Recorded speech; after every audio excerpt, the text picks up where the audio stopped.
revolution will not be televised, and be no rerun, brothers and sisters. The revolution will be live. The revolution will be live, my friends. Happy morning to everyone out there, all the beautiful fellow projections. Welcome. My name is Omar, coming at you guys from the west coast of Turtle Island, designated British Columbia under the illegal doctrine of discovery. I hope you guys are doing a wonderful. This is a finale, guys. I've got the goosebumps. And this is an absolute finale of our Magic Box series that we began 3 years ago. And I think the first one that we did was called Level Up.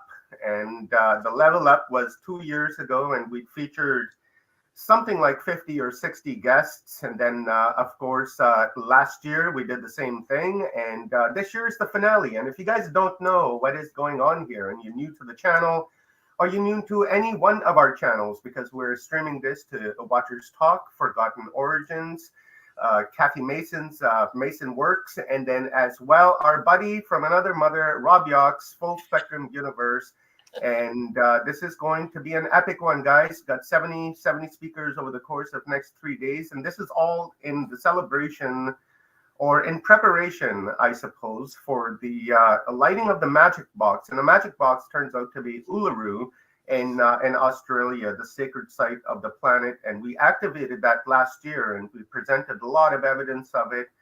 Flashes of light, the skies turning colors, lights coming down from the sky and into the ground and through the houses. It's just been a phenomenal trip so far. And man, what a trip it has been. It's almost like an acid trip, right? Because it's been a wonderful. And I want to give a big thanks to, first of all, to Kathy for co-hosting this with me, and as well to Stephen and Evan Strong for inspiring and leading the way on this very important occasion to bring highlights to this subject, to this topic. And as you guys know, we've been talking about timelines for the last couple of years.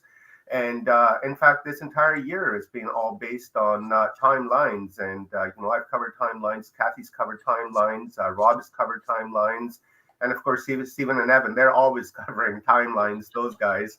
And this is in a retro to the Hopi prophecy, the Anasazi prophecy, and as well the original peoples of Australia prophecy, where they've prophesied that there will be two roads. And we will be given a choice, ladies and gentlemen.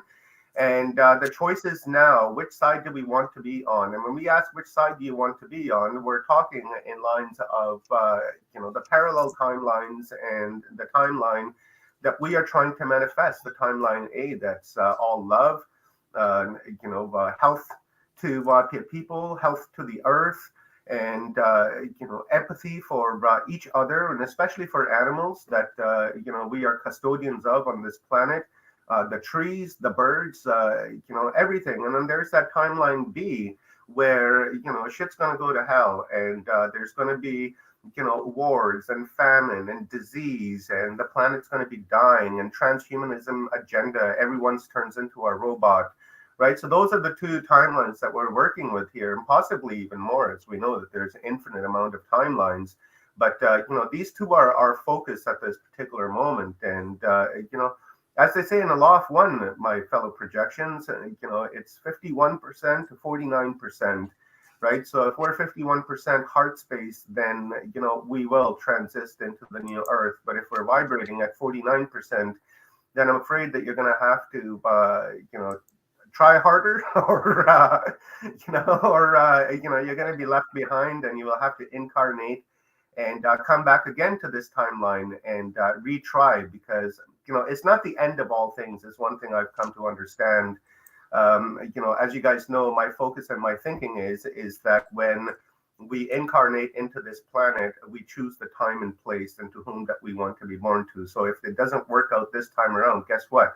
You can just incarnate and come back right here. You can be born in 1975 again if you wanted to, and come back and do it all over again. You can be born in 1950 again and then do it all over again, because timelines, in my opinion, are static. And they're static when we look at it from a much bigger, higher dimension from which we come from. And time is a lower vibration. So when we look at it, we can see the past, the present, the future, and all of them together. And we can choose to which one we want to go to. And this time around, we're choosing timeline A. So that's it for me, guys. And a couple of heads up over here. As you guys know, I've returned to work, and I was supposed to start my house last week, but unfortunately, it doesn't start until this morning. So I'm not going to be around until 1 o'clock in the afternoon. And my sister from another mother, Kathy Mason from Mason Works Marketing, is going to be your host. And she will guide you guys through over the next couple of days, 3 days. And I'll be joining you guys at 1 o'clock p.m. Pacific Standard Time. And then I get to play. So, Kathy, thank you very much for co-hosting this, and thank you for understanding my circumstances. As you know, if I don't show up to work, it's going to cost me about $1,000 a day in penalties, and that's just something I can't afford. So Right. I just have to go to work and do my thing. But again, I truly appreciate you, Sure. stepping in and helping me out with this. And guys, behave out there. And all of our the mods that we have in all of our channels, please give Kathy a hand in sharing links and making sure that pornsters that come in to post their porn links, that we eject them ASAP, right? Because that creates bad vibration within our community and within our stream. So Kathy, I'll toss it over to you, and let's hear what you have to say. Well, I'm very excited about this because I am all about empowerment, and all of the interviews I've done, almost 2 interviews every week for 3 years on Conscious Business Zone. And the whole idea of it is, what resources do we have to realize our powerful self, our loving self, and create the world that we want? Because we really do get to walk around our own hologram. And but media and the way society is, we've been conforming to these other socially accepted holograms. But Mm-hmm. I would say the seed dreaming team, or the seed dreamers, all are pulling the stops out and going, I'm creating the world I want to create. And that's what all of these wonderful people that we put together for this 3-day event are all going to inspire and uplift you and give you great ideas of what to put in your hologram. I love it. I love the language. In fact, we are holograms, and we are dealing with a matrix here, and artificial intelligence pretty much is what this is, and we're interacting with it, and we can create whatever we want in this matrix, and the power of our thought is really the programmer in this universe. I guess we can think it. If we can think it, we can make it, and if we can make it, we can manifest it. And that's really how this works. But unfortunately, my opinion is that for the last several thousand years, humanity has been under the control of the masculine energy, and the masculine energy that we've been under control has been very evil. Nothing divine about it.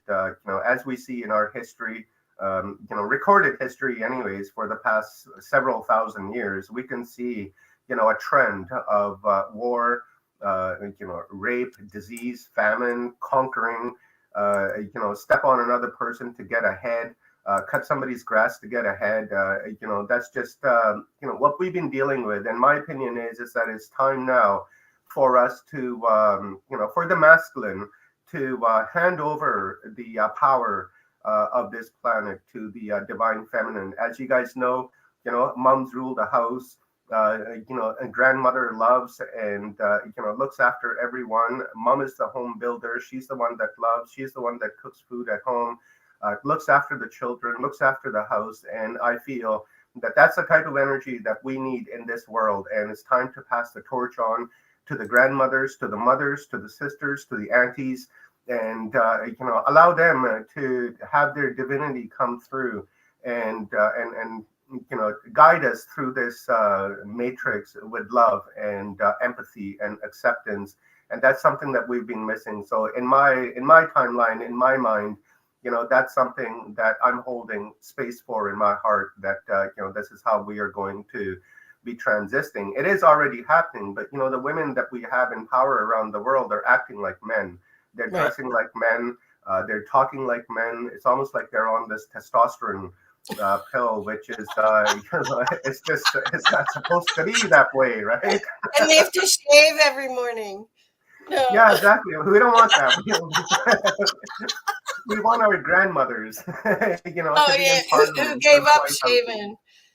Well, I think what you're saying too is I'd love to plant a seed again if we're seed dreaming about the fact that we're in the dark ages and we're going back to the Renaissance. And the Renaissance was where everyone shared their genius and society supported people to be artists and musicians and bring out the divine part of being a human. And I think that's what we're going to, but we have to get through the other first before we get to this new era, and it has to be supported. I mean, we have it again, we're planting seed dreaming ideas of what it's like to be a loving human, a telepathic human. The society that we have is not sustainable in any way in that new world.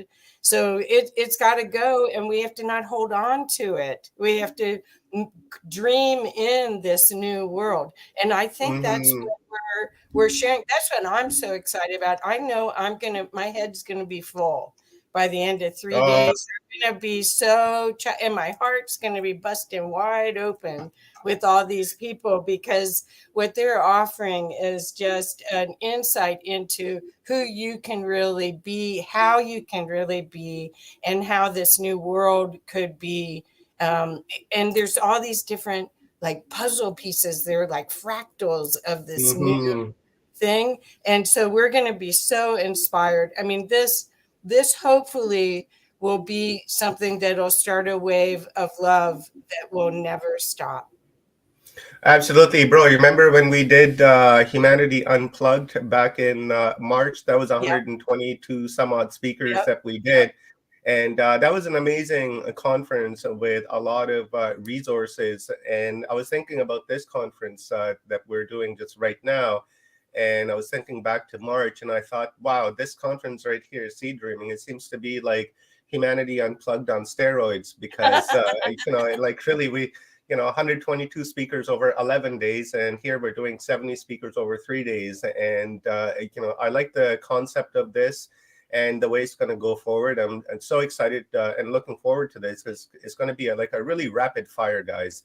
And it's just going to be a speaker after speaker after speaker after speaker, and no breaks in between. It's just go, go, go, go, go. And we're trying to create that energy vortex to which we can, blacken out the Schumann resonance. That's my, goal for this particular conference. And I'm keeping a very close eye on the Schumann resonance. And, I learned over the course of this year that when we look at the Schumann resonance, and we're actually reading the Schumann resonance incorrectly, when we see the yellows and the whites, going like this throughout the Schumann resonance, all, what's that showing us is that CERN is being turned on, and that CERN is active, and all those things that we're seeing, it's due to CERN. But when the Schumann resonance blacks out and there's nothing in just black space on the chart, that is when the Schumann resonance is actually working, and it's telling us on the,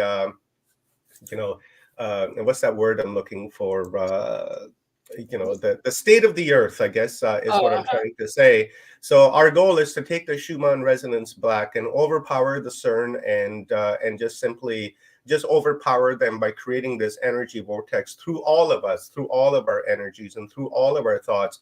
Because when we come together like this as a community over a number of different platforms, we're creating like a electromagnetic field around us, and that's known as the aura. Right? We all have an aura, this energetic, bubble that's about the size of our arms, that extends out to our arms. And when we come together, we make that bubble big, right? All over the world, we come together, and our energy is so intensely strong. that we can literally do anything that we want. So guys, before we go any further, Kathy, I'm gonna toss up the schedule really quickly. Perfect. And guys, it's not going to be on for very long, so if you guys just want to pause and check it out, or visit my website, projectionofview.com. At the bottom is the schedule updated. There's been a couple of changes to it.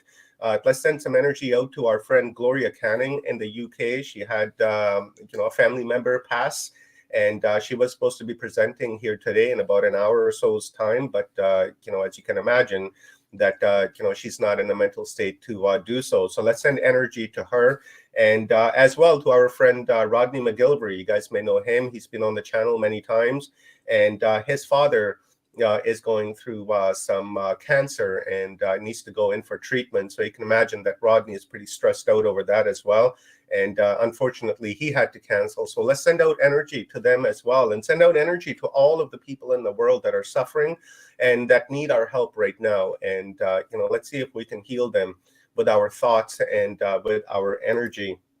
So guys, here is the schedule really quickly. And I know it's difficult to read, but as you can tell, there are a lot of speakers, something like 12, 15, 20 speakers a day we're doing.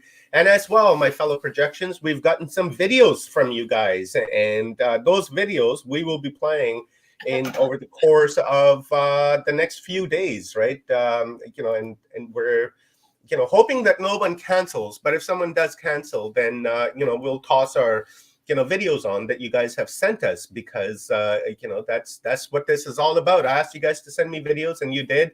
I got 2 videos. Woohoo! And I'm very happy for that. And I appreciate it, because you guys didn't have to send me not a single video. And so those who did send me the video, I totally appreciate you, and thank you very much. And as for our other co-hosts, guys, Rob Yox, as you guys know, he is working. His work did him a dirty, and he literally has to work, before we do the opening of our stream here.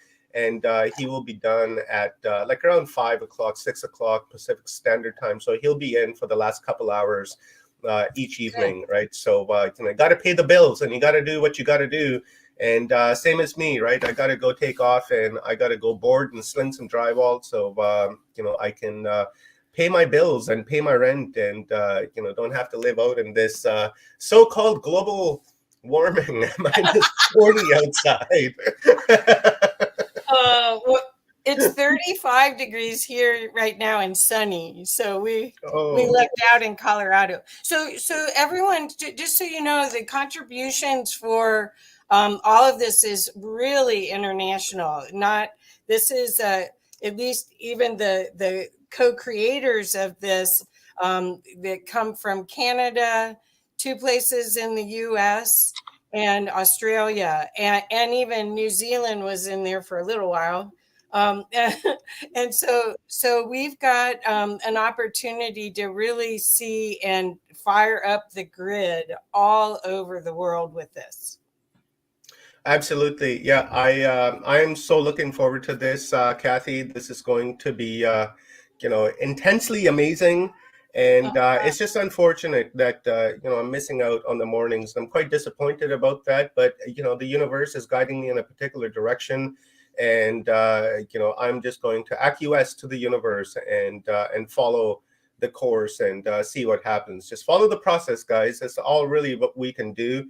And speaking of temperature, Kathy, it is minus 25, and it feels like minus 36 here right now with a 65% humidity. Oh, that's the part that kills you. Yeah, it's bone chilling. So I'm just looking outside, and I'm just regretting waking up this morning. No, don't knock on wood when you say stuff like that. Your words are spells. They're powerful. Oh yeah, absolutely. I don't mean regret as in regret waking up. It's just I regret the fact that I have to go into this. Oh, well, I'm so excited to be here, and I want to let everyone know I see this as alchemy. So I'm hoping that this energy is going to build and build and build, and that you're going to be able to really feel this, and that you'll come back to these recordings, because everyone's going to be speaking for half an hour and then another one and then another one. So you may want to watch these over and over again. At any time, you don't need those motivational tapes that are on YouTube. You can come back to this conference, this 3-day conference, and spend 20 minutes on here and be just lit up. So that's my hope for this. And I just want to thank everyone who's given so much of their time and energy to this to make it happen. Yeah, correctamundo there, Patricia. I got Patricia on the horn here, and she's going to be coming in just a few minutes. And guys, after this is all said and done with, we are going to take all of these sessions and that we're doing with everyone, and we're going to be posting these onto our channels, and we're going to be cross-posting on everywhere, and then we're just going to leave the master copy on every single channel. And as Kathy was saying, you don't need to go and who's that guy, that Steve guy or something, that dude with the big teeth, he's been around, he's an inspirational speaker. I forgot his name. Anyways, yeah, you don't need him. All you need is Watchers Talk and Mason Works Marketing, and Forgotten Origins and Full Spectrum Universe is what's needed. And you guys can get inspired by this, because I know I'm going to be, and you can bet your ass that once this is over, I'm going to be going back and watching the mornings, because I'm missing out, right? I feel like I'm missing out, and it kind of sucks, but I'm going to be going back and watching this. Ronnie, big teeth. Yeah, you know who I'm talking about, right? Like that Mark guy. He's been an inspirational speaker for like forever now. He's a really big guy, but I just know him from his teeth, and that's I'm it. not sure who it is. Yeah, I forget now. Everybody knows who he is. He's been around since, like, man, I grew up with this guy, watching him on TV. And Gosh, that's funny. And again, just a quick message to all our mods, in case you came in late and missed out on what I was saying earlier. Just a quick heads up that I'm not going to be around for the mornings until 1 o'clock Pacific Standard Time, and Kathy Mason will be leading the charge on this, and hopefully our sister from another mother, Leanne Kurtz, shows up and gives Kathy a little backup. But if not, Kathy's got it on this one, because guys, she's a professional, and she's been doing this for many, many years, just like myself, and I have absolute full confidence in her abilities to carry this forward. And guys, especially the mods, if you can help Kathy out by just finding the links and sharing the links. And if any porn posters comes in, to eject them as quickly as you can, because that really creates bad vibration, bad energy in our stream and in what we are doing here. So that's really it for me, and we're just waiting on Patricia Avon to come on, and she'll be with us very shortly, and then we will begin our fun times. And we have a few pre-recorded videos as well. I have a pre-recorded video coming up from Frank Jacob, and as well we have a pre-recorded video from whom, Kathy, that you're playing in just a little bit here? Grandmother Susan Christensen. There we go. You guys remember Grandmother Susan from Humanity Unplugged? That was I love that grandmother panel that we had. That was oh man, my arms were standing up, and I had a feather here. In fact, I still do, and it really affected me in a positive way, right? So with that being said, Kathy, we got just a couple of minutes, 4 minutes before we bring Patricia on. So if you have anything else to say before we bring her on, shoot away. I'd like to do a little incantation, or whatever you want to call it, a little prayer that brings in the energy. And yes, we had a grandmother panel in Humanity. Yep. I'm watching the chat. Okay, so what I wanted to do is, and this is really quick, but I just wanted to set the energy, because the reason why I'm so excited about this is I really can feel the difference of how we are becoming empowered and awakened. and the transition we're in, where we don't have to hide anymore that we're awake and we're finding each other. That's what we're doing right here, and we're uplifting each other. So what I wanted to do is I wanted to just read a quick thing from the Gateway of Light activation box. It's just actually the box, and it says inside, I call forth from within the light of source. Thank you for standing at the forefront of my heart and mind. Thank you for activating the ancient wisdom of my soul. I welcome in the support of heaven, earth, the stars, light beings, and beyond. And so it is. So that's the way. I just got chills. I hope you all did too. That's from an amazing, amazing channel, Kyle Gray, and this from this deck. And what we want to do, and what we're being gifted with all these amazing people, is this time to make a difference and really show up as these our superhuman self, not our little human self, but our higher purpose self. And that's what I'm so excited to meet a lot of these people and hear, because I think we're going to all, since we're all one, we're going to be activated, that part of us. So anyway, hi, Patricia. It looks like you're here. Morning. Welcome. Hi, guys. That was a really nice prayer. That was really nice, Kathy. I like that. And just to add to that, I thank you, and I have gratitude for this day today, and gratitude for the coming days. I have gratitude and thankfulness for this conference and all of the speakers that will be speaking in this conference, and thankful to everyone who's come out and watched us on all of the 4 channels to which we are streaming. So I'm very grateful for that. And with that being said, let's start. Well, wait, do you want me to go get a sound? Here we go. Oh, this should be good. Oh, I love it.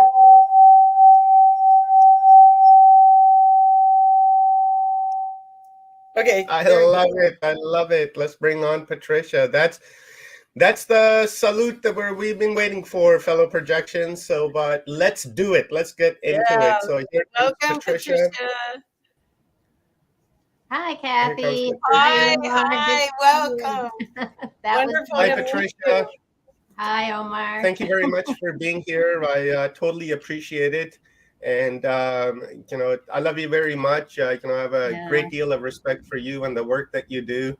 We've been working together for the last several years, and, we've become good friends, and just sharing and raising awareness. And, every time I call you, say, Tricia, would you be interested? You're always saying yes. And, I totally appreciate that. And, so I thank you for coming here. And as you know, I'm not going to be around for the mornings. And as you know, unfortunately, the bills have to be paid, but it is what it is. And we're just going to follow the process of the whole thing. So guys, this is Patricia Avon, currently in the good old USA, but resides full-time in Egypt. As far as I'm concerned, she's an Egyptologist. She leads tours to, some pretty cool places in Egypt, as you can imagine. And, she also works with a good friend of ours, Ildi Budai, that you guys may know from Talking Egypt series that we've been doing. Put a bit of a hold on there because, Ildi has become a mom. And as you guys know, that's a full-time job, right? So a little bit of a break on there, but she'll be coming up shortly as well.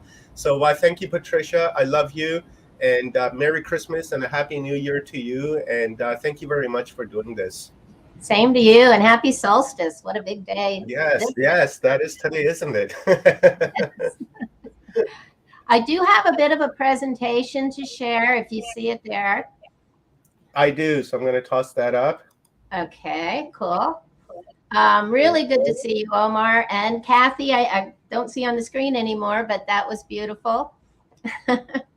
And I have this presentation. I'm going to try and speed through it because 30 minutes isn't a long time. but I have so much to share. This is such an important day and such an important conference. It's so exciting to be celebrating these moments and this time. And, you know, I included this phrase, we've all heard it, we are the ones we've been waiting for, as part of the Hopi prophecy. And I don't know about anyone else, but I feel this so much, especially in the past decade. It's been building and building. We feel that change is upon us. Just give me a moment.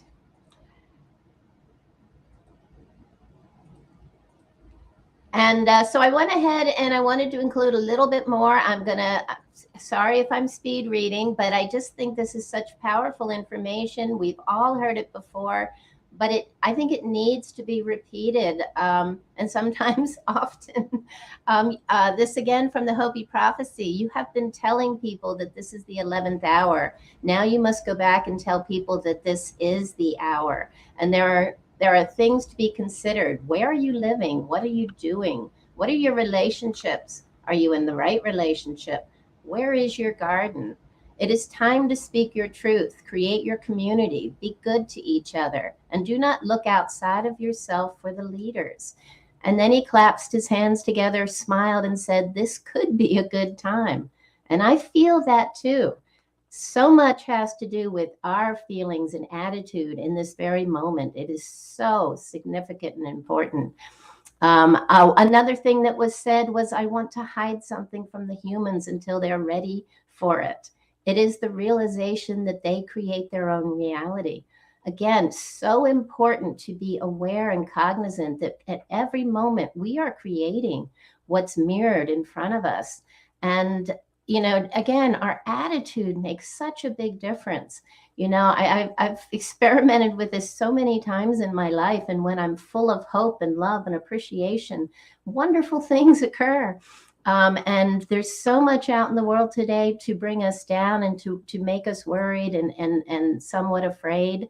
But if we remember how powerful we are, you know, that we have so many latent abilities within us, just lying there, waiting to be empowered. And I believe this is a time that is all available to us. So let me continue with the prophecy. There is a river flowing now very fast. It is so great and swift that there are those who will be afraid. They will try to hold on to the shore. They will feel they are being torn apart and will suffer greatly. We've been going through a lot of isolation lately, separation from each other. No, the river has its destination. The elders say we must let go of the shore, push off into the middle of the river, keep our eyes open and our heads above the water.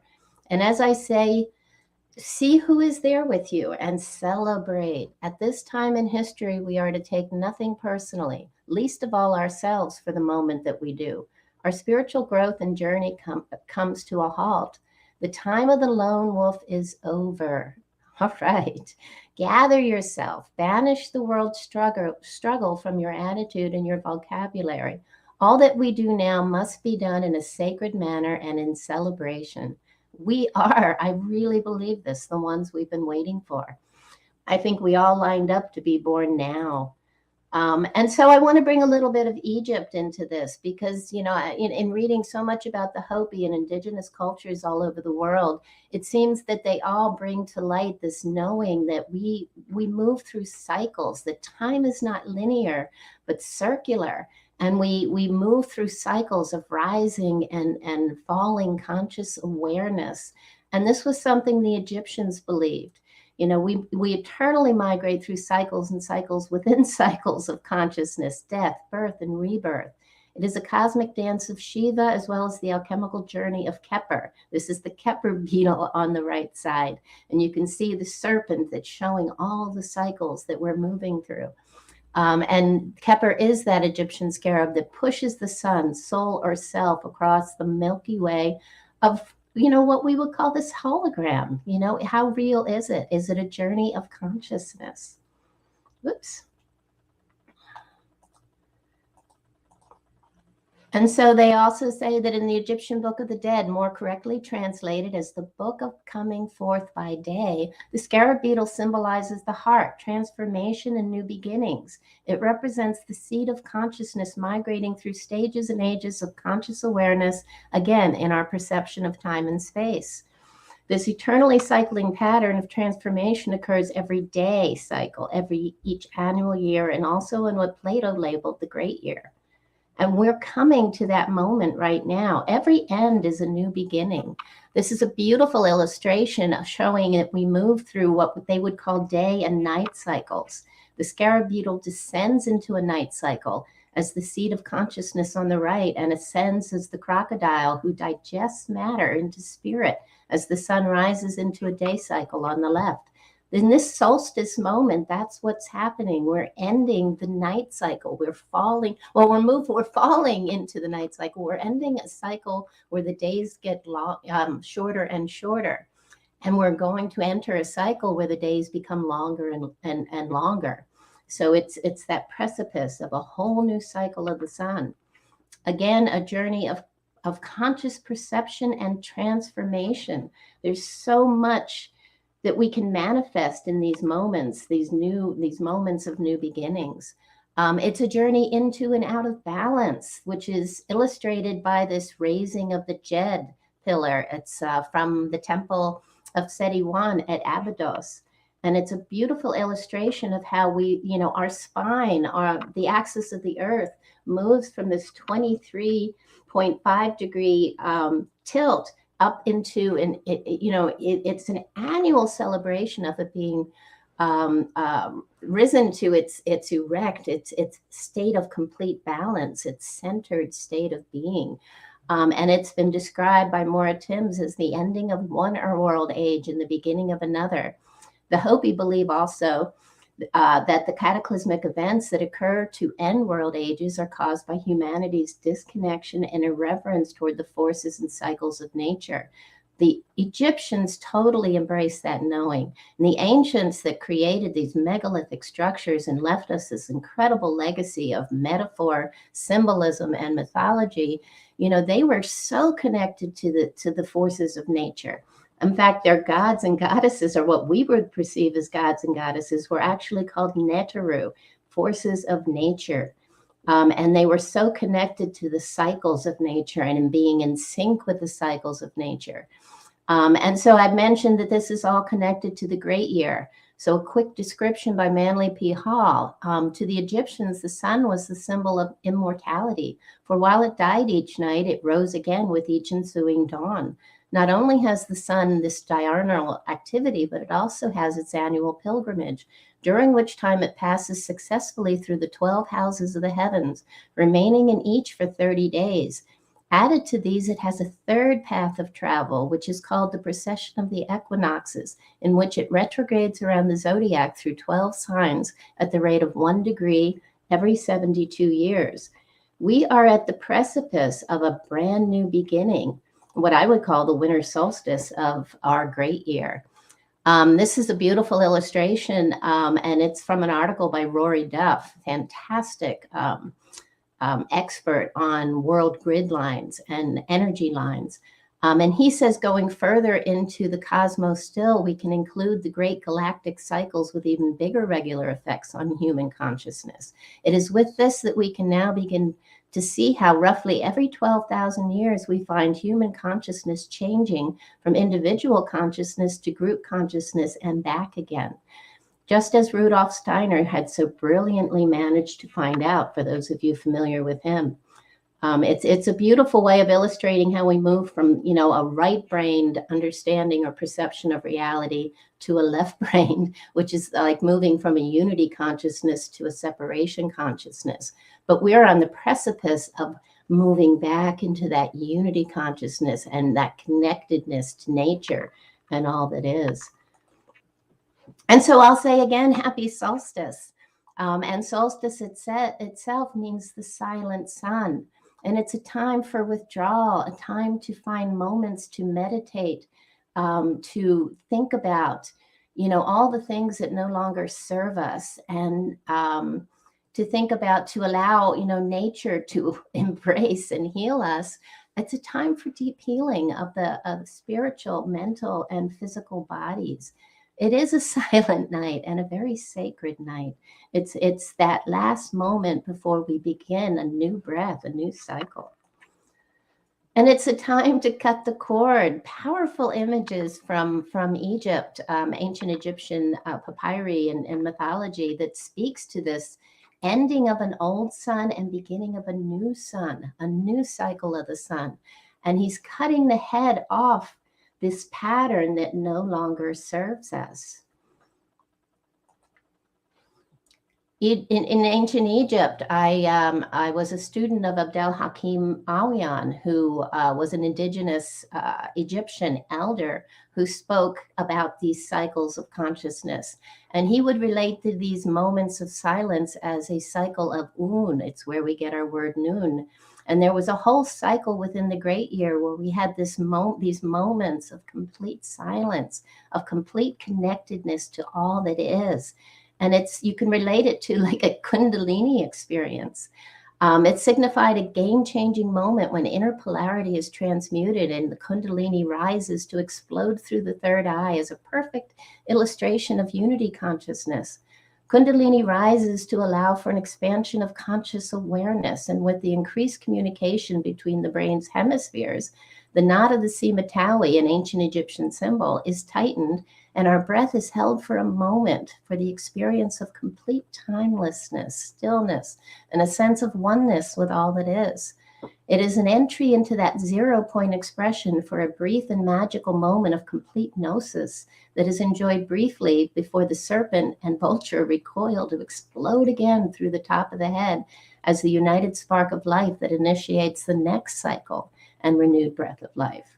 We're at that precipice on a year cycle, but think about being on that precipice on a great year and maybe even more, much larger cycles within the patterns and perceived time of the earth itself. I mean, it's a game-changing moment, and we're here, I believe, to participate in it. And when that moment ends and the cycle begins, it's a moment to celebrate. Let heaven and nature sing. We're celebrating the awakening of a new cycle, a new year, a new great year. How amazing is that?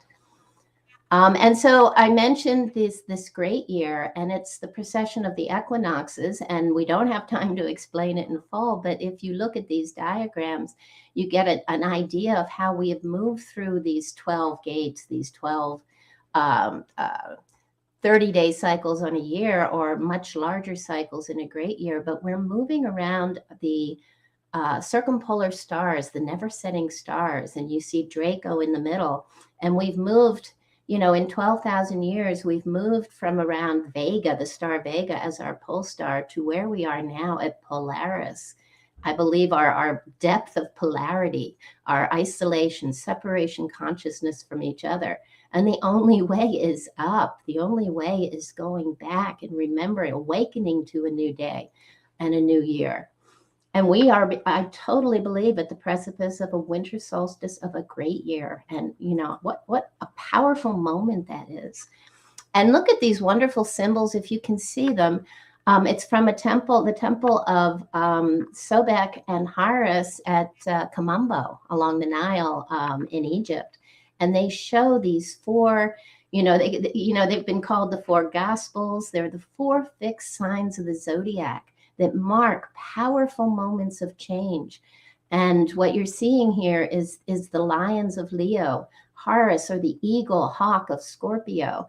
That's the higher aspect of Scorpio. And you see Taurus when we fall into a perception that we are our bodies.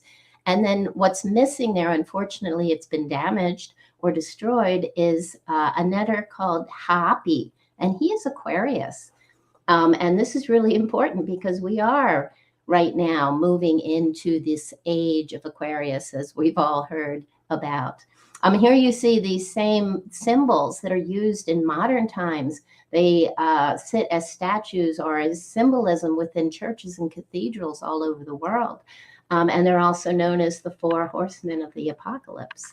They're incredibly important And they speak, as I said, to these game-changing moments, and we are at the precipice of one of them. And on the left here, you see an image of this Hopi, and he's pouring the two waters for the great flood of the Nile in Egypt, an annual event that happens, right? And it was not in February. It was an annual event that happened to literally bring the water, the life back to Egypt. It awakened all the temples.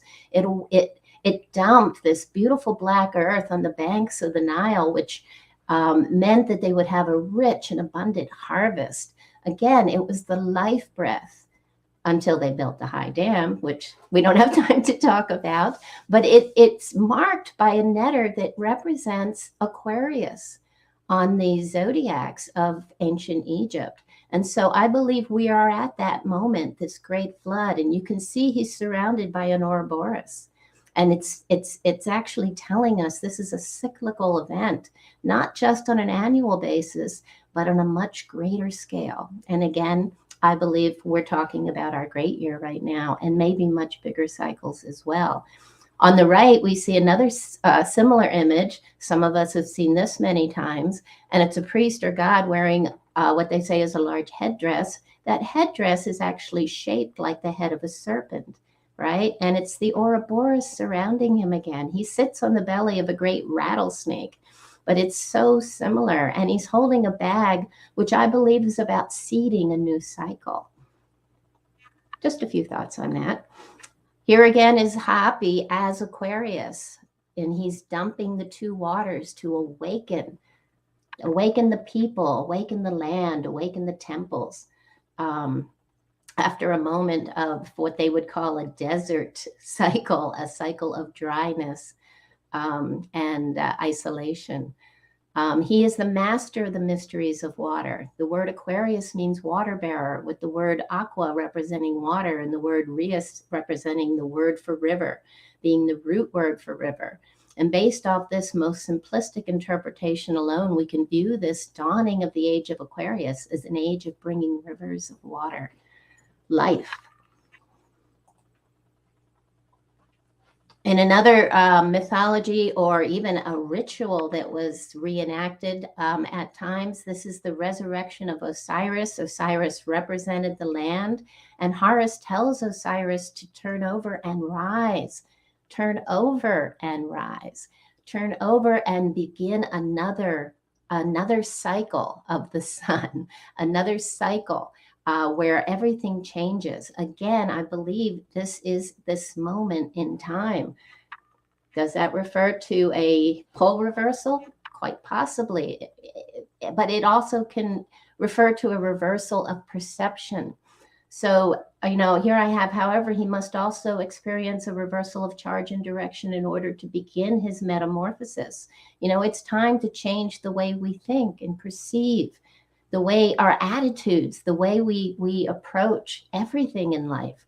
And maybe through mass consciousness, we can manifest this change in any given breath.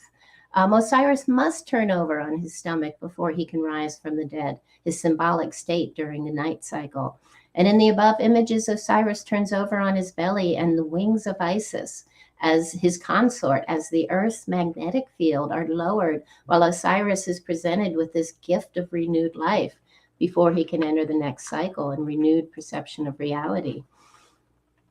When a flip has occurred in the past, it has been associated with a temporary weakening of the field, which would remove the capabilities of the Earth's protective shield, exposing us to increased levels of radiation. And I bring this up because our magnetic field has been weakening exponentially. They say almost 20% in the last 130, 150 years. 20% is quite a large reduction in our protection. And so, we need to think about we're seeing increased levels of radiation, and think about how radiation affects the body. Geomagnetic activity and its effect on our body, minds, and spirit. These are things that we can learn to work with, to live with, to become healthier and to become more adaptable. Large-scale studies on heart attacks, magnetic fields and their effect on the pineal gland, animals and their sensitivity to geomagnetic activity. Dogs can sense Earth's geomagnetic field, obviously, magnetic sensitivity in the retina, effects of geomagnetic fields and their effects on writers. All of these things listed, epileptic seizures, multiple sclerosis, these things are occurring. These are things we can actively work to, again, adapt ourselves and our DNA to be able to withstand some of these Earth changes. And in all of this, maybe there is going to be a possible upgrade in our DNA. Here's a wonderful image that many people call this the yoga image in the Temple of Dendera dedicated to Hathor. And it's a beautiful image of, the heavens, right? On top of what is Geb, the earth. It could be Atum. I've been told it's Amun, but he is he's turning head over heels, right? This is a moment before the next sunrise. In the chamber next to this chamber, it's a story of the resurrection of Osiris. This story of resurrection and renewal is actively portrayed within so many cycles. This is Horus, and he's rising as the ascended Osiris, and he's earned his wings, and we see again this portrayed in so many different forms of dogma all over the earth. This is at Machu Picchu. It's actually a picture of me and my friends. And we're standing next to this statue of an Inca ruler titled Pachacuti. Might be pronouncing that wrong. And he's known as the reverser of the world, which he gave himself on his ascension. It means the reverser of the world, or earth shaker. And the same word was used by the Incas to refer to the epic changing event or turning over of time and space, which they believe occurred regularly throughout history. Pachacuti, or he who remakes the world, is also credited with founding the site of Machu Picchu. And the word Pachacuti literally means earth upside down, but it is understood to really describe a time of great physical and mental transformation, a time when the perception of reality is overturned. Again, by Rory, this is from an article by Rory Deff. Incredible information, again, replicated in mythology and legends and memories worldwide. And this is a time of great celebration and a time to be aware of what's occurring around us. These events were said to occur at the time of Mas Day, a time when a special ray of light was said to come from the sun, and a time when the gods and our ancestors would come to this world, as this was when the gateways were open. This was also said to be a time there were great gatherings and a great reintegration of many people. Again, beautiful. Describes what we're doing in the next 3 days with this wonderful conference. From the Hopi prophecy, Turtle Island could turn over 2 or 3 times, and the oceans could join hands and meet the sky. So they're referring to a time when heaven and earth come together as one for those moments of silence, that solstice moment of our great year. At Edfu in Egypt, at the Temple of Horus, it's described as a great serpent emerging from the sun. This could mean so many different things that we don't have time to talk about, unfortunately, right now. From the Destiny of the World, a study of the end of the universe in the light of ancient Egyptian texts, it was said at the end of the world was seen by the ancient Egyptians as a reversal repetition of the creation. Even the phoenix, the supervisor of what exists, which is a solar bird always announcing the new creation, was playing an apocalyptic role by announcing the end of the world. The choice of the phoenix, symbol of resurrection, suggests that another creation would fold. And that was why the ancient Egyptians do not seem to look at the world's annihilation in a negative way. Their magicians were using this topic as threats. Ippawur cries in his despair that the world should end. They knew it is indispensable for the world to be renewed, and that this cannot happen without a total destruction of the old forms. Thus, they looked at the end of the world the same way they looked at death, a transition, a gate to life. So much depends on who we are and how we interact with the world in these moments. From the Hopi, the journey of the seed. In the Hopi prophecy, they say the storms and floods will become greater. To me, it's not a negative thing to know that there will be great changes. It's not negative, it's evolution. When you look at it as evolution, it's time. Nothing stays the same. We should learn how to plant something. That's the first connection. We should treat all things as spirit and realize that we are one family. It's never something like the end. It's like life. There is no end to life. Can't be any other way. Floyd Patricia, Red Crow Westerman. heads up, I just want to let you know you have 3 minutes. I see that. I was trying to get you. I appreciate that. I should just kind of go through quickly to the last few slides. I'm speaking to a connection of bringing into balance of the two hemispheres of the brain. From the Hopi, when the iron bird flies, the red rope people of the east who have lost their land will appear, and the two brothers from across the great ocean will be reunited. So many things speak to this uniting of the polarities within us. This moment of Un is presented all over the world, and again relates to that moment I spoke about. You know, are these hawks, eagles, these images that we see, do they relate to sickness? Are we on this journey? This one, this beautiful totem has a scarab at the bottom, starting his process of moving up through the cycles. And again, this Egyptian phoenix representing, I go in like a hawk, I come forth like the Bennu, the morning star of Ra. And is it just a moment of the digestion of the physical, the process of emerging out of the ashes of our previous self, when we begin to see that we're all connected to each other? We think we're separate. We've identified with our bodies, but if we really open our minds to truth and connect to nature, we'll realize that we are all one being connected. And here, after a great purification, the cornstalk of a new abundance will grow when the Great Spirit returns. The Great Turning is a name for the essential adventure of our time, the shift from industrial growth society to a life-sustaining civilization. This is a moment for celebration. One more slide. And we've all heard about when the blue star Kachina dances, the fifth world will emerge. This will be the day of purification. The Hopi name for the star Sirius is blue star Kachina, and it will be renewed, marking the start of the new cycle of life. Again, a great moment of celebration. I wish I could talk more. I just have to say I'm grateful for being a part of this conference. I wish there's so many people that are going to offer so many different things, and I'm so glad to be able to participate. And thank you, Kathy.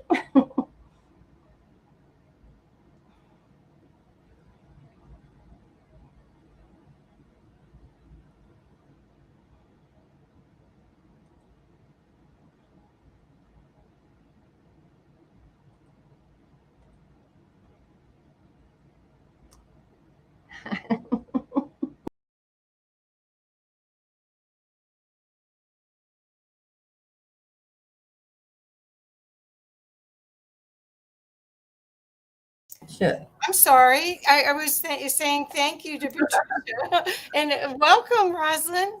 How are you? Oh, I'm so glad to have you here. So, Rosalind, just so you know, at 25 minutes, I'll kind of be a voice like God, reminding you have 5 minutes. Okay. Okay. Yeah, I agree with Patricia. I'm in love with you all, and I'm grateful to be here today. And yes, the frequencies are very, very powerful and very graceful and truly blessing us all. Hang on. This is the ride of our lives. This is the journey of our life as one humanity. Yeah, as Patricia was saying, and thank you, Patricia, too, for such a wonderful presentation and sharing. Yeah, there is a lot. There is a lot that can be said. So let's see what I can do in a half an hour. That is a challenge. So I just want to say, because we are all going through so much, I myself, I think I just overcame what I thought was a food poisoning because our systems are changing completely, biologically, energetically, and on so many levels. I think I normally just eat a lot of vegetables and cook at home. A lot of you may identify with this, and I think I bought some out prepared food, and I'm lucky I'm here today. Let's just say I'm grateful that I'm here today. So I managed to hang in there. But if you're feeling a bit out on a limb, this is I tend to write down a lot of my transmissions and messages coming through because it is so much that is coming through for all of us, whether it's inside of our hearts, whether it's vibrationally, whether it's just coming through our mere presence. That's what we're here for. So if you're feeling a bit out on a limb or unsure of your soul path, if you're feeling that something's just something, can't quite put your finger on it, but you know something's happening, it's okay. We're adjusting your current flow to lift up the planetary vibration just a bit higher than before. Once again, we've been through this quite a few times, and believe me, this is not the last one. But little by little, it may feel a bit strange, and you might also be feeling like you just want to have a break from all the chaos and the things or even people and drama playing out that could be draining your galactic batteries. It's okay to step into a peaceful refuge of your sacred space, to clear, rest, recharge, rehydrate, and check in on you. You can do that. It's the most responsible and loving and respectful thing you can do to raise your frequency and boost your immune system. Allow yourself to release any emotional stress that may have built up that you might have been ignoring as you were trying to figure out what more can I be doing to assist others and be of service to humanity.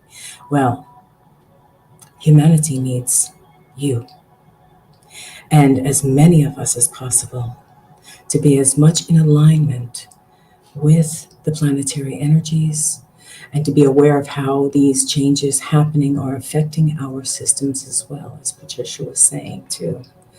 That's why you need to know that it is just as important to let yourself have these moments to just breathe and listen in for what guidance is waiting to whisper into your heart. Because that is where we get the messages of the Divine Creator's plans that assist us in getting on the right path. So this precious information, it comes in good and clear to put all those useless worries away so that we can get on with our day. It's not much to ask of yourself to turn around and grab a hold of your inner child's hand to make sure you don't leave yourself behind. We love you, we need you, and we're proud of how far we've all come together. I know it's easy to get caught up in the agencies, we all call them, with their inverted matrix and pandemics, but we as a humanity have other ideas, don't we? We're not going to respond like robots or cower in fear. We are awake, aware, and we are here. That's why we have a responsibility to maintain ourselves, our frequency, vibration, and our connection to Divine Creator Source field of infinite intelligence, and to guide ourselves, our thoughts, our intentions, to not only meet, but to create a higher timeline that shines with the light, guidance, and wisdom of Christ consciousness to bring heaven on earth. This is our story. We are the restoration of the glory. We are eternal. Peace and love be with and within all of us. I just wanted to share that message, being a messenger that I am. Yeah. So, beautiful, wonderful family. I am feeling so much love. My heart is racing. And equally as much compassion and gratitude for all the reasons we are here now. It's funny, Omar asked me to attend this wonderful, wonderful conference just recently. So it was, and then suddenly the message comes through. So, and there right away, it's almost like divine automatic writing. And so, so here comes the next dose. Yeah, truly, I'm really filled with a lot of love, and like I said, my heart's beating like crazy, which is a good thing. The frequencies are very high, and we're sending them out. That's why it's important to keep your grounding. Be in nature. Be close to Gaia. Even if it's in thought, keeping Gaia, thoughts of the trees, the beauty of the earth, and that we are here, and that we are supporting Gaia. We are supporting the soul of our planet, the soul of our being, and our eternal beingness. So it's good to, any moment you feel anxiety or not sure why you're having this much of an intense effect from all of these amazing gifts that are pouring in from the heavens, ground yourself. So, yeah. So I'm very grateful and so much gratitude for all the reasons we are here now, which makes me even more grateful for our being here like this today. And not only that, but sharing this journey all the way. I can sense a definite change in the air. It seems to permeate everything, even into the invisible, more subtle planes that of our ineffable body of consciousness as a humanity. As we break through what inner pangs seem to block us from moving ahead, we attempt with care and gentleness as much as we can. As the years and even lifetime reviews come flashing through the cerebral cortex hidden behind and between the folds of gray matter, where they've sat like rows of books that have gathered dust from lack of notice or attendance, stored away out of sight, until one day the ground seems to shake beneath your very feet, and the volumes fall down from the shelves and begin to speak. This is a momentous and tremendous change we're going through as a humanity, spiritually, energetically, as souls. Even as you sit in your chair, the reels begin to play on the screen right before your eyes as you weep, as you sit in a grateful, timeless, sorrowful heap, and make peace with old memories, alone in a room, inside the visual memory complex, Akashic Records Hall. Imagine yourself. It starts sometimes when we least expect it. And we may find ourselves in a pool of bittersweet tears while the dam breaks, releasing a flood from the deepest part of our being. And that's okay, for this is a sure sign of your being present to receive the gift awaiting your arrival to the next city on the map of all the states you will pass through on your way to higher grounds. As we enter the dawning of a new wave on the ocean of cosmic consciousness, the very waters from those sacred tears will serve their memory in reverence by going on to quench what dry and barren lands gratefully will receive of those purified waters. Those tears are tears of purification. Let them flow and watch them go, and then let it go. There are barren lands who will be grateful to receive that purified water. So here is where we can come undone and be our most vulnerable and utterly human self. We take to clearing away from the deepest chambers in our heart, all from which we must depart. Let it flow, let it flow, let it flow, and let it go. I've written a new poetry transmission and mantra.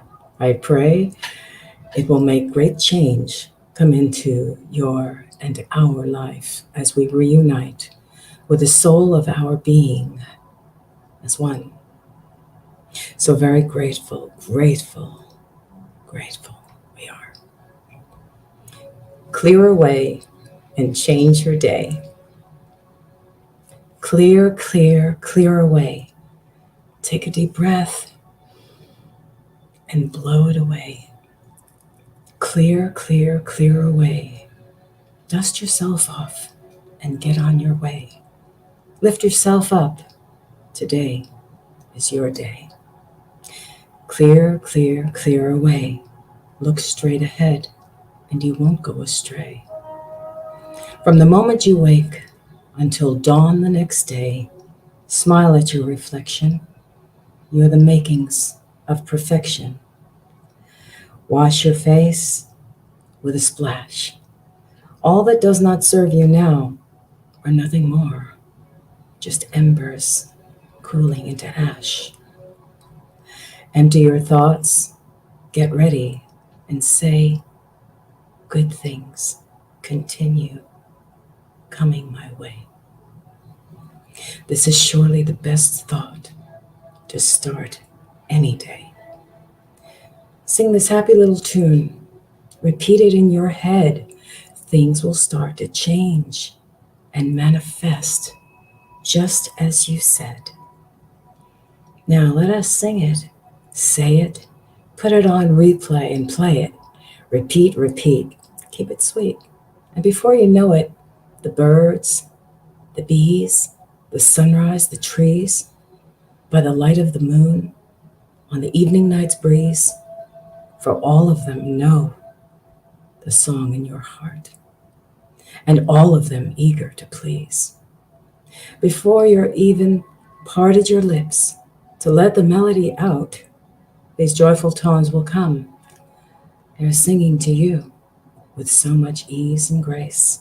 You'll be surprised. You cannot hide that smile that lights your face. Now, the secret is the purified and the purity of your intentions and feeling grateful for the gifts you are present to receive. The gift is in the present.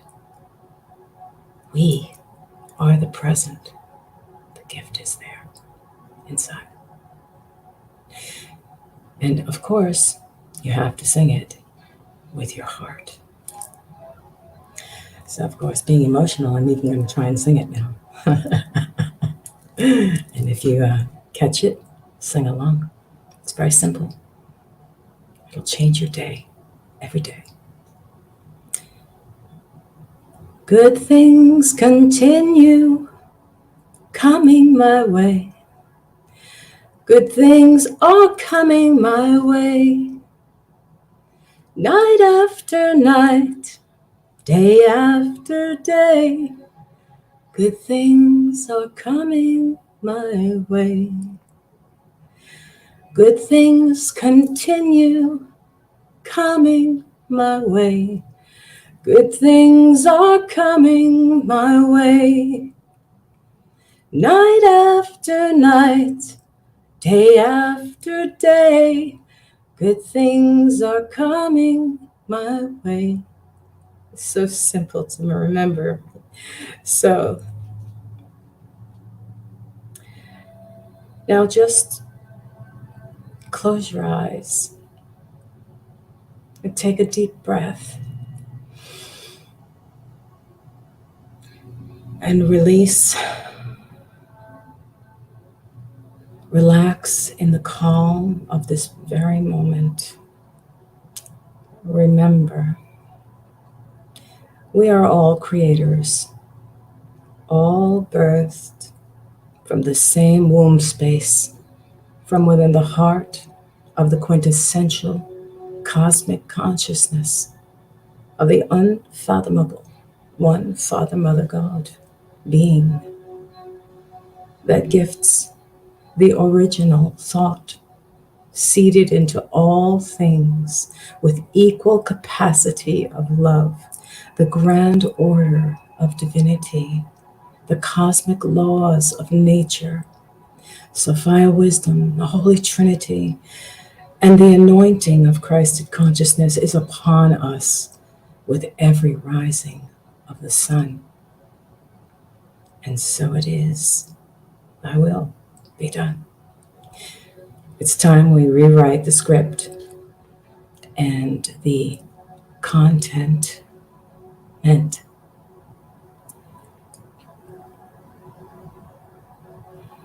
To be created and experienced in joy from this moment on. And so it is. Our thoughts are our meditations.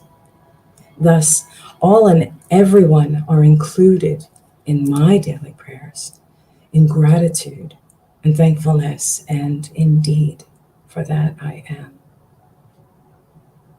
For all that I have, for the guidance and grace which we continue receiving in all ways. So keep on going. You're doing great. Tell yourself that. I do that too. When you look in the mirror and say, I love you. You're doing great. Keep going. You'll be surprised what that'll do for you as well. This is an ascension path. We are having a human experience, not a competition. It is not a race. Each and every one will have their transformation at their own pace. Peace be with us. So it is.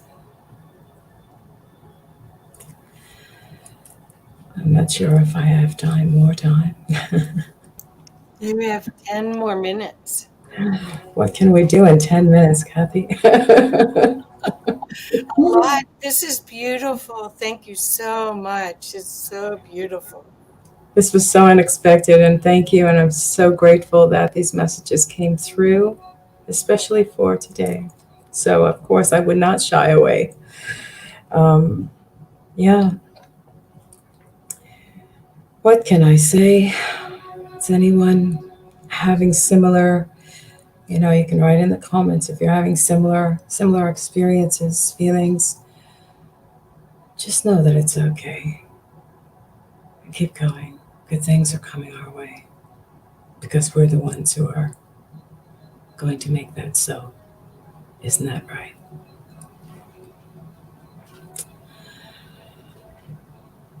Wow. So, as a receiver and a transmitter of cosmic wisdom teachings, I'm also known as Cosmosophy, aside from being Rosalind Beth Horowitz and Cosmic Utopian Rose.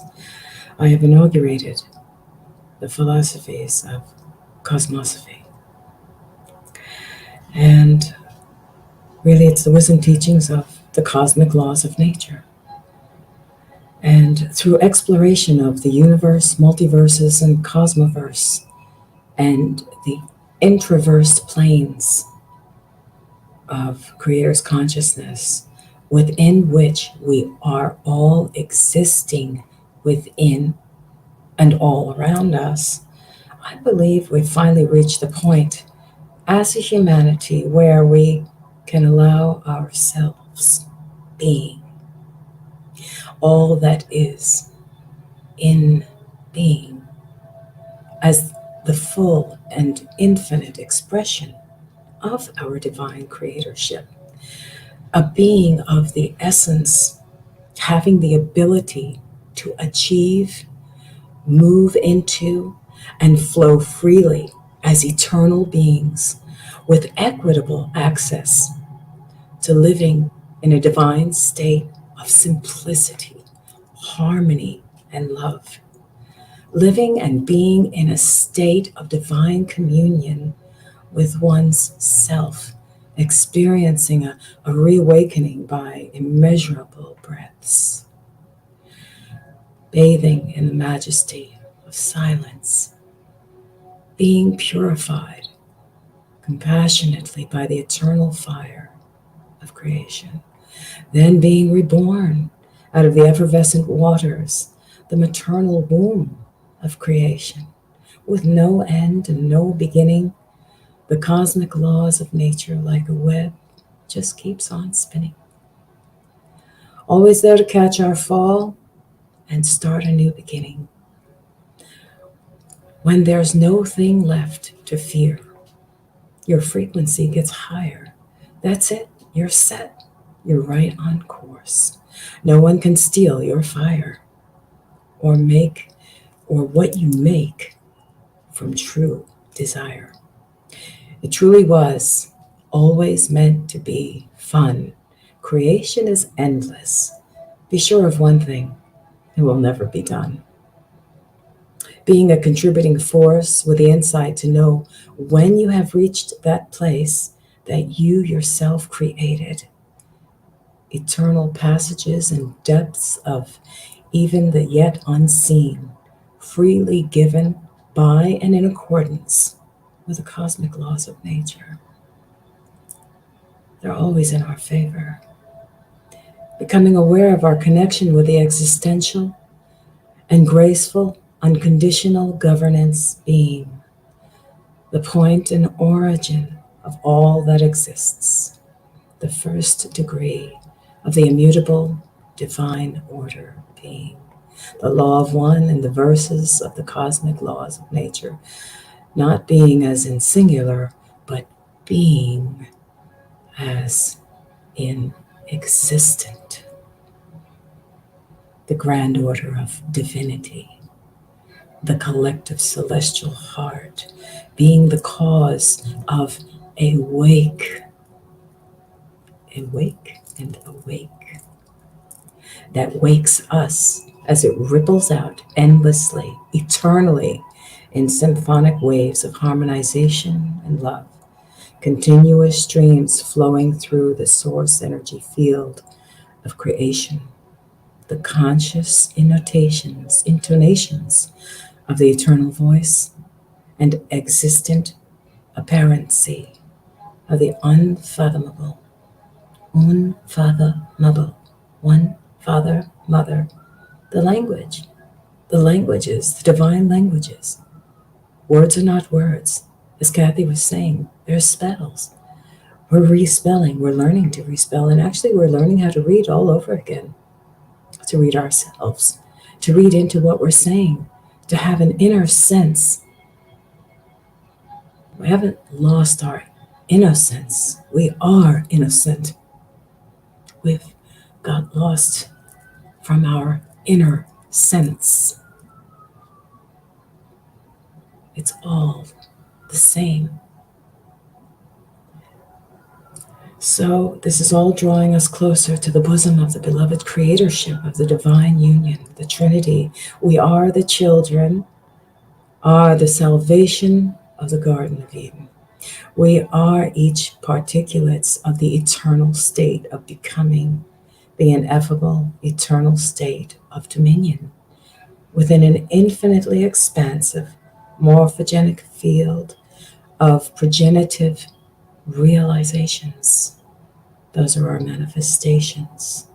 Through the endless exploration, progressive teachings, yes, the ups and downs, everything we've learned makes us prime to be the most incredible creators existence has ever known.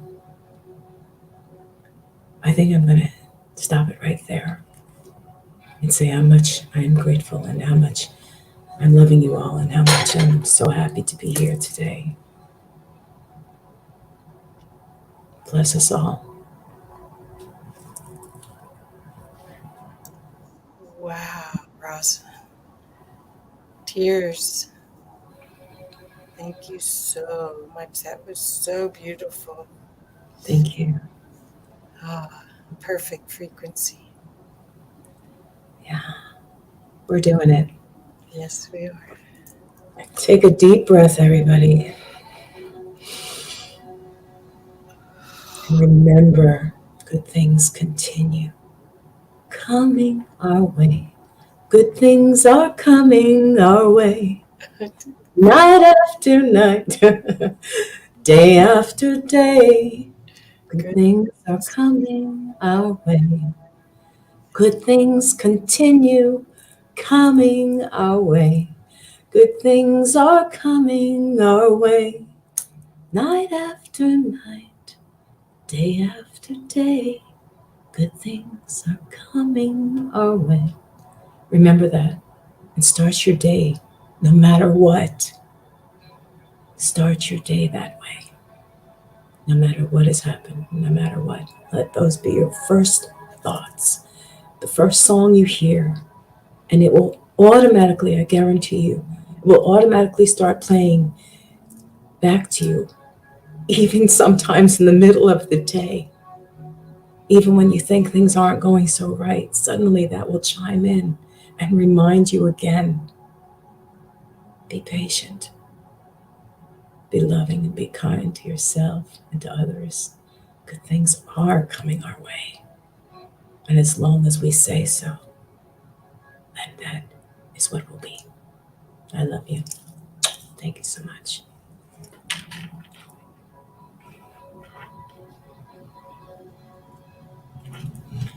I think you're muted, Kathy. Thank you. And I think the ascension flu is hitting lots of us. That's what I choose to call it that. It passes and it's a blessing, but it's not pretty. We have to go through all the stages, don't we? Yes. Yeah. But I know the rest of the day I'm going to be singing that. Thank you so much. That brings out the little kid in me. I love it. I love it. Thank It you. definitely works, believe me, I can tell you. And you'll see things start to change. That's why I said be patient, but believe me, they will. And good things will come your way. Oh, They'll thank just start pouring in. They I love already are. They already are. And bless you. Thank you so much. Have a wonderful solstice. And hopefully you can stay and listen to some other people and be uplifted as well. Thank you, Rosalind. Thank you. Thank you so much. Thank you. Bless you, Reverend. So now I get the great pleasure of introducing Mountain Devil Lizzie. Lizzie, here we go. Hi, hello, sweetheart. Hi, well, I'm so excited. So I'll get off because I know you only have 30 minutes. So Sadly. yes, but I'll Uh, give you a heads up at 5 minutes, okay? Thank you, sweetheart. Sure. Okay. Thank Thank you. you. Hi, everyone. I am Lizzie from Spirit Talk with Lizzie. You can find me if you search Spirit Talk with Lizzie. I too am a being of love, and I come to you with my heart in my hands, little as they are. Rosalind, that was beautiful. We are the path. Love is the path, and we are the path. And as long as we have consciousness and awareness of such thing, then we put it into realization. We are creators, and if we create with awareness, then we create what we choose to create. We create the world we want to live in for ourselves, our children, and our grandchildren. Creation is and always will be beautiful and forevermore. Just like you and me, we are spiritual, eternal on a journey. And this journey is all about knowledge and love and the sharing of such things. I always like to say we create out of awareness, and sometimes we create out of not being aware at all. And when we create out of not being aware at all, things get a bit chaotic. And therefore, because the non-awareness of our creational beingness reigns, things become very much chaotic. Becoming aware, then you can be out of heart-mind coherence and create as you would like to experience, as you would like Mother Earth, Gaia, to experience, all the animals, all the elements to experience. Because you, me, we are not separate as you may perceive. Again, perception is one of the things we have. We perceive things, we perceive separateness, but we truly are not separate. We arrive here, and now I use the water as an analogy, yes. You are a drop of water, I am a drop of water. And like children, we arrive to this planet, yes, falling here and there, ready for our path, yes, and sometimes far from the sea, the ocean, which is oneness, experiencing all, and sometimes far from the ocean, sometimes far from the rivers, from the pond. And so we make our way of experiencing self. Because as that petite, beautiful little water that is you, me, yes, we experience, we come to learn and experience. And we retain memory even when we are in the ocean of oneness. We retain memory, we retain all of what we are. We never are, we never lose that sense of whom we are. When we are in the ocean, we gladly, like children, share our experiences, and it is truly beautiful indeed.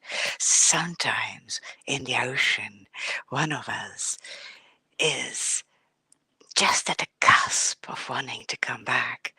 And we are surfing the ocean. We become the surf and we reach out.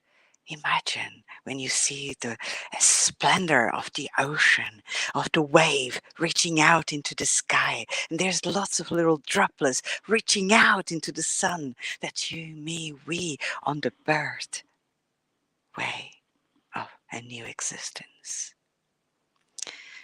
Past, present, future, all accumulate into the now, the quantum physics point of creation. Because, beloved ones, now is all you have, and now is always here. You always have now to create. So whatever you may feel you may have gone wrong, it is not wrong. It's just part of your experience. It does not define you. It does not define what you're going to experience next.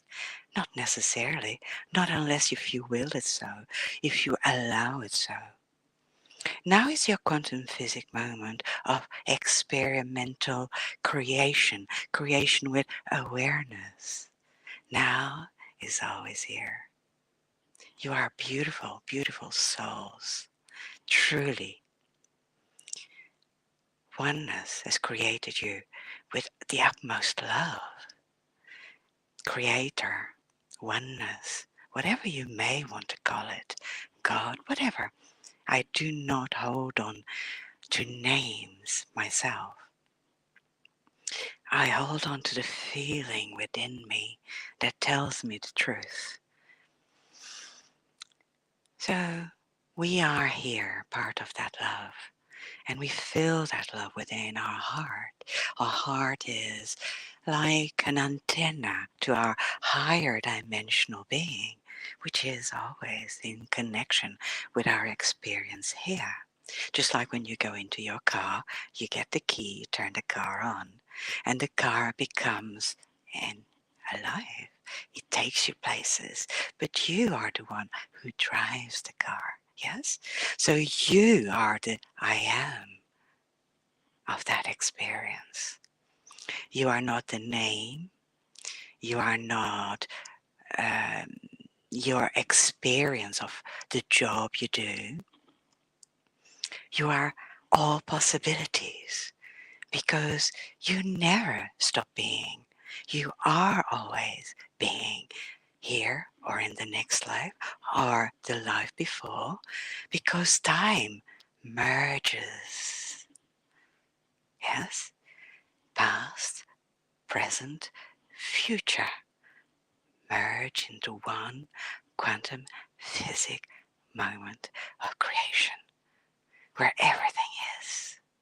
That's why sometimes we experience and feel past lives. Sometimes we experience and feel other lives to come. Are they still to come? Have they have been? Or is it all happening at once? Because time is funny like that. When you have out-of-body experience, sometimes you experience time differences, time changes. And at the same time, you are here and now in that quantum physics point of creation. Why I don't necessarily like to label things. So here we are at a difficult moment. So we can say, for example, a difficult time in our lives, because this is what we perceive. But there have been and will be many difficult moments. But what we have to realize is that choices, they are there always. You choose what you feel. You choose what you perceive. You choose what you experience. And sometimes, indeed, very true, you may not choose what you are experiencing right now, but you can choose how to perceive it and how to deal with it. The power always lies within you, because you are far more powerful than you truly realize. Together, we are the ocean. The ocean is powerful indeed. But when you experience life as the droplet, sometimes you feel vulnerable and you feel alone, but you're never alone. In our bodies, we are 70-something% of water. We are crystalline beings. We are spiritual, eternal, on a journey. We are all possibilities. Open our hearts to all these amazing possibilities.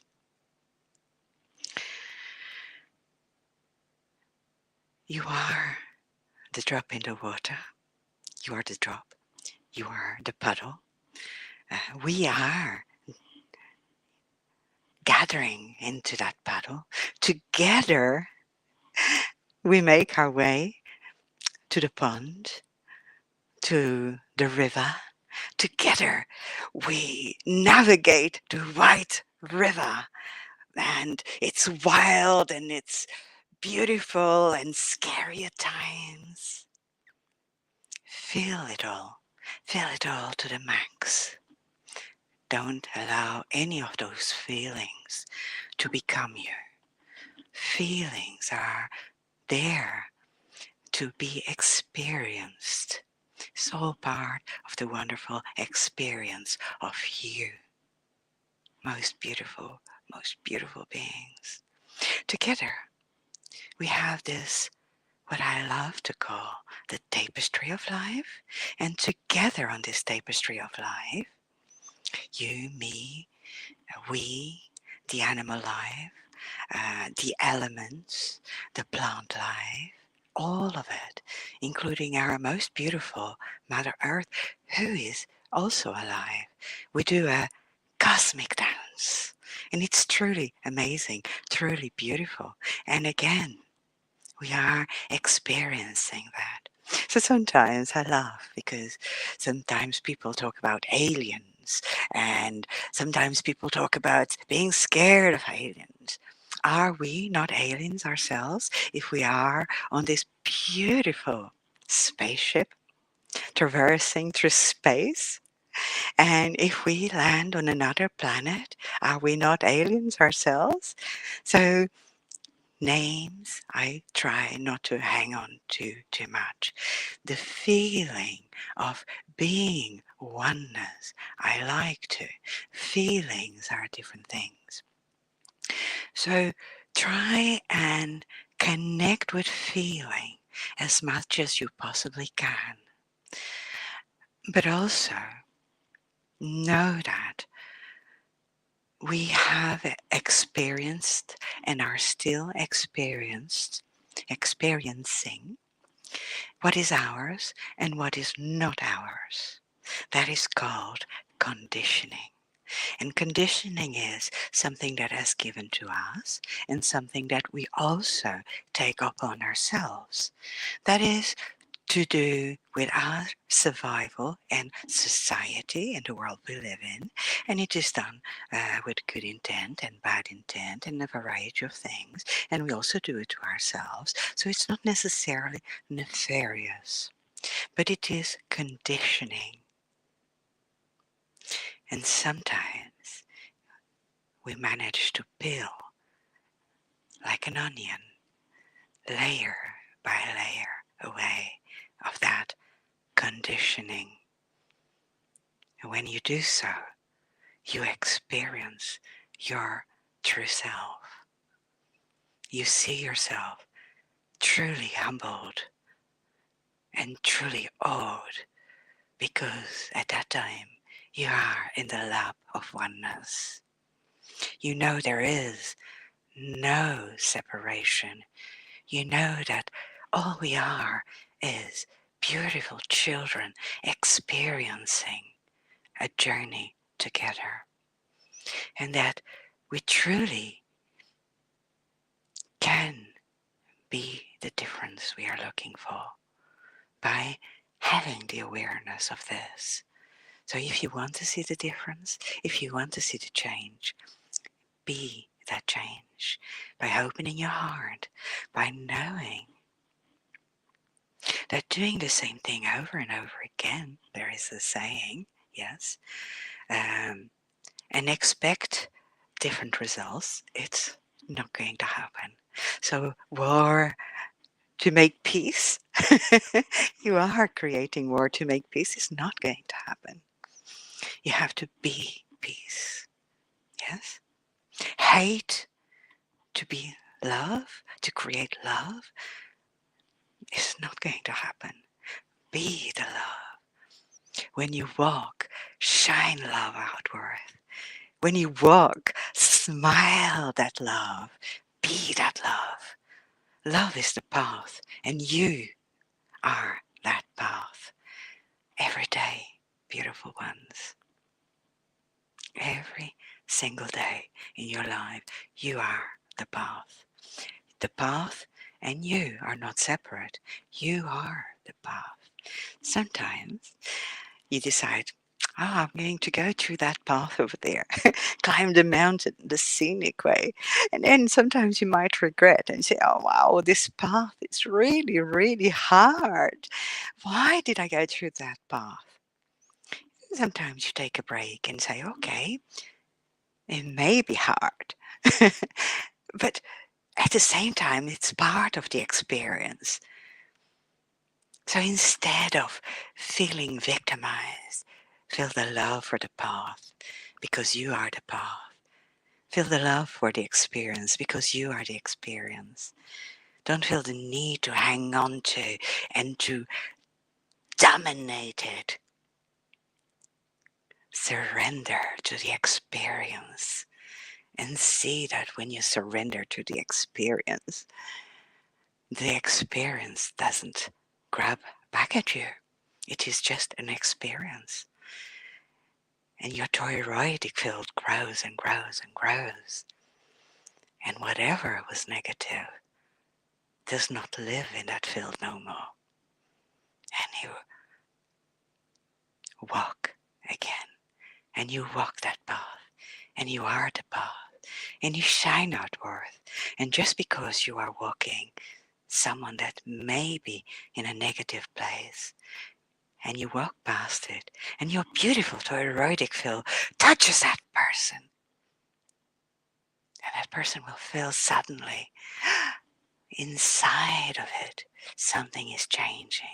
Inside of its own collapsing thyroidic field, they feel suddenly they can breathe.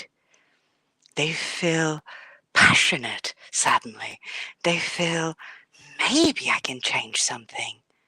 That is because your thyroidic field touches their thyroidic field. And you filled it with inspiration. You filled it with love. You filled it with sunshine. You filled it with all possibilities. The memory of you. The remembrance of you enlightens the path for another. You can't change another, but you can be that light. You can be that inspiration. You can be the most powerful, beautiful being that is you. Just by being. Be you every day. Yes. Be you every day and say, I am. I am. I am love. I am the sunshine. I am the rain. I am the beautiful bird that is singing, and the one that squawks too. It may not sound beautiful, but it is part of that rhythm. Without the squawking one, the singing birds may not have sounded so good. But truly, in that symphony, the squawk is just as beautiful as the beautiful little bird that was just making your heart sing. Truly, the highs without the lows is not the same. We experience difference, so we can understand the difference. Because we are here on a path of remembrance. Remembrance of the wholeness of whom you are.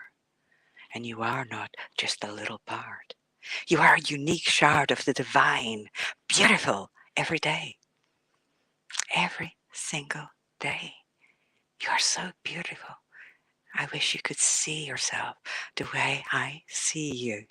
I see you all in beautiful colors of resonances. The body is a body. It's beautiful. Honor it. But you are so, so amazing. You are so, so beautiful. Your spirit, soul, is so amazing. So let me see how much time have we got. Have we got time? You have 10 more minutes. Okay. May I just bring you in to breathe in and out with me? Breathe in and out. Breathe in all what is yours and good. And breathe out all what is not yours and you picked up and does not serve you. And breathe in all what is yours and good. And breathe out all what you picked up is not yours and does not serve you. Now breathe in again. All what is yours and good. And breathe out. Beautiful, beautiful, golden white light. Share it with everyone. Imagine above your head this beautiful sun. Golden, gentle white light. And as you breathe in and out, visualize your heart. Send it love. Feel the love in your heart.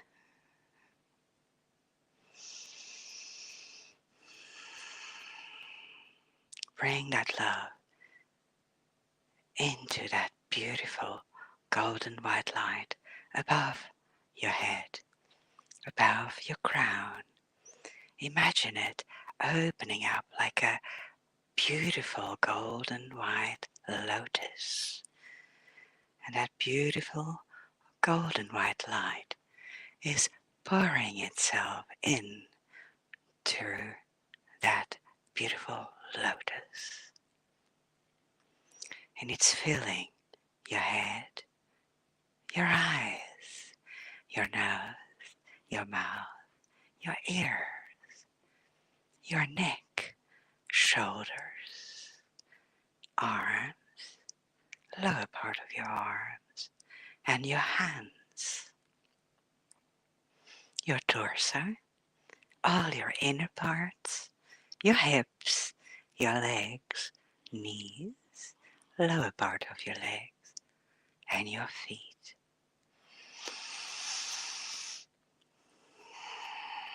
Feel every single part of your body rejoicing, being filled with this healing, loving, golden, gentle white light.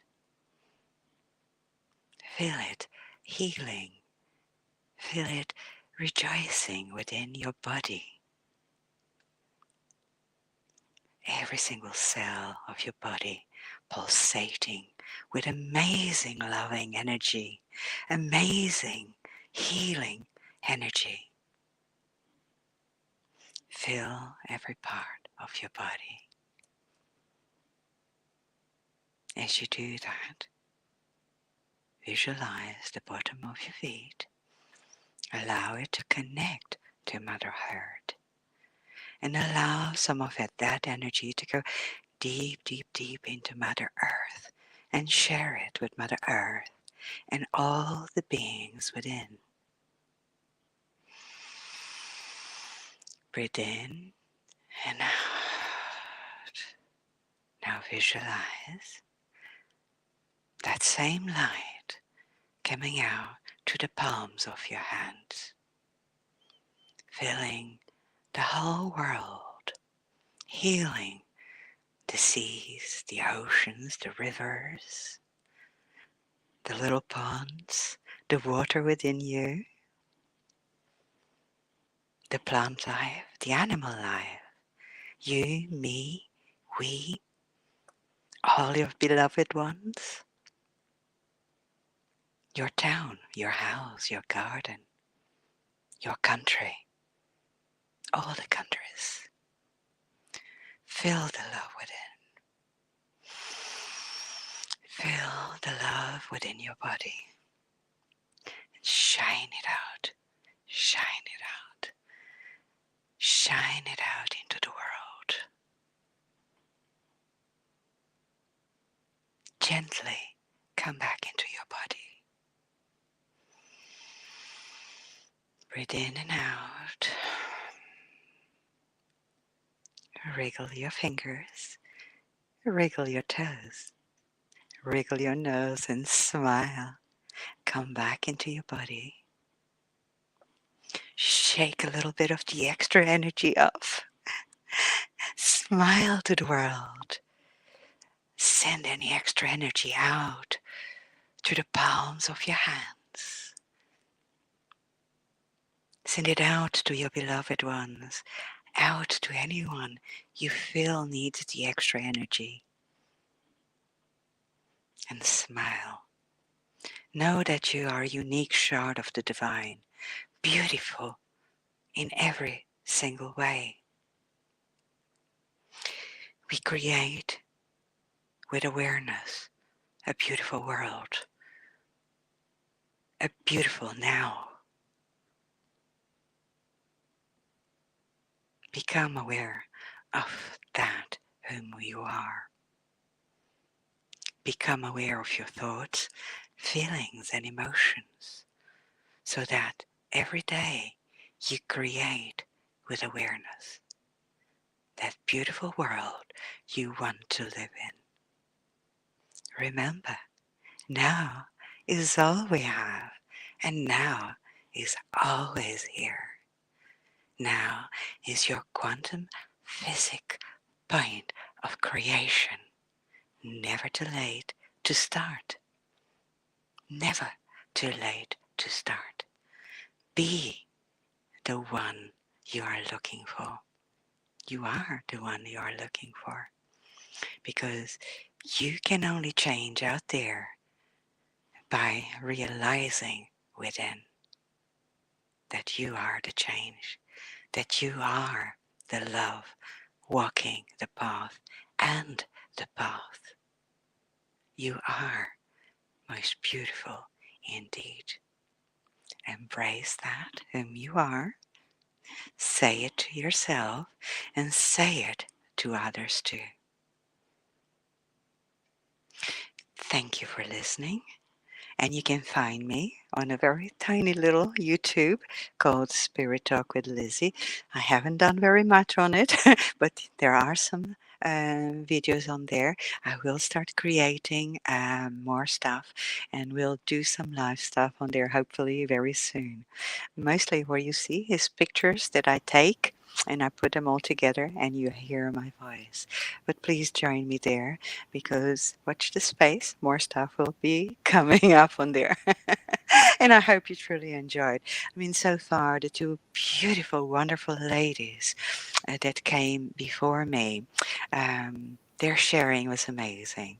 And our beautiful Catty is amazing, and I love Catty. Thank you. And I hope you enjoyed listening to me. I wish I had more time, but time is here, always. And as I say, now is all we have, and now is always here. Well, thank you so much. That was the perfect, everything's like fitting in like puzzle pieces into this beautiful mosaic. That was so beautiful and so calming and relaxing. Thank you. Very heart opening. Thank you, Liz. Thank you. And again, everyone, Lizzie's channel, her YouTube channel is Spirit with Lizzie. Spirit Talk with Oh, Lizzie. Spirit Talk. Oops, sorry. Yes. I tried. Yeah. It's Spirit Talk with Lizzie. And I call it that because many years ago, because I do radio as well, I do channeling and I do automatic writing whilst I'm asleep. So I was writing quite a lot. And I never even heard about any of this talking on radio or anything. And Spirit was pushing. And I don't even know how I ended up calling a number, and I was live on radio suddenly, reading my channeling of love and beauty and all that what we are. So that's how it so started. beautiful. Well, when we surrender, Spirit knows more than we do. Yeah, we are spirit, and sometimes people are waiting to have a spiritual moment. But realize that you are spirit soul having a moment right here, right now, in this beautiful body. Yes. Thank you. So I hope you'll stay and listen. I stay. I'll be here if you need to call up on me. I'll be around. Okay. Well, thank you. Bless you. So the next person is not here. So we are going to share a pre-record from my dear friend, Grandmother Susan Christensen. And I'm going to put it up. Let's make sure it works. Add to stream. There she is. Let's stop her for a second. So I just want everyone to know Susan is an author, a writer, a filmmaker. Her film on Indigenous grandmothers it's free on YouTube, but it was picked up by PBS and used nationwide as a fundraiser for public broadcasting stations. So she is very, very dear and very working very hard to live the truth of her teachings that she has learned through the Indigenous. She's in a group that meets once a week of grandmothers. This recording is only 18 minutes long. So after that, I will be showing some other little clips that will give you some insight to what Evan and Stephen Strong are going to be doing later during this event.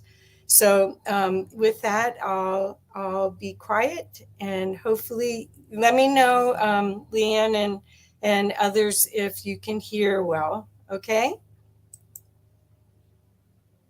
Well, hello, everyone. I'm really honored to be here, and I really want to thank you for the invitation.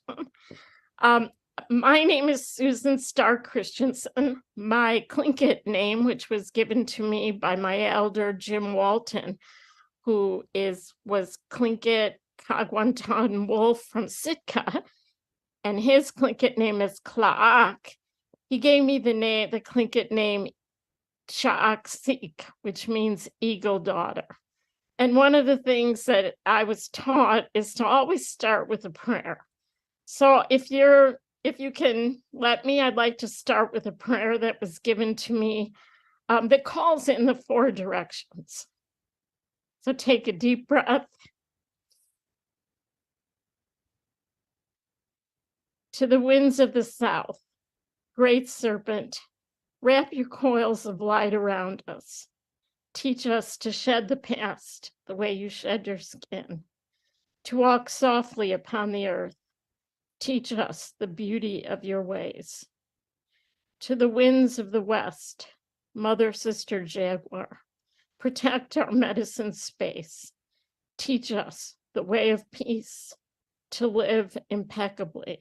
Show us the way beyond death. To the winds of the north, hummingbird, grandmothers and grandfathers, ancient ones, come and warm your hands by our fires. Whisper to us in the wind. We honor you who have come before us and you who will come after us, our children's children. To the winds of the east, great eagle, great condor, come to us from the place of the rising sun. Keep us under your wing. Show us the mountains we only dare to dream of. Teach us to fly wing to wing with the Great Spirit. Mother Earth, we've gathered together for the healing of all your children, the stone people, the plant people, the 4-legged, the 2-legged, the creepy crawlers, the finned, the furred, and the winged ones, all our relations.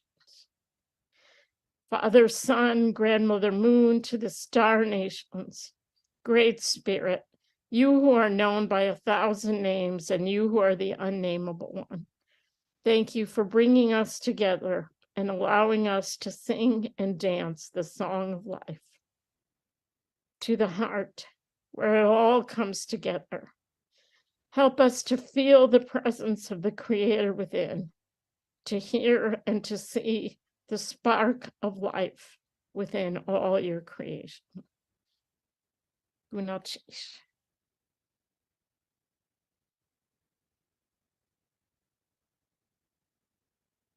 I usually start every presentation I ever make, letting people know I'm not nervous and I'm not crying. When I was younger, I wore a brace and it was the wrong treatment for what was wrong with me, and it damaged my vocal cords. So people always tell me, oh, you sound like you're nervous or you're crying. Well, this is the best I can get. So my apologies for that. But I also wanted to start today with sharing with you a dream. And I know that many people who are listening are also guided in their life by dreams and by prayer. But I wanted to share with you a dream that I had as an older person before I started on the journey that I'm currently on. And in that dream, I was living in my home in Juneau, Alaska. And if you know Alaska, you know that Juneau is on one side of the Gastineau Channel. And on the other side of the channel is Douglas Island. And in my dream, I was on the Juneau side of Gastineau Channel, and I was standing on top of an old 45 record player. And if you remember those, or many of you aren't old enough to remember them, but they were like these little square boxes, and you could put a little record right on a spindle on the center of the square box. And I was standing on top of this record that was going around, and on it were all these people that were living in Juneau that I knew, some that I didn't know. And I was jumping up and down as the record was turning around. And I was saying to everyone, we're on top of a record player. Why are we on top of a record player? Let's get off the record. And the more I would say it, the faster the record would spin. And it kept spinning faster and faster. And I was jumping up and down, and it kept spinning faster and faster. And finally, I was thrown off the record player. And I was thrown off the record. And I found myself laying on a beach on Douglas Island on the other side of Gastineau Channel. And behind me was a mountain. And I remember sitting up on the beach and looking back, and I could see really clearly now that everyone was just spinning around on top of the record player.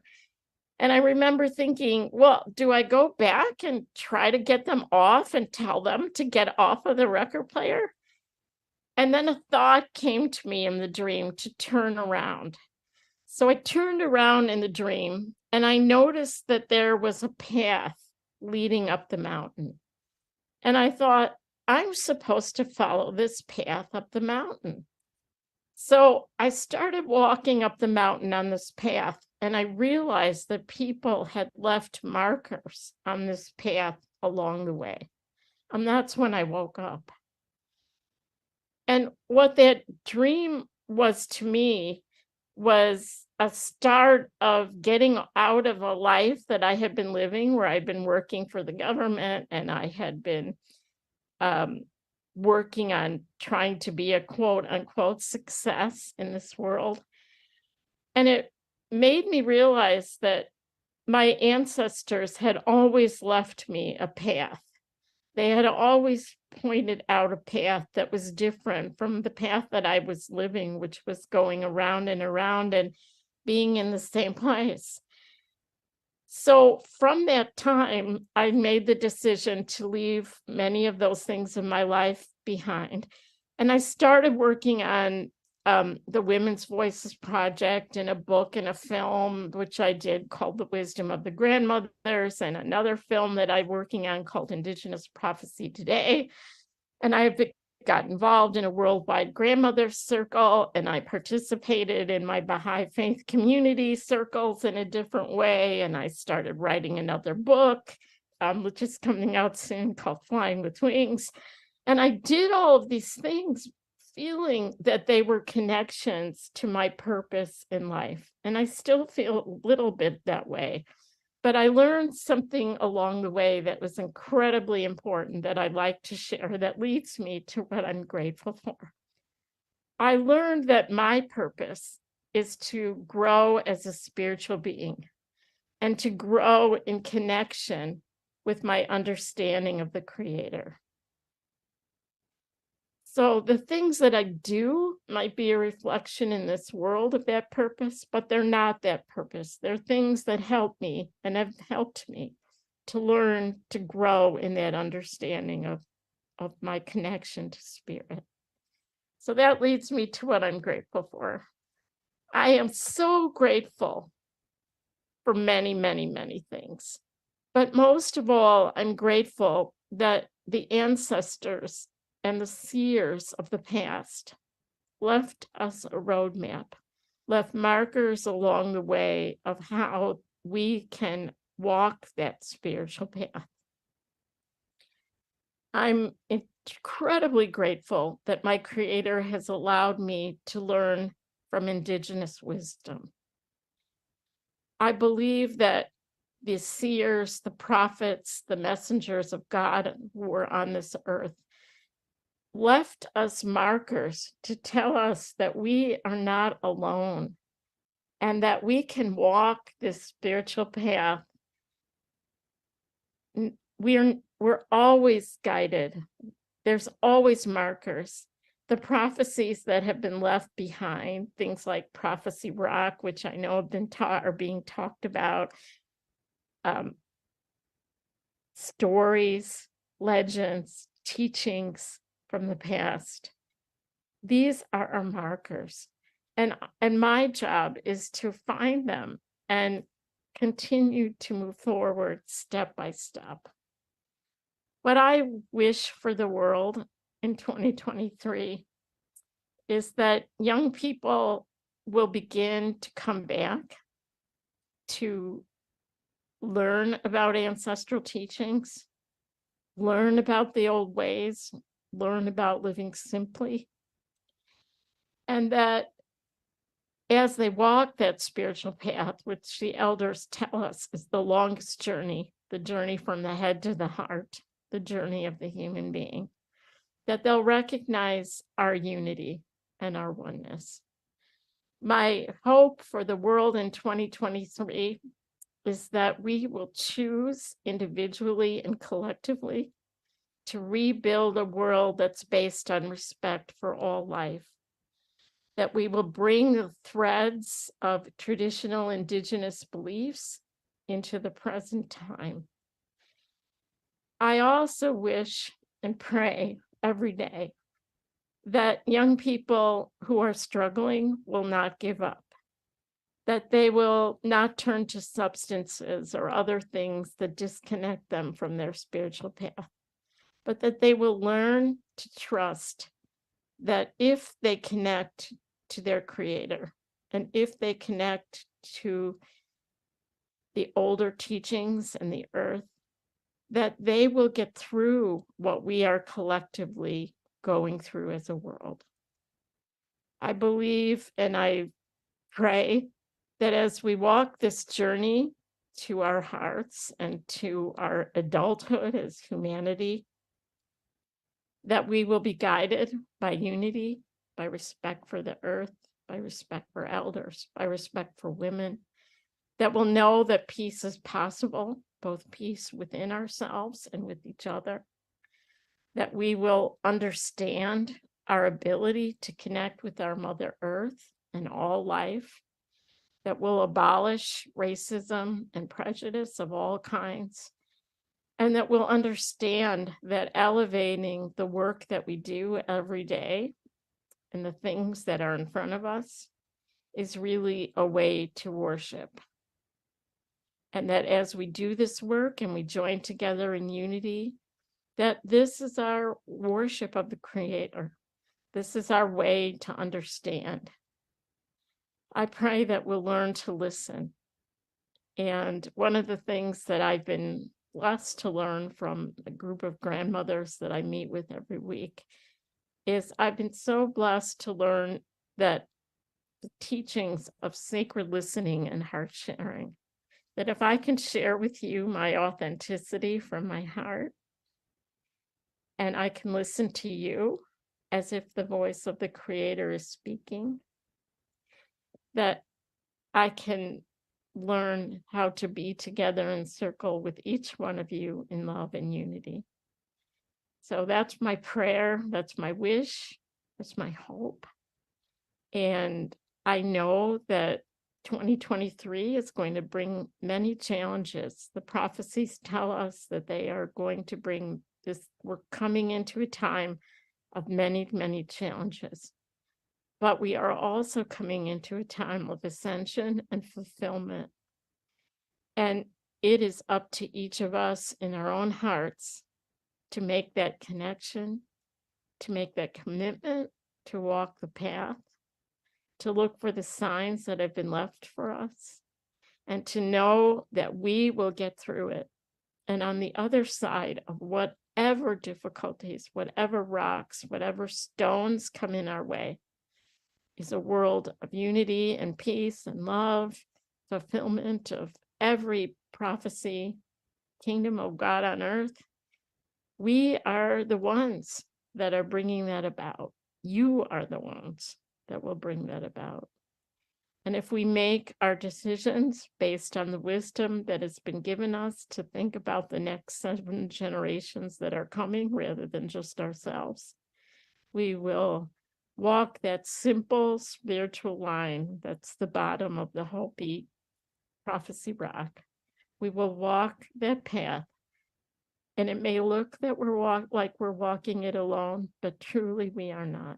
We are walking it hand in hand with Creator, with the ancestors, and with all of those who have come before us that have left us the markers along the way. Gunalchish. It's an honor to be here with you.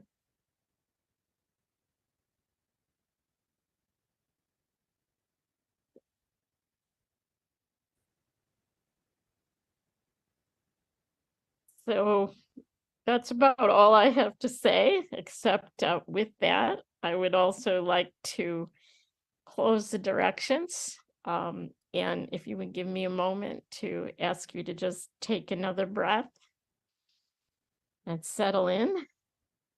And let's close what we have opened. To the winds of the south, great serpent, we thank you for wrapping your coils of light around us. We thank you for teaching us to shed the past the way you shed your skin. We thank you for teaching us to walk softly on the earth and teaching us the beauty of your ways. We thank you and we release you. To the winds of the west, Mother, Sister, Jaguar, we thank you for protecting our medicine space and teaching us the way of peace. We thank you for teaching us to live impeccably and showing us the way beyond death. We thank you and we release you. To the winds of the north, hummingbird, grandmothers and grandfathers, ancient ones, we thank you for coming and warming your hands by our fires and whispering to us in the wind. We thank you for allowing us to honor those who have come before us and those who will come after us, our children's children. We thank you and we release you. To the winds of the east, great eagle, great condor, we thank you for coming to us from the place of the rising sun and keeping us under your wing.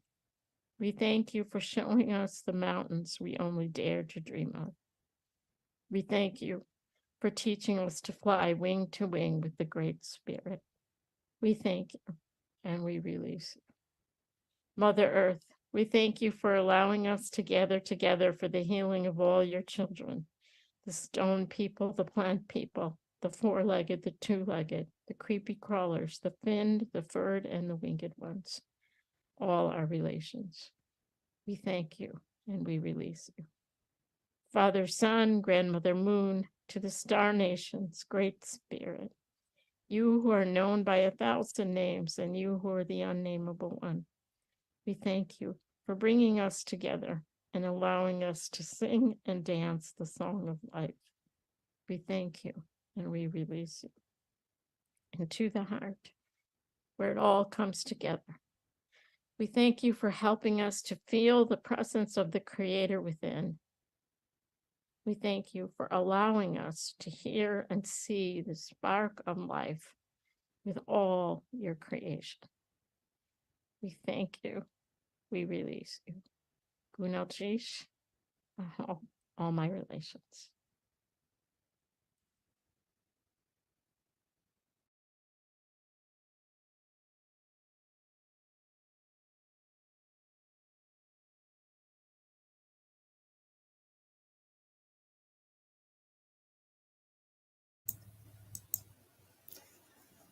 Thank you, everyone. I hope you enjoyed her beautiful sharing. And what I wanted to do, because that wasn't a full 30 minutes, is I wanted to share real quick a PBS promo that they did for her film, The Wisdom of the Grandmother, so you can get an idea about it. And then I'll be sharing some clips from Evan and Stephen Strong's work to also entice you to stay all day with us, or when you have more time to watch this later, But this is the Wisdom of the Grandmothers PBS promo. Again, the Wisdom of the Grandmothers, Susan has gifted to everyone. It was done in 2016, and it's online for free for everyone. But right now, I'll just show this so that you have a little insight into what it is. Susan's put a lot of energy. She's working on her second film in capturing the wisdom from the indigenous grandmothers from all over the world. She just came back not too long ago from Australia, where she was working and capturing information, and she's working with all the prophecies. So I think this is such valuable information for us to fortify our hearts as we go through these changing times. Started with a dream. Let's ask grandmothers about what they think is important. So grandmothers who have the strength, we now have the experiences, we now have the wisdom. All of this has to do with relationship. And if we open to that and allow ourselves to be carriers of this wisdom, there's enough for everybody. Treasure buried deep. Well, that was how quick it was. But you can see the opportunity is for us to really get aligned with what the people knew that were aligned with nature, and change the way that we interact. I also wanted to share, I have this beautiful book that's White Eagle is a spirit guide for a lot of people in the world. There's actually a retreat center in Texas dedicated to White Eagle. If you go and look, you can find lots and lots of books that are channelings of his. And what I thought I'd do is read this and then show a couple videos. And they're short, very short. So here we go. Magic that heals. There is always something beautiful to be found if you will look for it. Concentrate on beauty rather than on the reverse. This positive, loving attitude towards life and people is all part of the divine magic which we are all endeavoring to reveal to you. It is helping you to perceive the divine presence, helping you to put into operation the divine magic that heals. So with that, I'm going to show you, and these are very short. The next one is these are all from Evan and Stephen Strong, and hopefully that you'll find them entertaining. Let's add this one. This is a yo that was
So I'm sorry it's breaking up so much. I'll try another one instead. For y'all. Here we go. Como Rudolfensis. in East Africa, south of the Horn, in direct competition with the Homo habilis. Believe that they ate a lot more meat than some other ape cousins, which may explain some of their greater brain growth. Vegetarians look really bad. They were still omnivorous, they just had a preference for meat. Now for the bus-stop man. In South Africa, only the cap has been found from this unusual species of human. Maybe they were, maybe they weren't. We don't really know. The skull cap is about 1,700 centimeters, whereas a bus-stop man is about 2,000, leading people to believe that they had greater intelligence. However, few fossils have been found where they came from. Dudes are the Dmanisi hominins. In southern Georgia, notable skulls have been found in this particular part of the world. Interestingly, a bunch of hackberry seeds have been found near the fossils, suggesting they may have been eating them. It has to be a carnivore, eh? Okay. So the next one we're going to add to stream, hopefully we'll stream better too. They're different formats of files. So we'll take this one out and add another one. So this is their book, Between a Rock and a Hard Place.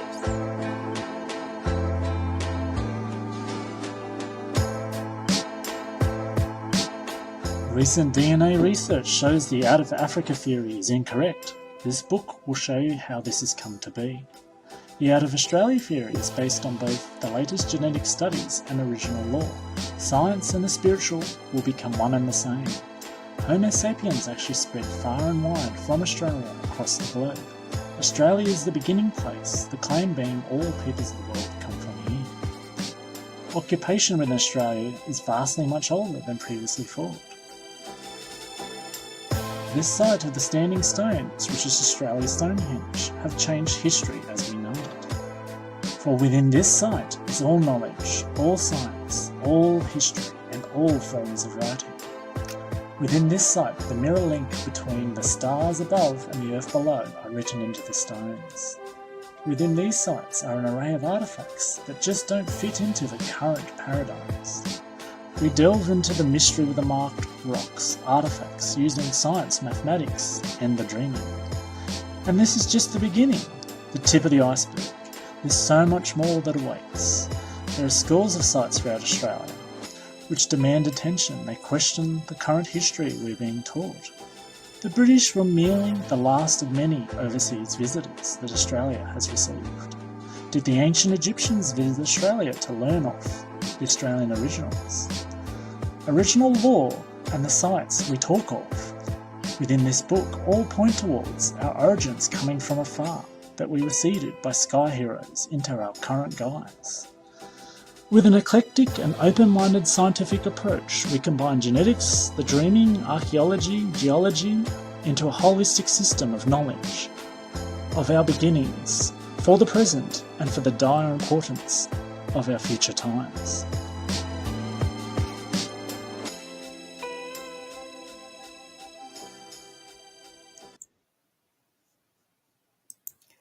So I'm very excited about those stones that they showed in that trailer right now, because we are going to experience them in about an hour and a half for a while. We hopefully will have a camcorder kind of view of being in the circle of the stones. So I am so excited about that. So thank you all. Again, that was Grandmother Susan Christensen.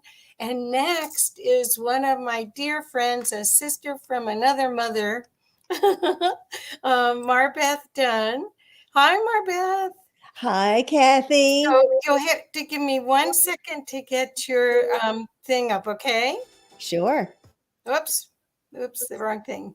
I'm trying to release these, remove them. Okay, so I'll be right there with you, okay? But since you have the cam, you go right ahead and start enjoying. Okay, just give me 1 second because I got to get something up too. So I really want to thank you, Kathy, and I want to thank Omar for having me on this very special winter solstice celebration. I'm so grateful for you because it offers me an opportunity to present something that's very, very close to my heart. And my name's Marbeth Dunn. I am an intuitive energy management specialist. I've been a spiritual teacher for over 25 years. I have an integrative approach, which incorporates energy healing, spiritual principles, empowerment training, mind expansion, Qigong, and yoga. And I help highly sensitive, empathic individuals to break through their barriers and manage their energy so that they can live happy and prosperous lives. So I wanted to share with you my dream of a world filled with peace and love. So this is the winter solstice of 22, but we're moving on to the next slide. Okay, just one sec. There we go. There we go. So in 2018, I was guided to share the World Miracle Peace Experiment. So here's basically what happened. I woke up one morning and I had been feeling off for a few months, just really not very strong, kind of ill. And I woke up one morning and suddenly I had this aha moment. And it was so powerful. It was like, you are going to create this world miracle peace experiment. And I was stunned because here, I was given this opportunity to do something big, and you're going to do this in 2 weeks. I'm like, what? How could that possibly happen? I can't do this in 2 weeks. But, when spirit speaks, we listen, or I listen.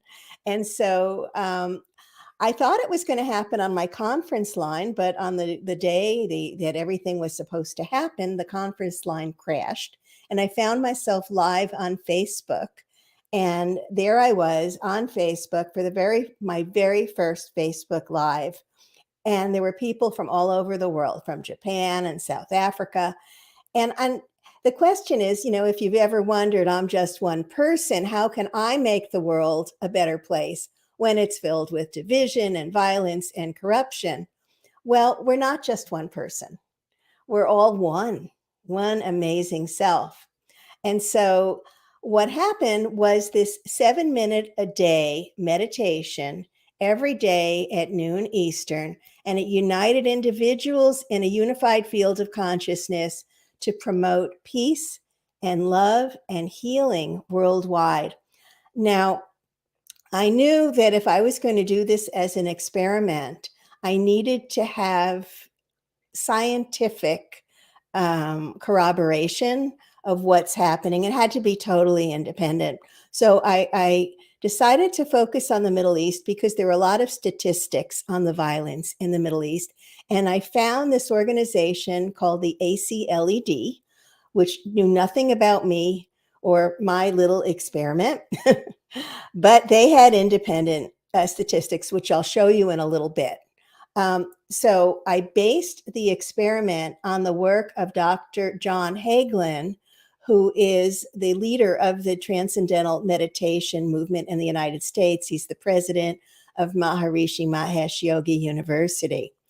And I wanted to show that we have these energy fields, shall we call them, that extend far beyond our physical bodies, and that we could unite in what I call the field of miracles, of love and peace and miracles. And so we have this energetic component, and we have the capacity to unite with others in this unified field of consciousness, and we can affect other people. So that's kind of a big thing. Now, John Hagelin led experiments throughout the 80s and I believe the 90s, where he brought transcendental meditators to various locations, and they would meditate for a period of time. And the level of violence dropped dramatically. They did that in Washington, D.C. Huge, you couldn't miss it, drop in the level of violence. They also did it for 2 months in Israel during the Lebanon War. And at one point, depending upon how many people were actually physically there meditating in this experiment, the level of violence actually dropped at one point down 76%. I mean, that's nothing little, right? But we were not going physically to any location. We were going to meet on the astral. We were going to expand our consciousness to meet in this field. And we were all going to unite over the internet, right? On a Facebook Live. But I also set the intention that people could come and watch the video later and they could add to that field. So it was actually very, very powerful. So we focused on the Middle East because it's been a center of violence for many, many years. And in fact, at that point, over 140,000 people had been killed. And a study of violence that was recent to our experiment in 22 countries added 1.4 million murders and suicides during that death, to add to that death toll. And that also there were a lot of incidences where women were raped and beaten. And there were many mental health issues that happened as well. So basically, this is what we did. And Kathy, can we show some of the statistics? What happened? So this is, we started May 1st, 2018. And this is just the first 3 months, May through July. And you can see, things are looking a little better. And then we're going to move on to the next slide. There we are. We ended on October 18th. So this was a 6 months experiment beginning May 1st, ending October 18th. You can see what happened to the level of violence. And it was pretty dramatic. And, I wasn't really expecting, I didn't know what to expect. I was just like, okay, I'm being guided to create this experiment. I have wanted to repeat it. Every time I start, I'm stopped. So this was the experiment. As of now, it may happen again. I don't know. But continue on to the next slide. And I want to show you another outcropping of what happened is we had conversations of peace.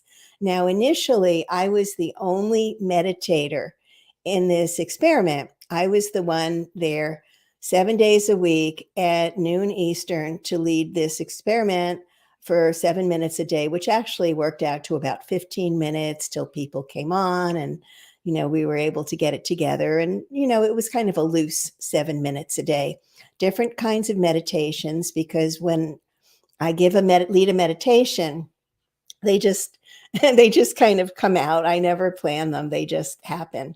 I'm totally guided. I just give myself up to spirit and the meditations happen, which we will do a little bit later. And so these are some of the people who joined me on the program. This is just some of them. There were actually quite a few more. And it went on for 6 months. I brought in a different person to lead the meditation once or twice a week. So these were some of the people. And you want to move to the next slide. Kathy, you're amazing, and I love you. So, and that's so wonderful that we have gratitude. Now, Omar asked all of us that we express gratitude for things that happened in the past year. So one of the things that I'm very grateful for are the tools that I have that uplevel my emotions, that I have my masters and teachers and guides and God and the Holy Spirit, source, the universe, whatever you want to call it. Oh my gosh, I'm so incredibly grateful. I am grateful for all the healing in my life, healing of my physical being, my emotional being, my spiritual being. I'm grateful for my loved ones. I'm grateful to my students.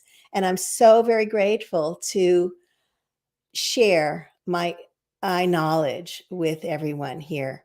So moving on to the next slide, we're going to move on now to imagining 2023.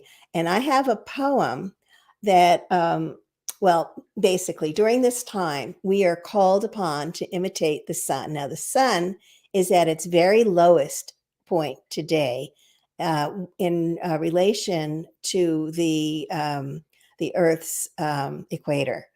And if you think of the solstice as a celestial new year, you can think of it as a time for introspection, for cleansing, for planting seeds.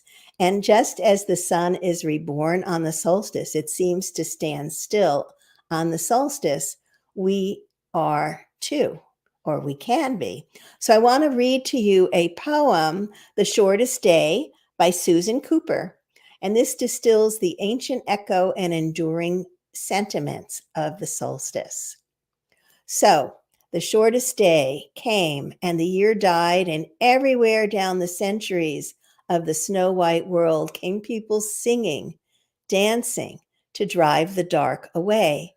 They lighted candles in the winter trees. They hung their homes with evergreen. They burned beseeching fires all night long to keep the year alive. And when the New Year's sunshine blazed awake, they shouted, reveling, through all the frosty ages. You can hear them echoing behind us. Listen. So, with that, I would like to lead us on a special seating, imagining meditation for 2023. So sit up straight. Sit up straight. Tuck your chin in a little bit. This is the yogic neck lock called the Jalandhar Band, where you want your neck straight so the energy can flow up your spine to the 1,000-petal lotus at the crown of your head. We want that energy, that prana, the light force energy to flow. Okay, so we're going to sit up straight. We're going to tuck in the chin, and we're going to follow the breath all the way down into the lower belly. As you inhale, follow the breath in your mind's eye as it moves all the way down into the lower belly. As you exhale, you're releasing everything that is not love, everything that is not serving you, any stress, any anger, any fear.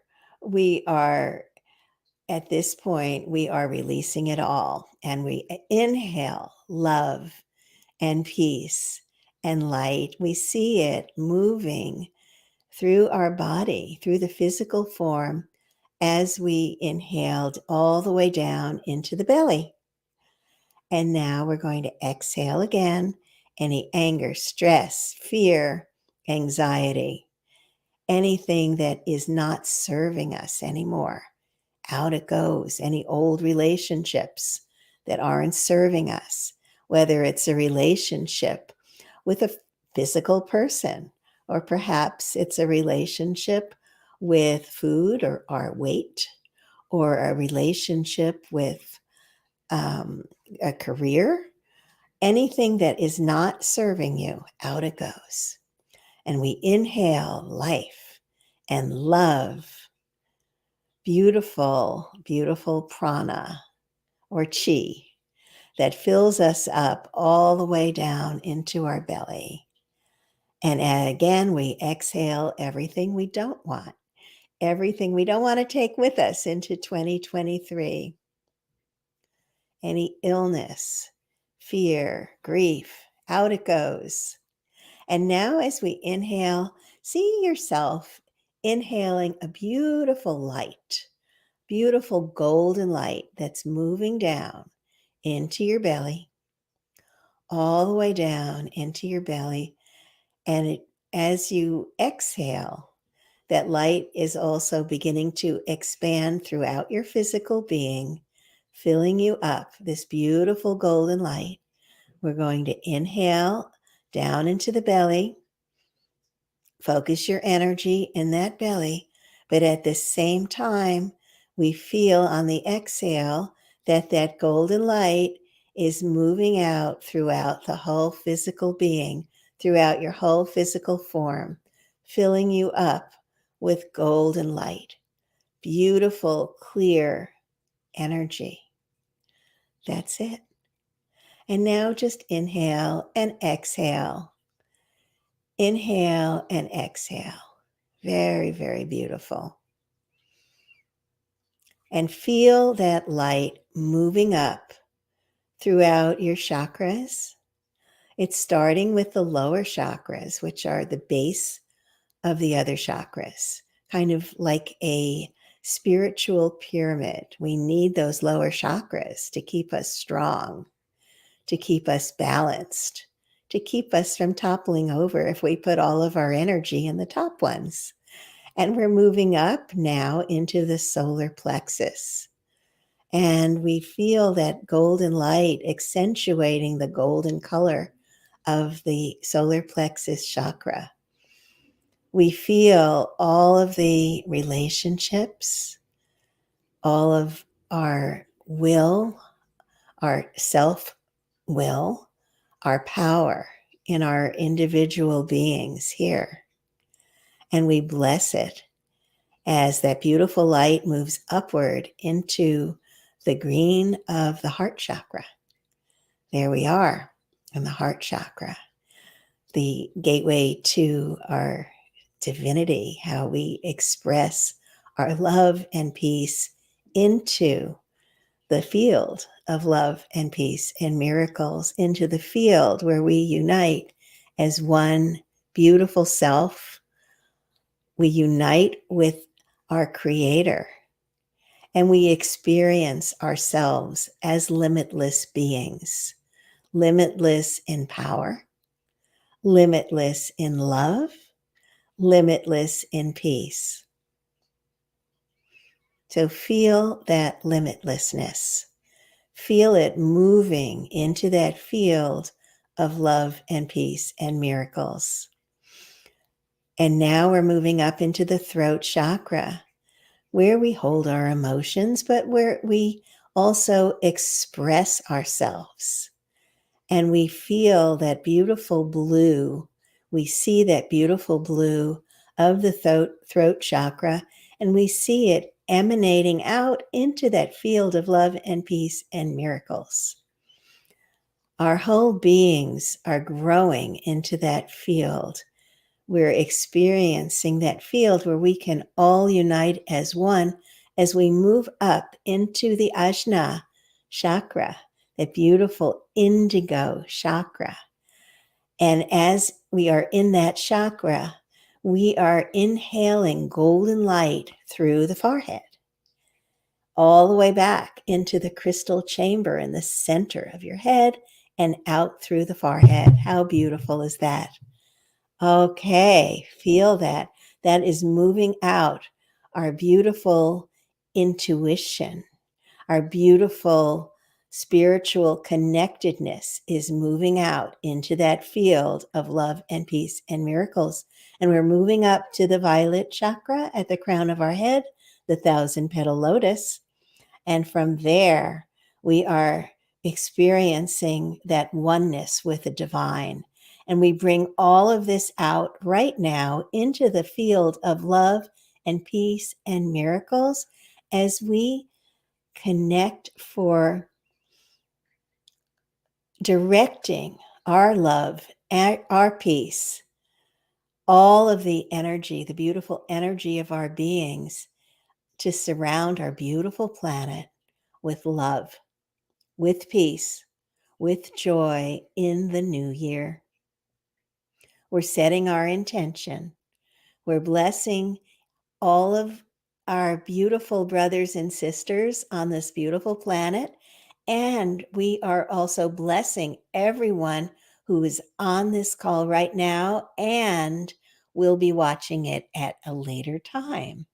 So just feel that love going out, that peace going out, that joy, and now feel it coming back, because giving and receiving are the same, the very same energies.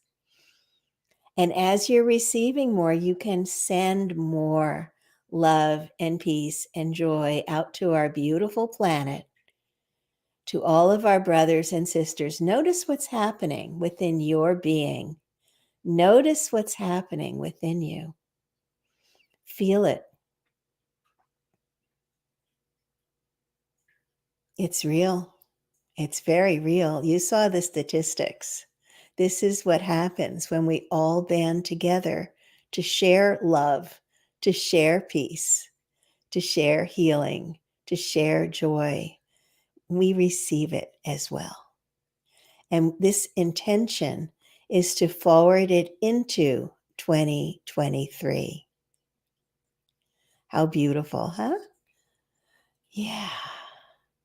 This is yours. And you can experience it whenever you want by tapping back into this energy field, breathing into your belly and letting your chakras expand out into the field of love and peace and miracles. And when you're ready, just come back very gently, wiggle your hands, your fingers, and your feet, your toes, and come back into the physical form, because I'm not done. I have a few more things that I would like to share with you. So the first one is I wanted to discuss some tools that we can use moving into 2023 that would be very, very powerful, that are very, very powerful. And the first one is shape-shifting. So, shape-shifting.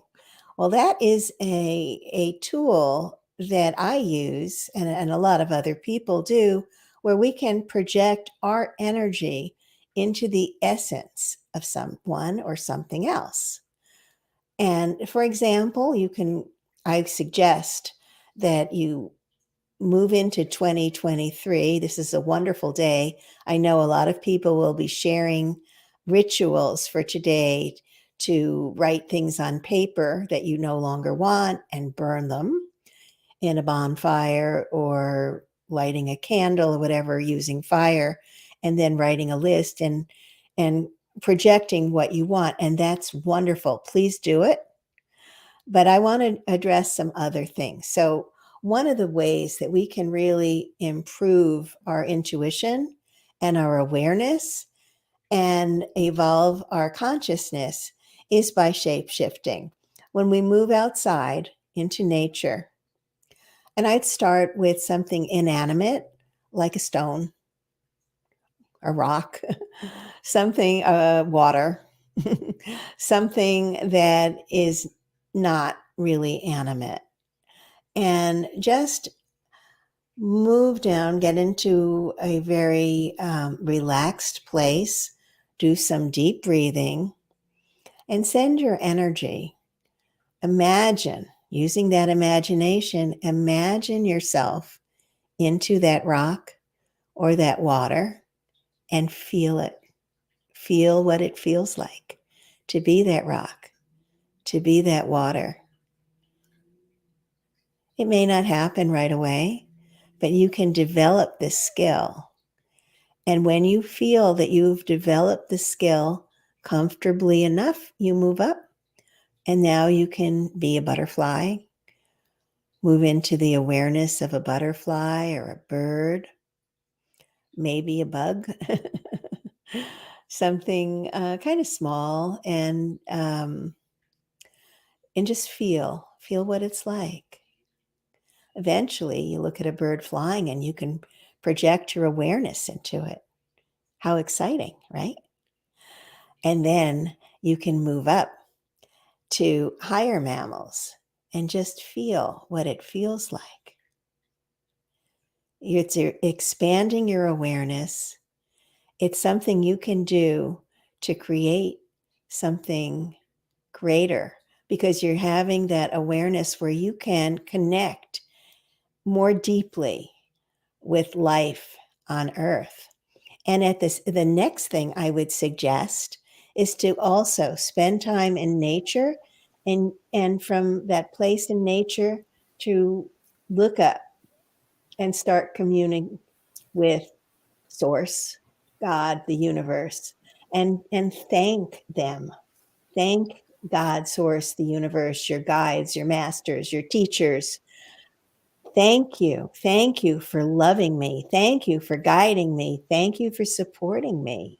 Thank you for inspiring me. In this way, we will have an inspired 2023.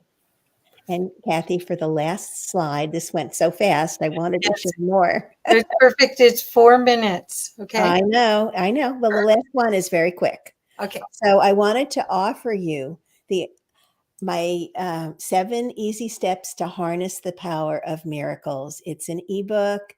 It's very easy, and it's yours free at yourmiraclepower.com.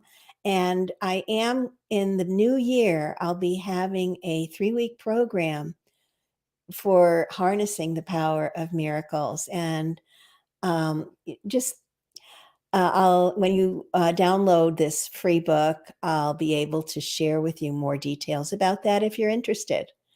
And thank you so much for offering me the opportunity to share this presentation with you today. I so appreciate you. I love you. And I send you so much love and joy and peace in this beautiful winter solstice.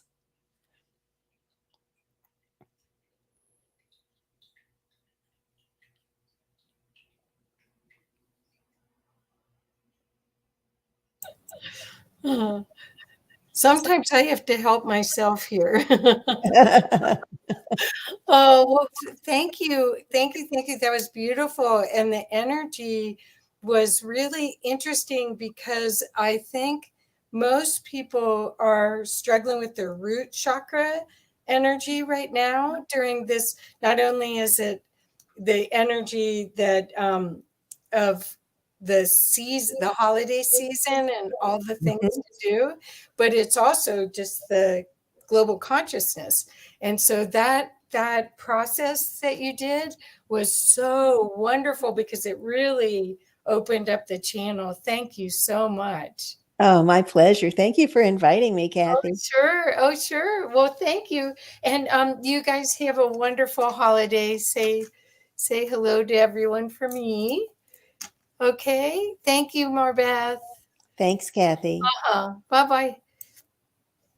So let's see. It looks like we are. That was wonderful. And I'm so excited that the way that this is all working out, because it's seriously building on each other. And it's so beautiful. You can see everyone's perspectives, gives you another little nugget of ways that you can engage with life in a different way. And I'm so excited to meet this next person. I haven't met her before.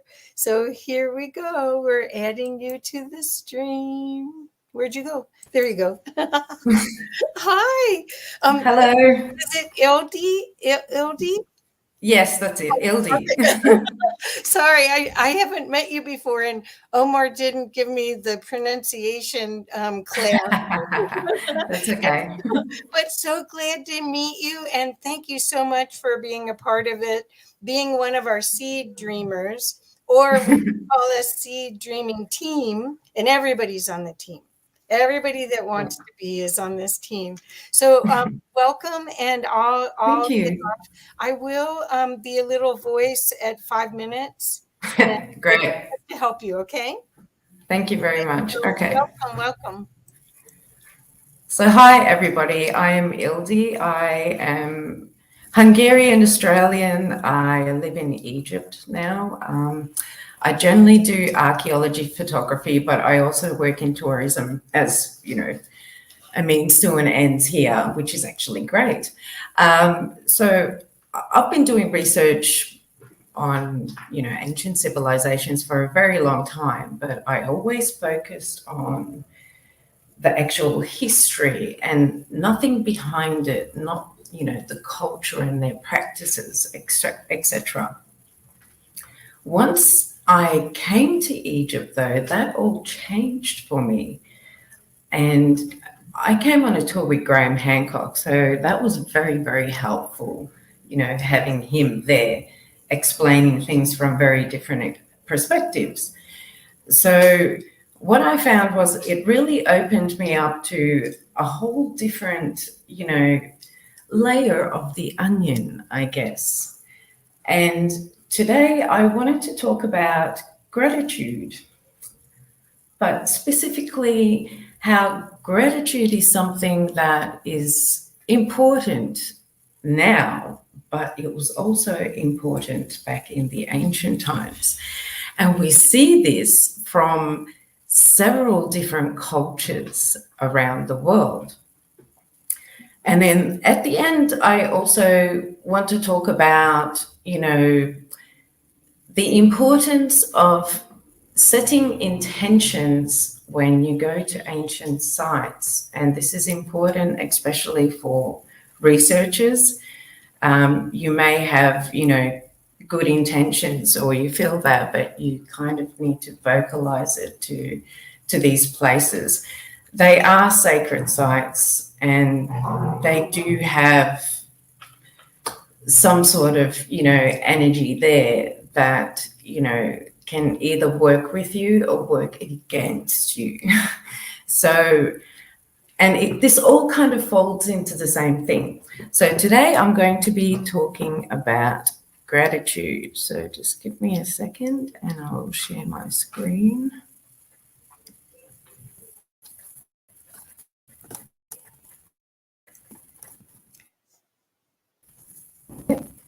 Let me know if you need help, okay? Sure.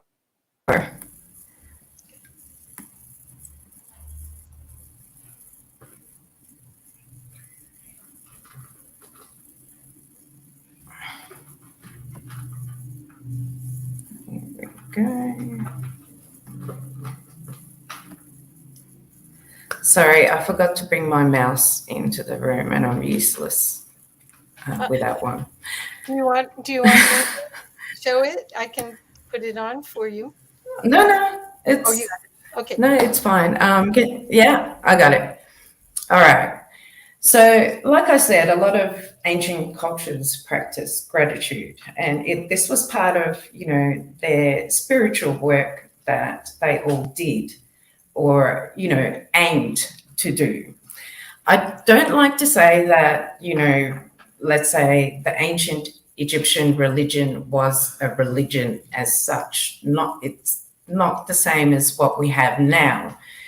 I look at more as, a way of life, and to spiritually build yourself for the afterlife. So what is gratitude?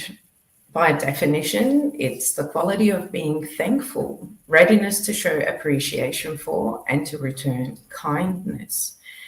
So interestingly, there's been a lot of study done on this by different psychologists. And, they have found very interesting things. So psychologists have defined gratitude as a positive emotional response that we perceive on giving or receiving a benefit from someone, okay? Studies have found that gratitude is strongly and consistently associated with greater happiness. So gratitude helps people feel more positive emotions, relish good experiences, improve their health, and deal with adversity, and to build strong relationships in your life. So this is very important. So Harvard Health has done a study on this and have found that, this is the case, that practicing gratitude is really beneficial for you psychologically, which then impacts you, on a physical level as well with your health. Yet, even though there's research in this and we know about this, this is not something that anybody really teaches us, to actually do.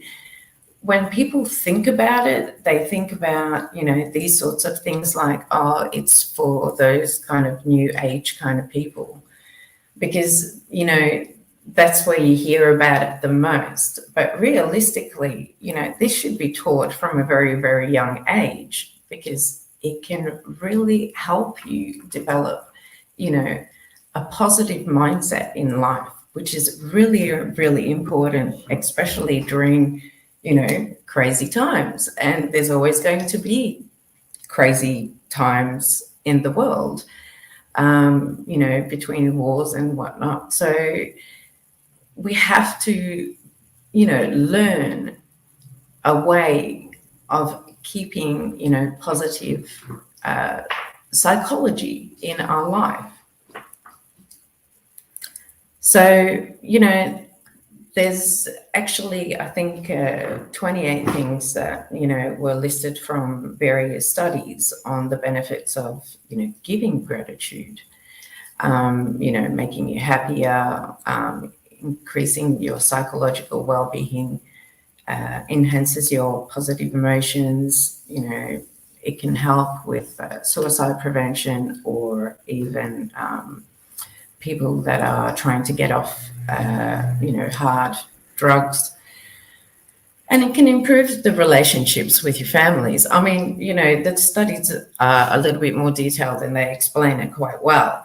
But the important thing to, you know, note is I used to view this sort of thing like that as well, because I didn't understand. You know, I heard certain people talk about it, but not, you know, it was like at a music festival or something when I was younger, so I wasn't going to give it that much credit.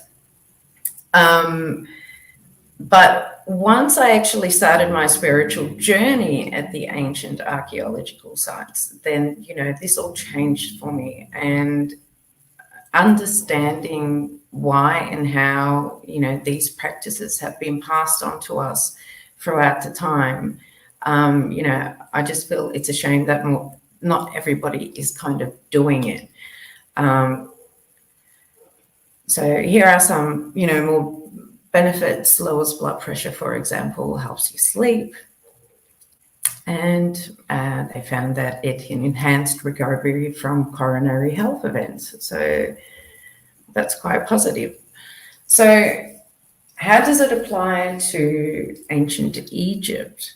So the central cultural value of ancient Egypt was Ma'at, which harmony and balance was something that she represented.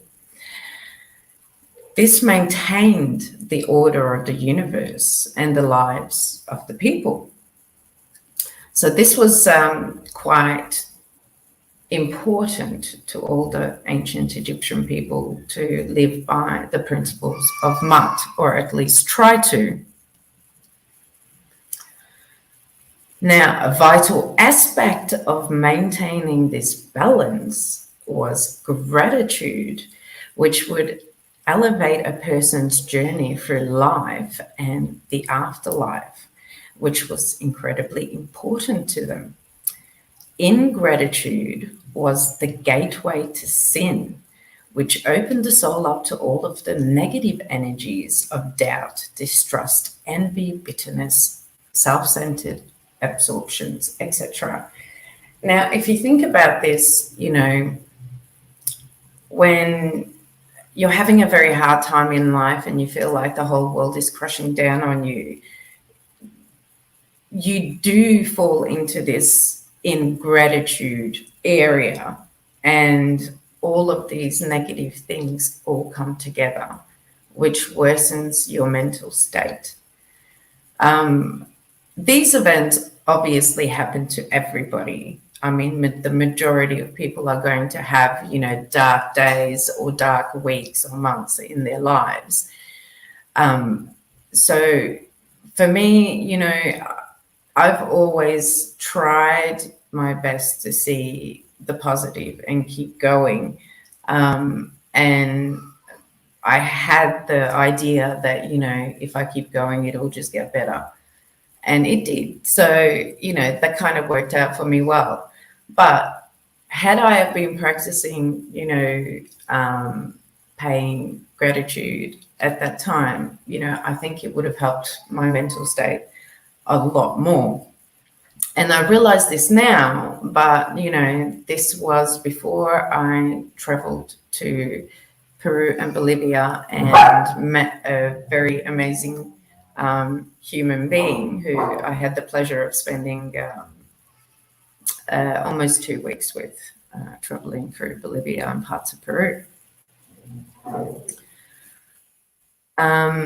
So another important area where they practiced gratitude was the 5 gifts of Hathor. Now, this was practiced by the ancient Egyptian people, but in particular, the peasant farmers. It encouraged gratitude on a daily basis by reminding one of all of there was to be thankful for, no matter what losses one may have endured. So this was all centered around the worship of Hathor, obviously. That's why it's the 5 gifts of Hathor. And the priest or the priestess would take the farmer and hold their left arm by the forearm and say to them something like, name the 5 things you would miss the most if you were to die right now. So then that person would need to list those 5 things without really overthinking it, just the first things that really came to their mind. So, you know, let's say my wife, my children, beer, my dog, you know, the river, you know, because they love the Nile. So after this, they would raise the farmer's left hand in front of his face and say, these are the 5 gifts of Hathor. And the person would look at the 5 fingers of their left hand as the ritual would continue. Every day you have at least these 5 things to be grateful for. And should you lose one, there will be always come another.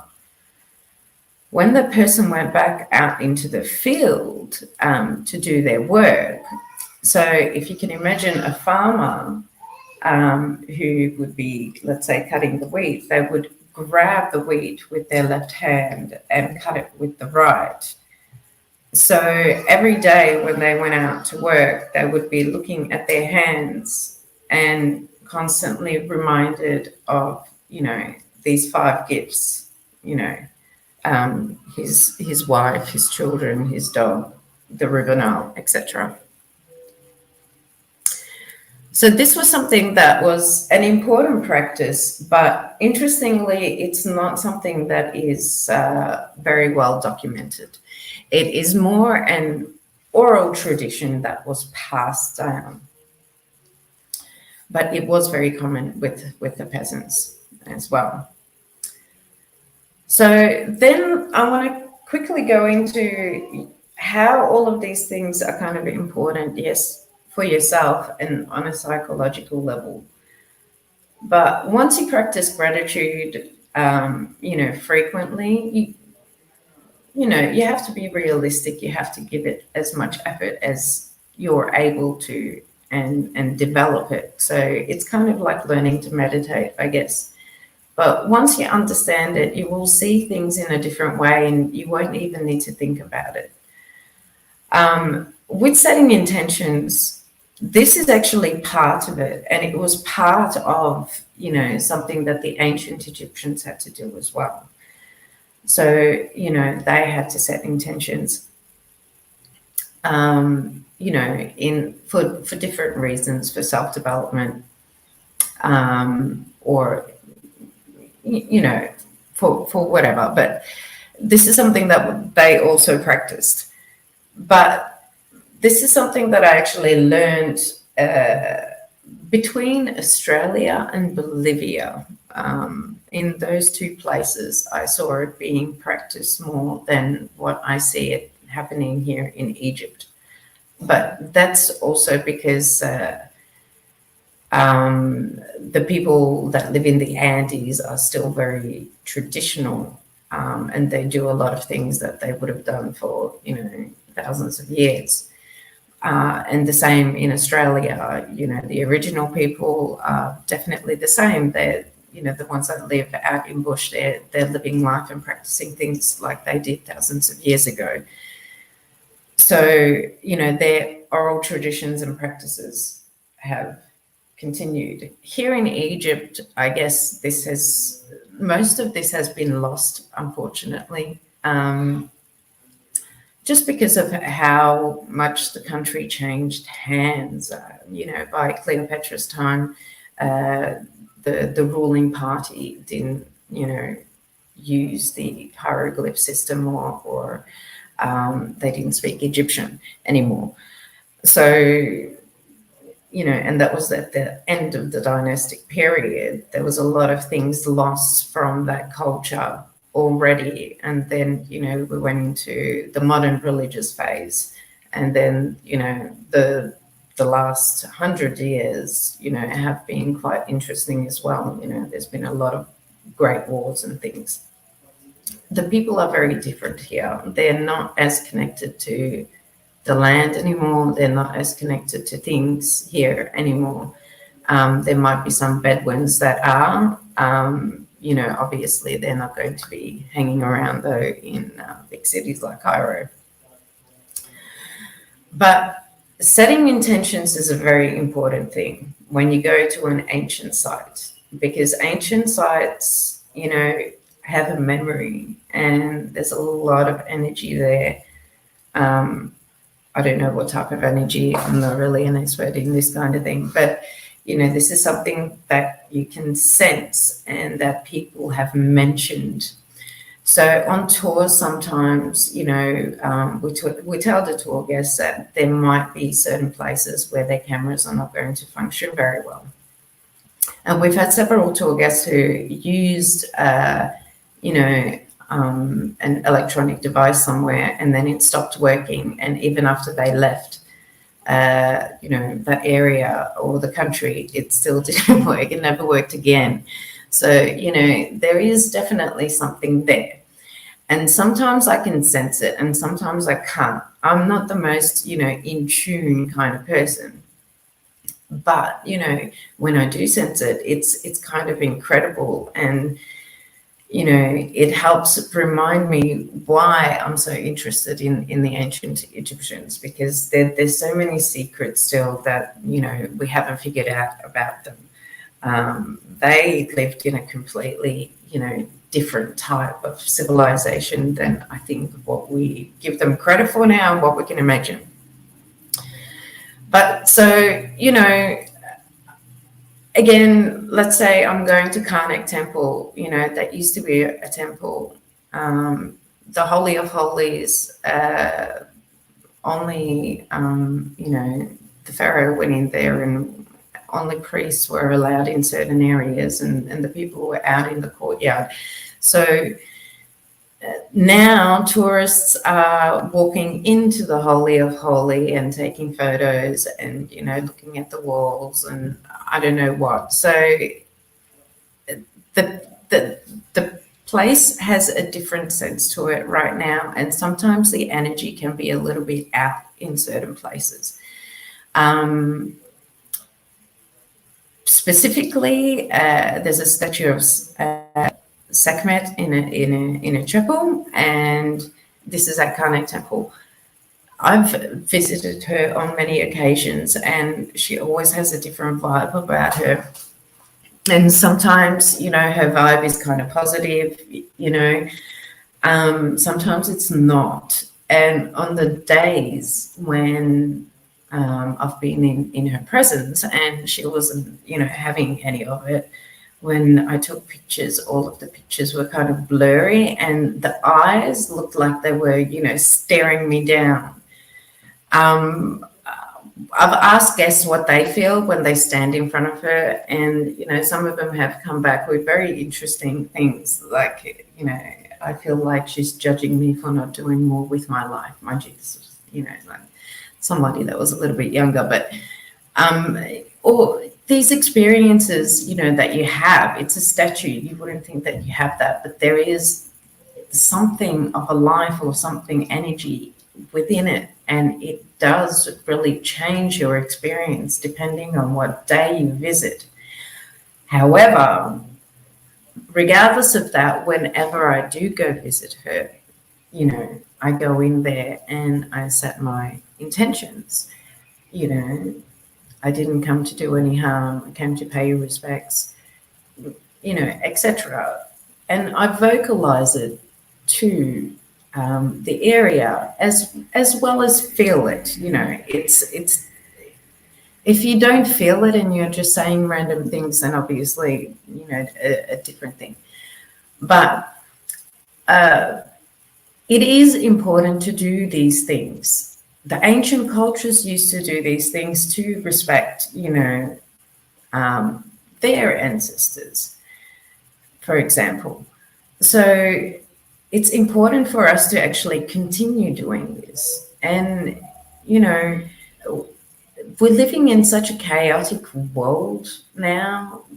Our focus is on different things, going to work, picking up the kids from school, whatever. You know, we're not living out in nature anymore. We're not really living with nature anymore. So whenever we go somewhere, vocalizing that intention will maybe help you in some way, but it's also going to, you know, help you reconnect, you know, with things around you, with the ancient sites, with nature. It's very important to connect with nature. We live in Cairo and there's not much nature here really to speak of.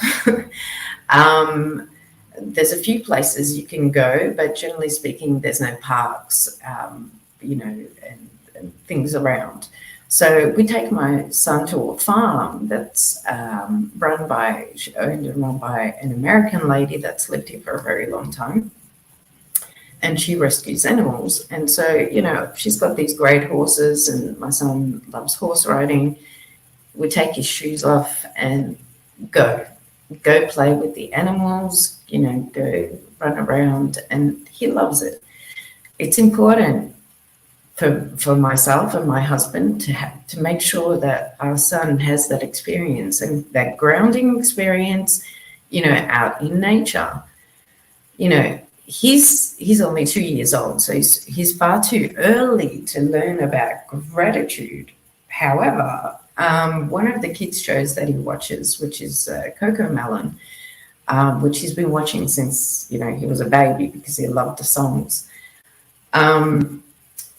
They talk about, you know, gratitude in one of their songs. And I thought that was, you know, very progressive of a kid's cartoon to teach the kids that they should be thankful, you know, or to recognize the wonderful things that they should be thankful for instead of, you know, what they don't have. And again, that kind of, you know, made me think about the whole process of gratitude and how important it is in our life and how it can really change our mindset. So, you know, if you're coming into this and you have something stuck to you, something that's negative, and you're going to go to an ancient site, you might get a bad reflection. If you set your intention, you know, you can avoid this. But regardless of whether it's for your own self-interest or not, you should set intention when, you know, ever you're at any ancient site to pay respects to the ancestors.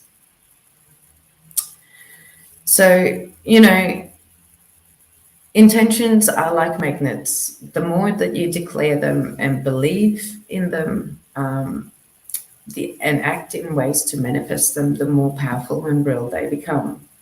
Okay. So you just need to really believe.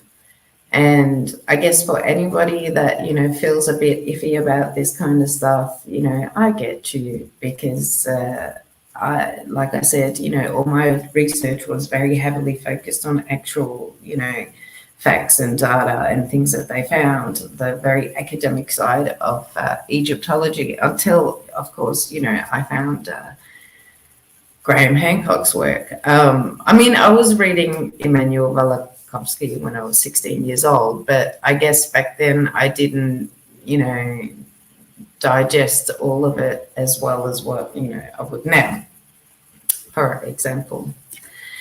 But, you know, learning this skill of setting intention, I think, has really helped me in a lot of ways, because the wonderful thing about places like Egypt and Peru and Bolivia and Easter Island, they are all mysteries, but there's so many little clues, and a lot of people have missed those clues, you know. So every time I go to a temple, I find something new that I haven't seen before, even though I have been there countless times. You know, last year I was in the Great Pyramid, in the subterranean chamber, and I found, you know, a prehistoric fossil in the wall, which I hadn't seen before, but even though I had been down there, you know, several times. So there's always secrets here that are left to uncover, and even when you're standing right in front of it, sometimes it's not going to show you. Another really good example of this is at Karnak Temple. There is a beautiful statue of King Tut, and I've seen it a million times. I've got a million photos of it, you know, millions. But one day I was standing next to it, and the light was shining on his face, and his face was sparkling like, you know, one of those vampires from Twilight. So it was actually quite beautiful. But this was something that, you know, I mean, like I said, I've seen this statue so many times and I've stood next to it and I've taken photos of it. But I guess the lighting was never great. So there's a lot of things about ancient Egypt that will reveal itself not to everybody, I guess. Why? Because of your own, you know, internal demons, meaning you're not ready. You need to, you know, start working on that positive psychology, let's say. And then, you know, your experience once going onto the sites is going to be very, very different, especially if you set intention. So this lady here in the picture, her name is Rosa Maria. She lives in Bolivia, and she's a kind of like a spiritual guide. She is the most, I don't know, the kindest and most natural person I've ever, I don't know how to explain it. She had such a profound impact on me and on my life. And I know she has that impact on everybody that goes to her. So she's the most beautiful person that I've ever met. There's no reason why anyone would ever, you know, dislike this woman. She's incredible. And she taught me a lot about a lot of spiritual aspects, which I never really looked into, because I was always focused on that academic side of things. But once I started to look into it, you know, it opened up a whole new world and universe. So being in Peru and Bolivia right after my first trip to Egypt, I think was kind of like a huge, you know, spiritual awakening for myself. And I learned so much of everything, really, about nature, about our ancestors and, you know, people, their descendants that are still following or practicing some of these rituals, and to see them practice that really gives you, you know, a better perspective of what ancient times would have been like and what their mentality was like. Because when we're looking at them now, we're looking at them with this ego that we're more civilized. But I think most of us know that that's not true. So really, that's you know, that's all I had on the topic. You know, I found it to be very interesting. Something that I really stumbled onto once I started doing more physical research instead of just, you know, academic stuff. And connecting with these sites has been incredible. So thank you. Thank you. So I'm going to remove your slides. Yeah, I can do that too. Okay. So thank you. So I hope you have a wonderful solstice. And thank you for insights. Thank you for coming from all the way around the world. And yeah. I look forward to hearing more about your business. It sounds fascinating. Yeah. Oh, you mean the tours? The tours, yeah. Yes. So I work for Horus Rising and the Kemet School. They're actually they're rather well known. We have yearly tours with guest speakers like Brian Foster and some, you know, YouTube stars that, you know, a lot of people are used to YouTube researchers, but, you know, the well-known ones like Uncharted X and things. So, you know, we do kind of specialty tours. So we get to go to areas that are generally, you know, off limits to the public. Yeah, so it's a good job to have. Yeah. But the best part about it is really, you know, the guests, because they're also interested in the same field. To spend 2 weeks with people, you know, that share your interest and have the time to discuss it in detail is always, you know, such a, you know, positive highlight of my year, because the rest of the time I'm at home working. So and you have a 2-year-old, so we know what that's like. Yeah. Wow. Wow. Yeah. Well, thank you so much. And I hope you'll stay, and I hope you'll share so that more people will get to build on this energy that we're building as seed dreamers, as part of the seed dreaming team. And invite everyone to join us, because this energy, at least I'm feeling it from the very beginning of the day to now. Thank you. Your contribution was wonderful. Thank you, Odie. Thank you. Thank you for having me. Oh, Okay. okay. Talk to you later. Bye-bye. Bye. Caroline. Hello. So, everyone, I'm so excited to have you meet. If you don't already know Caroline Chang, I was with her at the Mayans conference, and they let me, little old me, introduce her. And I didn't mess it up. No, well, not really. No, you just Not announced. really. No, you just announced. Oh, Caroline wants me to read her bio. You didn't mess it up because you read it. Yeah, because usually everyone else wants me to ad lib all the cool stuff that I know. Anyway, okay, well, here you go. I'm in the background. I will let you know when it's 5 minutes, and I'll do my best to queue up what you gave me. Okay. Right. Okay, thank you. You're welcome. Thank you. Well, hi, I am Caroline Chang, host and producer of Awake to Oneness Radio. I launched my podcast, Awake to Oneness Radio, 8 years ago after the transition of my son, Kyle. And what I got, the message for this talk is gratitude. And I am so much about gratitude. Kathy knows this just from being around me. I am in the attitude of gratitude in every now moment. For me, this is not words. This is not words. This is how I live my life in every now moment. Now, I can kind of share a little bit on how I got here, got to this place of gratitude in every now moment.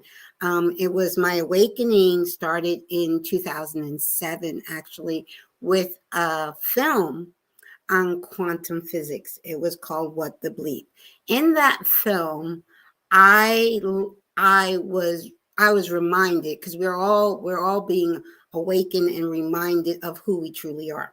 So in that film, it reminded me of the truth of oneness, of universal oneness, that there is no separation.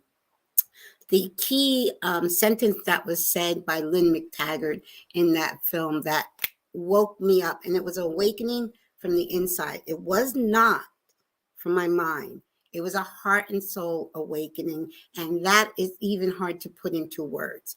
But she said the biggest problem in the world today is the illusion of separation. And when she said that, something woke up inside of me, and it's so true. All of humanity's problems stem from one thing, that we think we're separate.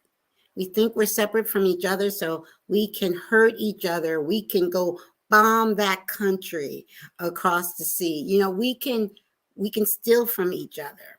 We can lie to each other. We can do acts of violence against each other because we think we're separate, which is so not true. The universal truth of oneness is now being taught by quantum physics, which is over 100 years old. So it's not even new science. It had been taught by spirituality and ancient wisdom for eons. There is no, it's undeniable truth.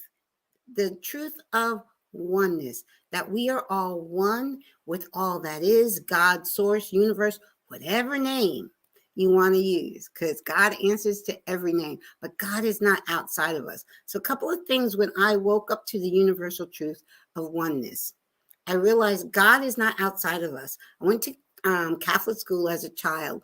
I was active in church for many years, Christian church. And from religion, and I have nothing but respect for all religions, but from religion for me made me feel like I was separate from God. So the first thing when I awakened to the truth of universal oneness, I realized I'm not separate from God. You're not separate from God. We can never, ever be separate from God. We are eternally with God. And we are holographic aspects of God, divine, all that is. Meaning, holographic means, my favorite quote is Rumi. You are not a drop in the ocean. You are the entire ocean in a drop. You are all of God in a drop. I am all of God in a drop. Each one of us, every living being, and what we consider not living, like a rock or a tree, is living. You put anything under a high-powered microscope, all you see is these tiny moving particles we call atoms. They're moving, meaning there's life in that rock. There's life in that tree. There's life in everything. And that life is all connected. It is all one energy. That has been proven scientifically. It is all one energy, interconnected and interdependent. And we, with our limited human senses, we think, oh, all it is what we can hear and see with our own eyes, our touch and feel, when science has also proven that with our human senses, we can only detect 0.4% of what is actually around us. I say all of this to say, when you know, like breathing, there is no separation between you and another person. When you know, like breathing, there's no separation from you and Mother Earth and anything on the earth. When you know, like breathing, there is no separation. You know that you are God in a drop, creating your life experience. You're not creating anyone else's life experience. You're creating your life experience, and everything that happens in your life experience you created. So when you know that you created, you own your creation and you realize, okay, I created that. Maybe I want to change now, certain things. Now, I heard the lady that spoke before me talk about when we have our dark days. My daughter just transitioned 2 weeks ago. My son transitioned 8 years ago. And people keep talking to me, how are you even standing? I'm standing because I know they're not gone.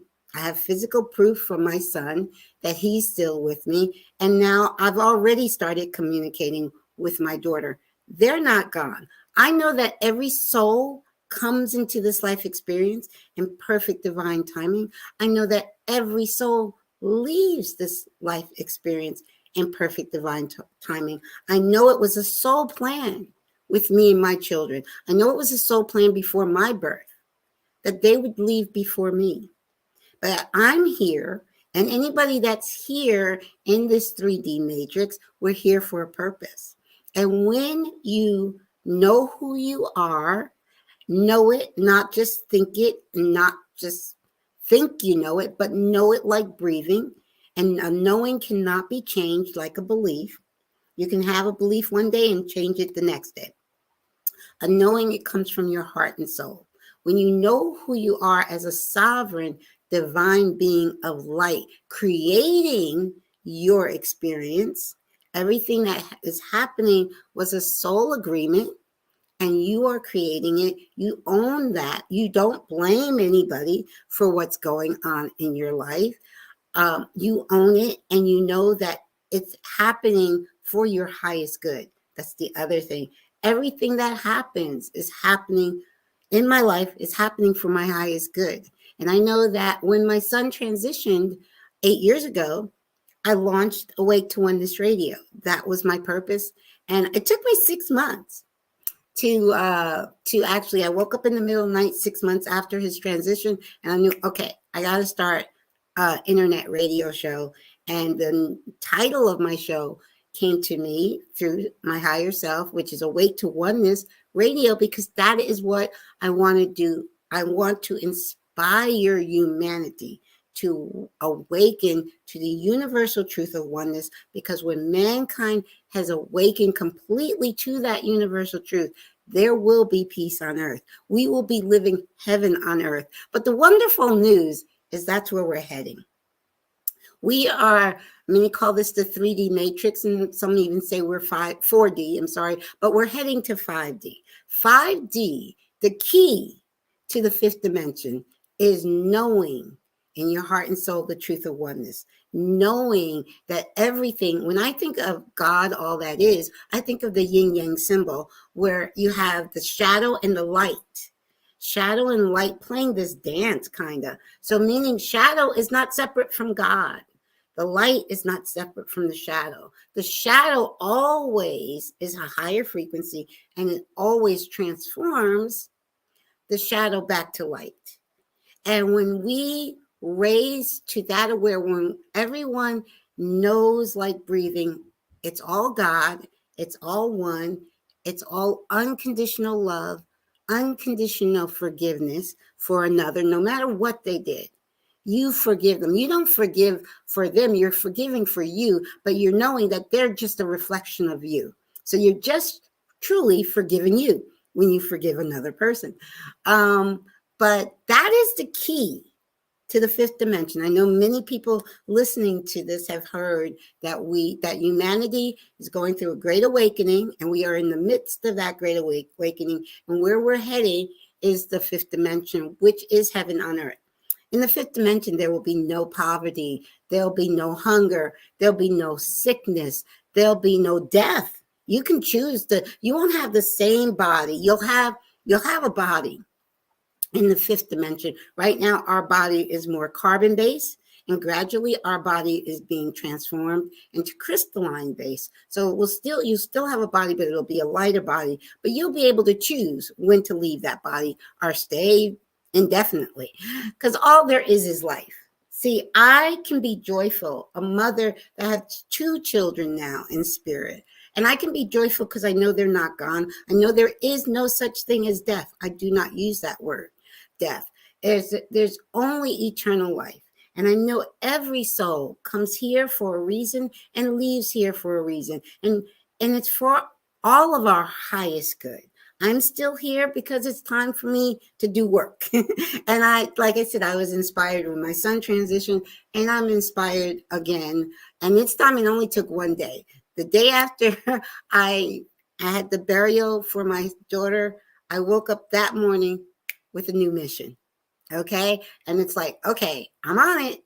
Higher self, I'm on it. And I know both my children are right here beside me and encouraging me on in the work I'm supposed to do. So when you live when you know who you are, to me, this is simple. When you know who you are and why you are here, and you are living that purpose, all you feel is joy in the now moment. And when I say now is all there truly is. There is no past, there is no future. There's only the now. And you can only live your life in the now.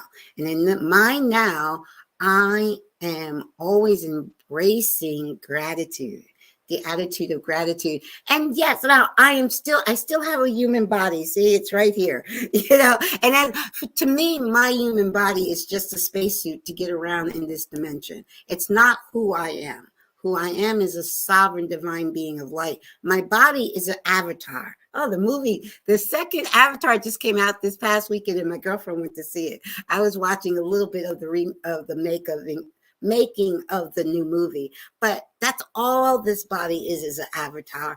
And we go through several lifetimes. We've been, name it. We've been men, we've been women, we've been every color of the sun. We've lived on different planets. I mean, we've lived hundreds, if not thousands of lifetimes that we as God in a drop, we decide our next lifetime. Now, when I was saying that we are on our way to the fifth dimension, it is still a soul choice, because it's a soul choice to decide to stay with the 3D Earth, because 3D Earth is still going to exist in a timeline, or to choose to raise your frequency and go to the higher level with 5D Earth. And that's a soul's choice, and there's no judgment in that choice. A soul might decide, you know what, I'm going to stay attached to the 3D Earth because I need to have some more 3D life experiences. That's all it is. A life experience is just a movie of your own creation. No soul is ever harmed. So like our souls, I know, because I met, Kathy and I went to the Mayans conference, which Mayans is all about near death. You meet a lot of people who've had near-death experiences, and they will tell you that, when you go on to the other side, you go to a soul review, and you decide whether, what your next lifetime is going to be. But you decide what you're going to experience here, and you also decide what you're going to experience on the other side. The only difference is on the other side, when you leave your body, you leave this avatar, you leave this spacesuit here, you are in spirit, and you still realize, you're like, I didn't go anywhere. Oh, many have said, I see my body down there, but I'm here, So to me, you guys listening to me, it may just sound like words, but if you don't embrace it in your heart and soul, not the mind. I say not the mind because our mind is where the ego resides. And that ego tries to drive the car. Most people that are very attached to the 3D matrix really just kind of work off of that 3D mind, which is what they've learned throughout this lifetime. But when you connect with your heart and soul, you quiet your mind, whatever meditation works for you. For me, it's just listening to a high frequency in the background and closing my eyes and focusing on my breath. That's what calms me and keeps me. But as I was saying, yes, sometimes I have those moments. Matter of fact, I can tell you this past 2 weeks what the moment that really got to me is we were having I did all the work and planning a beautiful celebration of life for my daughter. And I live in the Pocono Mountains where we get a lot of snow. And even this year, though, this winter, we hadn't gotten a lot of snow yet, up until the day of my daughter's viewing that evening, that Thursday evening. We were in the midst of a snowstorm. So at my daughter's viewing was really just me and the immediate family. And it really, so many people, like I'm connected with Helping Parents Heal. People I know from Helping Parents Heal wanted to come. And so many people wanted to come to my daughter's service for her viewing. And I had even planned all musicians and singers to be there. Nobody could get there. And I was like, oh, why? You know, that really kind of brought me down. But the wonderful thing the next day was her service. The weather was better and everybody was able to make it to the service. But there are moments like that. It's like, why do we have to have a snowstorm now? Can we have the snowstorm next week, you know, or in two or 3 days, but not now? So, but I couldn't control. And the other thing, people were just saying, you know, emailing me and texting me and calling me and saying, the weather looks really bad. And I'm thinking to myself, this is not what I want to hear right now. I'm planning my daughter's service. I can't control the weather and I don't want to hear about the weather, you know. And I always stay positive because all things are possible. So maybe even though the weather report was looking bad, we could have had a beautiful day. So I don't listen to weather reports. I put out the intention, okay, it's going to be a beautiful day. That didn't work, but it is what it is. So what I'm saying is, yes, long as you're in this human body, there will be moments that can really bring you down. But for me, I don't stay there long. A good cry is great. I'll have a good cry. A good cry is cleansing for the soul. For me, what I do, if I feel like crying, I cry. Never suppress what you feel you have to allow your feelings to flow. So if you feel like crying, you feel like yelling, you feel like stomping your feet, whatever you feel like doing, do it. That's actually releasing. That's allowing the energy to move through you. Let that go through you. For me, I don't stay there long. Once I have a good cry and I release it, I go back to the knowing that I created this for my highest good. For some reason, I don't have to know the reason. For some reason, what's happening, because it's happening, I know it's happening for my highest good and the highest good of all, and I've created it. So I own it. I own it. And the other thing that the gratitude, and for me, the other piece that I got when I awoke into the universal truth of oneness in 2007 is the peace of God that surpasses all understanding. I was at complete peace when my son transitioned 8 years ago. I knew he wasn't going anywhere because I know there's nothing but eternal life. I knew it was his soul's time to return to spirit because every soul comes in this life experience in perfect divine timing, and every soul leaves this life experience in perfect divine timing. There's no such thing as an accident. And I knew that he was still, it was a soul plan we made together, and I knew he was going to still be with me. So I was at peace when he transitioned.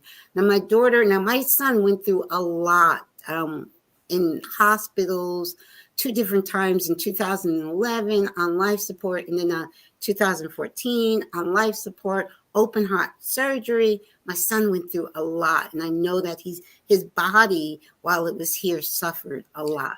Caroline, yes. 5 minutes. Okay, all right. So if you do want to play one of those. Yes, I do. I just want to say with my daughter, sweetie, she was diagnosed with MS over 19 years ago, but she went peacefully. She didn't wake up on December 5th. And so she was very peacefully in her sleep. Okay. Yes. Now, what I shared with Kathy while I was in the back room, I was I shared with Kathy 2 songs, and she can play one or the other or whatever. Actually, the first one I sent is the one I like the best. The title of the song is Gratitude. And so it's I have 2 songs that I love that help me stay grounded in being thankful. So the first song is called Gratitude, and love for you to play it, Kathy. Grateful. I'm sorry, I said Gratitude. Grateful is the song.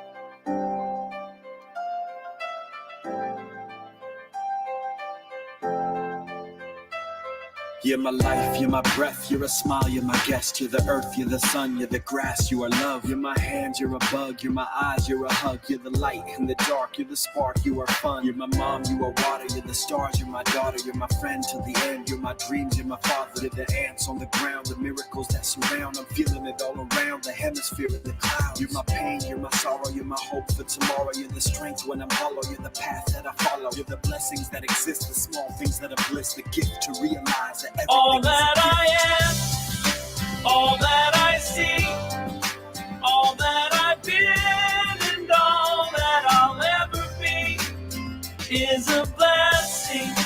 It's so amazing, and I'm grateful for it all, for it all.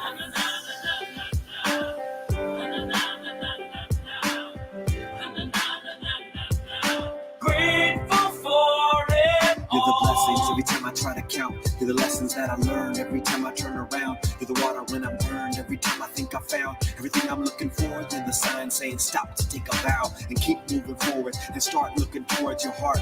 It'll open all the doors, and only then you'll start to hear the world singing chorus with your mind and heart aligned in purpose. Everything all will that feel I gorgeous. am, all that I see, all that I've been, and all that I'll ever be is a blessing. It's so amazing, and I'm grateful for it all. Every day I sit and pray, cause what I have is more than I deserve or could ever imagine. How do I give back to all of this magic and spread the love so everybody can have it? Doesn't matter if I'm rich or poor, if I got a family or if I'm all alone. Bad things happen, I can just complain and moan, but there's a million things that I can be grateful for. So I lift up my hands now, and I open my heart, and my gratitude goes out to everything near and far. All that I am, all that I see, everything I hope, and everything I dream, everything I feel, and everything I be. I look deep down and feel all the blessings, everything I am, and everything I see, everything I hope, and everything I dream, everything I feel, and everything I be. I'm grateful for it all. It's amazing, everything I am, and everything I see, everything I hope, and everything I dream, everything I feel, and everything I be. I look deep down and feel all the blessings, everything I am, and everything I see, everything I hope, and everything I dream, everything I feel, and everything I be. I'm grateful for it all. It's amazing.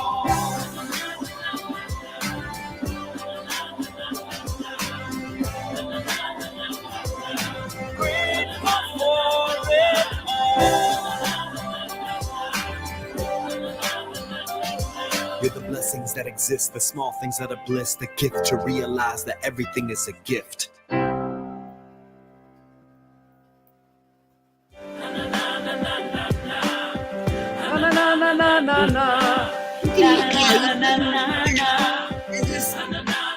Yes.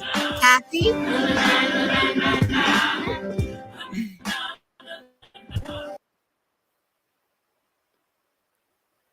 Okay. We lost Kathy. Anyway, that's a great song. It's grateful. And the name of the artist or the group, actually, he's an artist. He's been a guest on my show, is Empty Hands. They have some amazing, wonderful videos. Yeah, I discovered him about 2 years ago and had to have him on my show. Well, Caroline, it looks like my next guest is not here, and I had already closed the other video, but let me see. That's okay. You want to play the other one? Good. Well, okay, we have a little bit of time. Yeah, well, the other one is titled Thankful, or Give Thanks. I'm sorry. Okay, the other one is titled Give Thanks, and it's a great song. So, yes. Okay. So you can talk for a few seconds, because I closed it not thinking we were going to use it. Oh, okay. All righty. Well, I just wanted to let everybody know they can find me at Awake to Oneness Radio. If you just type in Awake to with the number 2, Oneness Radio in any search engine, you can find my YouTube channel, you can find my Facebook, you can find my website, and just connect to me that way. I love getting emails, and I also mentor. My first mentoring session is always a free session, so I'm always available for mentoring if anyone's interested. I love it. Love mentoring. Wait, so did you get the song up? Yes, I've got it, but I've got to. I had to get the ads off. Okay, I get you. Okay. So let me just load it up. Thank you for your patience. Oh, no problem. This particular song I always play Thanksgiving Day, which is my favorite holiday. Okay. Yeah, so it's just passed, and it was Kyle's birthday this year. Kyle's birthday every few years is on Thanksgiving Day. Beautiful. Yes, it was his birthday this year. Okay, so yeah, go ahead. Let's head to stream. Uh-huh. Okay, here we go.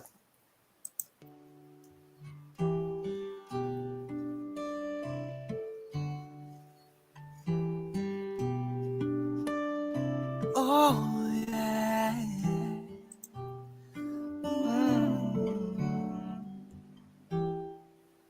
Well, I gotta give thanks once again, bringing in the word for the world of men. Say, this goes out to the children. No matter what they tell you, you could never say no. We are here, we are divine, and the time has come for us all to shine. And I give thanks for the one mind, and I give thanks for the love design. I said, let the sunlight fill your eyes, let your voices harmonize. When you look into a child's eyes, you can see everything that's God in the sky. So relax as it all rearranges. We are all going through the same changes. I like to sing a song with you, so give thanks one time. What you gonna do? Give thanks, people of the world, waking up. I give thanks. Thanks. This is how I fill my cup. I give thanks. Give thanks. Whoa, whoa, whoa, I give thanks. Give thanks. I'm giving thanks for this life that I'm living and what I'm seeing, freeing up my mind for what I truly believe in, giving thanks for the children and the light that they spark in my heart, inspire the way that I walk and I talk. I'd rather teach them of what they could be than what they are not. Faith in they channel in third eye spot, celestial vision, and the voice they got, and the love that we all will never be stopped. Giving thanks for the tools and the jewels that we blessed with, use them in the time when life gets hectic. Band of light, yeah, that's the nexus, the place where people come and get connected. Earth, wind, water, fire, ancient ancestors' wisdom takes us higher. Build the foundation for 7 generations to come. We are one. Give thanks, people of the world, waking up. I give thanks. Give thanks. This is how I fill my cup. I give thanks. Give thanks. Whoa, whoa, whoa, I give thanks.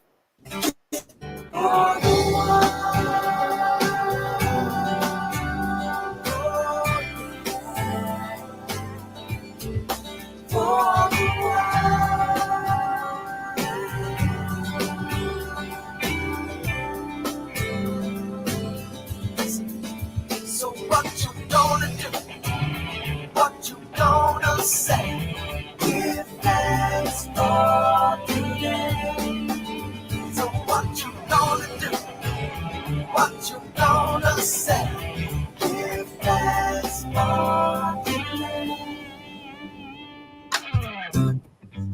thanks for this life I'm living every day.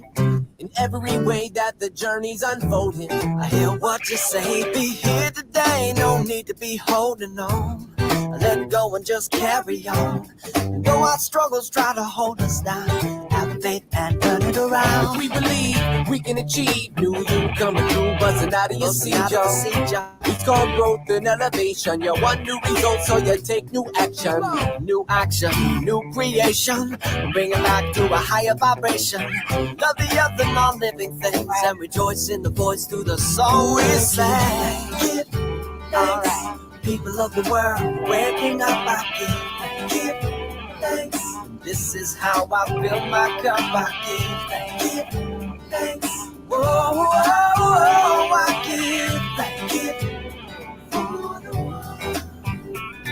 For the one life, the life that I live, to the one breath, the gifts that you give. For the one life, the life that I live, to the one breath, the gifts that you give. For the one life, the life that I live, to the one breath, the gifts that you give, that you give, that you give, that you give.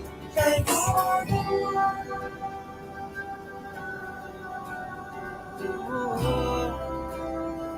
Yeah. Oh,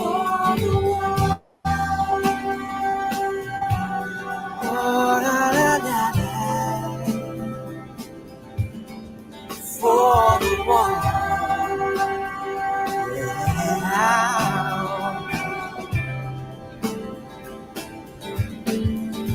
Bring it in.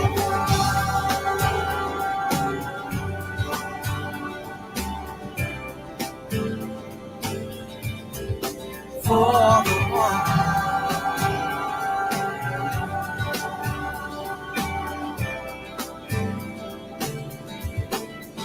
So what you gonna do? What you gonna say?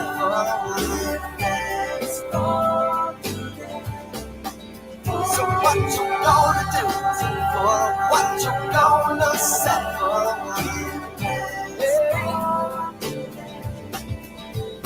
what you gonna do?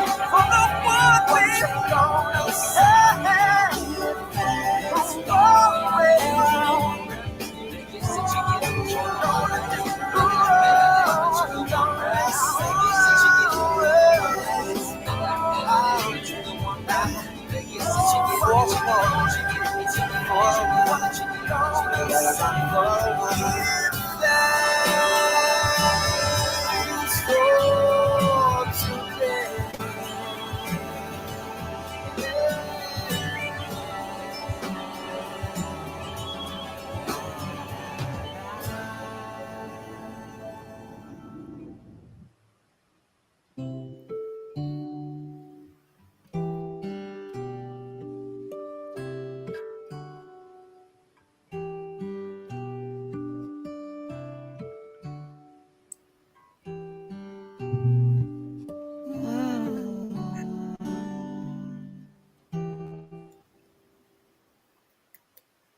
I hope you guys enjoyed those songs. I love them. Oh, thank you so much, Caroline.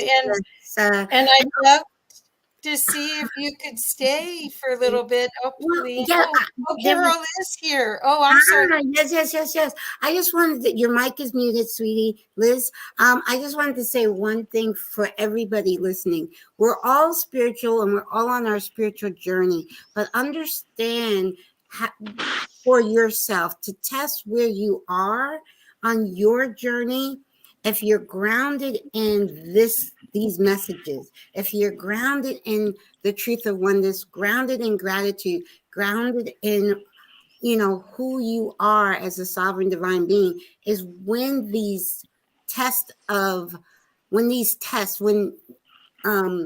world gives you these tests, like the one I'm going through with my daughter transitioning 2 weeks ago. But when those kind of tests come your way, how you actually handle those actually shows you where you are in your journey. And there's never a judgment. Where you are is exactly where you're supposed to be. Oh, well, thank you so much. And thank you. I didn't realize that Carol was here. Maybe she was hiding. I didn't see you there. So, no, I had problems with technology. Oh, okay. So this worked out so beautifully to play both of those songs. And Lizzie, I guess I'm going to That's take okay. because That's okay. Thank you, Much everyone. And thank you, Caroline. I'll talk to you again soon. All righty. Bye Thank for you, now. dear. Love you, love you, love you. So we took a little bit of your time, but It's okay. I'll still give you a 5-minute warning. There'll be this little voice without me there. And let me know if there's anything I can do to help you, okay? Okay, I addressed that to Omar. I thought Omar would be there. So. Oh, well, I'm the other Omar. Okay, so My Kathy, name's I'll change the name, Kathy, but I'll talk about Omar too, you know. Oh, please do. And he'll be here in just a little bit. He had to work. So, and we were going to co-host this anyway, but I'm the host right now. For the next 3 days, I'm in the morning shift. But I get to stay all the whole time. Thank you for being there. Oh, thank you. And thank you. And I apologize if you were waiting, but I wasn't sure. I was ready a long time ago, but I was waiting, and then they asked me to put Chrome, and I didn't. I'm all red now. I was. Oh, okay. Well, I don't want to take any more of your time, but thank you very much for your contribution as a seed dreamer. Thank you. Hi. First of all, gratitude for being here on your show, enabling me to have a voice. Omar, I really appreciate you and Rob putting so much energy and your hearts in informing people, doing research, and having great contacts who give information on life. By the way, I thank everyone who is involved in one way or another.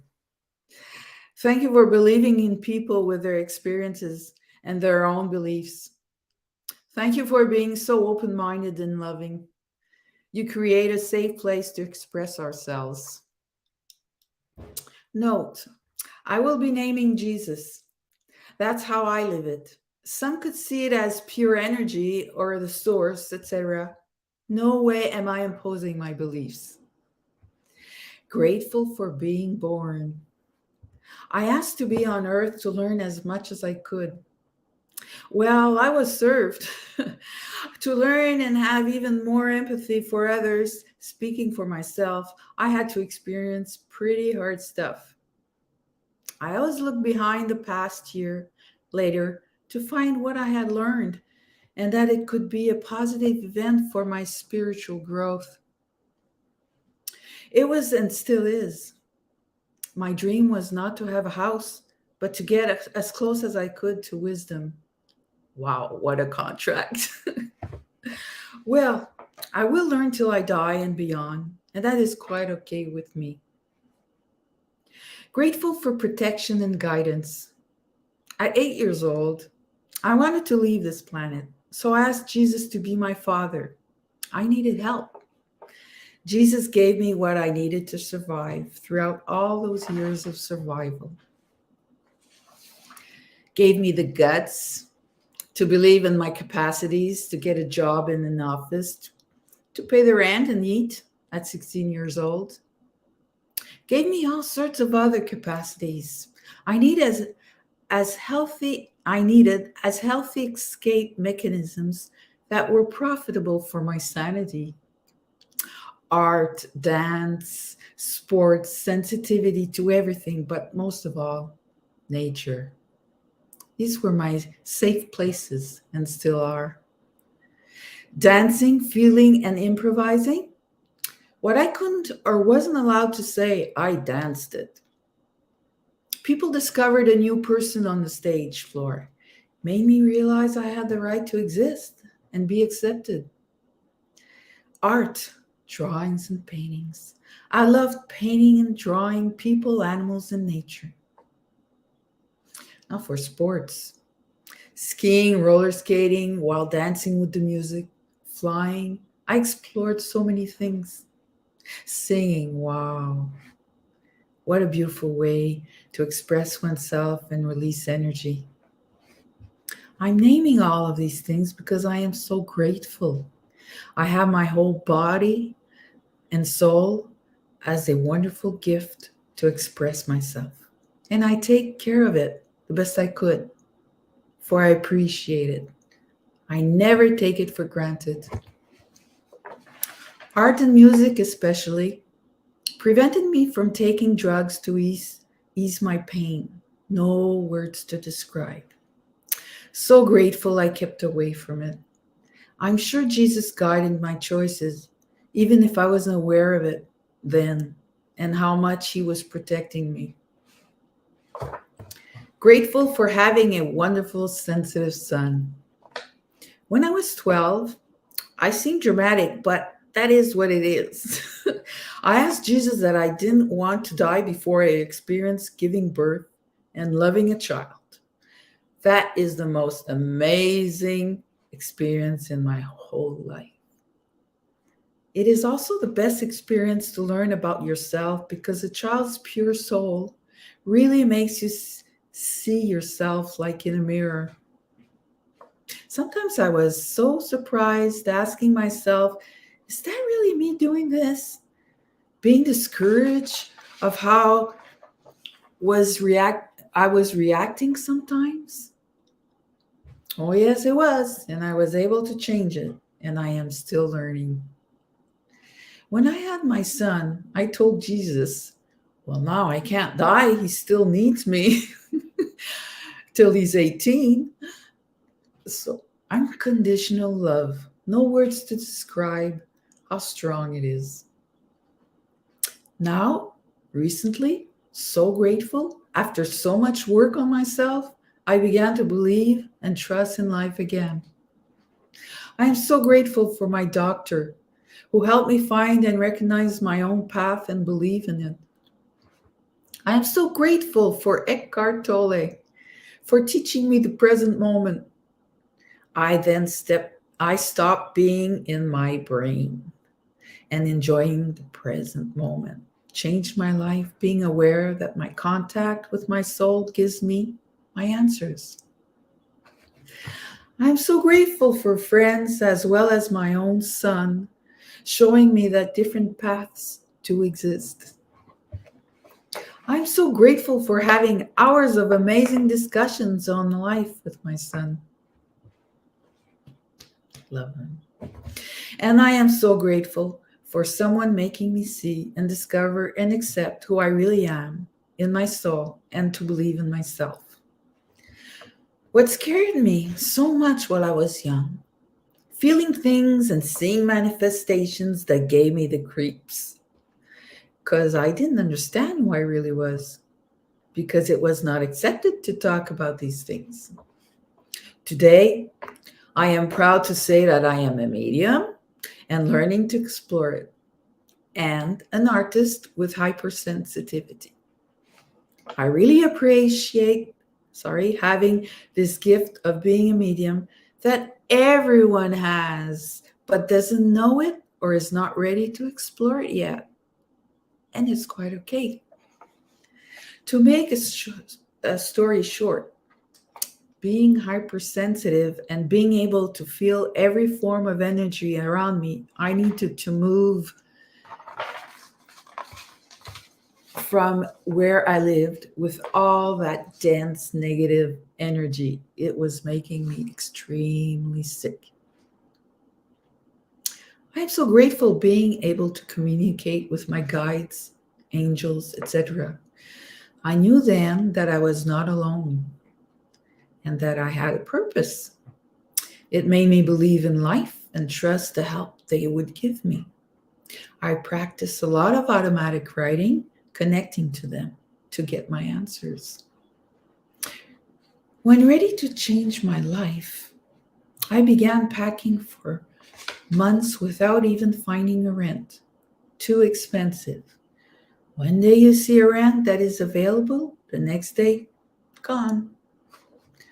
But I had faith in their help, and in life, I gave my notice. Drove 600 kilometers to finally find a rent that felt right for me.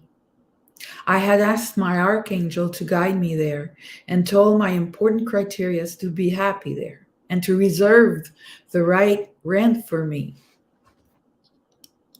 I found it. A 2-hour drive from where I live. 15 minutes later, and it was taken. So it was reserved. It was exactly what I wanted. I had refused other places before. This was the last one I went to see. I was exhausted. I didn't know a soul here, and they welcomed me with open arms. I am so happy here. I'm free to be myself and move on and create. I am no longer in survival mode. I'm me. I'm living my life fully with so many projects to help nature, animals, and people who want to be helped. Wow, no more wasting energies. The most I appreciate here is being surrounded by nature. What a beautiful exchange in energies. It is also so beautiful what it could teach me. Example, seeing a plant grow through rocks. Well, when I was discouraged, I just thought about this plant being so strong and not giving up trying to reach life. Well, it did help me. That plant was a model for me. It gave me courage to continue.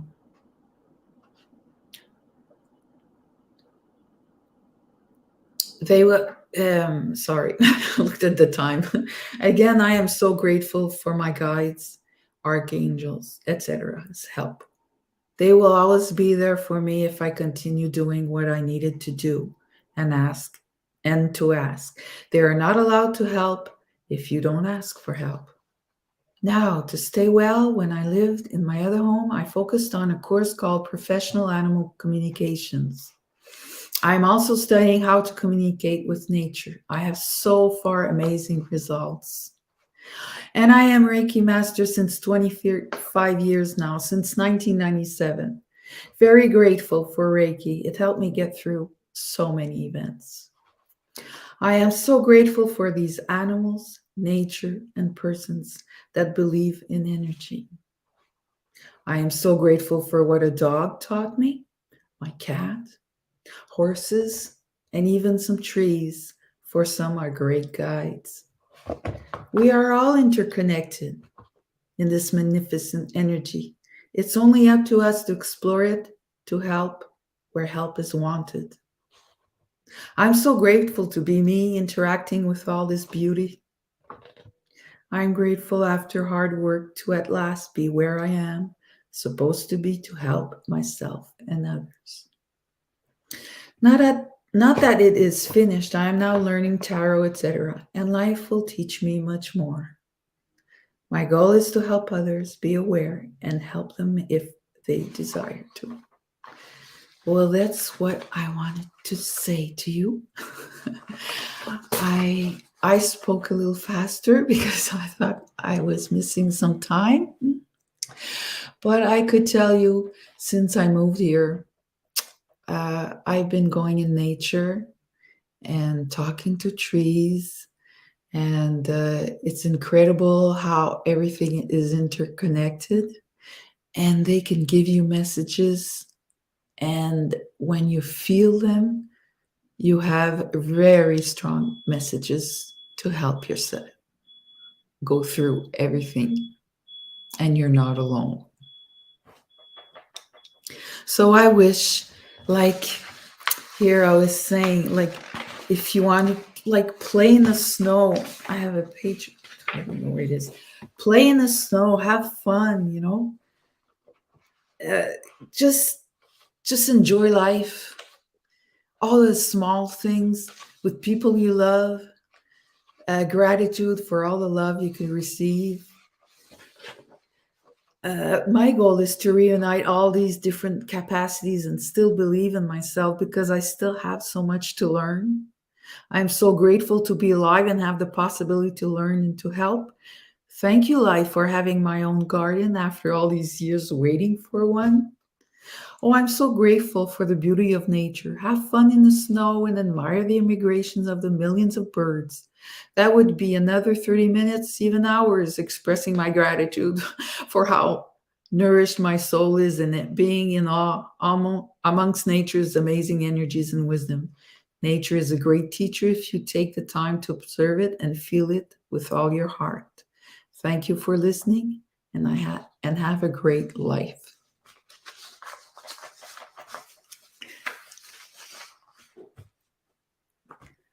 I guess I still have some time. So when you have an animal or see animals, pets, look into their eyes. Try to feel what they're trying to tell you. They really are communicating. Trees, just put your arms around trees. Feel the energy. Ask them permission first. And just put your hands and feel the energy. And then put your arms around them. They like to have gifts also. You can put at the bottom of the tree. Just admire the birds, how they're strong, going against the wind to go to eat and come back, and then have to travel all these miles. And they're all interacting together and helping each other. It's so beautiful to watch. They're really disciplined and determined. Yes, I can say they're on survival mode also, but they really, their interactions are really beautiful. And when you go on a bicycle ride, just smile to people. They need it also. And it's impressive how they smile back, even if they don't know you. Some people, even if they don't smile, you give them a beautiful smile. They won't tell you, but it made their day. It helped. So that's a beautiful gesture. And I have so many things I could be. I'm so happy to see all this place where we can talk here, and everybody's interacting and helping each other and saying things that made us realize that we're not alone and we don't live those things alone, and we're not crazy. That I'm grateful for. I have a place here, and I have a lot of gratitude for that, because it's rare that I could express all these things with everyone. I do express it anyways because I want people to open up to it, but I have to respect that they're not ready to hear everything. So, but I have gratitude for people who begin listening a little bit without judging. And I'm very happy for that. But, hi. Hi. Oh, this is beautiful and so usable. The information that you're giving is Thank helping you. us really realize how simple this connection is that you've expressed, and you've expressed it so clearly. Thank you. I live it, so it's the best thing I can talk about. Oh, well, you can tell you know what you're talking about, but there's a sense of it is what Yes. you're sharing. It's beautiful. Thank you. Oh, thank you very much. And I appreciate, and say hi to Omar. I Well, really appreciate it. he'll be here on just a little bit, and you're welcome to stay in the back and watch from there, because he will be on in probably another half an hour or so. Okay, thank you. Okay, thank you, Carol. Thank you. Wonderful Thank you, to meet Kathy. you. Thank Thank you. Okay. Bye. Bye. Thank you. Bless you. So now I'm bringing on my friend. Oops, you're muted. I'm going to unmute you. Oh, I can't unmute you. So David, Maria doesn't like me to call him my teacher, but I'm about to take the 5th, take a class with him that I'm not allowed to call it a teacher.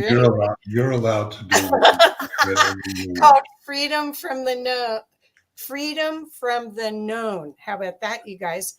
And I'm about to take it for the 5th time, and it's life-changing. So I don't want to take up any of your time today, but thank you, David, for joining us, and I look forward to your presentation. Excuse me, you're welcome, Kathy, and it's an absolute pleasure to be here. What a simple yet profound concept of expressing gratitude. So, one of the deepest things that I've learned over the years, and as they say, I'm no spring chicken anymore. I'm just about to turn 77.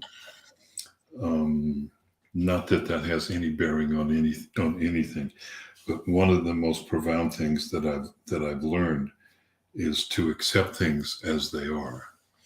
And one of the things that really has an impact in terms of the way that my life is to be able to accept things when they are not pleasant. And in this particular case, I'm talking about myself. So many people on the planet now have gone through some kind of trauma and abuse, either greater or lesser. It doesn't matter. Trauma is a trauma, and I'm certainly no exception to that. And it's taken a while to be able to really appreciate it for the gift that it was. And that doesn't mean that it was easy to be able to walk through in any of the things that I walk through. If you looked at my childhood life through young adulthood, when I was still living at home, from the outside, the life would have had a nice appeal. It would have looked like it was a good life. What that meant is that we were taken care of physically. We always had a roof over our head, always had food to eat, clothes to wear, et cetera, and we're supported if we wanted to go to school, whatever that might be. But the undercurrent, the energetic undercurrent, was anything but. And let's just say that I was quite reactive in my youth to that. And by reactive, I mean I wasn't nearly integrated, not at all. And it's taken a long time for me to not only work through the energies, to clear them, but to also realize what an incredible gift they were for me. Now, I'm not attempting to say that anybody listening that's experiencing abuse should continue to stay in that. That's not what I'm saying. What I'm saying is that I have finally arrived at the point to where I am grateful for everything. I don't care what it is. I'm grateful for my triggers.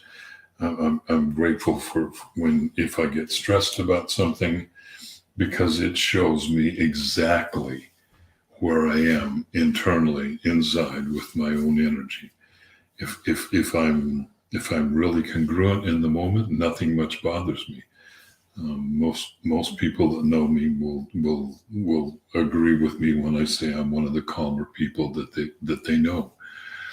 But that's not always the case. Every now and then, I do get triggered, and I'm extremely grateful for them, because it leads me into the awareness that there's something else for me to look at. There's something else for me to work with inside, in order to clear the energy frequencies, so that I am in present in the moment, the best that I can be in that moment. My life has been maybe since 2018, somewhere in there, December 2018, in that range. it has been a magical mystery tour. That's definitely for sure. I've had major awakenings, major transmissions, major initiations that have completely transformed me. I am not the person that I used to be, not even remotely close. And as much as anything, what I'm really grateful for is, like many of us, like the Buddhists will often talk about, this precious human life, is that I'm extremely grateful for having been given the opportunity to be here in this time frame. This time frame has been, we are on the brink of the most miraculous transformation of humankind, not just that the world has witnessed, but the universe has witnessed. The universe is watching intently what we are doing here, how we are doing it, because we have the ability, which is unprecedented, to completely transform ourselves, to drop all of our stuff, our personal stuff, if you will.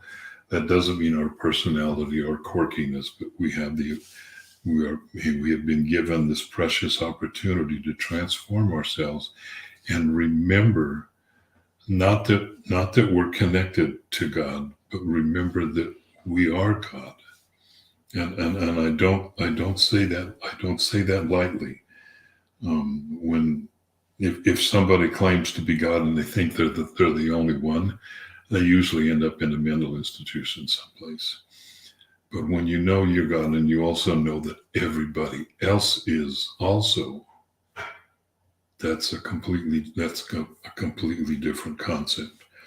And that's what really and truly what we're really getting ready to move into in 2023. There's never been a moment in time where the energy's coming to us and available to us to be able to transform ourselves, to be able to remember who we are.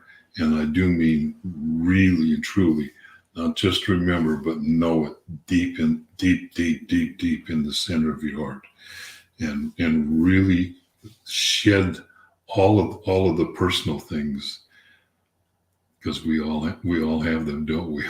We all carry so much of our personal stuff with us, whatever it is, and eventually be able to just completely surrender and let go, just jump off the side of the cliff, not even worrying about asking how high or how deep, just or what will happen to me, just taking that leap, just instantly, without hesitation, without fear, and not having a clue what's going to happen. And that's part of the joy. So as Kathy mentioned, I offer an 11-week class called Freedom from the Known, because we're really stepping into the place to where we don't have a clue. There's no way of having a clue. There's no way of knowing what is coming. There's no way of knowing what we're going to be, how we're going to be. There's no way of knowing if we're going to stay on Earth. I think we are, but I don't have a clue, and I don't know anybody that does, really and truly, that can say with certainty what's going to happen. And that's part of the joy, is the not knowing. So when I chose the name Freedom from the Known for the course, that was 3 years ago, 2 years ago, 3 years ago, and I had absolutely no idea that J. Krishnamurti had written a book called Freedom from the Known. And so it's now that I do know, it's time for me to acknowledge that was a book that he wrote, and it's a phenomenal concept to really look so deeply at ourselves that we're willing to go past anything that we know, anything that we've ever known, anything that we could know, and just be willing to surrender it. And in that surrender is just the most amazing frequency of energy of love that we have experienced to date, and I don't know if it's possible to experience more. So I am incredibly grateful for the entire journey that I've been on. I'm grateful for the journey that everybody else is walking, because we all walk our own paths, and there is no wrong path. All, as has been said many times, all paths lead to God. It doesn't matter. Everything comes to that awareness. And so being able to be grateful for everything, including the difficult things, it really transforms how we feel about ourselves. It transforms us at a very deep core level. And it allows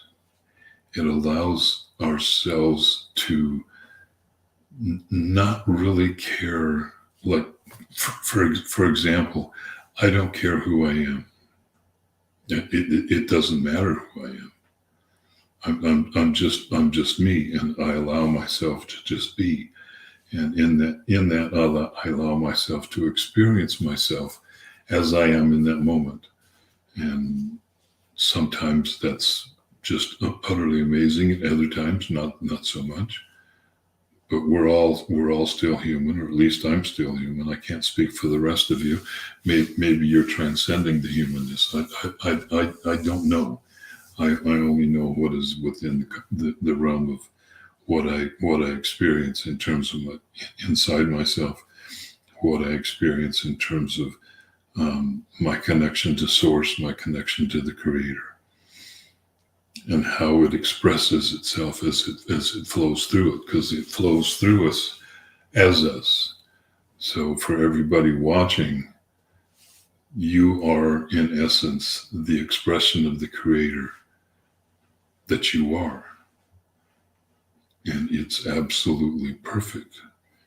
So I've been watching the show since about 10 o'clock, and the multitudinous views of expression for people's experience of gratitude, and how they express it in their lives, and how it works in their lives, how it changes things.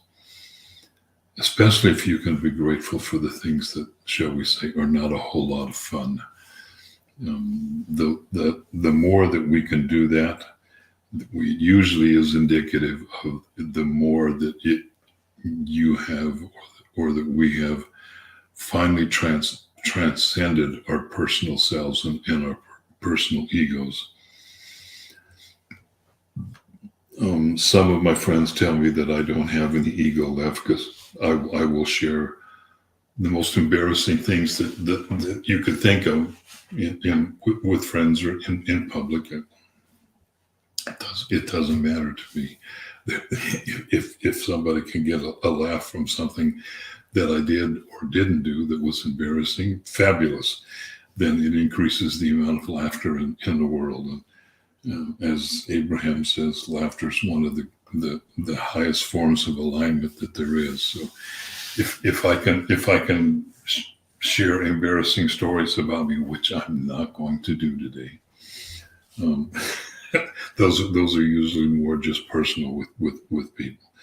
But when you can arrive at that place to where you really don't care about who you are, that's really an amazing place to be, where you can just be. I don't even know anymore if it's necessary to have an identity.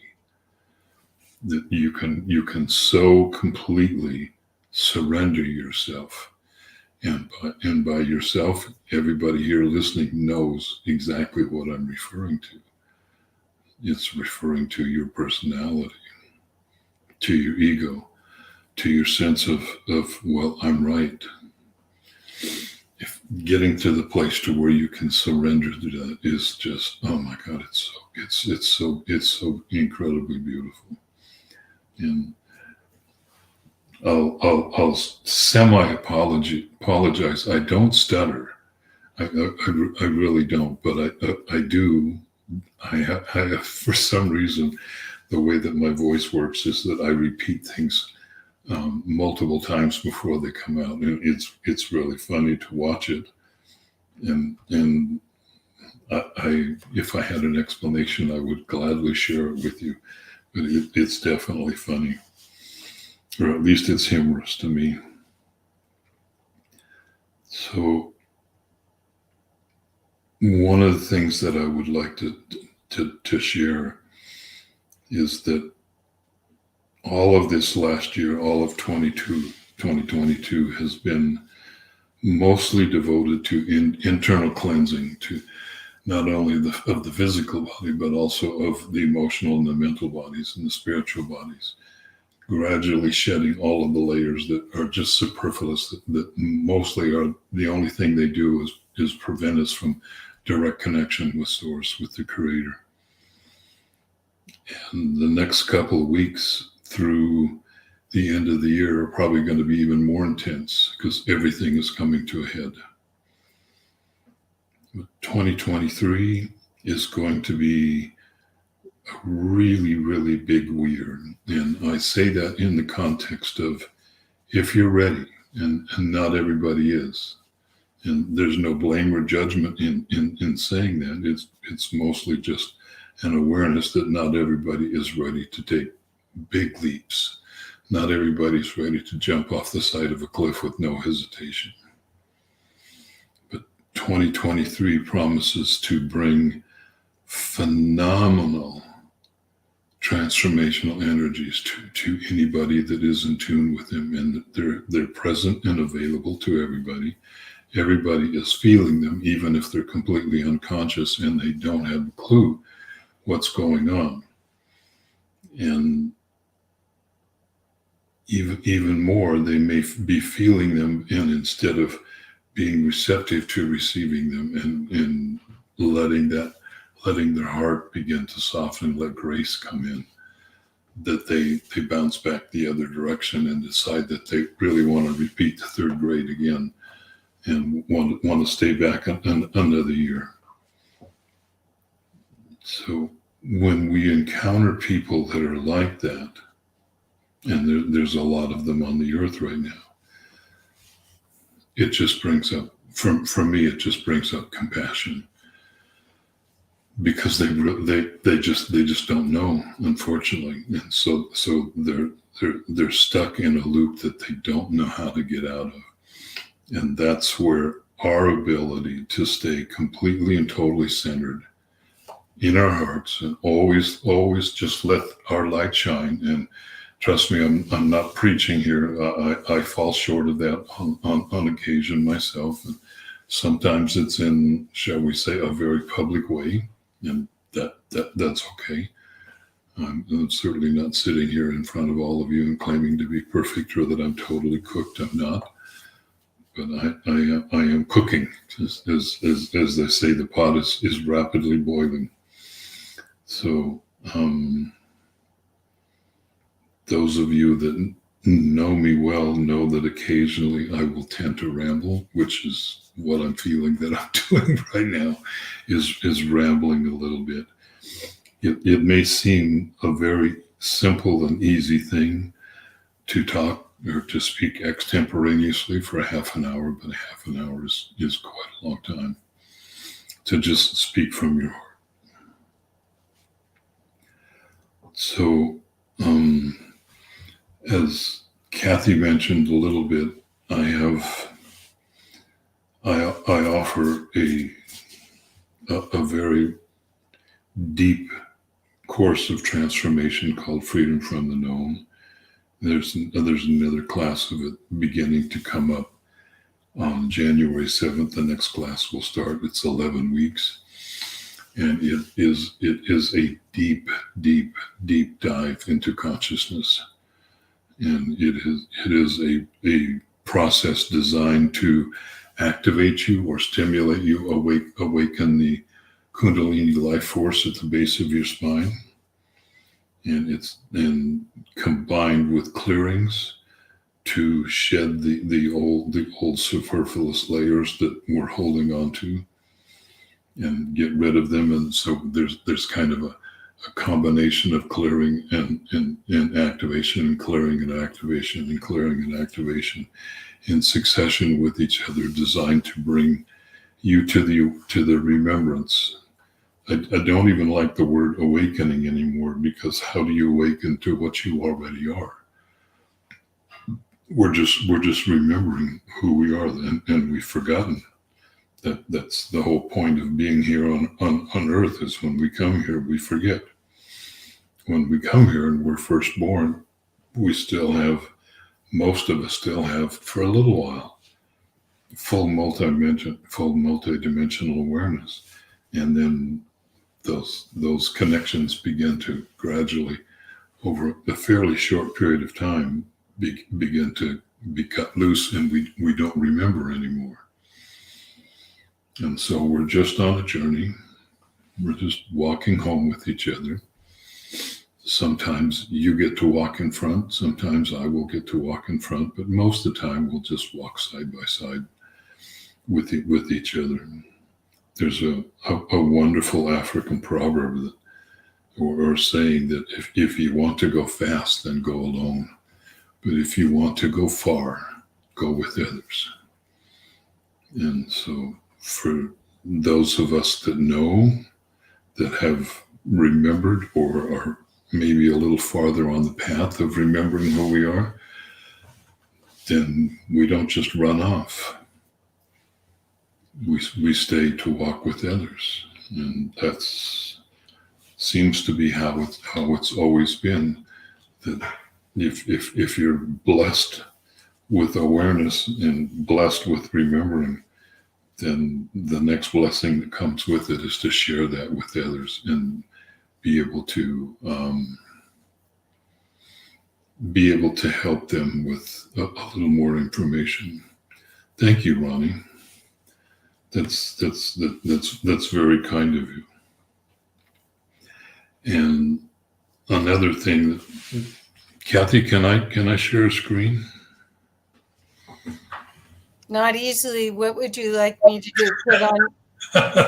Do you want me to put on the free event? Is that what? Yeah. Okay, I'll set that up, and then I'll let you know. You have 7 minutes. Okay. 7 minutes. Wow. Okay. See, a half hour is not quite as long as I thought it was, or not quite as short as I thought it was. So coming up on January 1st, every year on my birthday, and my birthday is not January 1st, by the way, that just happens to be the date that I picked this year. On my birthday, I always offer a free class in meditation to anybody that wants to come. Right now, there's about 120 people signed up, and I've been shown that might grow to 250, somewhere in that range. And this is in the tradition of a lot of indigenous cultures and peoples around the world, that when it's your birthday, you don't get presents or gifts, you give gifts to others. So this is my yearly birthday gift to everybody. And it is the very first class of that is the foundational base of the Freedom from the Known course. It's awakening your original soul blueprint. And it's absolutely free. There are no restrictions. Anybody that wants to come is free to come.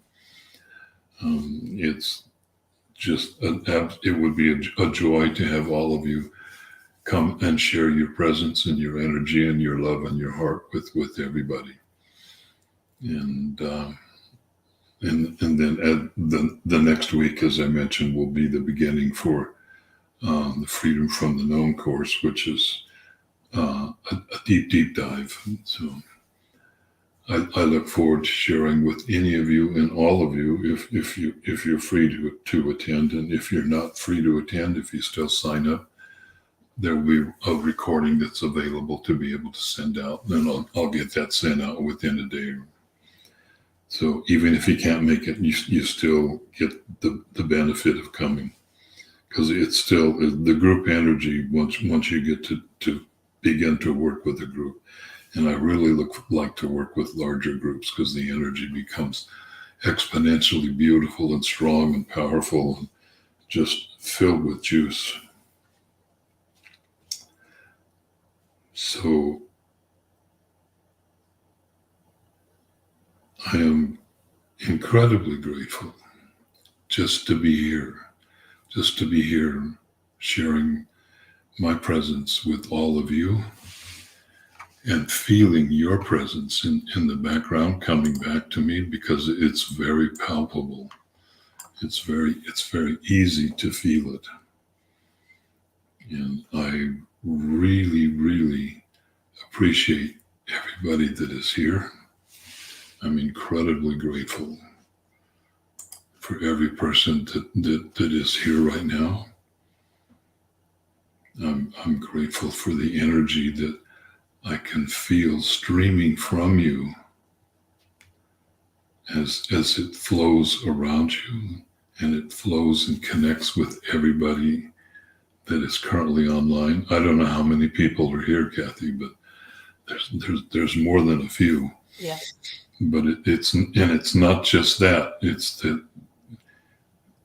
everybody that is currently present will put your energy, will kind of combine together in a pool, if you will, with all of the people that will watch this recording, and not just me, but everybody that has presented so far and that will present for the next couple of days.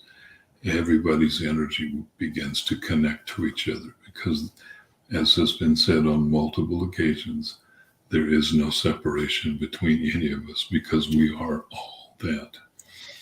I am that I am, and that is who each and every one of us is. Thank you all. Thank you for everything. Thank you for being here, and many, many, many, many blessings to each of you. Thank you, David. And now we have Omar's here too.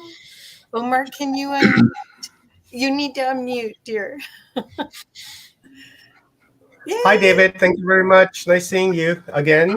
Hi, Omar. Good to see you again. Yeah, it's always nice to see you, David. I remember our conversation from Humanity Unplugged back in March, and I just fell in love with you. I was like, wow, this guy's got it going on. So, I really appreciate you, coming on and sharing your wisdom and knowledge, and especially on this beautiful solstice day, even though it's -40 outside, but it's still a beautiful solstice day. And I just totally appreciate you, David. So thank you very much. You're obviously in Canada, Omar. It's not 40. It's not 40 below here. Well, it's nice here, but it's supposed to snow in a few hours. You can see it coming. You can almost see it going on its way. It's supposed to be negative tonight. So, woo, it's winter. Yeah, it sure is. We've had flights canceled here in Kamloops, flights canceled in Vancouver. It's like literally -40 outside. It is just freezing cold, and I was just working, and I just got back from work, and I drywall, and the house that I'm in was cold, right? Because we go in and got to turn the heat on, and our heater wasn't working so well, so we're just like vibrating in there. We're like, just move really quickly so you can just put it up and stay warm. But, it is what it is, and I'm just thankful for you, David, and everyone else that's come on and and share the love and inspiration for the coming years, and to help set a new timeline and help humanity, just guide humanity into a positive timeline, because that's really what we all want. And we're all a projection of one another. We're a projection of source, and we are one. And I hope that we can all just come together as one and stop the fighting and stop the judgment of other people. And that's really what I'm seeing for the future. And that always begins right here with each one of us. Absolutely. If you want to change the world, change yourself. Perfect. Yes, that's beautiful. It sure is. Right? Change begins with the self. And it reminds me of Michael Jackson's song, Man in the Mirror, right? Take a look in the mirror and change yourself. And then once you change yourself, then, the world changes, right? It's law of attraction, I guess, where, when you begin to change, you change others along with you. So beautiful, beautiful message, David. Thank you. Bye, David. Thank you. See you soon. Thank Talk you. to you soon. Thank you. Thank you. Thank you. And guys, we just put up the website for David Maria's website, and that is in the comments. And I hope to, at the end of the day, grab all of everyone's website addresses and put them into the description of the video. So that way, when people in the future are coming back to watch this, they'll have all these resources to to fall back on and to utilize and to help them raise awarenesses, because that's what it's really all about. So thank you very much, Ronnie, for tossing that up, and thank you to all the mods that have been working hard in the background and keeping our stream healthy and beautiful, so that we can continue to spread this love across the entire world. And happy solstice, Kathy. Yeah, thank you. So, Omar, you wouldn't believe each person's presentation has led to the next one. It's been like they choreographed it, but we didn't. Somebody else did. But it has like been amazing. Where you when you get to hear the first part, you'll go, "Wow, this is a God job." Yeah, right on. That's all I know is we're seed dreaming, the A team here, the seed dreamers. And this is, you're not going to need other motivational stuff. Just keep watching this stuff and you'll be able to go for it, right? Yeah, exactly. It's I'm just I just follow the process, right? Because when we reached out to all of our speakers and put together a list, I actually had no idea as to who was going to go where and how, and I just kind of just started at the top of the list after I did a little bit of breathing, and reached out to Patricia and said, "Okay, Patricia, it seems like we're going to start with you." And she was like, "Are you okay with that?" I'm like, "I'm absolutely okay with that, because you rock, sister." And then from there, it just kind of fell in place. So thank you, universe, for really allowing this to happen and to fall in sync like that. That's beautiful to hear. Yeah. I'm so grateful that we're doing this, and the energy. I'm so sensitive. This is just building like crazy. I'm going to have to ground myself soon because it's awesome. And our next guest, I can't wait to feel her energy. Jeepers, Dr. Jones here. Should I bring her on, or are you going? Yeah, bring her on. One of my favorite people in the world. Hi, Dr. Joan. Hello. I am so grateful to be with both of you. You're both my loves, and I've missed you. I'm so excited and honored you called me in today and called in these energies, which we have been working with very strongly. So this is amazing. Thank you. Thank you. Thank you for being here. Dr. Joan is like one of my favorite people in the world. We met a few years ago at a conference that Neil Gore was holding at Portal to Ascension, and we just resonated and just became friends and kind of been working together off and on ever since then. And when I was putting this event together, you were like one of the first people I thought of, and I was like, Dr. Joan has to be a part of this. And so I reached out to you, and as always, you said yes, and I appreciate that. And just lots of love and respect for you, Dr. Joan. You're amazing. Omar, I'm so happy. I hope we do more things again together. And Kathy, I love you dearly. I love you too. And, Kathy was very instrumental in sharing with me how to activate my 15th dimensional self. And I've been very busy the last year, since August, on a journey of exploration and of activation and remembering who I really am. And I say that most of you who are listening to this have lifetimes that it's time for you to remember, because we were all together in the ancient lands of Lemuria, Atlantis, and in Egypt, and even coming together now maybe 1,000 years later, to help wake up, and to wake up despite the darkness here on the planet.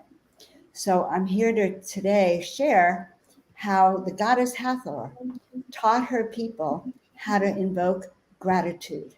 Perfect. When darkness spread through their lands, her mission, her beauty was to inspire people to remember that there was so much to be grateful for, despite the tribulations, despite the darkness. So I'm honored to share her wisdom with you today. So everyone, dear ones, I'm Joan of Angels. I am remembering the oracle within me. I am remembering how to connect to that deep, divine, spiritual high self that has messages for each and every one of you. And I'm here to really offer to you gratitude and exercises and gratitudes that the ancient ones taught us to deal with the dark shadows that many of you know are here on the planet. So we offer these 5 gifts of Hathor and the gratitude within. So in these times of darkness, it's so interesting when we invoke the gifts of gratitude, when we invoke joy, when we invoke peace, balance, and harmony, we can change and heal ourselves, our families, and our communities in all ways. The ancient ones knew that it was very, very important to keep balance and harmony in all things. And it's so funny because this balance and harmony was not only a personal responsibility, but you were to do this so that you could keep the people around you in balance and harmony. And they felt that if each and every soul stepped into gratitude, peace, balance, and harmony, it would bring the light on the planet. So the ancient ones knew the value of this, and actually this was how they maintained peace and order in especially the lives of the peasants, who of course were suffering the hardest. Just like so many of our people now are suffering in this darkness and suffering through these trials and tribulations that we are destined to go through and overcome, because that is our destiny into that ascension timeline. But as we see what's happening on the planet, we are here to awaken you. So the Egyptians called this energy Maat, M-A-A-T, and Maat means balance and harmony. And that was one of the primary cultural values of the Egyptian pharaohs, to keep people feeling this balance and harmony, so that there was an ability to be healed and stay sane and have joy, even in the midst of trauma. So to allow, and part of this gratitude, okay, part of this balance and harmony was to develop a sense of gratitude so that you could have joy in your heart. And we know that when we have joy in the heart, and when our heart is as light as a feather, we can go through death and we can go to the heavenly realms. And by the way, guys, I am here invoking the heavenly realms right now and invite you, each and every one of you, to step in with me to feel the presence of the divine in all that you do. And even though we walk in those 3-dimensional bodies, and even though we walk in the world, and maybe we do our work in our service, when we invoke the heavenly realms and the celestial powers within us, we have the ability to have a heart that is lighter than a feather, so that we can ultimately pass into paradise.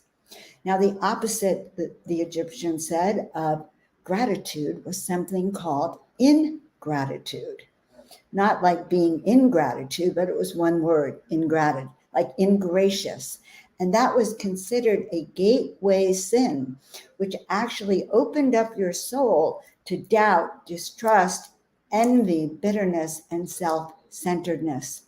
So all of the rituals, all of the celebrations that we can now partake in are to remove the ingratitude so that we can actually step back into gratitude to maintain that sense of balance and harmony, and not to lose hope of redemption, or, like of a soul ascending, not to lose that hope of paradise within.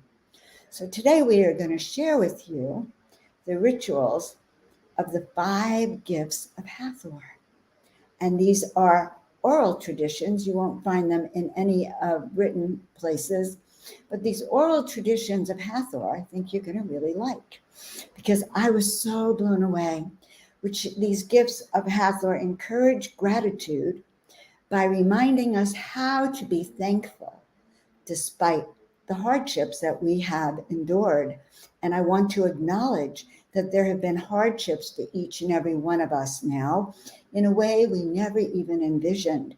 And so this is so timely when we step into our own personal power, when we remember that we can actually create a heaven on earth by stepping into this gratitude, as opposed to the gateway sin, which is so easy in that 3D world to step into. So when we know this, okay, when we go through prayer, through chanting, through sound healing, through meditation, through Reiki healing, or through even, plant medicine rituals, that which will align you between the earth and the heavens is that which will bring you joy, and that which will raise your frequency so that you will actually ascend and not get trapped in this matrix. So we want to know how to do this. So to keep the poor people in balance, all right, she invoked this ritual of the 5 gifts of gratitude by reminding us all of how to be thankful no matter what. And so, first of all, I want to invoke with you the prayer to Hathor before I share with you the gifts. And we are invoking her energy right now. So by giving praise to Hathor, we get to kiss the earth for reverence in all her forms. And this was the day that we saw her beauty. My mind was spending the day in celebration that I beheld the Lady of the Two Lands in a dream, and she placed joy in our hearts so that we were then revitalized with her food.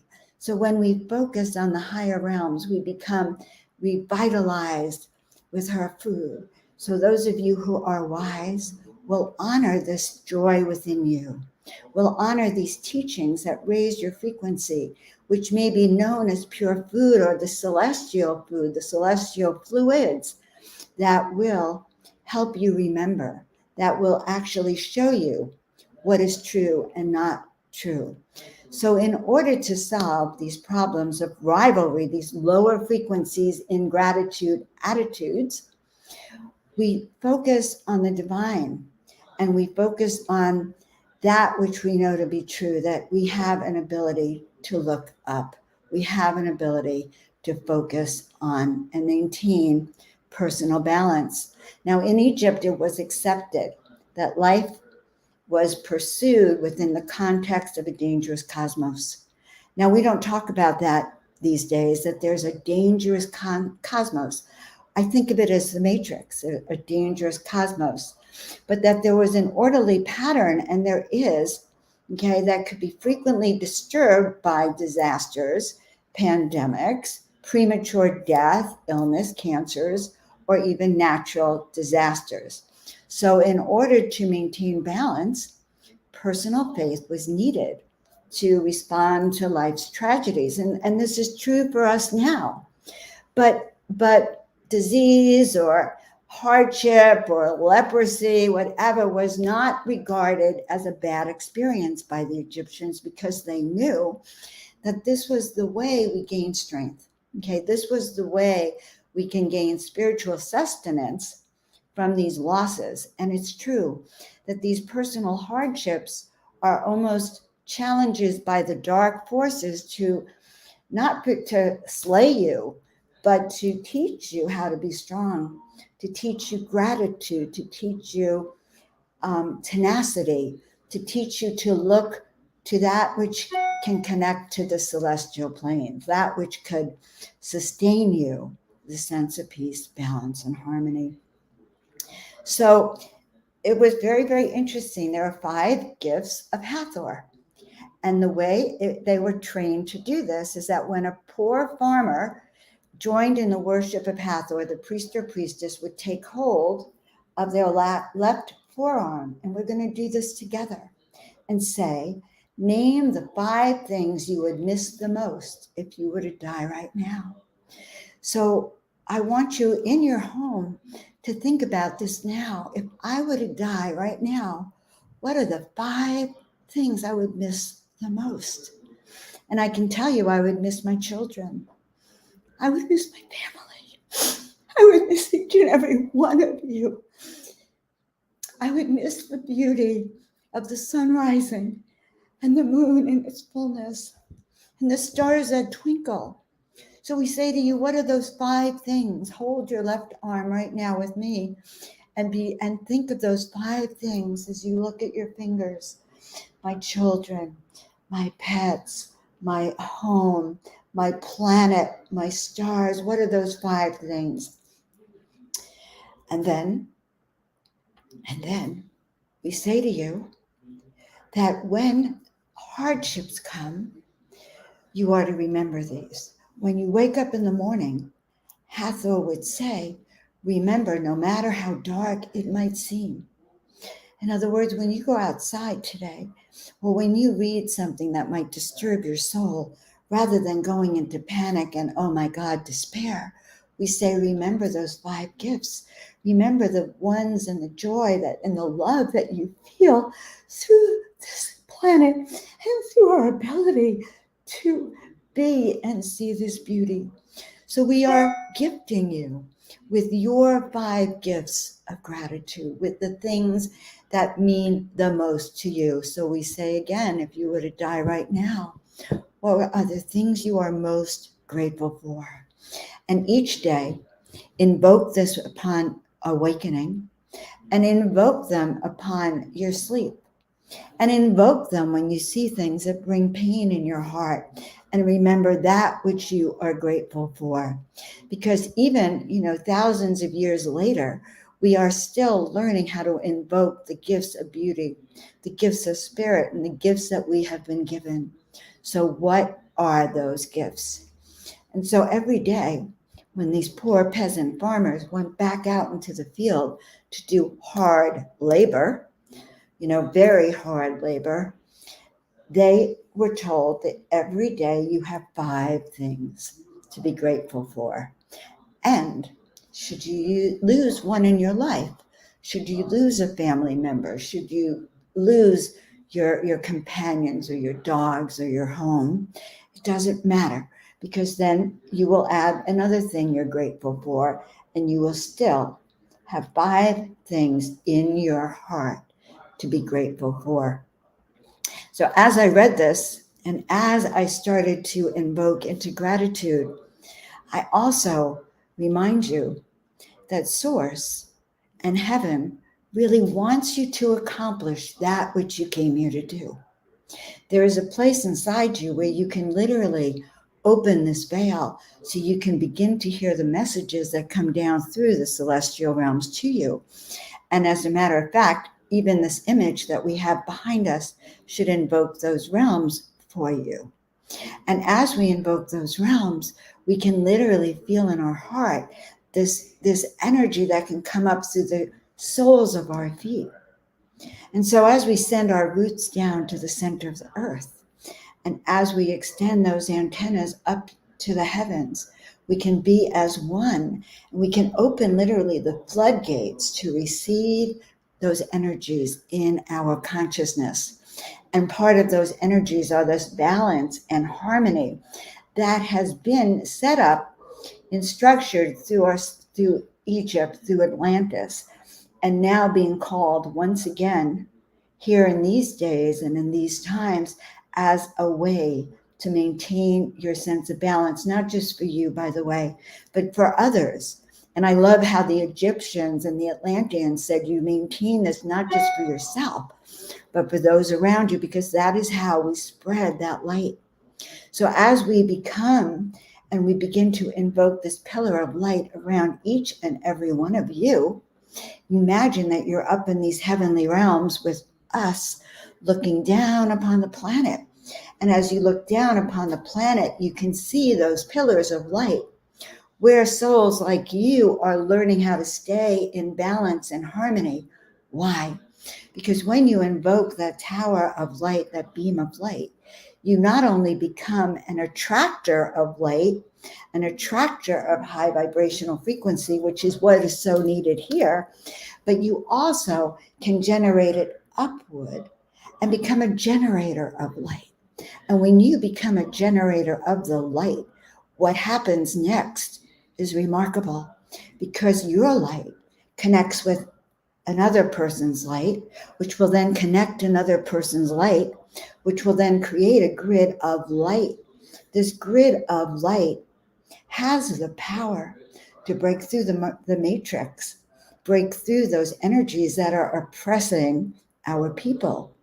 And so we owe it to ourselves to invoke this pillar of light within us and to walk with it wherever we go, so that we cannot be psychically attacked, so that we can't go, so that when we go into the supermarket or into the busy street or into, shops or stores or doctors' offices, when we invoke that pillar of light, we are no longer at effect of any of those energies. We are no longer at the effect of the matrix, and we become sovereign in our own being. So imagine walking wherever you go and bringing this energy of peace, harmony, and flow, and actually being part of the solution and being that true light worker. But what is a light worker but one who has learned to hold that energy steady and to be within that grid and to manifest that light, invoking it, number one, into the earth. Now, when we invoke it into the earth, we can literally clean the waters if we do it collectively, not solely. If we do this collectively, we can begin to harmonize the grids underneath. And so we ask you, wherever you go, to begin to invoke your pillar of light and know that you're in this flow. And when you send your roots down to the earth, you can clean up the waters. You can clean up the oil spills. You can clean up the pollution that is coming energetically. And then as we connect to our heavenly side, we begin to glow. We begin to clear up the air. We begin to notice that people begin to know who we are. So this morning, I walked down the streets here. I am here in a very magical place in the Mayan Empire, in Playa del Carmen, Playa del Carmen. And as I walked down today, I noticed that people were looking at me because I was invoking this pillar of light.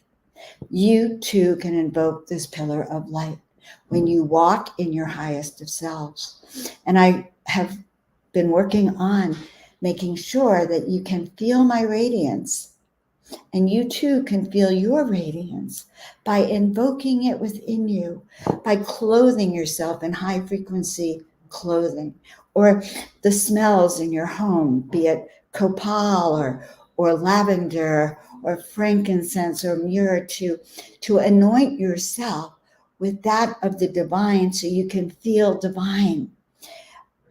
Yes, because as you invoke your divinity, people around it will see. So as I was walking this morning, I saw this man. He was taking a picture of his wife. She was in this pizza place. And I don't know why I was guided. And I said, would you like me to take a picture of you and your wife so people could see you were here together, And they just were so delighted. And I took their picture, and I kind of made them smile. And I continued on my walk.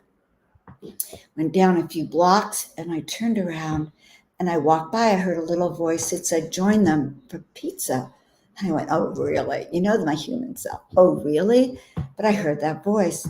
And so I walked into the pizza place, and I got a little slice of pizza. By the way, there's such good food here, and organic and healthy. It's unbelievable. So I turned around, and I was going to invite myself to sit with them when the husband, his name is Stephen, invited me to join them. And, as we sat there, they were from Canada, and we had a very enlightened conversation. Apparently, we were on the same realm, and we had some of the same philosophy. But Stephen told me a very delightful story. He said that when he was young, when he was a little boy, every night when he would go to bed, in his dreams and in his inner sight, at 5, he'd see a man and a woman coming down the stairs, and they were blue. They were blue faces, blue skin. They were the blue beings, the blue angels, the blue tribe. And they would come and they would console him. They would hold him. They would talk to him. And they downloaded information and wisdom to him. But of course, when he told his mother every day, of course, they were thinking it was just the rantings and ravings of a child. But as we talked of his memories, and we spoke of why they were here. And I just felt so blessed to have been guided to be with them, because they became an extension of Soul Family. And his wife, her name was Lois, like she said, well, like Lois Lane, and I kind of think that was pretty funny. Her husband was sort of like a Superman. And she said she was like Lois Lane. And I kind of remembered that. But she said, we noticed you when you walked that way. And we actually wanted to run out and find out who you were. And then we noticed you coming back. And so, my dearest ones, that is one way I'm going to suggest you walk on the planet. Do you need to wear an Egyptian fan behind your head to be noticed on the planet? No. But you need to walk in your power. You need to walk in your gratitude. Now, notice I'm not saying ingratitude, because according to the Egyptians, that is seeds of doubt being spread among you. We say to you to walk in gratitude, walk in your power, walk in your truth, radiating that sense of peace, balance, and harmony. Because when you do that, you are part of the ascension timelines. You are part of holding steady. You are part of actually literally breaking free of these energies that are enslaving souls. So last night at dinner, I was at dinner with this beautiful goddess named Shavati. She is a crystal skull keeper. And I'd met her before, but we talked only about skulls last time. But last night at dinner, we started to talk really strongly. She told me something that I wasn't, I didn't, she taught me something.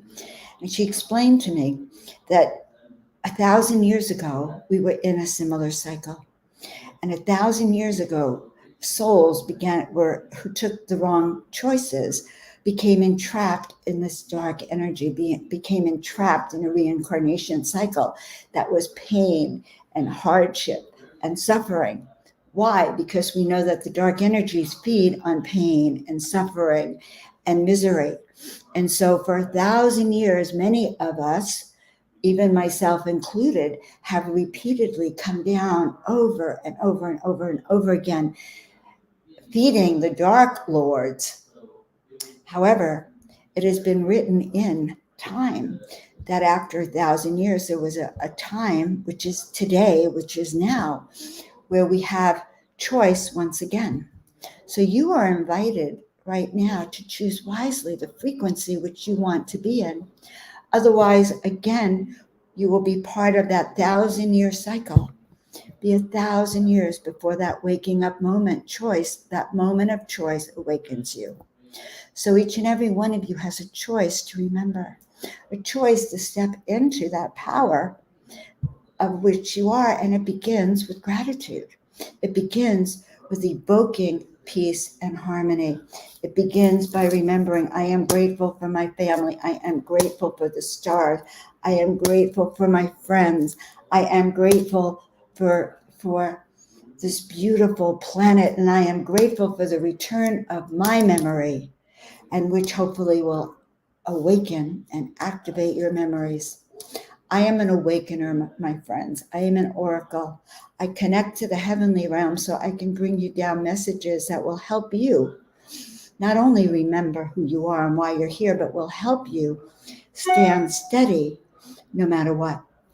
Each week on Miracle Monday, which you can find on my YouTube, 5 p.m. Pacific, I talk about how to hold steady no matter what.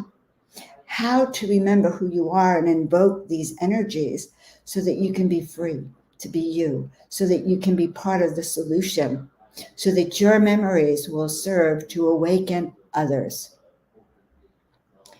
That this gratitude is such a part of that. So we, as Joan of Angels, I'm so grateful. I was so grateful that someone named me Joan of Angels, because I could never have taken that name for myself, because that would have been egoic.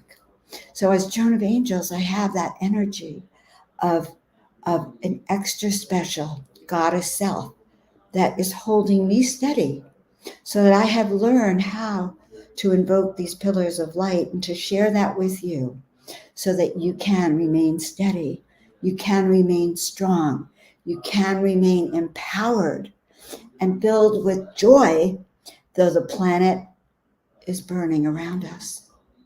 And I say to you that that could happen, that there is a time that we're going to really be grateful that we can wake up and count our fingers and say, I am grateful that I'm alive.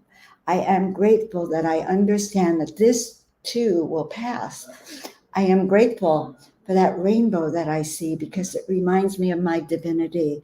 I am grateful for Oma. I am grateful for Kathy. I am grateful for each and every one of you, that you too are doing your best to awaken here on this planet. I know that you know who you are.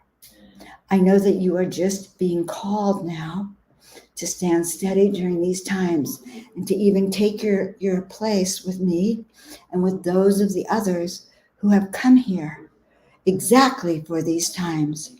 When we say you are the ones you have been waiting for, we say that you were born for this. You were born to remember. You were born to be that light worker, that one who holds this grid, that one who can connect earth to heaven and become that radiant beam of light, that radiant beam of peace, harmony, and joy. And so it is. And so it is. And we are Joan of Angels. We come from you. We are here in the Mayan temples now to share these energies with you. And so it is. And so it is. So let's see where my guides are. If anyone's here with me. That was excellent, Dr. Joan. Thank you very much. I really, really enjoyed that.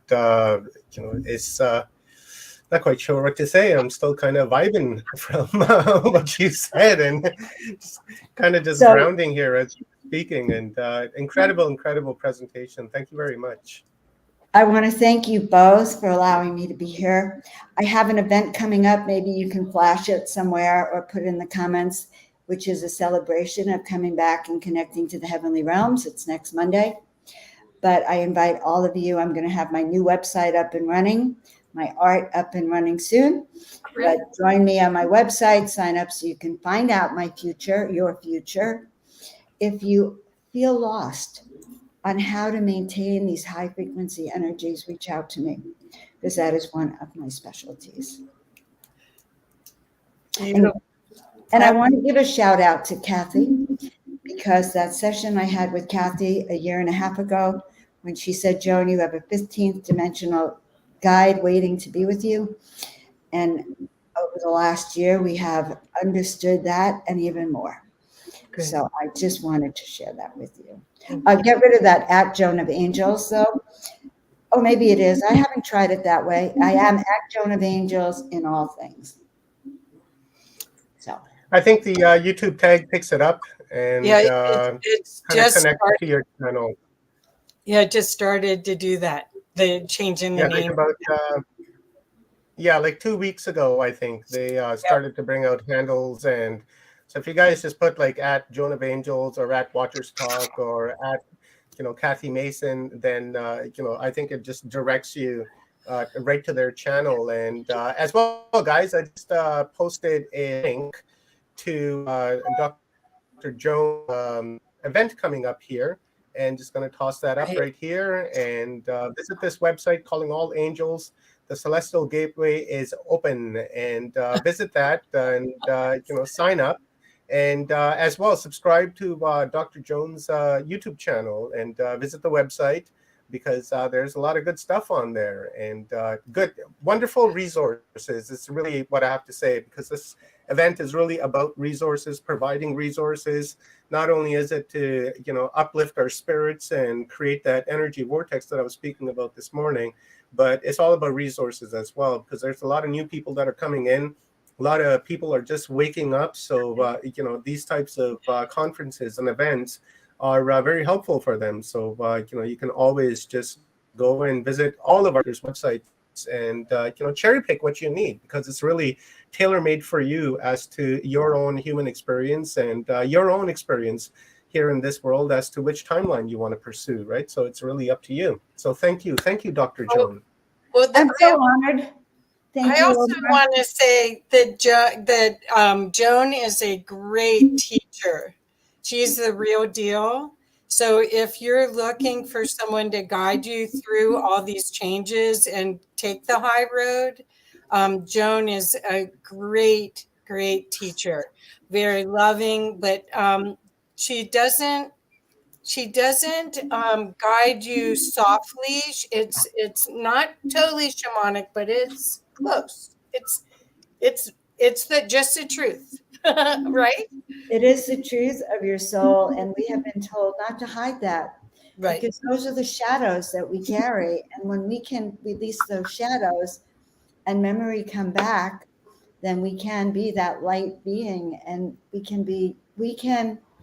I love how the Egyptians have balance and harmony as one of the tenets of their culture. So I think we can place it in our hearts, leading to the 5 gifts of Hathor. Perfect. Count your fingers every day in gratitude. Oh, I don't want to say that. In the art of gratitude. And thank you for joining me in the heavenly realms today. Yes. Well, thank you for your genius. We're so glad we know you. We're so, so lucky. Love you so much. Love you too. All of you. Thank you so much. Okay. Well, so I just had a sneeze attack here. Just sneezed like 10 times. That's a great release. Omar, you look wonderful, by the way. Very bright. Thank you. Thank you. All right, guys. Thank Bye. you. I Don't be a I moved out of my bedroom and into a studio in the room that became available, and so here I am. Usually my cat is like right there or like right there, but she's been there. I got a crib for her, and,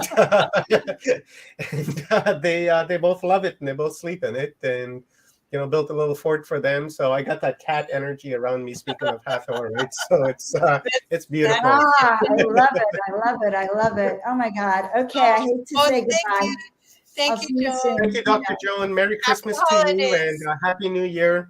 And I will speak to you soon at the conclusion of this event. And once I begin to individualize all these segments, I will send you a copy of this presentation as you had requested. So give me a few days and I'll send it out to you. I love you dearly, and I look forward to co-creating in the future. Yes. So it is. Yes. Thank you. Thank you. All right. Love, love, love. So, how excellent. And guys, right here is Dr. Jones' YouTube channel again. Right, so visit Dr. Jones' YouTube channel, subscribe, hit that bell, because it really counts when you hit that bell, because the algorithm picks it up and figures that people are interacting with this channel. So it's always useful. And currently we are waiting for Stephen and Evan Strong, and we have a rock ceremony going on. But I messaged Evan, and he was saying that he was having some camera issues. So I think he is rebooting his computer. So I sent him a couple of messages. He hasn't seen them. So I'm sure they're, in a panic right now, right? Because it looks like Rob's trying to come on too. So maybe we'll have a little bit of chat time while we're waiting. Yeah, let's bring Rob. You game? Are you coming on? His video's not on. There he is. There he is. Add to stream. And there's You're muted, and I can't unmute you. You have to do it. Can you unmute? There you go. Thank you.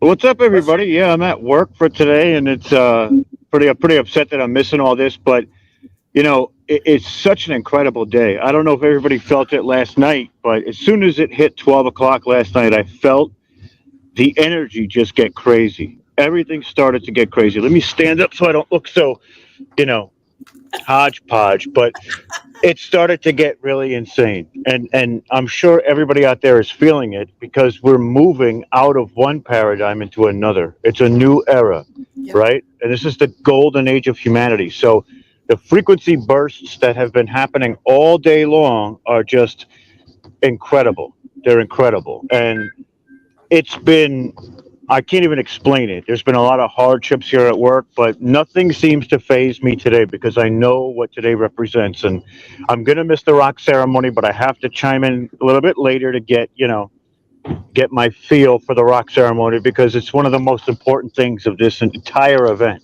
is the rock ceremony. So, you know, it's an incredible day. I can't say enough, and I'm sure everybody feels it just like I do. The energies are off the chart. This has been an epic conference so far, and Dr. Joan just blew it out of the water, talking about ancient Egypt and Hathor, and talking about the corruption to the energy grids. We talked about this on my channel just a while back. The corruption to the energy grids and the AI architecture, maybe not so much AI, but negative entity architecture and negative energies is completely cleared out now, which means that we're following our ancestral footsteps into our own potential, and our potential is at its max peak right now, and it's only going to keep going to this next level, and it's going to just awaken every soul across this planet and across this time matrix. I'm so excited for it. I have an elation today because of this information that's coming out, but also the gratitude that's being expressed. This is where we have to reside right now. We have to reside within that gratitude and carry it with us every day, and manifest every moment that we want and that we think that we deserve. And we all deserve a lot because we've been putting up with a ton of stuff lately, especially with battling in this spiritual battle. We are the front line. So, you know, I just wanted to thank everybody for that. I think I might be lagging a little, but it is what it is. Where did everybody go? Everybody's gone right now. There we go. Yep. I was giving you the moment that you needed because I know. Oh, where'd you go? I'm still here. I turned my camera off. Okay, I know that you're not going to be around for most of the day, so I thought that I would highlight you. And I'm in the same boat. I'm in the same boat. You know, I kind of figured out the plan for tomorrow, and you know, we got to pay bills, and we're working. And you know, Sugar Bee is at work; she's working, and Kathy is working right now, and you know, everybody is working, right? So tomorrow, actually, I'm gonna be around for pretty much the entire day, because I'm going to take my studio with me to the job site, and I will be there with you guys, you know, no matter what. So that's definitely going to happen. And, I want to applaud Kathy for holding down the fort while we were both gone today. It's just so incredible, Kathy. You're amazing, and I love you to death, and it's just incredible. Yeah, no, I'm on the team. We're on the Seed Dreaming team. Or we're the Seed Dreamers, and everyone's invited to be on the team. Damn straight. Everyone is a Seed Dreamer today, and guys, I believe it is Solstice right now. As we, you know, I saw a message like 10 minutes ago. They were saying a solstice in 10 minutes, and that was about 7 or 8 minutes ago. So I think we are currently in the solstice as we speak, where the sun is supposed to be at. And with that being said, Kathy, let's bring on Stephen and Evan, and we will start our rock ceremony. And this is something that I've been really looking forward to. And, you know, I can't wait to sit in that circle. You need to sit down, Dad, to say hello. So wait, now, let's give, hey, Steve. Hi, Stephen. What's going on, brother? Say hello to them. Oh, am I saying hello? Yeah, can't you do it? Oh, okay, good. Hi, Stephen and Evan. How are you? We're freezing here, and you're in shorts and a short sleeve shirt. Right. I was just thinking that very same thing. minus 40 here, and Steve's like, showing us shorts and his, beautiful legs, and he's like, check it out, man, we're getting suntanned. And everybody else in the background too. Look, they're all wearing shorts. Oh, I envy you guys. Oh, well, thank you so much for letting us have the experience of being in that circle. They're talking to you now. Listen to them. I can't hear them properly. All right, ladies and gentlemen, we've got, what time is it, please? 8:45. 8:45. We've got 2 minutes before the ceremony. I was going to do an extensive introduction and tell you about what's going on and why we're doing it. I'm going to do that back to front because in 2 minutes from now, I'm going to move my seat, move out. And what we'll do is we'll just got a coverage of some of the rocks. There's been some major drama here this morning. And obviously now we've got across. So we've got some of the rocks you will see, some you won't. That's mainly due to the fact we've got about 7 chords and they don't join up properly. And then after the event, then I'll come back and we'll talk about the ceremony, the purpose behind it, and some of the rocks and contributors to what we're doing at the moment. So going on the fact it's now 8:46. 8:46. In about 30 seconds from now, I'm going to step away, take my chair away from here, and we'll come back to you in 15 minutes. I'm sorry we can't get all the rocks on here at the moment. We had a major problem getting this set up, but it is working. And I have my official timekeeper looking at me right now. And when he waves, I'm going to walk away and I will come back at 9:02. And that will be any second from now. What I can say is the rocks have been at the telecast before. And I must tell you now, this ceremony is not for Uluru. It's not for these rocks. It's for the people who are here at the moment and those who join in later. And I'm leaving you from now.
Okay, we're going to stop at that because we've got a bit we've got to cover. Hopefully I'm in the right spot here, Evan. You'll tell me if I'm not. Yeah, no, you're in a good spot. Right, okay. All right, ladies and gentlemen, let me now give you a very quick back filler as to what took place here and why we did this and what this was actually about. I'm going to have to sit down this time, which is going to be difficult for me. God, I normally walk everywhere. Okay, I want to go back about 7-8 years ago when we first heard about a ceremony that was taking place at Uluru with what they called a device they called a magic box, which was it's more a metaphor than an actual thing, but it was a thing as well. We strongly suspect there were Pleiadian crystals placed in the rock. And the story was there was going to be a solstice on 2020, which we didn't know at the time had an alignment of Saturn, Jupiter, obviously the summer solstice, the 3 planetary objects, and it was supposed to be the change of everything. Now, the deal was, according to the elders, that if a certain number, there were going to be elders who would go to Uluru on that day from a lot of different places, as we found out later. They would conduct a sacred ceremony which would turn the rock on, but would only basically sit it in neutral. And what was then needed was a certain number of people around the world were supposed to participate by meditating at that particular moment, which is when the solstice took place, which was 7:32 then. And that would literally change the world. Now, to cut a very long story short, and a lot of drama, and a lot of times we actually told people we never thought this was going to happen, the ceremony was successful. The number of people involved around the planet was somewhere between 15 to 20 million people. And that was all good. But I knew when we finished that, a lot of people were going to be looking up in the sky for a UFO. Many people said we were going to see a UFO on the day, which we did. But nobody knew, and I've got to be honest, nor did we know what was going to happen past that point. So, did the ceremony, was it successful? Yes, it was. And for anyone that's not seen this before, is not aware of it, please go to our website. And in our website, you'll see there's an article there which contains evidence of proof that it was successful. And that evidence includes, number one, the Schumann resonance was the resonance of the planet, moving from what the measurement there in the Ukraine University was 0.3, then it went up to 32 and stayed from 32 to 36 for the next 4 hours, then dropped away. We also had film at 7:36 given to us by someone else who was standing at Uluru at the same time in a different place to us, where the rock exploded and the whole sky was covered with this white light. It's only an instant, a second or so, but you can go there and you can see that film. And you'll find that the light covers everything, but it doesn't touch the rock. It's obvious that explosion of light came out of the rock, and I've got to tell you, the people who filmed it didn't even see it. It was only when they looked at it through the camera did they see actually what took place. When they were there at 7:36, they saw nothing. And nor did we, where we were sitting. We also have film of an object flying above Uluru at 7:32 to 7:36 and a bit further on. And that particular object is moving at about 30 k's an hour directly above Uluru.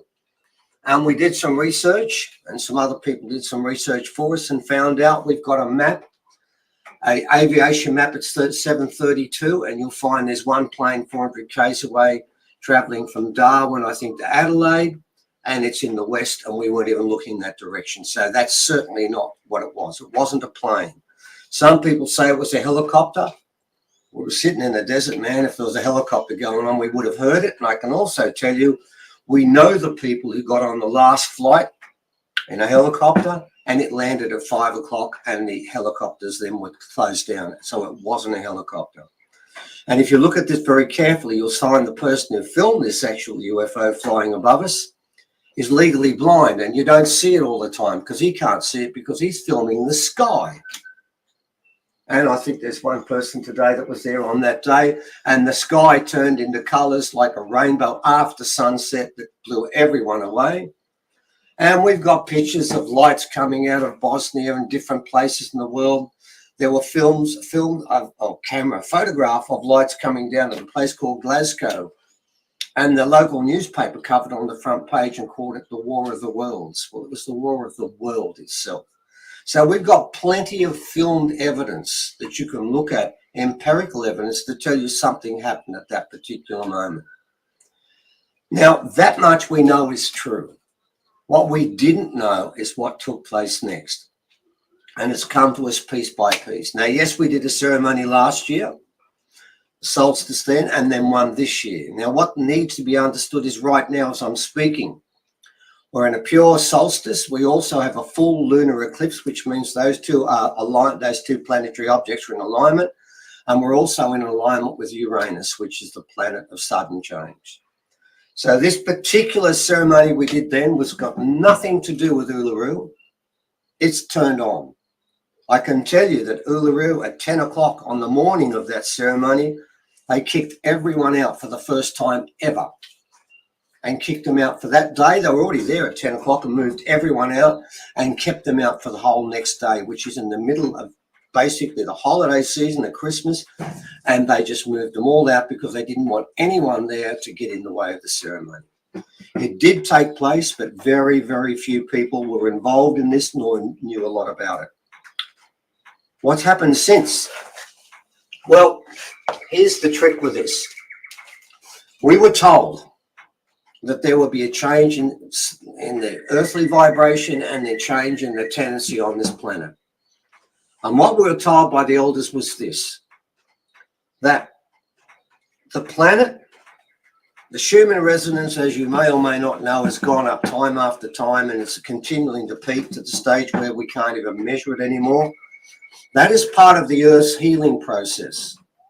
It's cleansing itself, and it's going to continue to do that. And our information is, in a time in the very near future, the Schumann resonance will be sitting in the hundreds and will never drop down. And that leads to a major issue. And the issue is this. Well, when we were doing ceremony just then, there was quite a few birds that flew past, and you might have heard them through the microphone there. Our information is every bird that flew past will be staying. Every insect that's crawling around or flying around at the moment, because we're living in the rainforest here, will be staying. The animals out in the bush there, be it the goanna, the carpet snake that keeps trying to eat our chooks, which we've had to constantly have battles with, and I've had to pick up carpet snakes and throw them out of the chook pen, they're staying, even though they're causing us a lot of grief.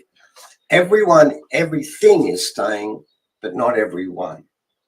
What the elders have told us, and by the way, this is a ceremony known about around the world, and they've said this was going to take place. The Hopi call it the fast-flowing river, which is now flowing. I'll get to that in a sec. But what our elders have told us, and we've been told all over the place, is there's one species on this planet that does not have an automatic right of tenure, and that's us. We are the ones that we don't know about.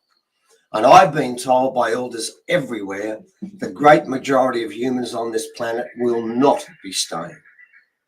Now, I thought to begin with that first ceremony was the time when people had to make a decision. I was completely wrong. It was the beginning of a process. It wasn't the process itself. It wasn't the culling of which ones stay and which ones don't. What it was the beginning of that process. And what's happened over the last 3 years is we've all gone through, and I can say this, there's a few people here today that have come, they've been personally invited.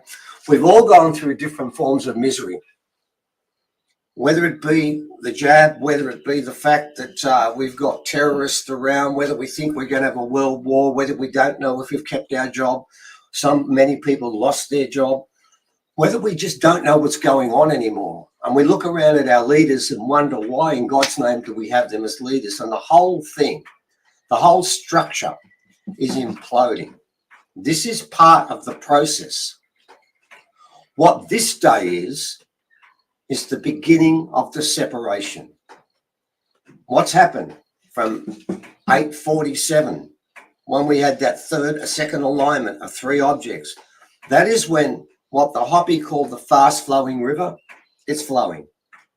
It wasn't before, but it is now. We know many people, don't we, Evan, who've told us they're already in the river. Yeah, I'm going to tell you now, we've had information from above when I asked how many people were there, and the answer was nobody. So the people who've made a claim, and I'm addressing this to you personally because I know some of them, that you are standing in the river while the rest of us are struggling, no. You're in a creek, you're in a billabong, you're not in a fast-flowing river, and it's not going anywhere. Get out of that river because your ego's in the way. No one can make a claim like that. That's not part of the deal. Our understanding is this. The Mayans call it the two paths. And I know Paul and Phoebe have spent some time with the Mayans, and that's what they spoke about. Up until now, there was something there, but now there's been formed up. The asphalt's been laid, and the two roots have been formed out. And now you have to make a decision. This is the time now where you start deciding you commit yourself. You either do what the Hopi say, you fall into the fast-flowing river and celebrate with those who are there, or what the Mayans say is you walk down the right path. And they've told you if you walk down the wrong path, it's not a good result. Now, what my understanding is this, and we're going to do, Evan, you're going to come out in a sec. You might have to come around the other way because we're going to do some readings from a book in a second, okay? Which book? Mesreth's book. All right. I've got it here now and I've got the pages out and we're going to read a section of that. But what I want to tell you is this, ladies and gentlemen, that if you look around the world today and you look at what you've been offered basically complete media control. I noticed quite recently a gentleman, a friend of ours called Graham Hancock. Many people have been contacting Netflix saying you have to take this off. It's a lie. You've got to take his work away. Everything he said is wrong. He's been banned from entering Malta anymore. He's been banned from entering Egypt anymore because he had the hide to say something that the experts didn't agree with.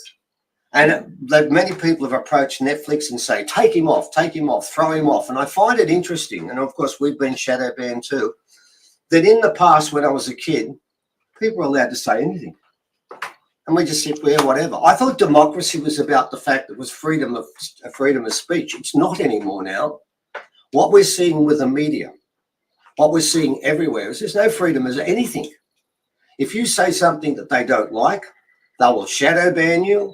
They will lobby different groups to say you can't say that because it's wrong. It's as if humans today, for the first time ever, know everything. And that's a scary thought because we know so little of everything that when people now claim to know the truth, I've got to say to you right away, that is a bad sign. And all around us now, we've got basically a situation where most people have woken up to the fact the world is being run by villains and people who don't care about anyone but themselves and care nothing about you. And they have complete control. And there's nothing we can do. Well, there is. Because this is out of our hands now. What's happened now is what the Indigenous people around the world talk about when they speak about this change. And by the way, let's get this straight. If you want to go to the Bible, go to the section in the Bible where it talks about 100,000 years of peace and harmony. It's written in the Bible. It's not just in the Indigenous oral traditions. It's written in all the religious books. There'll be a change. Now, the change is interesting because, Evan, are you coming out now? Yeah. Go through the other door. Uh-oh. No, okay. Right. Now, what we're going to do is we're going to do a reading from a book because here what we've got at the moment, ladies and gentlemen, is we're saying to everybody, there's a chance for change now. This change is upon us and each person has to make a decision. The point you need to understand is this is a personal decision for yourself alone. And there's two parts to this quiz, this sort of NAPLAN test we've been given. There are two things you have to do to become part of the change. And I'm going to quote the Hopi because they are the great keepers of the prophecies. And they told us that we have to embrace the old teachings, the old ways.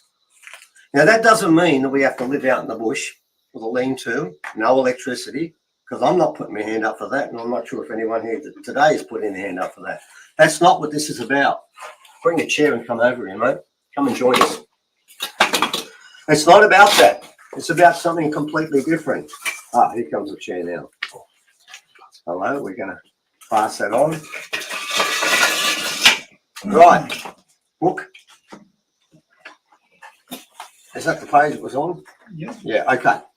What we're going to do now is this. Before I go into a bit more, I'm going to read from this book here, and I'm going to tell you why we've been so keen to get this book out. And I don't understand why, nor does Evan, do we, Evan? After the publisher told us they can't fulfill our order and they're not publishing our books, and we thought that that was more of the shadow banning, I apologise to our publishers. It wasn't shadow banning, it was utter incompetence. I'd say gross incompetence. Gross incompetence. After refusing to fill an order for 52 we made so that people who pre-ordered our books could actually do it, and they told us they couldn't do it, they've gone to cheaper paper and they could not get the pictures up. They couldn't do it, and we wrote to them and said, well, what's going on? If you're not going to send it to us, refund our money, which they did. Well, lo and behold, they've now sent us the books. Now, what Evan's going to do and what I'm going to do is I'm going to read a section. Now, this is an interesting book. It's called An Interview with an Alien. And Mesref is the alien involved, and Leah is the person who was in contact with her. Now, you're going to think that might sound a bit strange, but there's a section in the start of the book written by Leah to explain how that came about. And very quickly, I'm going to tell you one thing about channelers. When we started to go down this path, I wanted nothing to do with channelers. I don't believe in it, or didn't believe in it. We also want nothing to do with UFOs, nothing to do with Yowies. Yeah, we actually said we weren't going to do Yowies, UFO, or channelers, and we're doing them all. Now, the reason I'm doing this is because I met a lady called Valerie Barrows, and I realised one thing for sure. She was an honest person that meant well and had no devious intentions. She could have been deluded, but she wasn't lying. And that left me open to it. Then I met Leah, who said she was in contact with one alien in particular, which is Mesref, the person on this book. And what I did was I asked her a series of 10 questions because she told me Mesref knew everything. So I asked her 10 questions she couldn't know. And when I got to the second last question, I asked something only my wife and I knew and no one else. And the last question, not even my wife knew. And each time she knew the answer. That's when I locked into what was going on here. But what I found even more convincing was not so much what Leah said, is what Mesref is supposed to have said. And this book is, I think, a collection of the first 10 transcripts, wasn't it? Something like that. And there's about 120 questions. And it's basically, in the back of the book, I wrote this. If I was to offer the impossible, to be able to speak to the creator of everything and ask anything you want, surely only a fool would decline. But what if the next in line was willing and able to tell you everything? Would you be agreeable to have a series of conversations, which we did? And I'm now going to read, well, no, Evan's going to read because I don't read this that well. Evan's going to read a series of questions, answers from Mesref, and I'm going to set up the question I asked. Now, the first question I asked him about was the ceremony that we did. Was it legitimate and did it work? And Mesref said this. The ceremony was a landmark in many ways because it proved to not just humans, but to us, that you can work together for a common goal. And when humans connect, you can stick to something. You have the common desire in that moment. It has affected the planet. Can you imagine what 8 billion people can create? Imagine how many strides forwards you can achieve with this. It was a test and you passed with flying colours. But there are many more challenges ahead. Can you remember that solution for the next challenge, we wonder?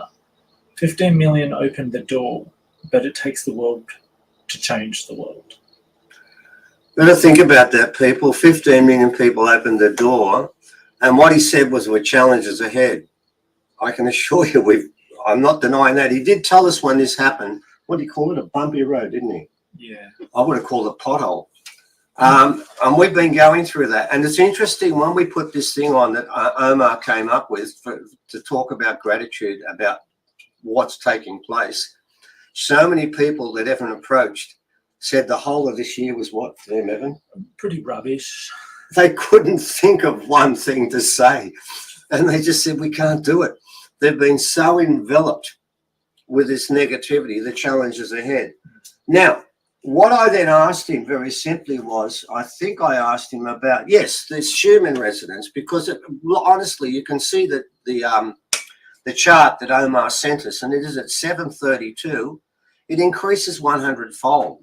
And I asked him about the Schumann resonance, and actually, were they involved in it?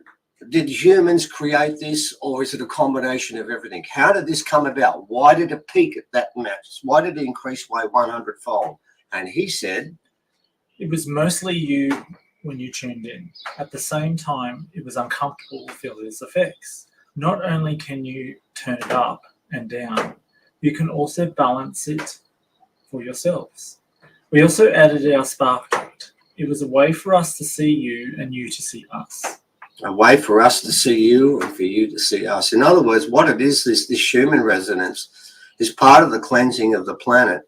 And what I'm going to explain to you now as we go through this, many people are not going to be able to stay here. This is not heaven and hell, by the way. I don't want you to turn this into some biblical thing, because it's got nothing to do with that. It's simply a matter of that if you were to incarnate and your soul hadn't evolved enough, the vibration would kill you.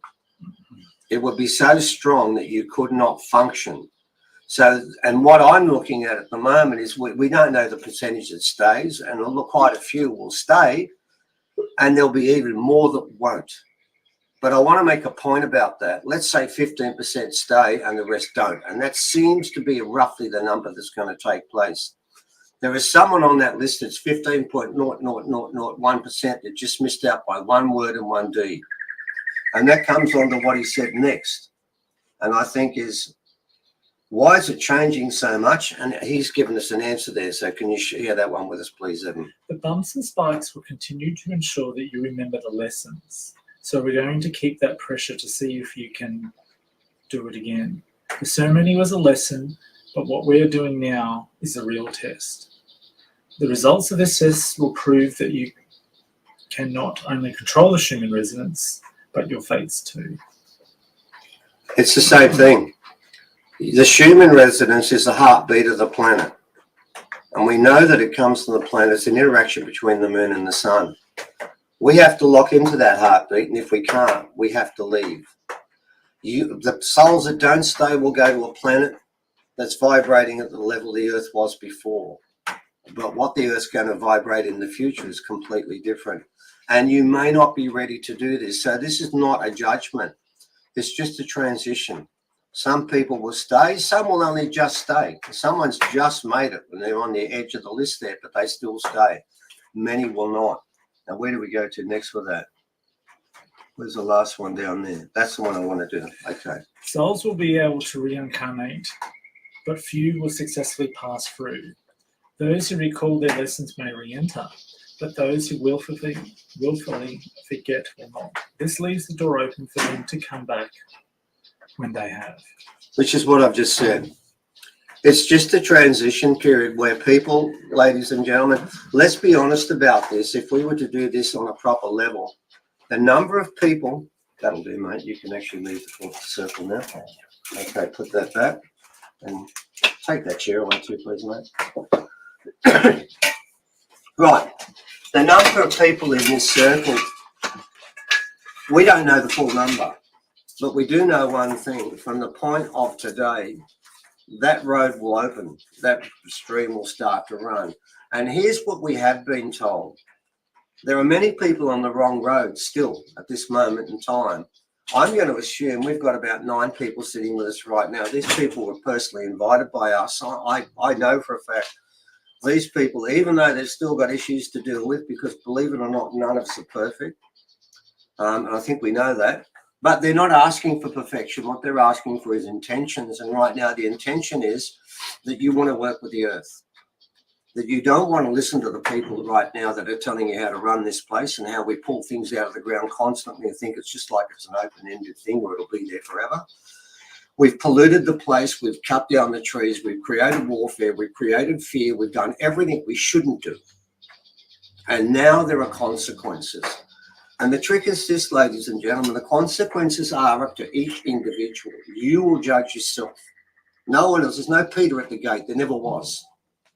There's no heaven and hell. There never was. The hell that you're looking for is in here. You create your own. There's no place, there's no Dante's Inferno as such. This is all now your choice. You have to make a choice about which way you want to go. And the choice is very simple. You've got two roads. One road is the one you've got at the moment. And what have we got there? We've got viruses. We've got warfare. We've got pollution. We've got animals becoming extinct at a rate that's never happened before anywhere, ever on this planet.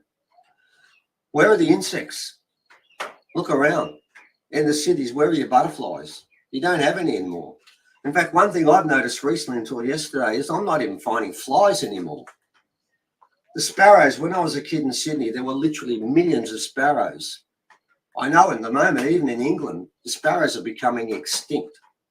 Think about it. That's a bird that lives on virtually everything or anything. All around this planet, things are in pain. And what's happening now is there's a resolution. Now, I'm going to ask you a question which we should have been asking for so long.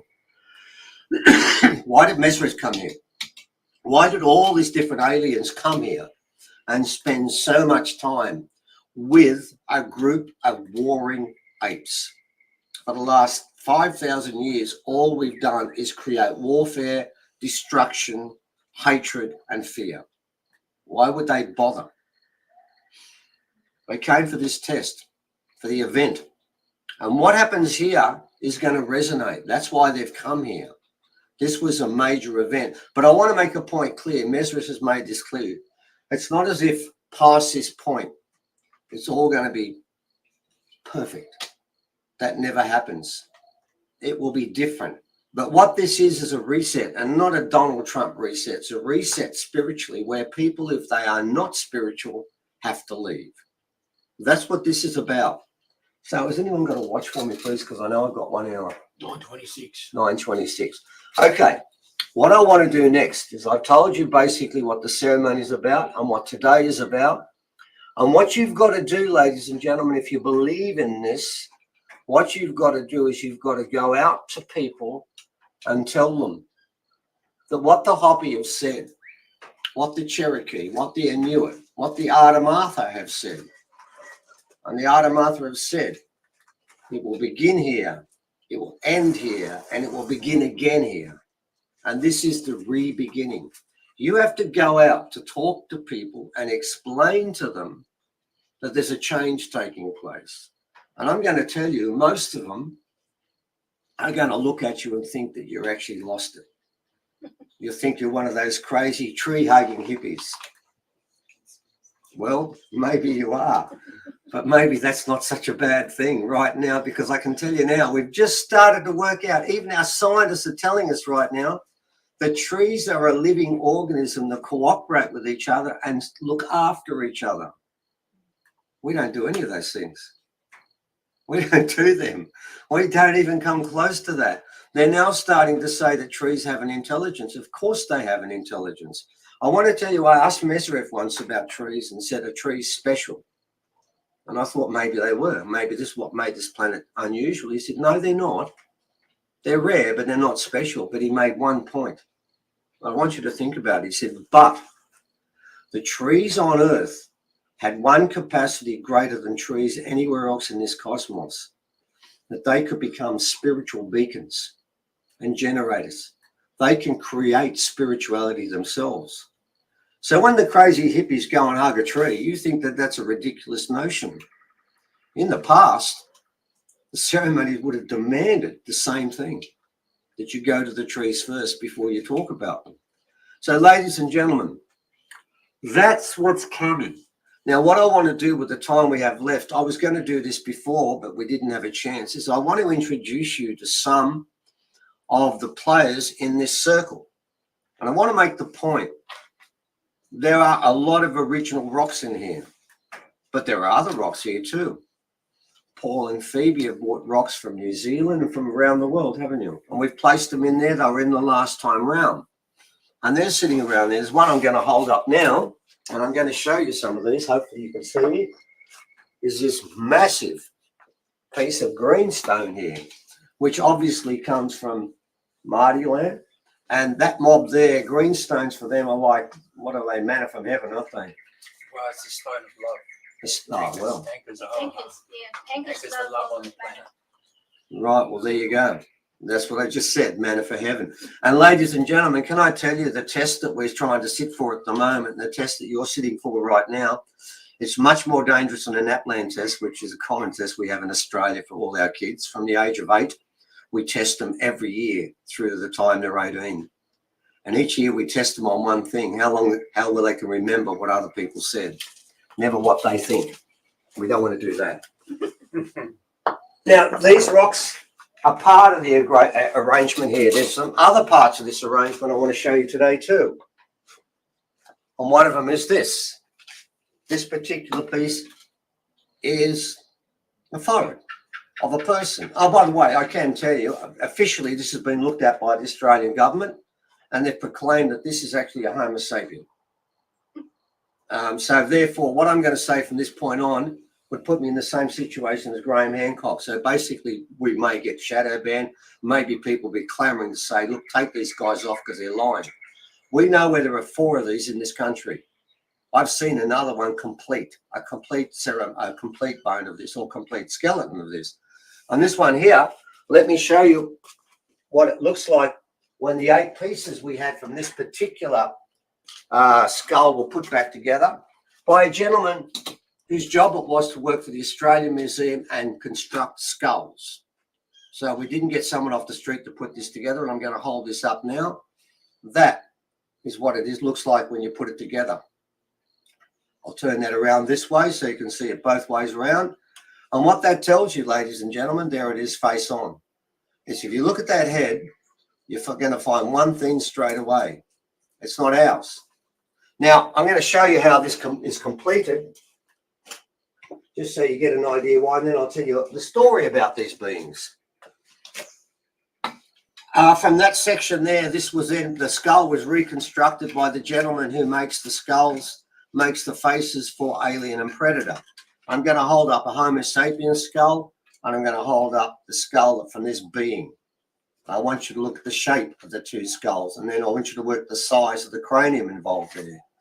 And I'm going to tell you now, this thing has got a much bigger skull, and more to the point, I'm now going to hold them up face to face, and you can see what they look like that way, and you'll find that these 2 skulls have nothing in common with each other. Yet, I've been to a burial site in Australia where this being, complete, was buried in a burial site next to other original people alongside them. In fact, there was one skull that was a meter away, which means they were living here. Now, ladies and gentlemen, that particular skull is not from here. It doesn't belong here. And we have a story that goes with that one, and I've shown it to you there. And the story is that they came, these beings were called to this planet millions of years ago. And they weren't called by us. They weren't called by the megafauna, dinosaurs, not even the reptilians. They were called by the trees, which were much taller than, much larger. And they called to this alien species that Mesrith knows quite well. He's related to them, and they're incredibly old. And they were called because the trees were being cut down. There was warfare on the planet. The place was being polluted, and the whole of this planet was wrapped in fear, which is just what we have today. It's no different. And they came here with the intention of healing this planet and cleansing it. And unfortunately, Reuben Kelly, Uncle Reuben Kelly, a Dungutty elder, has told a dreaming story about this mob coming in a ship made of energy, and when it got to this planet, it turned into crystal. And then it exploded. It was shot down, we think, by the reptilians. And that being you're looking at, along with a few others, survived. They lived here for a period of time, and then they were betrayed and killed. Welcome to the real world. That's what happens when you come to this country. If you've got a good message here, man, you've got to battle it. So we have that type of being in part of this circle, which makes it more than just a rock circle. Over here, we've got this being here with a massively thick skull. Our skull is between 2 to 3 mils. This is 15 to 18 mils thick. I thought this was a Denisovan. It turns out the experts who looked at this, the same guy who made the skull there, that created the skull for us, that works for the university, we thought it was a Denisovan. He said, no, it's an archaic Homo sapien. An archaic Homo sapien. I'm going to show you something with this. This is the original bone.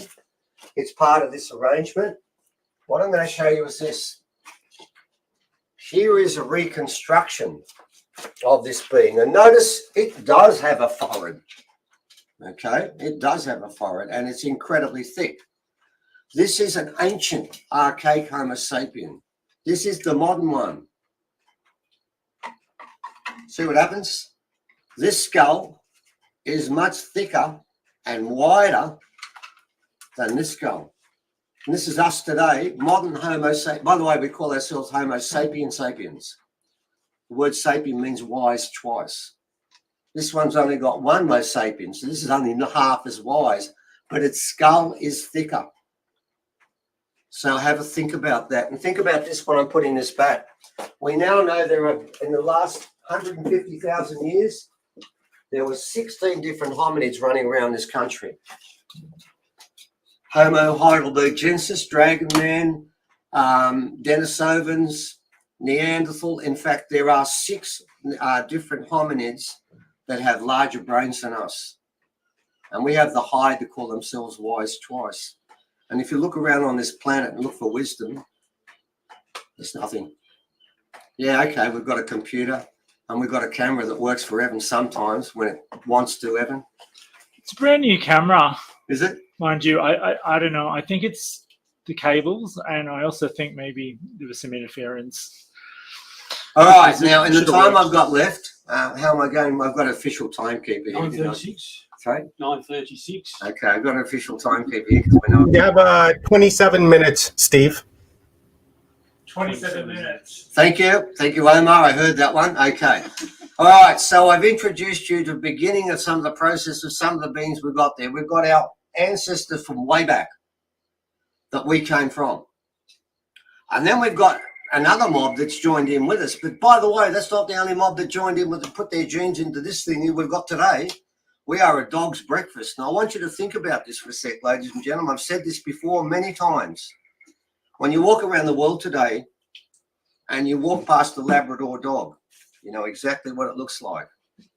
When you look at a zebra, if you put a group of zebras together, you have a lot of trouble working out which one's which because they all look roughly the same. Look at elephants, they look the same. Look at chimps, they look the same. Look at orangutans, they look the same. And they've got the same height, they've got the same weight, they move at the same speed. Then you go to one species on this planet, humans. And what do the experts tell us? About 250, 500, no, 7, actually it's 800,000 years ago now. It was 250,000 years ago when Homo sapiens came in, and then they moved it back to 500, then they moved back to 760, and at the moment we've got Denisovans and Neanderthal walking the plains of Europe 760,000 years ago, which means Homo sapiens were supposed to be around also, and they split from them. You've got to go back further. Well, a monkey mummy and a monkey daddy made us and all the other mob. Now, here's the problem. Monkeys, primates, apes, all have a sagittal keel on top of their head. They don't have 3 sutures. Sutures, which when we're born aren't joined together, give our head the capacity to get larger, which means Lucy, which is 3.5 million years old, she was 600 cc and we're 1300 cc. But the monkey stayed the same. But our monkey and daddy made us and made us with sutures. How's that possible? Because they've never had them since. How come one group, one monkey, mummy and daddy made offspring that had sutures and all the rest didn't? And there's a second problem. How come we've got 7 billion faces and none are the same? There's about 10 people around here at the moment. None of us look anything like each other. How's that possible? Because when you look at a chimp, they look roughly the same. And the chimps are all the same height. Well, we go from 0.5 metre to 2.5 metres. We go from 40 kilos to 400 kilos. My fingerprints are unique. My retinal pattern is unique. My heartbeat is unique. Everything about humans is unique. And everything about humans is working towards diversity when all other animals work towards uniformity. It's because those other beings, if you put that flat-headed being next to that one over there, you get everything. You didn't get the same mother and father. We are a genetic dog's breakfast. As I said, everything's involved in that. So that's one part of the agreement, one part of the group that are here. A second arrangement that was placed here are 3 rings, and I'll hold them up. Here's the first ring there, and you'll notice it's made for my finger. Can't see it. Can't see it, Steve. Maybe you want to sit down and show that? Oh, sorry, mate. Couldn't see it. Okay, here we go again. Here's one of the rings we've got here at the moment, and I'm holding it with my finger. Here is another one. I'm holding like that. And then here's the third one, which does go on my finger there, and that one does fit. Where do these rings come from? Well, I can tell you about this one. There's 3 of these rings, and they come from Atlantis. They're made with pure orichalcum. You can look that up. That's what Plato spoke about. It's what Pliny the Elder spoke about. When they spoke about Atlantis, they spoke about a metal that was distinctive and only found in Atlantis. And we know that's true, ladies and gentlemen, because the great authority on all things in the world, the prime source you would go to is called Wikipedia. And as we all know, Wikipedia, whatever's said in there must be true, which means they've written about us and we're rubbish. But on the off chance they might have got that one thing wrong, everything else they got right. And what they said about orichalcum, which this ring is made of, and I'll tell you about these in a sec, is a mythical metal found in the mythical continent of Atlantis. And then, by the way, they changed that entry because they had a picture underneath of 84 ingots of orichalcum were found in a Roman galleon from the 6th century BC. It was a wreck near Sicily. And it is orichalcum. Now, here's the point. If orichalcum exists, well, where'd it come from? According to Wikipedia, the answer is obvious. It came from Atlantis. By the way, they've taken down that sentence now. They've just said, oh, there is orichalcum, but we won't want to talk about where it came from anymore. We've changed the story as we go. Now, here's the trick with this. 3 of these rings. This one here was buried in Scotland near a church, and the other 2, which we've got, were buried in Australia, 1.5 meters and 4.5 meters beneath the surface. Now, buried at a place called Hill End, which is on 33 degrees. These rings here are made from orichalcum. This one's made from orichalcum, and all of the rings from Lemuria, because this is Lemurian, are made from orichalcum also, but they also include tin. Everything from Lemuria has tin. Everything from Atlantis just has the 5 elements that make up orichalcum, which is copper, zinc, lead, nickel, and iron. And with the Atlantean ones, the copper and zinc make up 99.5%. In every case, it's around that number. And the other 3 are like homeopathic drops. When you go to Lemuria, the numbers are higher. Why am I mentioning these rings? Because apart from the fact they prove Atlantis and Lemuria exists, and by the way, this one here, which was found next to this one, are both found during the Vietnam War by the American soldiers when they were helping Cambodia, bombing it with Agent Orange and wiping it out. They found these with metal detectors and then sold them. This one here has got 6 elements that end in IUM, and 41.8% of it's not identified on this planet. The metal inside there, we don't know what it is. They have a power, a magical power, particularly the rings from Atlantis, which is mainly malevolent. And the reason why I've got these 3 set up together is I've got these 2 around this one because it gives it power, but unless I control it, it'll destroy the whole circle. But it's kept there and measure to the degree that we keep it there because it gives this thing a lot of power. Okay, there they are. The alien skulls and our ancestors are there all for this circle. They all create one part of this story. Now what I want to do is I introduce some of the rocks we have here, and I want to start with a couple of new additions. And I'm going to start with this one, this particular rock.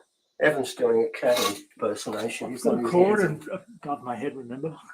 Huh? The cord's above my head. Oh, is it? Oh, it's to stop the cat, the rabbits eating it? Yep. Okay. Yes, that's right. We've got rabbits that'll eat the cords. There's a rock that was found that was made in Australia quite recently, and it's been handed to us. And you'll notice when you look at this rock, it's a perfect circle, and it's got a perfect blade. The person who gave it to me said, I think this is a grinding stone. I said, oh, there's a lot of things this rock is, and I can tell you what it's not. It's not a grinding stone. We don't know what its purpose is, but I'm showing you this to show you something about what you've been told about original people, that were always stick, stone, and bone toolkits. No, during the time of Lemuria and Atlantis, we were far more advanced than we were today. That's why one of those rings that I just showed you is 41% not from this planet. And it's got 6.89% gallium, which is a byproduct that was discovered in the late 19th century for the first time ever, but has never been used commercially until about 30 years ago. And there it is in a ring that's 10,000 years old. Technology was far more advanced. This is made for a completely different reason. It's been pecked on this side so it sits in your hand. It's a holding rock, a very strong rock. Another one that just come in, and you won't see this properly unless I hold it up close, and I'll try, are these spirals on both sides of a rock that's been cut thin like that. Now, the spiral. Can you bring it a little lower, Steve? Yeah, there we go. Thanks. There you go. It's a spiral, but when you look at the spirals, you'll look at a couple of things. First of all, you'll see the residual coat that all these rocks had. You can see it just there, and you'll find that they're not circles, they're spirals, but each circle, each spiral, the cut is the same width, the same depth, and there's no variation. You can't do this with rock on rock. We've got other rocks from the same place where they've done the same thing, and you can see the circle gets there for a while, then there's a bit that's missing, then it kinks, then it runs out. The lines aren't straight, they're not the same distance apart. This is a beautiful piece of work. It's got 7. It's a constellation thing. There's not 7 on this side, which is the 7 sisters from the Pleiades, 9 on the back.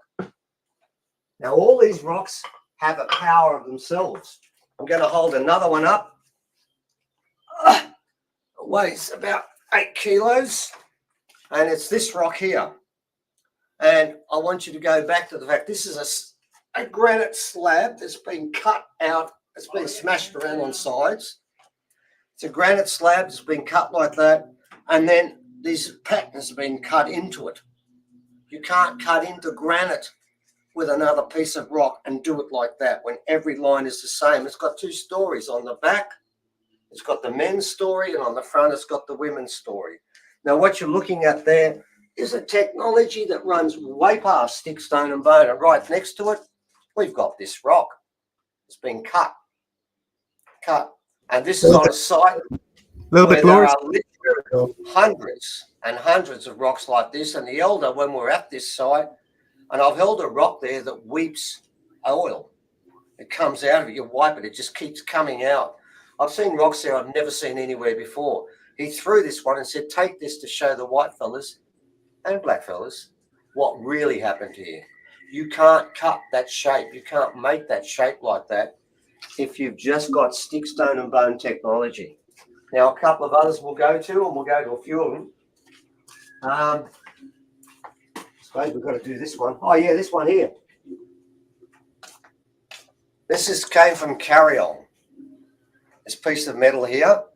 And this was analysed as a cut just there. It was done by Southern Cross University. The head scientist there, his name is Graham Lancaster, and he's happy for me to mention his name. And they analysed this, and they could not work out why this what it was. They thought it was aluminium, which it is, 73% aluminium, 3% copper. 24% of this they could not identify again.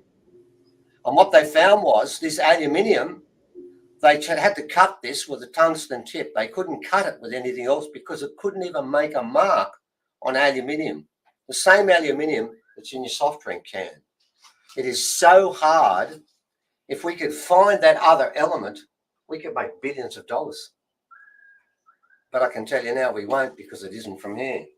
24% not from this planet. That one over there, 41% not from this planet. There's a pattern here, ladies and gentlemen. And then we get to this rock. I'll hold it up. I'll turn it around. This particular rock, which I've mentioned before, and I'm going to keep talking about, we call it Ros's Rock 1. This rock was found by Ros Mulder.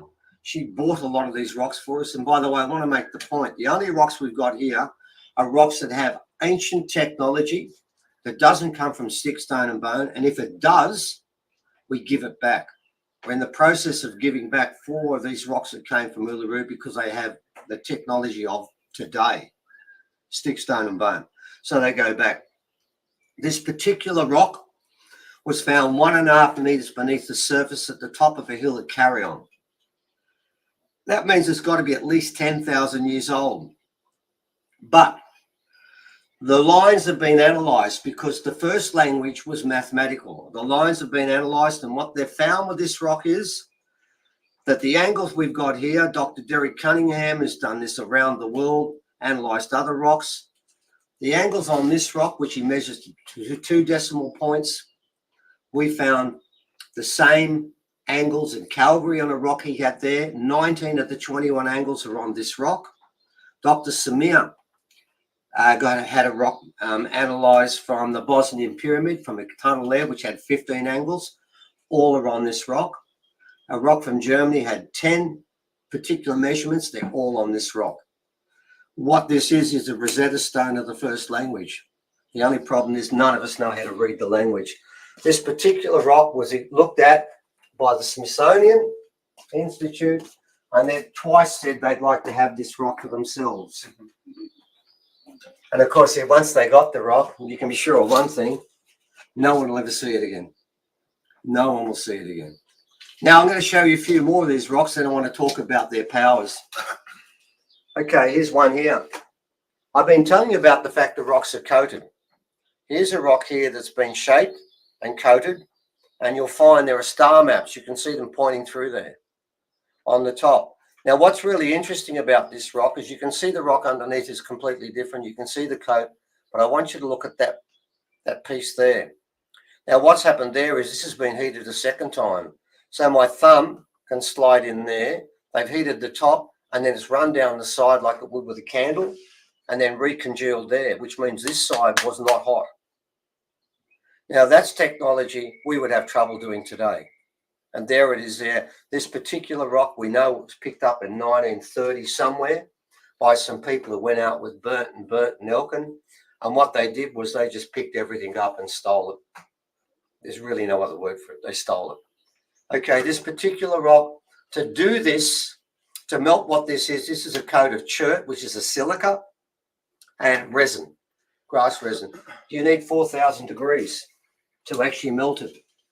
Now, more importantly, all of these rocks, I could show you many, many more of the rocks. Every one of them has in it really straight lines and cuts. And most of them, if you look around there, most of them have this really thick coat on top.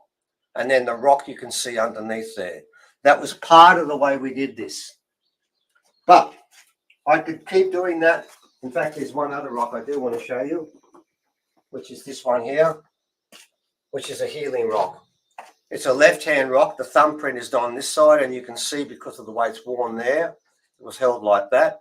It's a healing rock. Now, that's what I want to talk about next.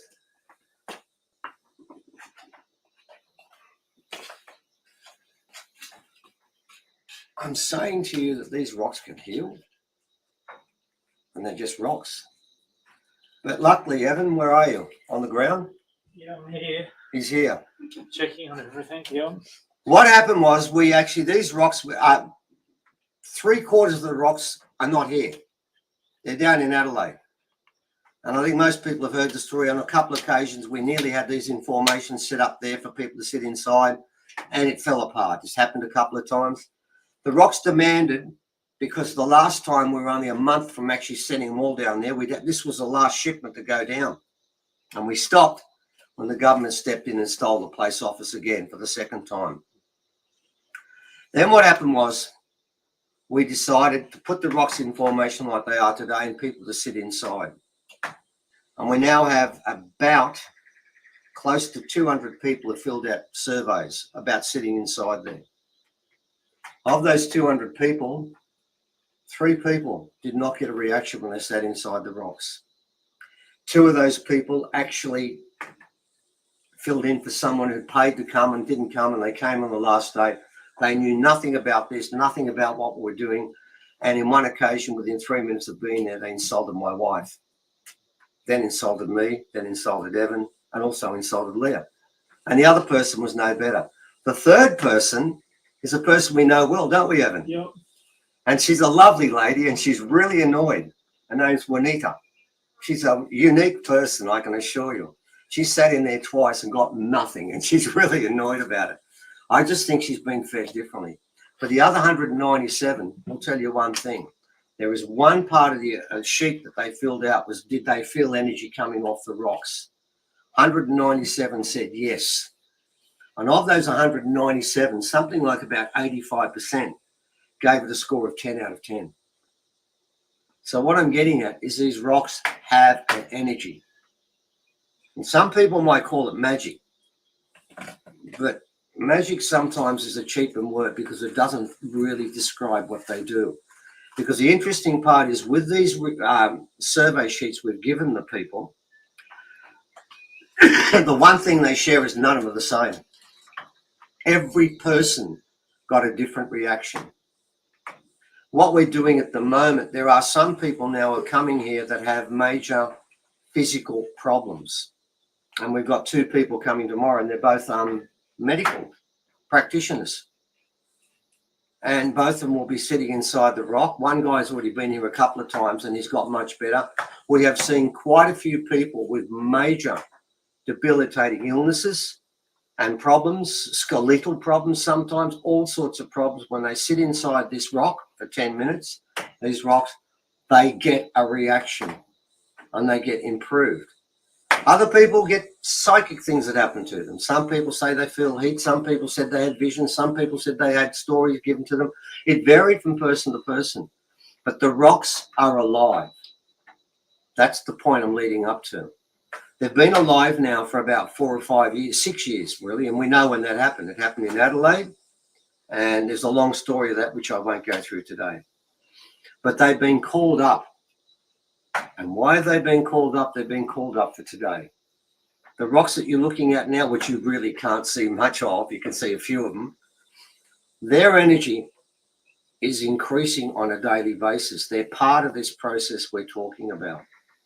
And ladies and gentlemen, the purpose is this. They want to see dream people. When people sit inside the rocks, they come out different. They've said that time after time. I'm not allowed to know their experiences. I can ask them. I asked them questions about what part of their body was influenced and sorts of reactions, but I can't find out what their story is because I'm not allowed to know that. What's the time, please, mate? 9:57. I've got about 3 minutes to finish. In other words, I will wrap up. Okay, ladies and gentlemen, I'm going to close this by doing something completely different. Paul, you come and sit here for us, please. I won't ask Phoebe because Phoebe will go there. Explain to them what those your rocks, because Paul's got rocks in here too. Explain to these people what those rocks mean to you. Okay. I think it might be better to sit because that way I can see it. Yeah, I'm gonna go get. Okay. Oh, right. So,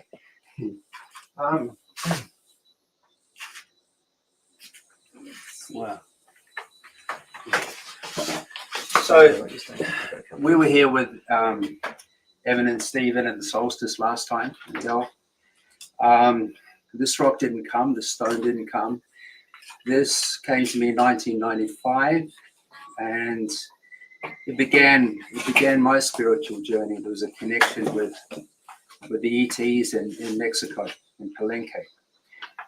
The following night, after I got contacted, this stone came to the Pyramid of the Magician on top of in the Yucatan Peninsula, and I stayed the night there. I was asked to go and stay on my own at the top of this pyramid. So incredible things happened. Then went with me to Peru and right down into South America. So many, many ancient sites, and this was with me the whole time.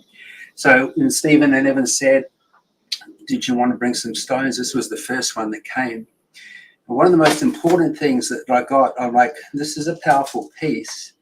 And it represents to some degree the darkness that we all need to go through as we're moving into the light. And very briefly, there's a beautiful story about a temple in Egypt called Sobek. Well, this area was the temple of Sobek itself, so the crocodile god.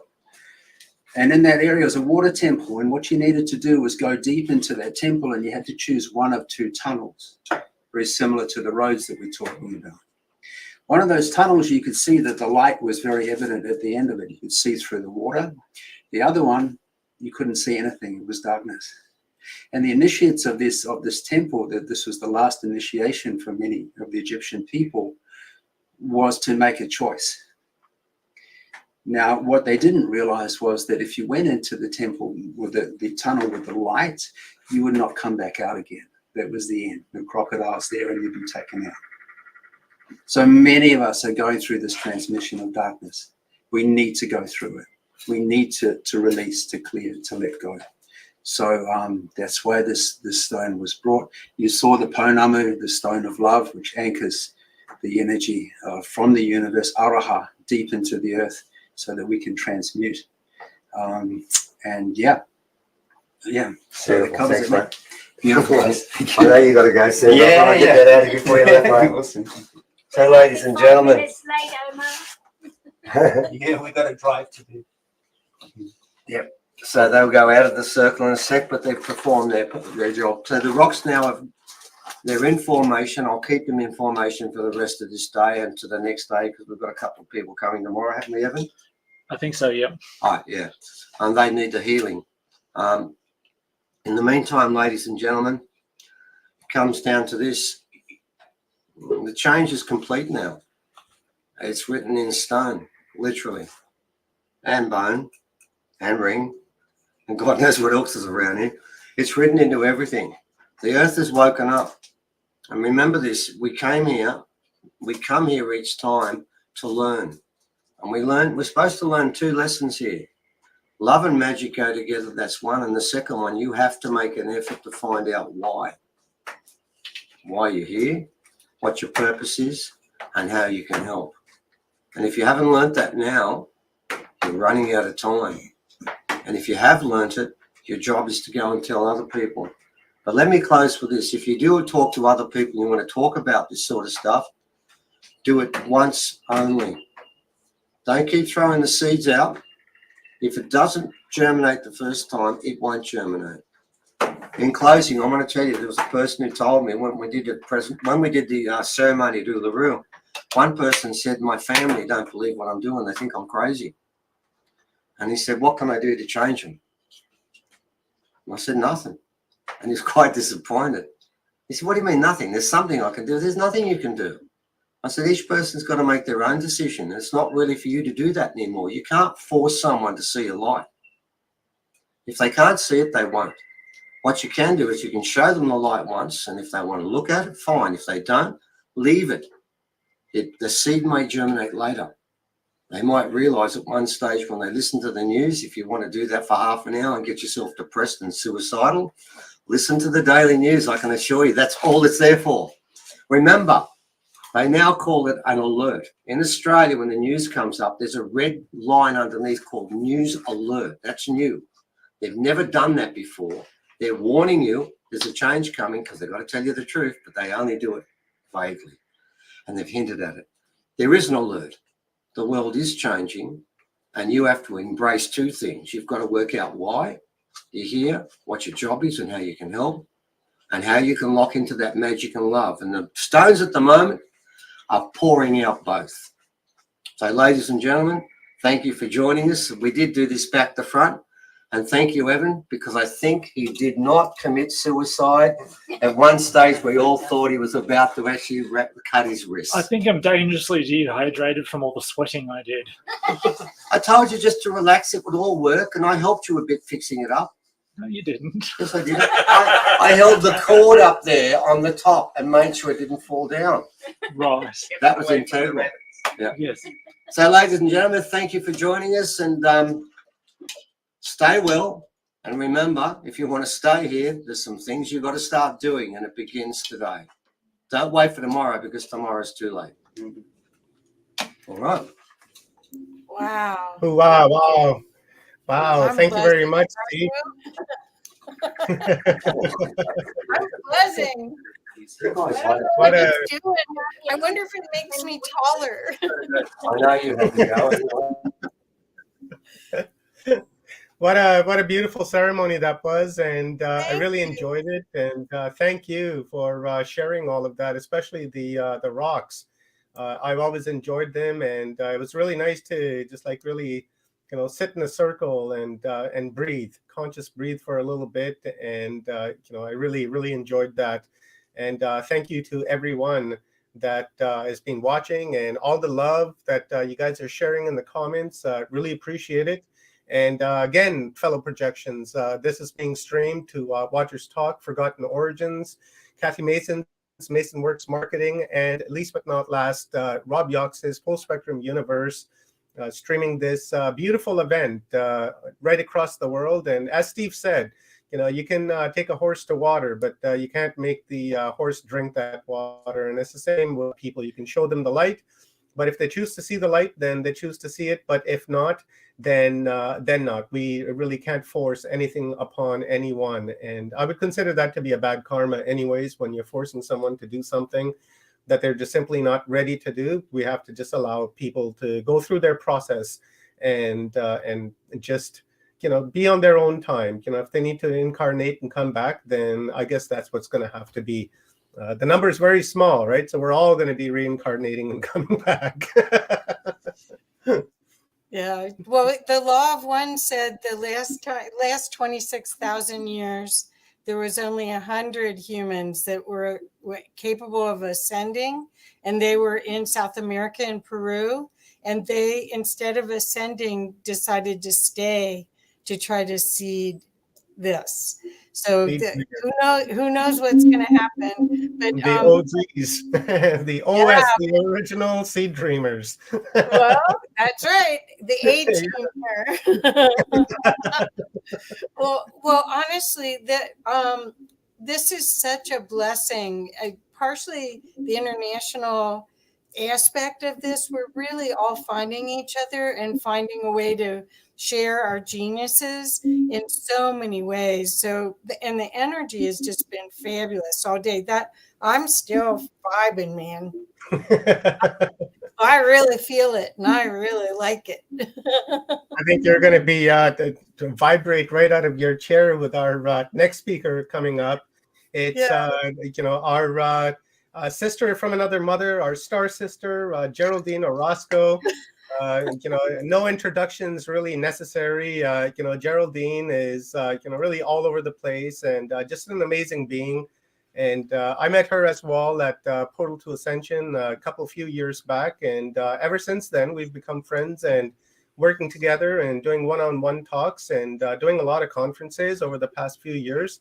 So, many thanks, Geraldine, for accepting this invite to come and speak at Seed Dreaming and help us usher in this beautiful solstice today and the coming timelines that we're all trying to manifest from our heart space. Wow, it is such a pleasure and an honor to be here. Thank you so much for having me and for inviting me. And thank you for the amazing content that you guys have put in all day. I'm just so excited to hear everything. It's every step of evolution, and I think it's the perfect place for the information I'm going to share with you now. So thank you again. Beautiful. Thank you, Geraldine. I just wanted to say thank you, Geraldine, for how generous you are. You've been doing a challenge on YouTube that is just remarkable. I mean, seriously, you are just such a gift. So I just wanted, I know you don't know who I am, but I'm watching you. You're awesome. I'm so happy to connect with you and meet you, and thank you so much for that. I'm happy you enjoyed it. It's amazing what you're sharing. Thank you. Awesome. So I'm going to pick it off screen so we can give you your space. So we're like eating up into Geraldine's time here by like 6 minutes. So we'll just go over 6 minutes, and then we'll just kind of try to catch up a little bit later on today. So Geraldine, it's all yours. And guys, visit Geraldine's website. You can see it on screen, geraldineorozco.com, as well. Same name, Geraldine Orozco, on YouTube, and subscribe to her channel. Check out the challenge that she's doing, because it's really amazing. It's not the first one that she's done either. So check it out. And the stage is yours, Geraldine. Thank you very much. Thank you so much. Awesome. Well, I want to be able to fit in some really exciting information with you guys that I hope will assist taking a look at a little bit of in-depth the mechanics of gratitude in our body and how it affects us multidimensionally, not only genetically down to the DNA, and I guess the building blocks of who we are and how we co-create and experience this three-dimensional plane. So let me share. I'm going to share my screen. I put together a little slide for you, your computer. Oh, let me make sure I'm doing this. Share screen. Here it is. Share screen. Excellent. Here it is. Okay, great.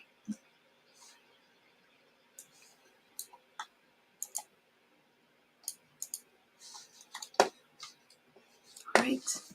And share screen. All right, so yeah, if you see me looking over here, it's because I have a giant screen over here to the right side of me. But yeah, let's get started. So today we're going to talk about gratitude as the activation of higher DNA structures in the body multidimensionally. Now, when we talk about incarnating into the physical body, we are talking about coming in from the highest vibrational essence of non-physical expression. And its infinite potential. And that infinite potential comes into the physical body as this soul essence, the soul essence, which is the primordial life force that brings to life this beautiful physical vessel of our bodies. So we are learning through this incarnation process and through the many beautiful cycles of life, as I will show you in just a moment, how we learn how to activate and generate the mechanics of co-creation through the physical body, through the physical experience, into, once again, that soul essence of light at the time of death when we are leaving the physical body.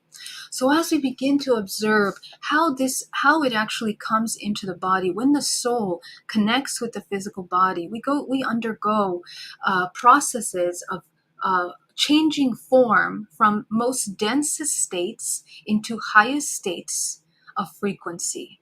So we go through a crystallization process of the physical body as the cells produce in the gestation process into the physical body, but also through our lives, the time cycles of the lives, from morning to night, the hours of the day, the cycles of our life as we experience many facets and archetypal aspects of our subconscious mind. We are also coming through a crystallization, different phases of changing these vibrational frequencies from the densest to the lightest forms. And so these crystallization processes that we experience are actually encoded within the base blueprint of who we are, which is essentially our DNA. It's in the DNA that is the powerhouse, the storage house for all the information of that infinite potential that comes into the physical body, crystallizes into the physical body, into the physical form. And with that information, we carry all kinds of information through the gestation process.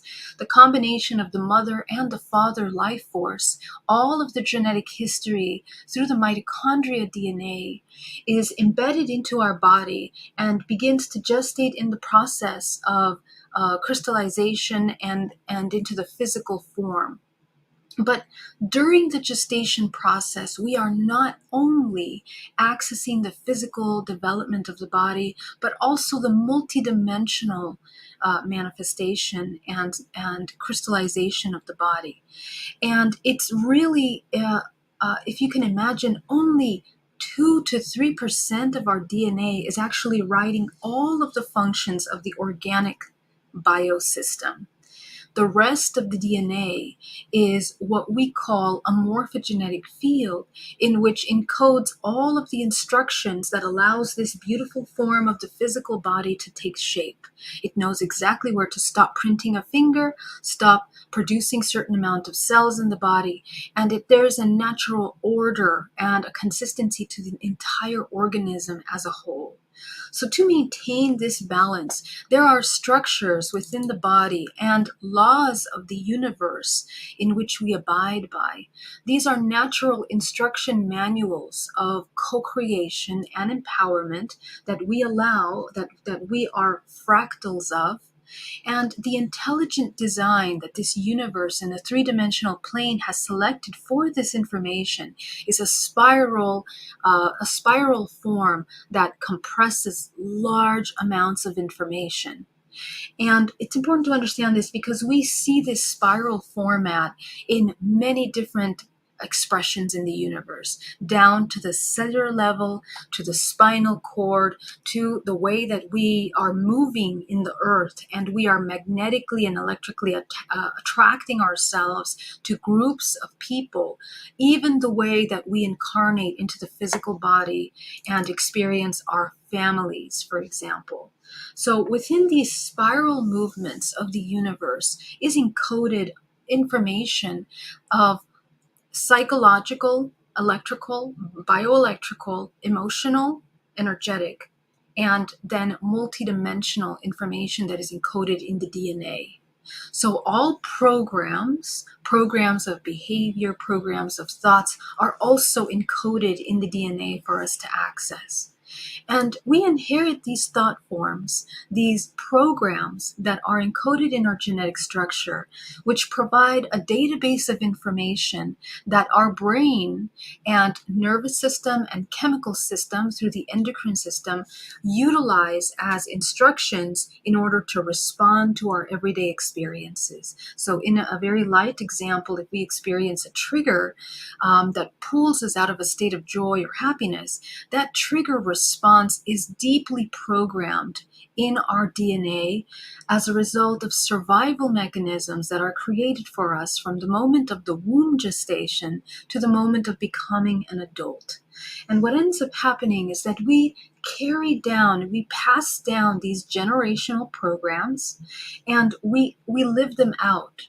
So in the process of understanding how to reprogram certain belief systems, which is what I do something called epigenetic psychotherapy for the purpose of deprogramming limiting belief systems and allowing ourselves to reprogram with belief systems that are more constructive, that create expansion, activation, more importantly, of your DNA code, so that you can activate higher faculties of your abilities. So intuition, telepathy, abilities to remote view, all of these, even telekinesis, all of these natural heightened abilities of the physical body are accessible to every human being as they are an inherent design in this multidimensional expression of the earth and the human life.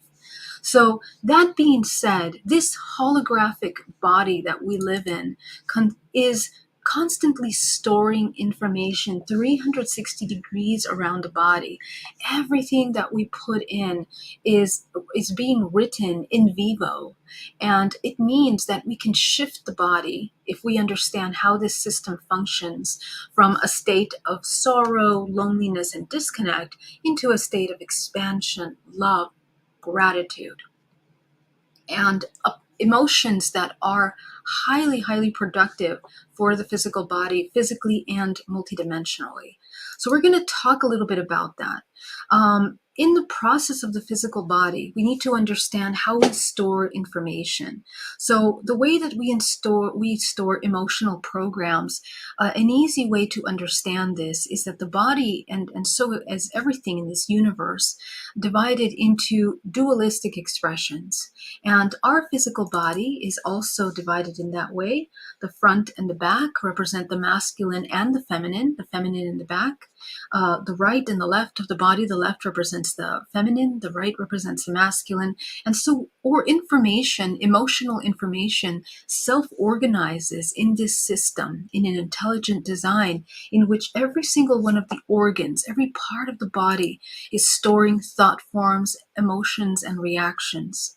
So in the pursuit of trying to find balance, then we want to understand how to balance out any kind of imbalanced expressions and balanced and highest expressions of these two dualistic aspects within ourselves.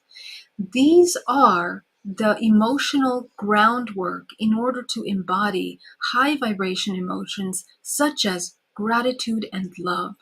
And what we find in this journey of emotional discovery is that gratitude plays one of the most powerful roles in creating the segue into the ability to love unconditionally. So many people talk about unconditional love, being in love, loving unconditionally. How do you reach that point when we have such profound programs of separation? The idea is that gratitude is the missing link in order to link not only neurologically the ability to access chemicals, higher processing chemicals that allow us to access these emotions, but genetically in our DNA, the structure that is produced in the body geometrically as a result of sustained levels of gratitude allow the body to come into its highest writing function, writing of DNA. So this is really amazing. And because we are made up of water, the majority of the body, including the brain, is made up mostly of water. This is a highly conducive substance and highly programmable substance that, again, everything that we are taking in from the external into the internal begins to write and shift the way that we are taking information. Okay, so it is really important. So let's talk a little bit about how the gratitude actually affects the physical body. It allows us, as this key element into accessing higher vibrational frequencies, allowing ourselves to access a very optimistic, joyful way. It allows us to move out of selflessness, and I will explain that in just a moment. It allows you to embody unity consciousness. It allows you to connect to higher levels of DNA activation in order for you to higher faculties of vision. So your spiritual ability, empathy, intuition, and self-esteem, allowing you to love yourself. So this is a highly powerful emotion that links these areas. Now let's take a look at the psychological side effects. The positive emotions and thoughts that are created by that happier you allow you to become more aware and awake. They increase self-satisfaction and enhanced mood. The social benefits, better communication, more empathy, stronger interpersonal relationships, and more likability among groups. More involvement as a team member. Okay, again, this creates neural pathways of connection.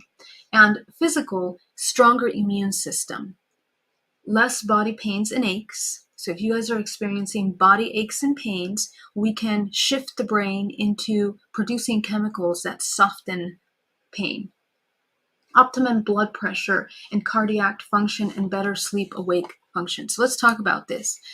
How does it help release toxins in the body? So gratitude helps release toxins in the body utilizing the limbic system, which is part of the brain that is responsible for all of the emotional experiences.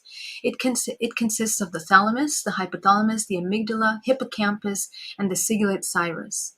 So these studies have shown that these systems are the two main sites, the hypothalamus, hippocampus, and the amygdala, of regulating emotions, memory, and body functions, and they allow you to activate that feeling of gratitude. So this is really, really important because in the spinal cord in our body, we hold the base database of DNA. So when you begin to access these higher chemicals that are induced in the body, it runs through this main nervous system that allows to create feel-good emotions that change pain in the rest of the body into something that is more productive, something that is fluid, allowing. And what happens is that, I'm going to explain that in just a moment, but it literally allows the body to clear out stagnation in the body. So gratitude reduces pain. And when we begin to work with the gratitude and the nervous system, we learn how to regulate the nervous system. And I'm going to show you that in just a second, how that works. Okay. In the brain, when we're accessing this hippocampus area of the brain that begins to access the neural pathways and programs, it wires and fires new neural connections to the bliss center. So this is a result of deprogramming old programs and reprogramming with positive gratitude and positive programs. Cognitive restructuring by evoking positive thinking. It reduces fear, anxiety by regulating the stress hormones, and it enhances dopamine and serotonin and the neurotransmitters responsible for happiness. Now, now we talk about the physical body, all of these chemicals that produce wellness in the body. How does this help the higher activations, the higher cultivation of travel when we are leaving the body in dream state? This is really important, and I believe one of the most important parts of this work, because dream state is the most important for our overall spiritual development work, because everything that we're not doing in the waking state, we are accessing in the dream state. So what happens when we enter the sleep, regulating the nervous system, it results in a higher and better quality sleep. And the hypothalamic regulation triggered by the gratitude helps us get deeper and healthier sleep naturally every day. The brain filled with gratitude and kindness is more likely to sleep better and wake up feeling refreshed and energy every morning. So this kindness and this gratitude activates the hypothalamus and therefore regulates all of the body mechanisms controlled.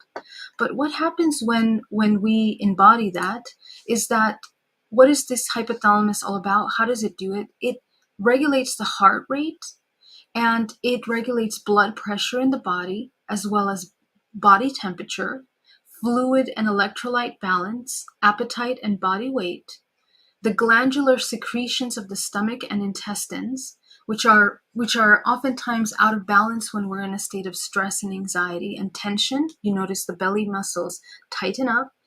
And the production of substances that influence the pituitary gland that release hormones. So this is really important because a lot of people, because of the kind of food that we're eating, have a lot of hormone suppression, hormone imbalances that really, the endocrine suppressants that don't allow us to create fluid, healthy flow of chi, energy, life force through the body.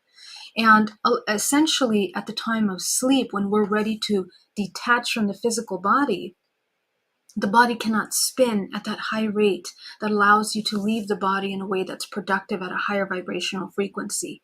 So all of these systems that are managed by the hypothalamus is really essential. And for those of you that are familiar with alchemical processes of activating your pineal gland, the system and the role that the hypothalamus plays in this process of higher cultivation of life force energy in the body is essential. The hypothalamus is responsible for these THC, dopamine, growth hormone, releasing hormone, somatostatin. Many of you probably don't know what these mean and the names of them, but feel good chemicals that allow the body to access the ability to release stress from the body, that literally expands the blood vessels of the body and allowing flow of blood and also circulation of oxygen, and also allowing the production of iron and blood cell count that balances the body. So all of this is essential to the physical function of the body. And when we're talking about the transmutation process, again, moving from that lowest density into the highest functioning vibrational frequency, this is one of the most important centers that are utilized in order to access these higher functions of the brain. So when we are able to relax the body as a result of those chemical secretions and the self-regulating organs, the body begins to produce brain waves that allow you to go into a deeper state of sleep. Most of the time, we are in survival mode in our physical bodies because we are at cause of the effect of the events that are happening externally. When we learn how to regulate the emotional system, the emotional body, the body can come into alpha state, which is the state of awareness. It's the state of calm observation, a state in which we can embody neutral observation. And this is the state in which the body begins to activate the toroidal rotation of its own vortex expression. And at the time of sleep, when you are ready to leave your body, it allows this natural flow to go into a deeper brainwave. The deeper the brainwave that we are accessing through dream state, the faster you can rotate the spin of your vortex if you regulate the emotional body, which is connected to the nervous system. So this is important for you when you're learning how to access these higher states of consciousness. Now let's talk about the physical body. We already touched on a lot of those reasons, but how does it create health? Is that it allows your immune system to come into its highest functioning state. And this is scientifically proven. I'm citing some of the people that you can access and connect with, but each one of the organs play an important role in processing certain emotional information. Not only that, but the main organs in the body that are connected to the main meridian lines in the body allow life force to move through in a really powerful way. So the clearing of these genetic blockages, emotional blockages in the organs, allow DNA writing to become a really powerful function in the body in order to leave, to manifest, to co-create. The holographic system of this DNA, which is written through the epigenetic system of experiences, allow the body to begin to write positive code that creates health, that can eliminate illnesses, that can begin to activate these higher activities in the brain function. Okay, so every part of the body that is recording this memory, now you have an ability of choosing what you're doing, choosing how you are co-creating and how you are experiencing.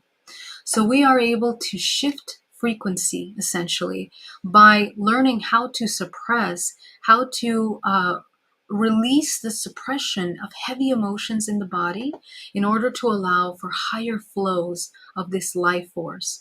And how we release those higher flows of life force is by accessing the emotional body. When we begin to work with blockages in the emotional body, we allow the flow of life force not only to affect the physical, but it begins to affect the multidimensional. And it's actually within the multidimensional body that we are able to ignite these centers of co-creation. The body functions through waves, through patterns of vibrational frequency, the ability to become a transducer. That's literally how we translate vibrational patterns of emotion. We can create a generator of higher vibrational frequency through the transducing process of the body. And to be a transducer simply means that you're taking one form of energy, turning it into another form of energy. Okay, so that's essentially how the body is functioning. So let me come over here because I'm sorry, that's supposed to actually come here in this one. But what we are able to do is we are able to activate the pineal gland through the regulation of these emotions. And our vibrational frequency begins to shift in a way that when we activate the pineal gland, we are able to see higher ranges of vibrational frequency. Our intuition activates so that we can see beyond the visible spectrum of light. Spectrum of light is exactly what we are made up of, and it is the information that we're processing through the body. So these bioluminous life force chemicals that we're producing in the body become waves of frequency that essentially become your resonance. And that resonance attracts you to the experiences that you're going to be having. You literally become a signal. The more that we embody gratitude in the physical body, we begin to unlock the system of manifestation. Essentially, the entire body becomes a life force conducer. And how we do that is through the heart center of the body. When we feel gratitude in the body, the first part of the body that begins to activate is the heart. The heart immediately expands, and the expansion of that clears out the meridian centers of the main circulation system of the body, which are connected to the spleen. The spleen is the one in charge of producing and regulating heavy emotions such as fear and detoxifying out of the blood. It is the process of bringing lower energy into higher energy into hypothalamus that allows the ability to clean the blood from toxins into higher producing blood that nourishes the entire body. And we do that by the utilization of these heart centers that allow us to open and access these runways of life force. This process also begins to access the organs in the body. As we open the main meridians of the spleen, it nourishes the physical body to allow for the meridian lines to open. And the meridian lines are deeply connected to the multidimensional body. So here we begin to access, let's say we are beginning to feel the gratitude in the center core, clears up the spleen meridian main lines, begin to open the organs, and therefore we begin to create natural flows. Again, that beautiful spiral motion of life force allows the ability to move life force through the body. We are learning how to move the lowest to the highest. So when we are in states of despair, depression, sorrow, gratitude is the key to shifting that lower emotion into a higher emotion, psychologically, emotionally, and energetically in the body. And it is also the key, as we mentioned earlier, that allows us to connect to the unity consciousness, because when we begin to embody this incredible blood flow, life force flow through the body, our DNA is activating and riding at its highest optimum state. And we are also aligning with the natural rhythms of the earth, because we are changing the brain waves of the body, which are in alignment with the circadian rhythms of the earth. The body begins to shift into the natural cycles of regeneration and healing for all of the organs, as we mentioned.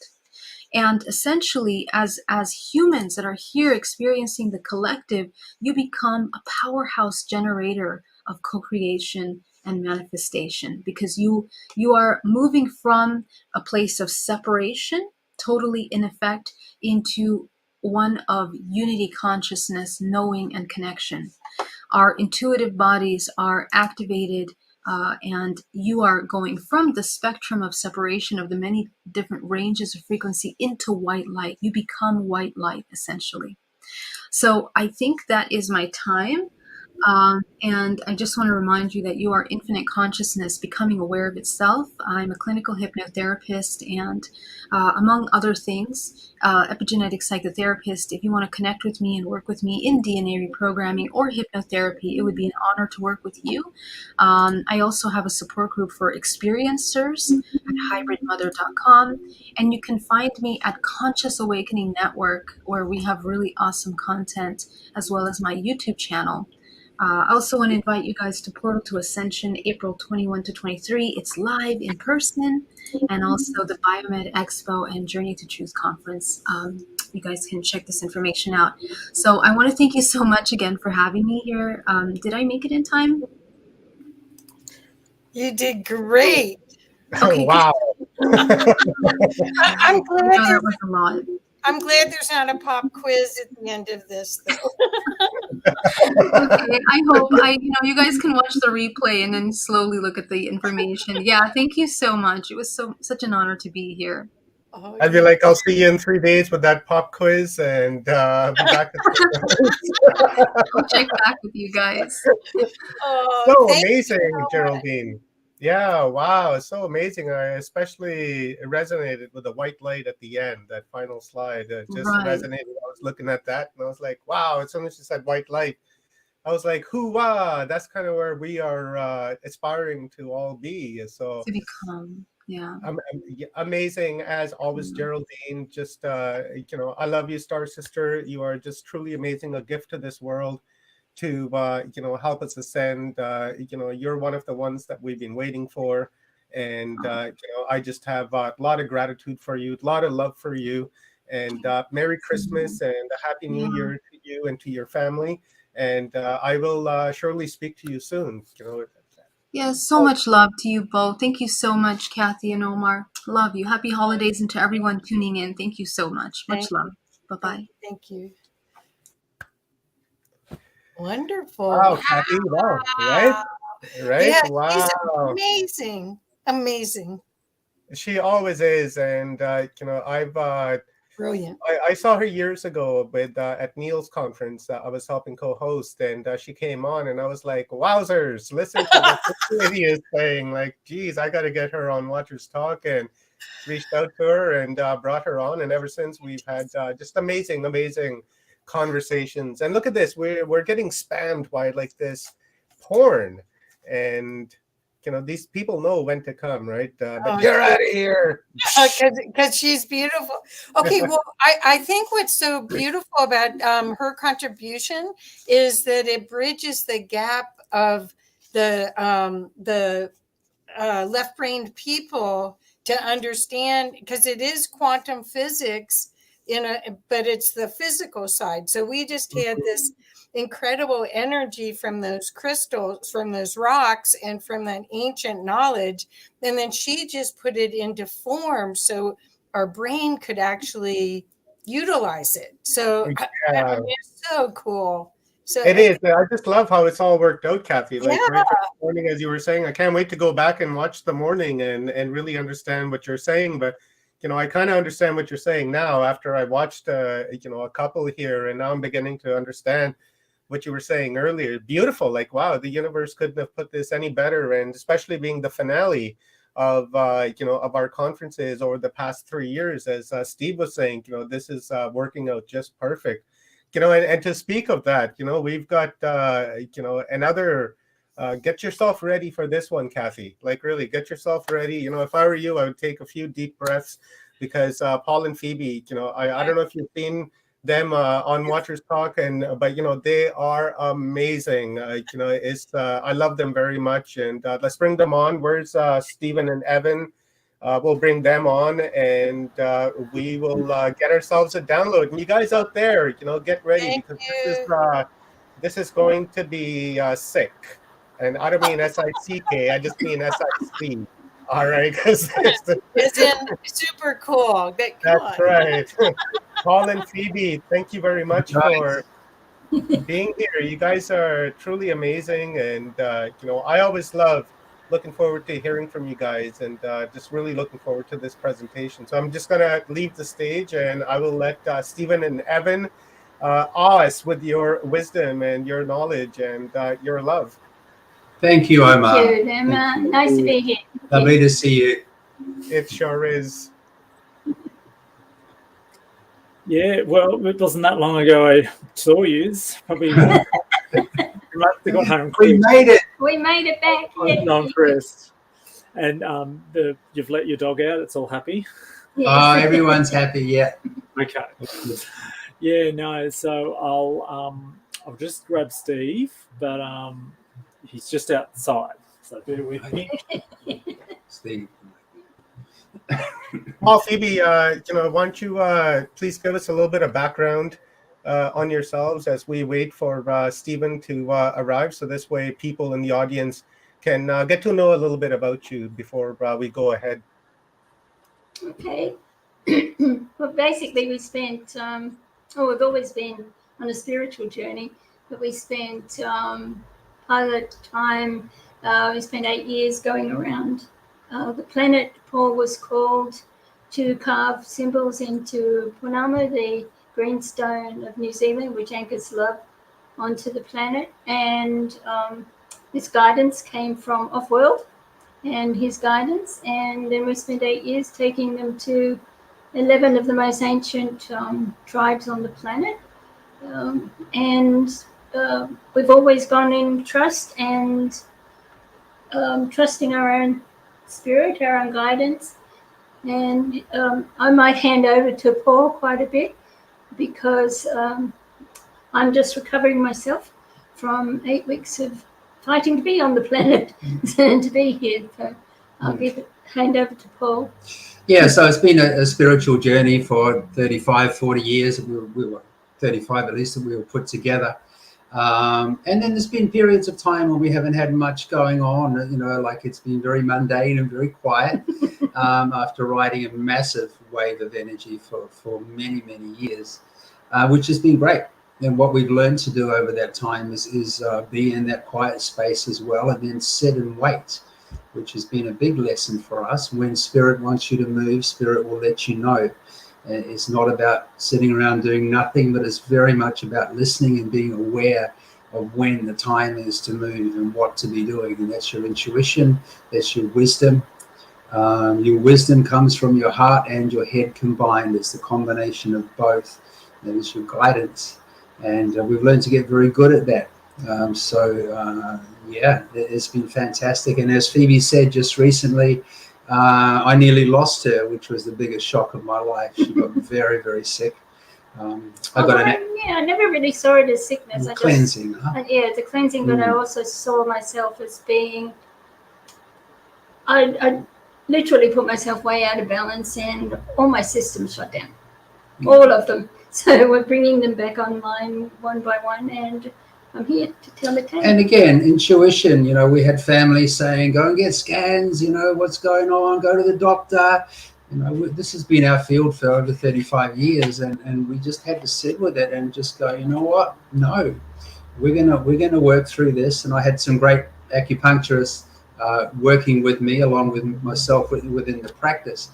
We put our heads together and we trusted. But I tell you what, it was a journey, and we had to really dig deep into the intuition. So I'm personally grateful, that she's here, that we got it, that we're getting it through it, but also another deep level of learning that came from the whole experience. And just not taking any moment within a relationship for granted was a massive part, you know, for me, most definitely. Yeah. So did Steve and Evan want to say something, or we just keep going? Okay, looks like we can keep going. Okay, cool. Yeah, I'm here. Sorry, guys. I almost lost my voice there. Stephen and Evan, they're out there somewhere. I think they just got to turn their cam on. But, you know, I'm happy to hear, Phoebe, that we didn't lose you, because, you know, that would have been pretty serious blow to the world, in my humble opinion. Oh, thank you. But I mean, what it really did for us was, one, I am literally grateful for every breath I take. I've always tried to be what I call a conscious breather, which means that you are aware of every breath you take. You're aware of every moment. Then you're aware of every moment that you are here as a guest on this planet, or you're here to learn. And so that was well and truly drilled into me when my body's trying to panic, and my soul is saying, calm down, you'll be fine. And to go into that deep trust that we already had, that everything would be fine. And with deep gratitude to Paul too, for his skills, and we combined our skills plus other skills. And I know there are a lot of people now who are going through something similar. And it really is about learning to trust who and what you are, and that we have the skills within us to heal ourselves. And if you believe, and to trust what you believe, to trust your belief system, and that you're going to actually pull through. Hi, Steve. Hi, guys. Hi. I found him. Yay! We've been here the whole time, right? So we're just dreaming we're at your place. Anyway. So we're back. Yeah, no. Now, did you have a question for Steve or something? Because I was running around trying to find him when Just how he gets to look so young and beautiful every time I see him on there.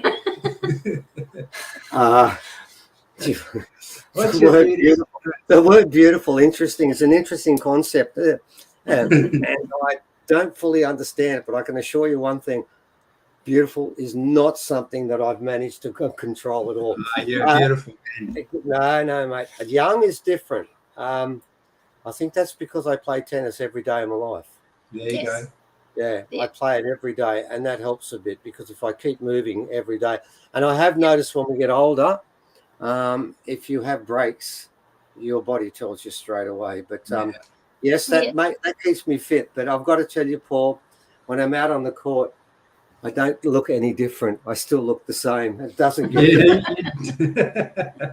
It was great to catch up this morning. But also we have thank you, for the invite this morning. We're very grateful to being there, being able to take part of the this celebration as well as the meditation, and to be able to bring some rocks and things to put in the circle as well.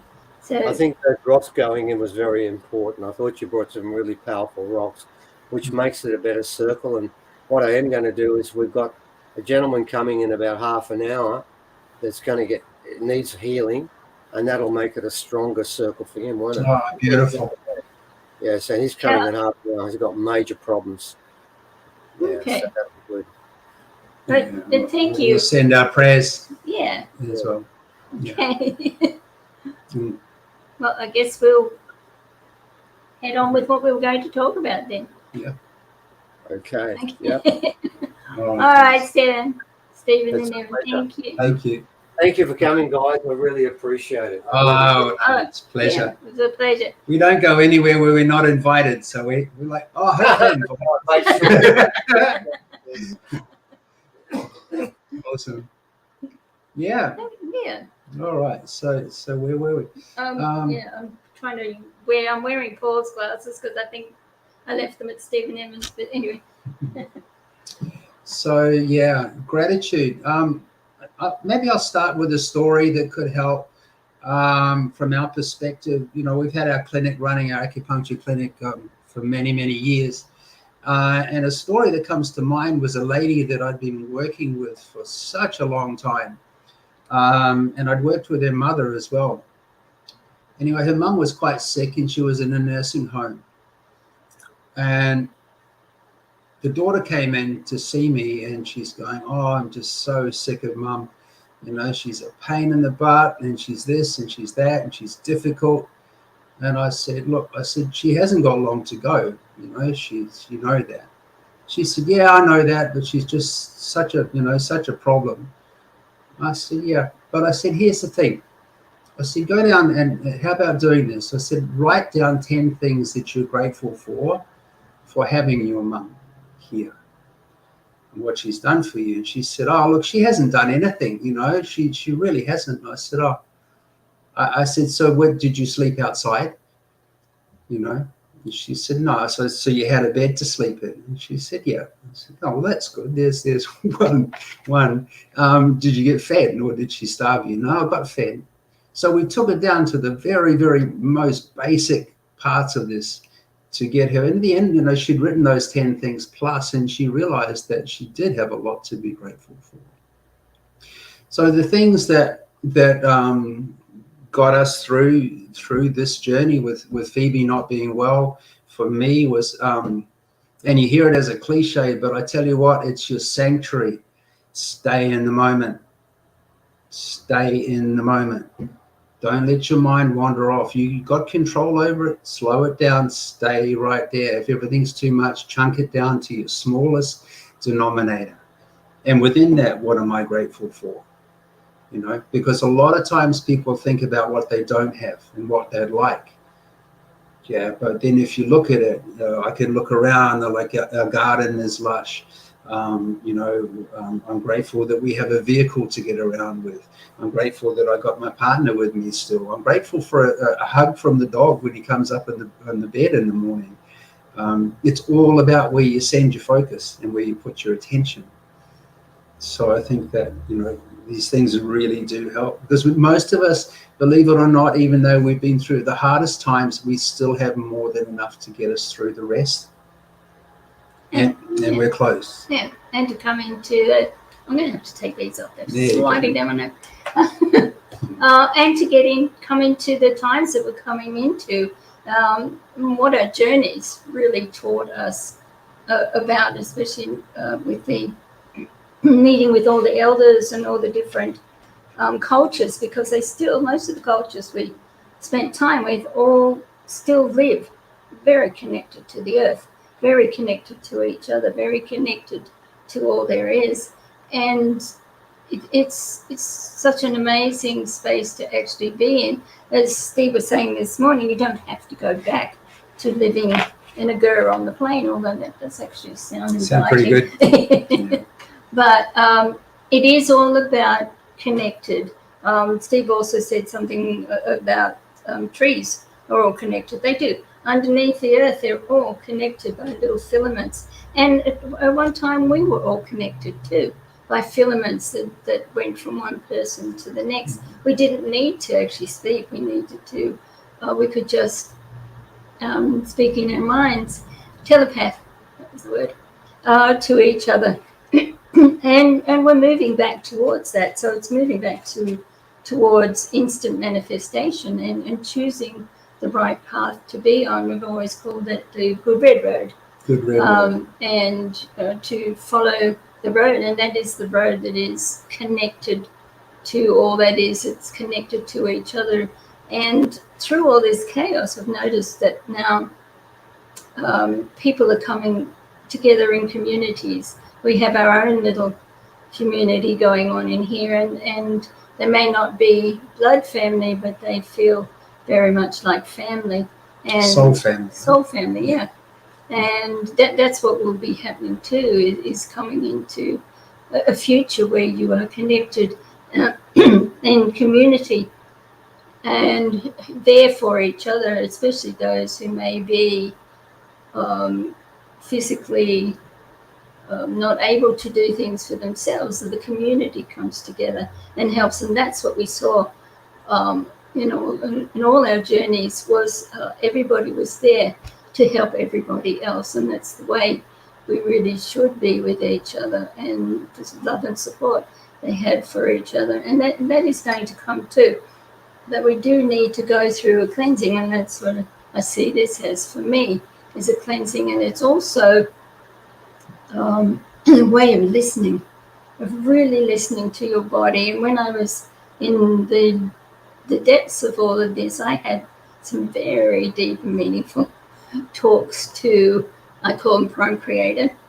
And what I was literally shown to do was to go through each of my organs and to hold them in my hand and to speak to each of them and to give them love and gratitude for everything that they've been able to do for me while I'm being in this body, because this is the earth suit that I chose to be in, and it has been amazingly wonderful. It's been very strong, and there have been many times I have taken that for granted, and this is just another, hey, stop taking this vehicle that you've chosen for granted and start listening to it.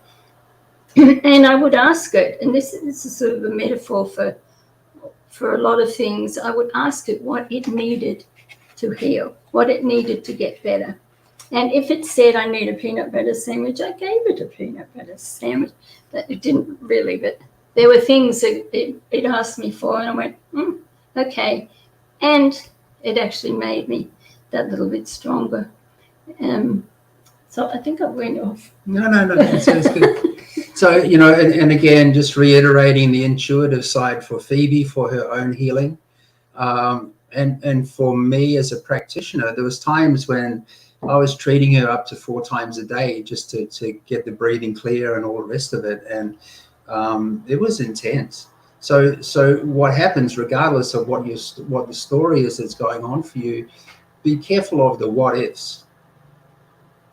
Because I could have gone there. What if I got this wrong? What if I'm not doing the right thing? What if the family get onto me and we find out there's a real problem and we haven't addressed it?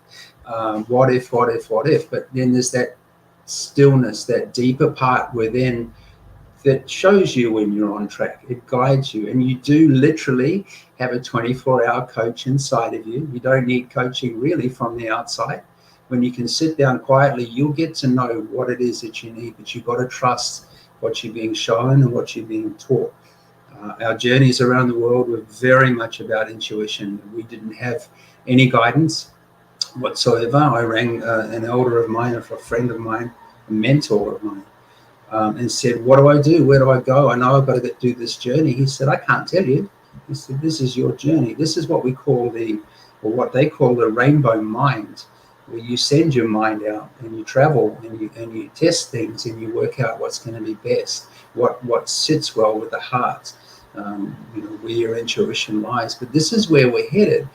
The other thing that I would point out is that, and we're having this conversation this morning around the circle with the rocks, is that if you look at the amount of effort that's been put into stifling all of the connection to the earth, all of the ceremonies, all of the star systems, everything that we have been steered away from all the different indigenous cultures around the world, you get an idea how important it is, because we've been steered off course on purpose. So maybe there's a lot of wisdom in there that we could revisit and go back and have a good look at that is for this time. It's always been for this time for humanity.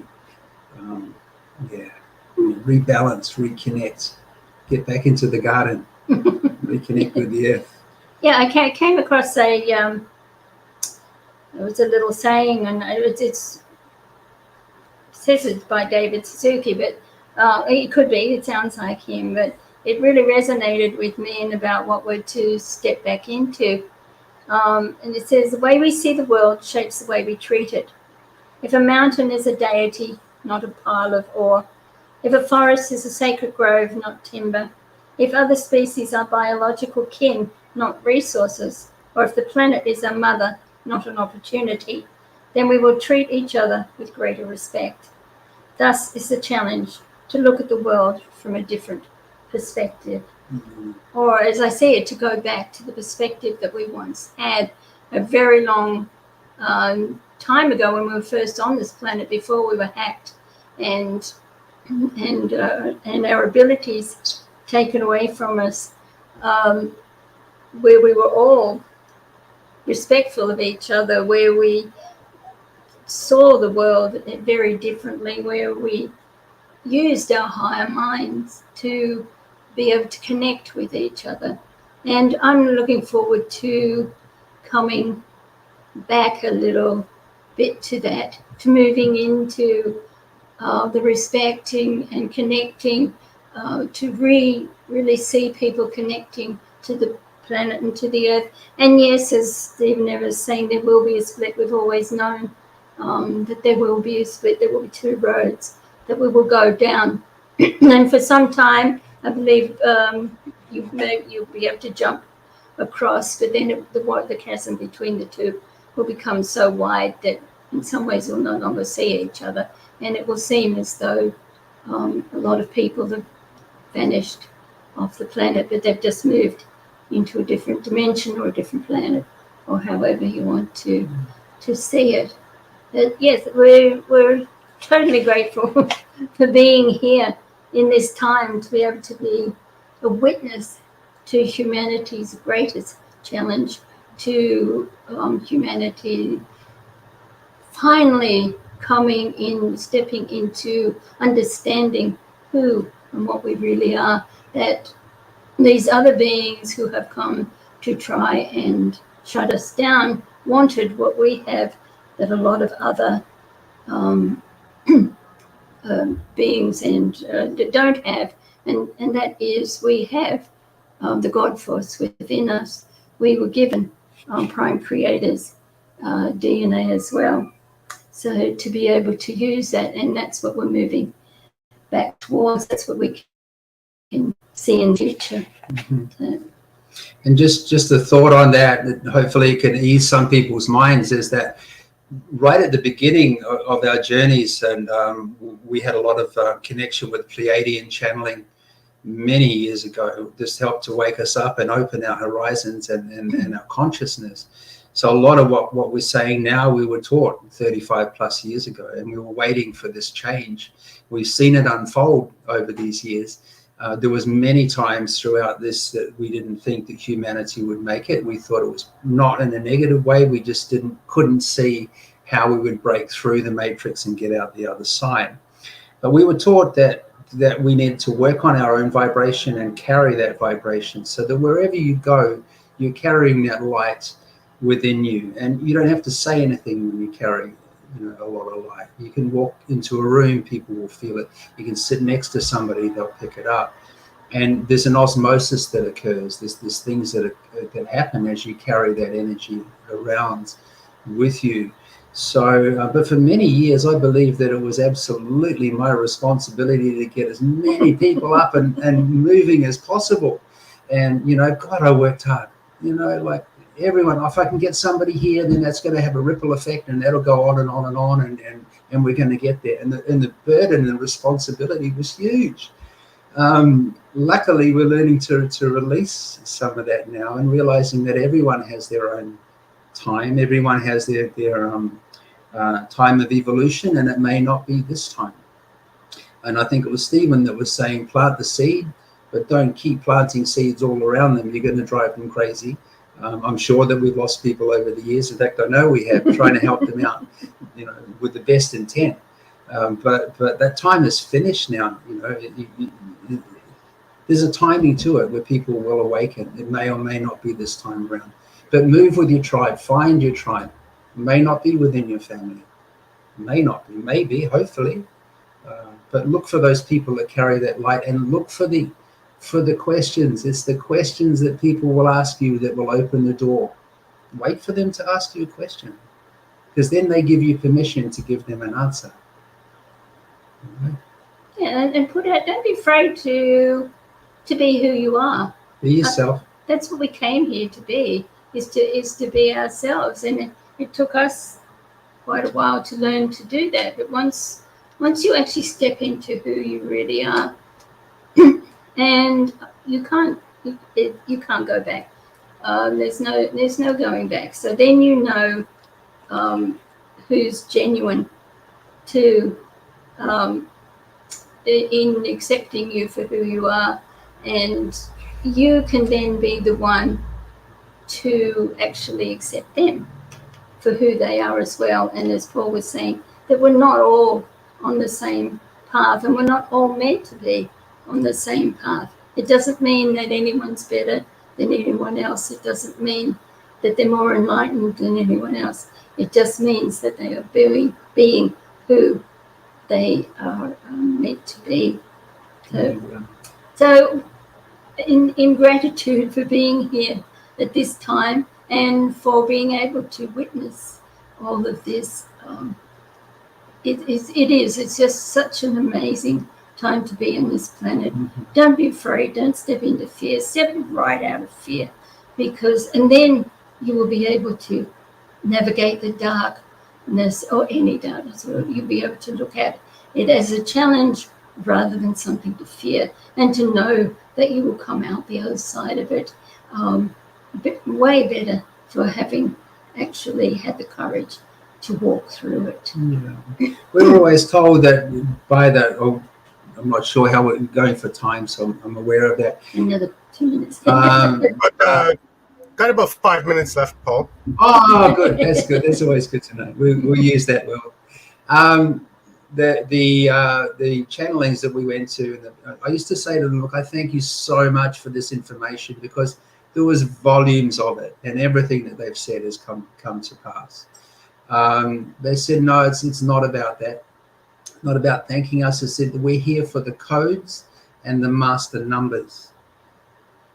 So once we crack the code here, once we get the volume of people, the energetics right, on this planet, it has a massive effect throughout the whole universe. And this is what a lot of the off-worlders are waiting for. They want to see us evolve because it starts here.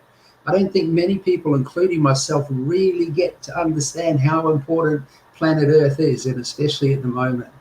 It's a cosmic party coming. They say that we're in the spiritual Olympics at the moment. You know, it's intense. And that comment of, oh, where have you been in your last incarnation? Well, I was on Earth.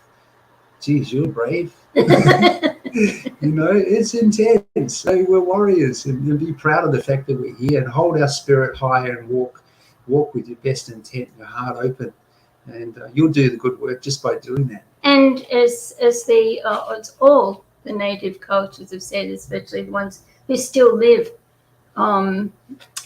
very connected to the planet, is do nothing but good. Don't harm anyone. And if you walk with that within your heart, and you see everybody with respect, it doesn't matter whether they respect you or not. You respect them. You respect the earth. You respect everything, and that's all that really matters, is that you bring your head and your heart together, that you walk with wisdom, that you walk with your truth, with your wisdom, and then you will move into the state of grace, which is what is coming for all of humanity. Mud doesn't stick to sunshine. Keep your vibration high. So we wish you all just the best for what is coming, and we send so much love to everybody, and we Have courage, yeah, but trust. But trust. Yeah. Totally trust that all is the way it will be, and you will begin to flow. You'll begin to flow, and once you step into that fast-flowing river, hang on. We're yet to do that, but but hang on, because life is a gift. It's an absolute gift. Every breath you take is an absolute gift. And if you don't believe that, hold your breath and see how long you go. There's something to be grateful is the prana and the air that we take in without realizing, the water that we drink. Yeah. Okay. All right. Thank you, guys. Thanks for having us. Thank you. That's awesome. Thank you, Paul and Phoebe. That was beautiful. Really enjoyed your guys' presentation. Maybe Kathy wants to jump on the screen as well. Yes. Thank you, Omar. Thank you, Omar. Thank you, Kathy. Yeah. Nice. Thank you, Kathy. Yes, wonderful. The thing that we're learning is that walking through the fear or the fire or whatever you want to call it is the only way. Mm-hmm. Yeah, it is. Absolutely. And the less fear you have as you face it, the easier it becomes. It's not going to be easy, but you'll get out the other side and go, what was I afraid of? Yeah. Fear is a vibration that we've all learned from a very early age, but it keeps our vibration down. Yeah. That's what it's been used for. It's the most prominent thing on the planet, prominent emotion on the planet. Or it has been. It needs to be love. It's not going to be anymore. It's going to be love. Thank you. Thank you. Okay. Thank you, guys. Thank you. Bye. Thanks again, Omar. Have a wonderful holiday season, whatever it means to you. And welcome to the new year. Thank you. This guy on the planet. Okay, bye. All right. Beautiful. I love those two. They're wonderful, wonderful people, and would love to just meet them in person and sit down and have a tea and just feel their energy, because you can just feel the love just oozing off of them, and I love that. And same with our next speaker, Kathy. Wow, what a wonderful day it's been so far, and you've been a true trooper since like 8 o'clock this morning, and gratitude to you. Oh, sure. I love to learn from these people. Who are brilliant. I'm still high on the rocks anyway.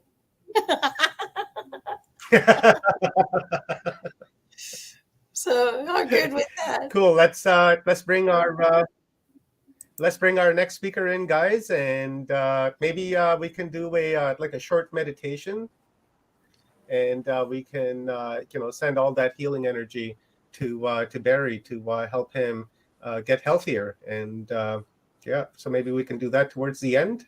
What do you guys think? Whatever you want. I could. Hi, Barry. Hi, Barry. Hi, everybody. Nice to see you. So, do I just go now, or do you want to say something beforehand? I was Steve, just how going- are you? Yeah, very well. Thank you, Barry. I just wanted to let people know that we've known Barry for quite some time, and it's been a pleasure to know him. He's such a fascinating speaker and has a voice I would kill for, but I don't get. I just have to make do with the rubbish I've got. But more to the point, Barry was the one who first put me onto this astrological link with the alignment of the sun, the moon, and Uranus. He was the one who first told us about that. We've mentioned that before. And he's got some really great skills. And I know he's probably going to talk about this today, about how everything up there affects us down here, which we sort of know. There's an old saying, as on top, so below, which is what astrology is about, isn't it? Mm-hmm. It's the same thing. It's a confirmation by original people. Yeah, look, it's great to have him on again. And I know that what he's going to talk about will be brilliant. It always is. So thank you so much for joining us, Barry. And if you can very briefly mention about the importance of that alignment, that would be wonderful as well. Okay, mate, over to you. Okay, well, thanks a lot, Steve and Evan. Good to talk to you. And hello, everybody. Well, it's amazing. This year has had so many ups and downs for so many people. And that doesn't matter what it is. I know that people have suffered, people have progressed, all sorts of things have happened. For me, I've had to have surgery. I had some mouth problems. So if I get a bit furry every now and then, I'm healing. So please bear with me. I'm not, I didn't get stuck into the festive wine or anything last night. In fact, I can't drink anything at the present stage except for soft drinks and things. So here we are on the solstice. What does the solstice mean? Well, it's a demarcation point.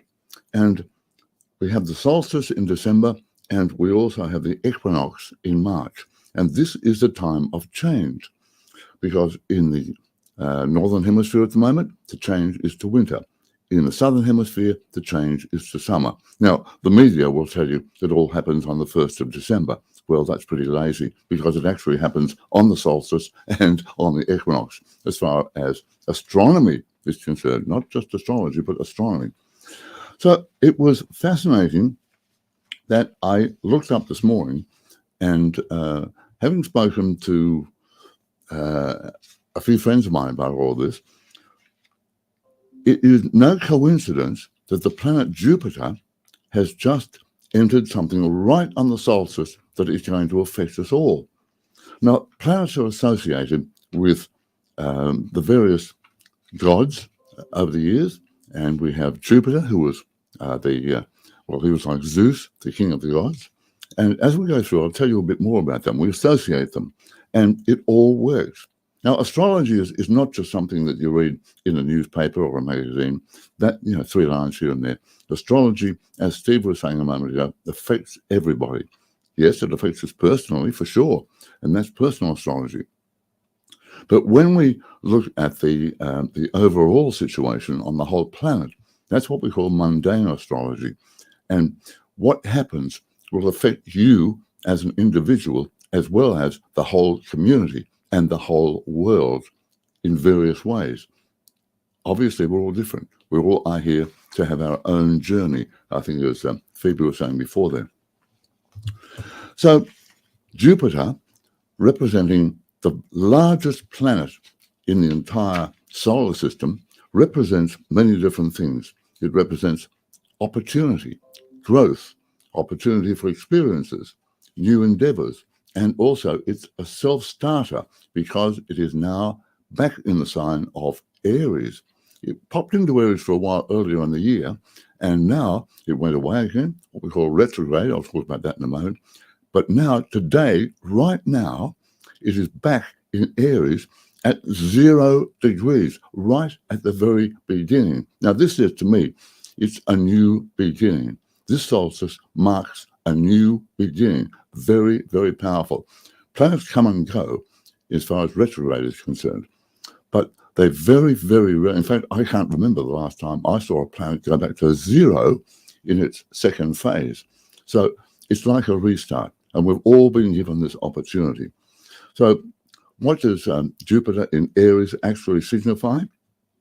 Well, it's time to be leading and not just following, not just there following what other people say, being one of the herd. No, it's time to take responsibility for yourself. Leadership will be out there, there's no doubt about it, and it's already happening. And the leaders will be inspiring and working with other people. But friction on the international scene is also a part of this whole thing with borders, and that is something else we have to look at. And the interesting thing was, I don't normally watch TV in the morning, but I flicked it on this morning while I was having breakfast. And there, on the solstice, at Jupiter, going into Aries, was a press conference with Zelensky, President Zelensky of the Ukraine, and Biden in the White House. The leadership there.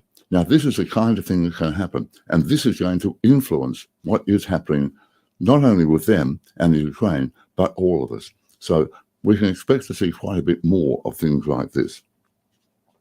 And because, as I said, Aries, and that was related to the god Mars, and Mars is the god of war, the god of energy, the god of action, all of those things. So where Mars affects us individually is our energy, everything like this. But on the global scene, it can reflect war.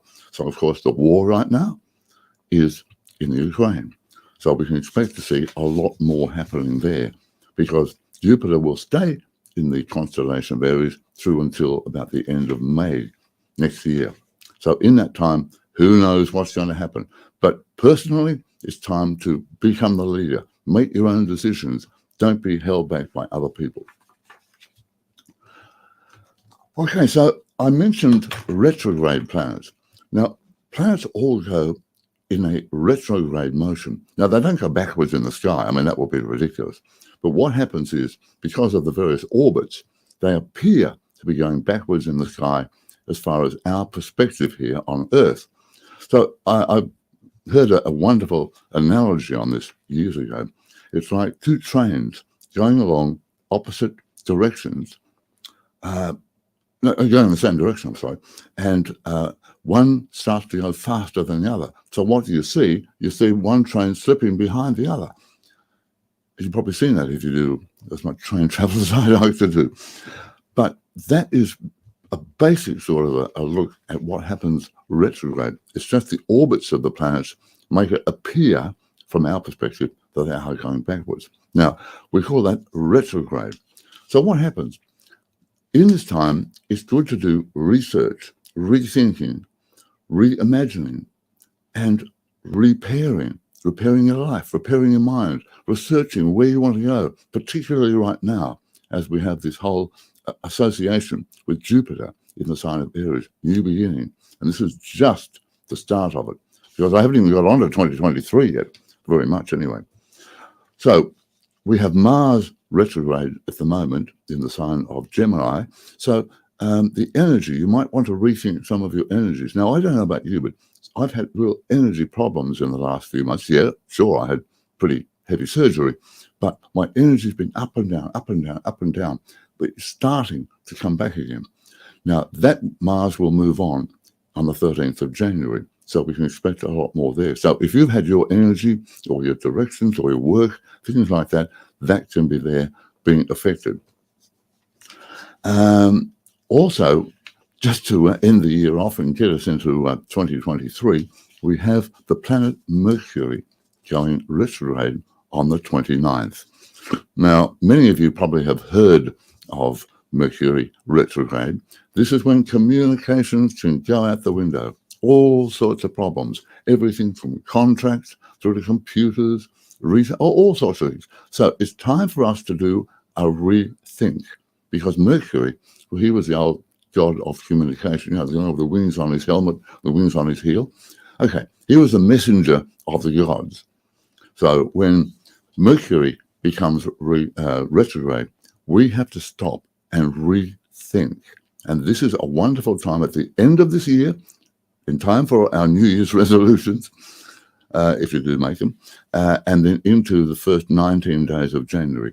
Time for a rethink. Where do you want to go? What do you want to do? It's a good time to do it. And because it's in the sign of the constellation, I should say, of Capricorn, it's going to affect the community in the way that Capricorn does. Now, Capricorn represents structure, governments, authorities, large companies, banks, everything like this. So when Mercury is going retrograde there, we can expect some reaction. Now, because Christmas is happening and the New Year, it may not affect a lot of commercial enterprises, but think about it. This time of the year, what do people do? They travel. So who knows what is going to happen as far as airlines, shipping, all sorts of things like that. There could be delays. There could be all sorts of problems. I'm not saying there will be, but it's happened in the past many, many, many times. So if you are doing a lot of traveling or you're moving around or whatever, just give yourself that extra time. Rethink your schedule and give yourself time so that you don't get out there and to find the plane's gone because the queue is too big or whatever. So there we are. That's Mercury, but it's time for us to rethink what we want to do in our hearts, in our head, in our minds, in our spirit. And that is the most important thing right now. Now, Uranus, Steve mentioned Uranus. Uranus is we associate that with sudden change. It's an amazing planet. Wherever it comes, it's a wake-up call. And it's in the sign of Taurus. And it's retrograde right now. And it has been retrograde for quite a few months. In fact, in late, about the middle of the year it was. I haven't got the exact date here. But in that time, because it's in the sign of Taurus, which represents the Earth, and all the huge changes, sudden activities, we've seen an avalanche, literally, so landslides, volcanic eruptions, earthquakes. In fact, Mauna Loa in Hawaii just erupted for the first time since 1984. Now, this has happened a lot. And Uranus will go direct next year in May, but it's going to go retrograde again later in the year. So we could expect maybe a lot more of that. That's just to show you the impact on the Earth itself. Now, of course, we react to this as human beings. So Uranus is an amazing planet. More about that because it features very, very strongly on the major thing that's going to happen next year. And it's not Uranus. Next year, the curtain is going to come up and show us what Pluto is going to do to the world very, very soon. But before we do that, also moving into a new sign is Saturn. And Saturn represents authority, large businesses, governments, all things like that. Now, the planet Saturn in March goes into the sign of Pisces. Pisces is a water sign, and it can be confusion, it can be very spiritual. In fact, where we have Saturn, we have structure, everything like that. And there could be lots of things happening around the structure of religion. So who knows what's going to happen there. It's also a very spiritual sign. So we can see perhaps a lot more coming out about spirituality, a lot more attention, a lot more acceptance perhaps of spirituality. This happens every 28, 29 years. Saturn takes that long to go around the sun. So it comes into Pisces quite a few times. In fact, the last time it was in Pisces was in 1994. Very interesting because all sorts of things happened then in 1994, 95 that are still happening today. For instance, Russia invaded Chechen. And, okay, they resolved that. But what are they doing now? They've invaded another adjoining country. So all of this stuff continues because it's all part of history.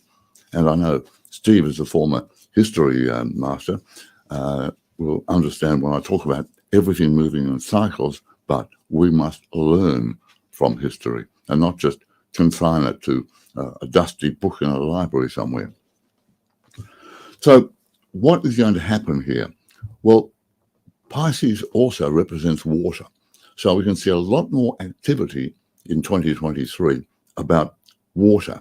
For instance, governments, corporations, and so on will focus on the oceans, marine life, and everything like that. So let us keep our fingers crossed that we start to do something about plastics, because they are really destroying our oceans. Dreadful. Far more important than trying to buy an electric vehicle. Let's get the plastics out of the ocean. I'm quite happy to drive a bicycle if I have to, but I'd rather see the plastic out of the oceans. Also, governments in areas of the world related to the oceans. For instance, I think we might see a lot more activity in the South China Sea. Some of those issues will come up again during the next couple of years, because Saturn will be in the constellation of Pisces for about 2.5 years. So over that time, and starting next year, these issues will keep on coming up. And of course, then the South Pacific, where we have the Australia and US focus on South Pacific. So we can see those sort of issues coming up once again. Very interesting. I don't know how many people from the US are with us on the program today, on our wonderful conference. But the planet Saturn, which brings up structure, restructure, all sorts of things like that, and can bring repression as well, moved into a very significant part in the US astrology chart. And it's about political instability when we go into Pisces there. So I would say that there could be a lot of unstable politics in the United States, particularly over the next couple of years. And it's interesting because we have confusion around leadership as another issue here. And what do we do next year? They're deciding over there who is going to stand to be president. And my first thought is, with Saturn in Pisces, I don't see either of the incumbents, the incumbent president anyway, I don't see him standing again. And I think Trump will disappear as well. So we could have a lot of confusion about who is going to appear on the hustings and who is not going to appear on the hustings, and who actually gets the final key. Well, only time will tell. So there we are. That tells us a little bit about Saturn moving into the sign of Pisces. But what is the big one? And this really is big because it affects so many people. It affects humanity. And this, of course, is integral to what we're talking about in our conference. Now, the planet Pluto, we associate, as I said, with the various planets with various gods and activities. Pluto was the god of the underworld. So now, transformation basically is what we associate Pluto with. Total, utter transformation. The death of the old for the birth of the new. And that is where we start to head next year. I think 2023 is going to be a year of transition. It's going to be a big year, but it's only the first step into where we're going to change tremendously as people, as individuals, as countries, as a planet, as a civilization. I believe this is the beginning next year. We are opening the door, and Pluto is changing signs for the first time since 2008. Now, Pluto takes 248 years to go all the way around the sun and come back to where it was beforehand. So it stays in each constellation for quite some time, and usually anywhere from 13 to 33 years. So when it goes into a constellation, there's always something that it really impacts. It brings a message and it kills off something so that something new can begin. That's transformation. So what happened when Pluto last went into Capricorn, which is about, as I said before, big business, banking, governments, etc., what did we have? We had the financial crisis, the GFC in 2008. Since then, the economy has done a few rough and ready things there, and all sorts of changes have begun. We see all sorts of things. The banks want to eliminate cash. They want to do all sorts of things. And there's even a bunch of clowns over there, the World Economic Forum, who want to take everything away from everybody. Now, that is very much control. Pluto is associated with Scorpio. We associate those two together. And Scorpio can be very much the controller. So we've had this control over people. And people are getting sick of this now. They're sick of being told what to do. They're sick of being told, get in your house, shut the door, stay there, and don't breathe on anybody. And stay a little bit away from everybody as far as you can. We've already seen now how I'm not going to go into all of this stuff on COVID and that, because there's so much written about that. But there has been a lot of control and fear. Now, this is the sort of thing we are starting now to see the end of. And as we move through 2023 and into 2024, this is going to change. This is one of the big, big things that is affecting all of us. Now, Pluto is at the end of its journey through the constellation of Capricorn. So what happens when an outer planet, planets like Saturn, mainly Uranus, Neptune, and Pluto, when those three planets reach the end, because they take quite a long time to go around, everything builds up. So that last period in there, oh, we've got this unfinished business. We have to get on with it. Pardon me. So we can expect a lot more activity, but it's sort of a flurry of activity. It's like a government department. Oh, we've got to get everything done because we get a new budget on the 1st of July. So here we are in May, heading into June. Wow, we better rush around, get everything done, spend all the money and do everything that we were supposed to do. That kind of thing. And that's what Pluto will be doing in Capricorn. But, and here's the wonderful thing, Pluto is going into Aquarius after this. Now, the last time that Pluto moved through Aquarius was from 1777 to 1797.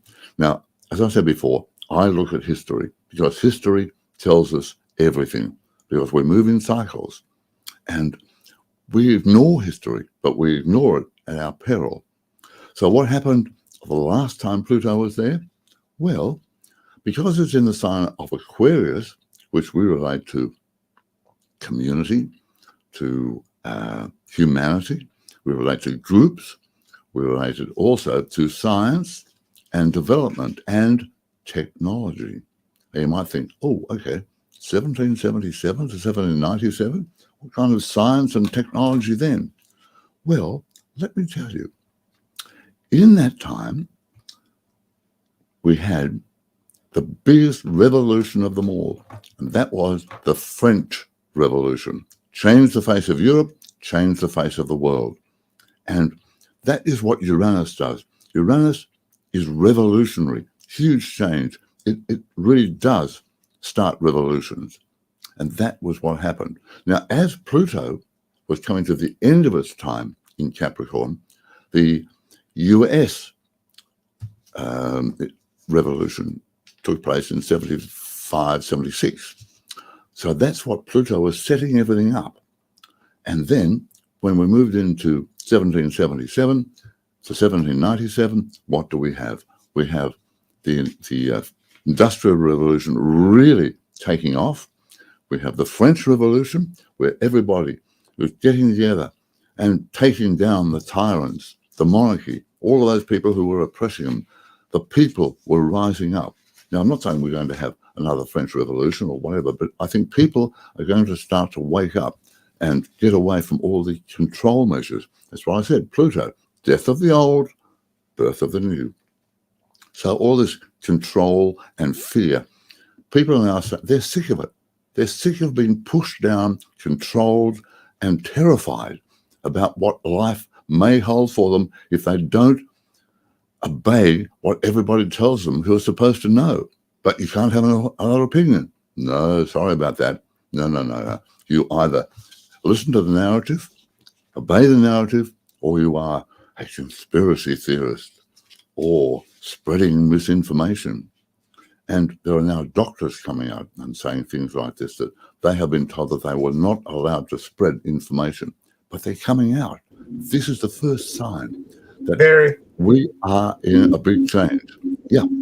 Barry, can we please not talk about the medical situation, because the YouTube will strike us and kill our channel? Yep. Okay. No, I'm not talking about it at all. I'm just saying that this has happened. I'm not going any further than that one. All right.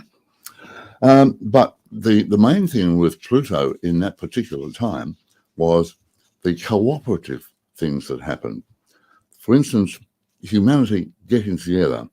The first cooperative workshop was set up by tailors in Birmingham, England in 1777, at the beginning of Pluto in Aquarius.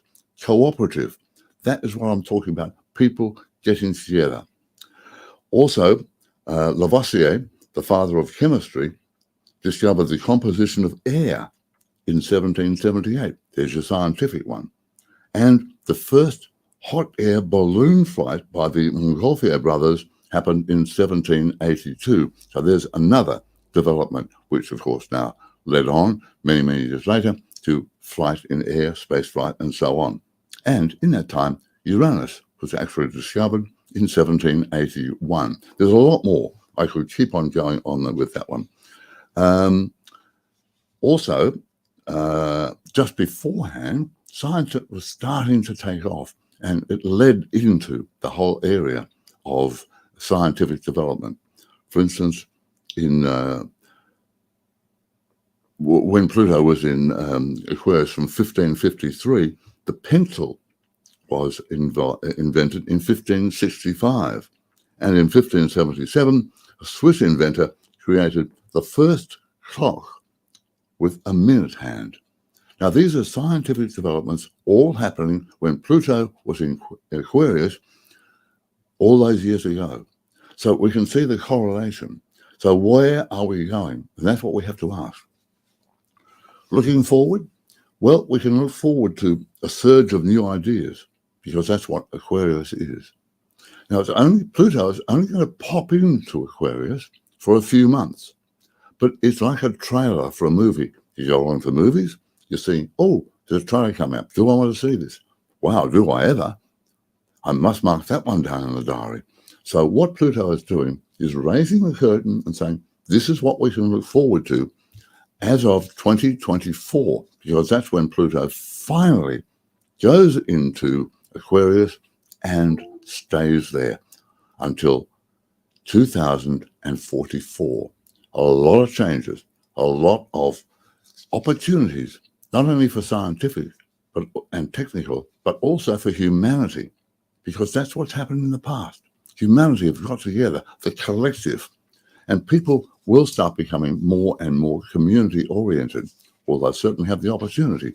Nobody's going to force them, but it's there. And humanity, community, group activities, all of these things that were also mentioned by a previous speaker. Phoebe was talking about that, the whole area of humanity. And this is so important. And this is what we're going to find. Now, Pluto will be there from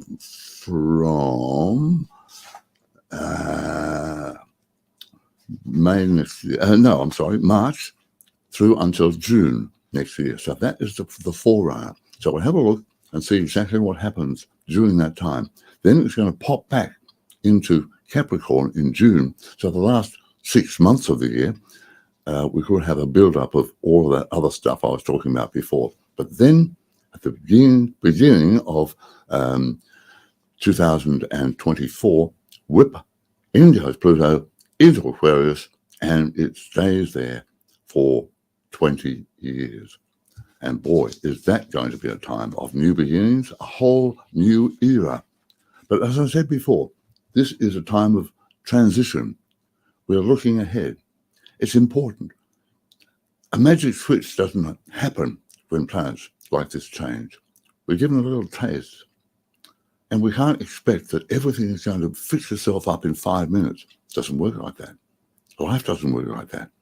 So what we are going to see next year is, if we give ourselves the opportunity and start to move in this direction and open our hearts, open our minds, open our spirits, then we can begin to move on as a collective, as a human collective, because that's what we are. We're here not only for ourselves, we're here for everybody, because we have chosen to be here at this particular time.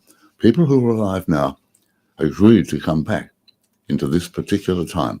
I've written several books on the afterlife and also on past lives. And yeah, we have a contract to come back and do things, whether it's to actively do things or whether or not we just come back to learn, to grow, to be part of, to experience. So it's a very, very big time in history right now. And we need to open ourselves up for that, because the opportunities are there and it's up to the individual. But it's not the time to collapse in fear. It's not the time to say, oh, well, there's nothing I can do. They're much more powerful than me. What can I do? I'm just a person. No, you've got to know what you want, because you, when you connect, and everybody connects, and then we can move into that situation where our collective consciousness will be able to help this planet and the people move on into new eras. So that is the way I see 2023, a year of transition. And there's so many opportunities there for us all. So just, we have to keep our eyes open. We have to keep our minds and our hearts open. And that is my message for 2023. Hope you all have a wonderful Christmas and a very successful, happy, safe, secure 2023.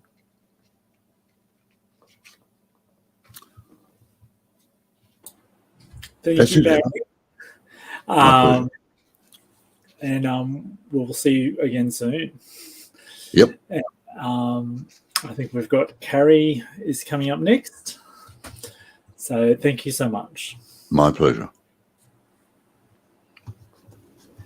Thank you, Barry. Really appreciate that amazing information that you just gave. And I just want to say I appreciate you, and healthy healings. And our thoughts are with you, and we're going to just direct our energy towards you and everyone in the world that needs healing. And I just totally appreciate your wisdom, sir. So thank you very much for your contribution to dream seeding. My pleasure. Okay, bye now. Bye. Merry Christmas. All right. Hello, Carrie. So hey, brother. It's been too long. How are you? It has been too long, and we need to catch up in person too.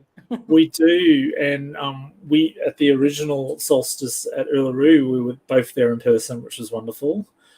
And it was the best ever. Yeah, that's where we kind of got to really bond and meet each other. Hey. Yes. And yes. And you were here with us co-streaming for the solstice, the last solstice as well. So it's been great. We've been together in one way or another each solstice. We have done lots of shows together. You and Steve are just magical, and so blessed to be part of this. And thank you for all you're doing, and to Omar as well, and everyone else. It's what an epic event. Well, I'll let you do your thing, and I'm looking forward to it. So let's just see. I just want to get these slides up if possible, Evan. Can you see my slides? Oh, there we go. Yeah, there they go. Yep. That technology is incredible, isn't it? When it works, because I've already gone through it not working this morning. So I wasn't sure what I was going to talk about today, but being solstice, I feel like it's important that we talk about the solar flares. we have had 30 solar flares in the last 3 days. So I know people, some people listening will know a lot about the flares and other people may not have heard of them at all. But essentially, we are the embodiment of these solar flares. We are the microcosm of anything that's being displayed macrocosmically for us. And in this sense, we're really wanting to attune ourselves to the energy of our divine Ra portal. Ra, of course, the ancient Egyptians would always pay their reverence to beautiful Ra. And it's the way I've been shown psychically, Ra is a portal that streams through pure source code energy, or the Sophia Christos energy. And it comes down in a way through the Ra portal that's digestible for us to be able to take that frequency in as earthlings. Otherwise, it would certainly fry our circuits if we were to just get a blast direct from source code. So Ra kind of tempers that energy coming through. But what's happening is unprecedented amounts of solar flares. This brings in the pure gamma rays into our collective energy field. We have a sense that the sun is making love to the earth. We are the earth energy. We are, as I said, that microcosmic force. It can't be separate from us. And so we are really being engulfed at the moment in the pure pulsation of the source code energy. And it sounds on the surface level like it's a lot of fun, and in the sense of it bringing us closer to the ascension gateway that's available en masse for everyone as we come to the end of this particular galactic cycle, this particular epoch of time. We need that assistance from the Ra portal, from the source code, pulsing us with that energy, really helping us to upgrade our DNA. But it gets wobbly and unstable for us as that pure pulsation comes through. So we see the source code as the pure fusion of feminine masculine, the atomic fusion. We can break that down into atom or Adam. That breaks down further into the tum-tum, which is our drum, our heartbeat. Again, the pulsation, bliss waves coming through from that pure creative source. The creative energy is blasting through us in unprecedented amounts at this time. So what we're finding, and I really love listening to Barry because it really synced up with where I see us going in 2023, and in particular that we are all needing to step into our leadership positions right now. We cannot afford to play the small I. We cannot afford to not claim our soul at this time, because if we do not claim our soul, if we do not get in sync and in touch with that pure atomic fusion, the true source code, the at-om, the at-home, that is our home. That is where we're all moving back to. We've come out of the galactic dark night of the soul. Earth is lined up with the galactic center. So we are streaming in source light in a way that we never have before. It's very important that we claim that that is who we are. We cannot ever be separate from God, Goddess, all that is. And so as we claim who we are, we may feel that we're being a little bit grandiose at times to do that, but that is how we unplug from the false matrix, from the rules out there, from the force field that says that we need a savior out here in this 3D hologram. Absolutely untrue. We are here to save ourselves. And Evan, if you're still listening, you teach us that all the time. You often bring in through the Hopi teachings and that reminder that we are the ones we have been waiting for. And so as we connect through to the source code, we come home, we come at om, we come home at home to ourselves. We've always been there. It resides deep in the heart center. It's nowhere else to be found. And in that instant, we wonder how we ever forgot who we were. We wonder how we ever came into this dimension with such extreme soul amnesia. But of course, that was part of the script that we collectively created. We created this script to fall from grace, so to speak, to become the opposite of our loving, joyous, peaceful self, so we could experience contrast, so we could know the horror and the depravity and the shame and all of these lower density vibrations that are experienced here in the 3D and the 4D, they're polarity realms. We experience the good and the evil. Now, when I say evil, that too is not wrong. And that's something that the 3D mind finds very difficult to wrap around because, well, of course, there's so much treachery here. Of course, to the 3D mind, it's wrong. But to the higher self, the higher mind, the collective universal frequency that we're all a part of, there's nothing going wrong here. It's all part of the soul continuum, all part of having a precise point of attention on this continuum of consciousness. And at this particular time, we have just come out of experiencing the opposite of our true love nature, and we're moving back home again. So assisted by the solar flares. For some of you, if you don't know, the solar flares come in via the sun. They come in through different ways: solar storms, solar winds, geomagnetic storms. There's different class flares, if you like. We know when we're being hit by the big M or X class flares. These are the days where you really have no choice but to lay down. You must sleep at this time. Trance naps are really important. Siestas, sleeping at any time is important. Doesn't matter what time zone you're in, wherever you find yourself. If these flares are coming in, it generally will cause you to need to shut down your operating system, knowing that as the sentient human, you have the highest technology in all of the galaxy.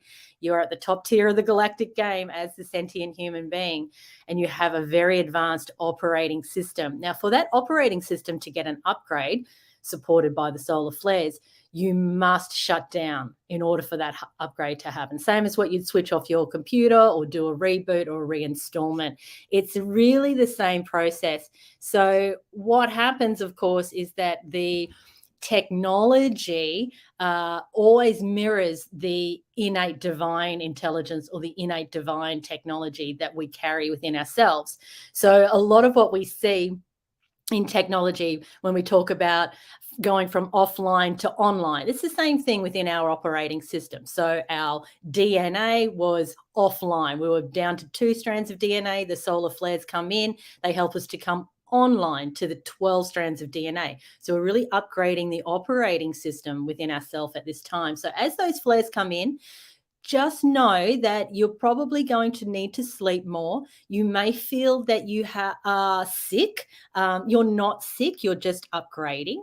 And you may feel emotionally very off. And so go with those emotions, go with the anger, go with the sorrow, go with the need to cry and to sob. Don't chastise yourself, because the 3D false matrix will try to keep you soldiering along like a happy little being that they've fed this illusion that you're meant to be. Not true. You're here to experience the ocean of emotion. You're here to dive deep into self and experience just what is. There can be no wrong to your inner scapes. Absolutely. You are perfection plus. And so just being with self, being authentic, is your key, your golden ankh, your way through into that Ra portal and back to the source code, back to our atom, our at home. That is where we're going. So fascinating, because it really syncs up with what's going on at the moment with the solstice, of course, is we often perceive that Earth is a moving galactic spaceship with shields that open every solstice and equinox. So this is the Earth's magnetosphere. It's very, very powerful. And again, we're looking microcosm, macrocosm. So of course, we too have personal shields that we can put up. And this is what we're finding as we claim our God, Goddess self here, having this human experience, that we too can thwart any dark side attacks that are going on, because that's what's happening in the 3D and the 4D. This is the realm of polarity. We're going to attract the ultimate opponent, and we need to, because that is how we activate our supernatural powers. Without that ultimate opponent, we are not going to rise in consciousness. We are not going to recode our DNA back to those 12 strands of DNA. And then ultimately, and this would be another talk, we will come online into the 144 infinite helix of DNA. That's back when you're in the source code again. We can't bring that energy in too quickly. Again, it would fry our circuitry, our spiritual circuitry. So it's steady as she goes. But just remember, you have shields as well, just like Earth, and that you can put them up whenever you feel this frequency coming in. If you're in a city area and you're in that bad soup of electromagnetic frequency coming off those, and I'll be careful, Omar, of the words that I use in this broadcast, but we'll talk about the fake frequency towers that they're pinging into humans, different ways that the dark side will want to thwart your personal mission. So you have the power to stand up to those forces. You put your shields up. Remember, there's big portals are open right now with our solstice. That means lots of heightened energy is coming in for us. But of course, the dark metaphysicians will use the portal as well to attempt, anyway, I'm not saying they're going to succeed, attempt to shut down that heightened energy that's coming in. So you add to that frequency, you get up into the astral planes at this time, you go in there via your imagination. The astral plane is the energetic representation of what's happening here in the 3D. So you get up into the imaginary realms and you start playing with the energy and you start announcing who you are, claiming your soul power, saying, I do not consent to anything that is not in alignment with the source code, that is not in alignment with love, joy, and peace. And you shield up to any of these dark side attacks. We know these dark side attacks have been coming, well, a long time, but hey, if you're not awakened to it in the last couple of years, you possibly were living under a rock. You know, we have to get on board with this oppositional force that's coming at us, not to make it that we're a victim. We're certainly not a victim. We are here to use that as a platform into our supernatural self. So yeah, absolutely perfect. Someone's put in here, Anders, put on the full armor of God. I won't read the rest of it, but that's absolutely perfect. I love that so much. That's exactly what it is. So good. So the end of days prophecy, this is very, very interesting. Many of you would have heard about this, and it coincides with what these flares are about. So, you know, many years ago, you could track the solar flares that only come up every few years. It would go in an 11-year cycle. So what is actually going on right now where we've had 30 flares in the last 3 days? How are we as human beings meant to embody this energy? How can we utilize it for our highest good? And how can we marry this up with the end of days prophecy that we've seen in different traditions and know that we are being supported? This is not here to wipe us out, but it is here to expose any darkness. What does light do? It exposes darkness. You go into a dark room, you light a candle, turn on the light, the darkness no longer exists. So we need this heightened frequency, pulsation of light coming through us at this time. And what will be found is that there's the transmutation. So transmutation meaning moving from that darkness into light. We do it at the microcosmic level to affect the hologram out there. So our shadow comes to the fore. We are aware that we may be clearing some karmic patterns. I've had Lady Justice coming through me psychically for a little while now, and she's showing me the balance of the scales. She's showing me how karma, which is not a negative thing, by the way, it's just pure balance. It's pure bringing the two contrasted or polarity sides together into oneness. When they come together into oneness, that creates the ascension portal through the middle. We can never ascend being at the end of the spectrums of the polarity. We can only ascend when the polarities collapse and come together as one. So this is what's happening for us. You will have to be I want to say paying karma, but that again makes it negative. You will be balancing karma. And you will be, therefore, in its positive polarity, you will be reaping all of the divine rewards of all the seeds that you have sown. That's the other side of karma. We often think it's just the negative side, the negative balancing, but it's the positive balancing as well. It's reaping the divine rewards. It's bringing in to the 3D now all of the seeds, and the name of this whole show is Seed Dreaming. All of the seeds that you have planted because you are a divine human being. You work for love. All of those seeds that you have planted are now being manifested. They're anchoring for you, and they will be harvested for you, meaning you will enjoy the fruits of your labor. And it's so powerful. It's so beautiful. And please pat yourself on the back right now, because you wouldn't be here listening to this broadcast if you were not one of those divine beings who works for love. And that's your highest title. That's who you are. And you are so seen and celebrated by the entire galaxy and your own personal galactic posse, who are a group of angels and mystics and ascended masters, and also the Devic realm, the Elvens, and the whole gambit of who is streaming through you as you, but in different archetypal forms, as we do this multidimensional shift in consciousness. It's absolutely powerful. So with the end of days prophecy, just know that you are not being punished here at all. You will see the relinquishing of energies that no longer serve our highest good. You will also see many souls that are choosing to exit the earth at this time, and it is supported by the flares. It's not a negative thing, even though there will be grief en masse for many as souls start to exit. We do need to make peace with that, and we just know it's a rebalancing. Energy cannot be destroyed. There is no death. It simply just changes form. So we have to make peace with what's going on for many souls at the moment as they make their way, into possibly another third dimensional cycle, another galactic round in the 3D, because that is what their soul needs. It requires it. It's a perfect experience for their Earth school lessons or for their 3D school lessons. So we don't make that wrong. But I've already moved on to the next slide here, which again, I've spoken about. Ascension is coupled with heightened bliss. We love those spaces.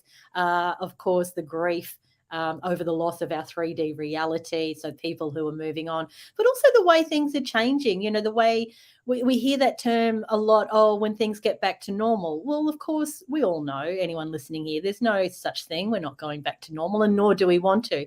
But that doesn't mean we don't grieve over the way things were, over the way that we were even hoodwinked into following the masters out there, meaning the governments or whoever it might be, the elites.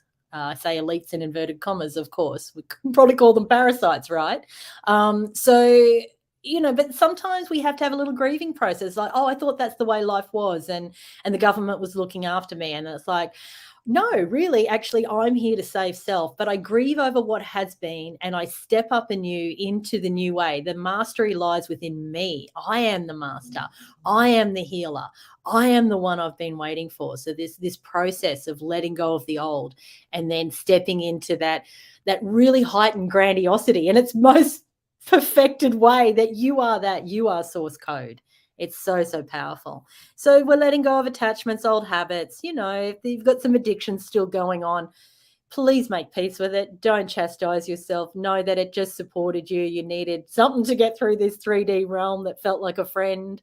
If you still smoke, if you still maybe have too many glasses of wine, or whatever it is that you do, but you know it's not really serving you, but it's been a friend for you. You have grief as you let all of that go. Food intolerances, vertigo, emotional swings, craving change, lucid dreams, soul weariness, all part of the ascension symptoms with this heightened solar activity. So as much as we love it and we welcome it, and of course, for many of us in our language, we really do say, I just want to go home, bring in the mothership. I'm done with this realm. When these things are going on, we want to get out of here. If possible at those times, to say, I'm okay. I can do this. I can get my bare feet on the ground. I can ground this energy through my holy vessel, through my conduit. I can be of service to my brothers and sisters as this process goes on. And I can withstand the destabilizing effects as it all starts to stream through me, and I can actually choose to stay here on Earth, because I don't want to miss out on the galactic party that's going to actually happen on Earth. I want to be here for that, kind of like what Evan was referring to before with our Uluru ceremony a couple of years ago. Well, I would never have wanted to miss out on that. So we kind of got to hang around, haven't we? And just know that as prophecy has told us, and the fairy tales tell us, we're no doubt going to have about 1,000 years embodied in the fifth dimension. It's going to look exactly like the third dimension, but well upgraded, and it's an unconditional love realm. And 1,000 years in that space, being able to still being embodied is such a gift, because when you're embodied, you get to make love. When you're embodied, you get to taste the fruits of Gaia. You know, you get to have those mangoes that are dripping down your chin. If you're in Australia, they're out at the moment. If you're in the Northern Hemisphere, you would have your own version of what it is that gives you that experience of being embodied, and that lushness and that deep sensuality that we can only have when we're embodied. You know, we don't want to throw out the 3 lower chakras either. You know, we often think, oh, I've got to rise up to the heart and get into the higher chakras, but the 3 lower chakras serve such a powerful purpose for us as well, because it's the embodiment. We want to feel deeply. We want to have a flesh experience, but we are done with the depravity now. We're moving into that heightened unconditional love frequency, and it's just so joyous. It's so powerful. It'll give you goosebumps just even considering it, and we're meant to be visualizing it. We're meant to be imagining it, because that's how we're anchoring it. Again, we go up into that 4D realm through the imaginative portal, and we anchor it down because we're that powerful. We've claimed who we are. We are the commander of reality. We are the manifester. We are the master. We are the healer. We are doing this individually, but we are doing it as one united, beautiful team love across the planet. And it's just so divine. So I have mentioned this as well already, of course, and about the 12-strand DNA and 12, the galactic 12 chakra upgrade. So there are chakras that go above that 7th crown or Saraswara chakra that we often talk about. Once we start switching on those divine portals, it's easier to stream through the higher conscious codes that are coming in. Everyone's psychic abilities have gone next level. You're finding there's a lot of synchronicities happening between you and your friends, or even strangers that you don't know, but you may be friends with on a social media portal, and they say something and you're like, I just got that high code that came through me as well in meditation, or there was a synchronicity that happened that married up with a high code. So that's the God Goddess realms reminding you that you do live within magic. Like our original people here in Australia always teach us, we live within magic. Do not shut yourself down at that time. Do not go into the 3D false matrix that says, oh, that's all woo-woo. It's absolutely real. The syncs are coming in to remind you it is real. Trust yourself. Trust that imaginative self. Trust the mystical realms. Even when you think you're making it up and your inner dialogue will say, I'm making this up, just remember, no, you're not. No, you're not. This is coming from a high source code, and you are part of that. You cannot be separate. You are meant to trust the codes that are coming in. You don't need to research. You don't need to analyze it. You just trust it and keep moving forward, because as we gather speed here in the hologram, where we're not wasting time going around all these loops that we used to do, having to, go prove that with science, or this expert said that, or, oh, well, I don't know, someone else knows more than me. No, we're done with those days. We are now trusting self. We're accelerating through the hologram so that we are speeding up the manifestation of the golden age of Gaia. We must support Gaia at this time. She cannot not ascend. So who's going with her? Who are the earthling inhabitants that are going with her? I know it's you. So let's just trust self and keep moving forward through these powerful days ahead. So what's happening for us, of course, we're moving from lead to gold, carbon to crystalline or Christ align. Even our blood plasma is turning into light plasma.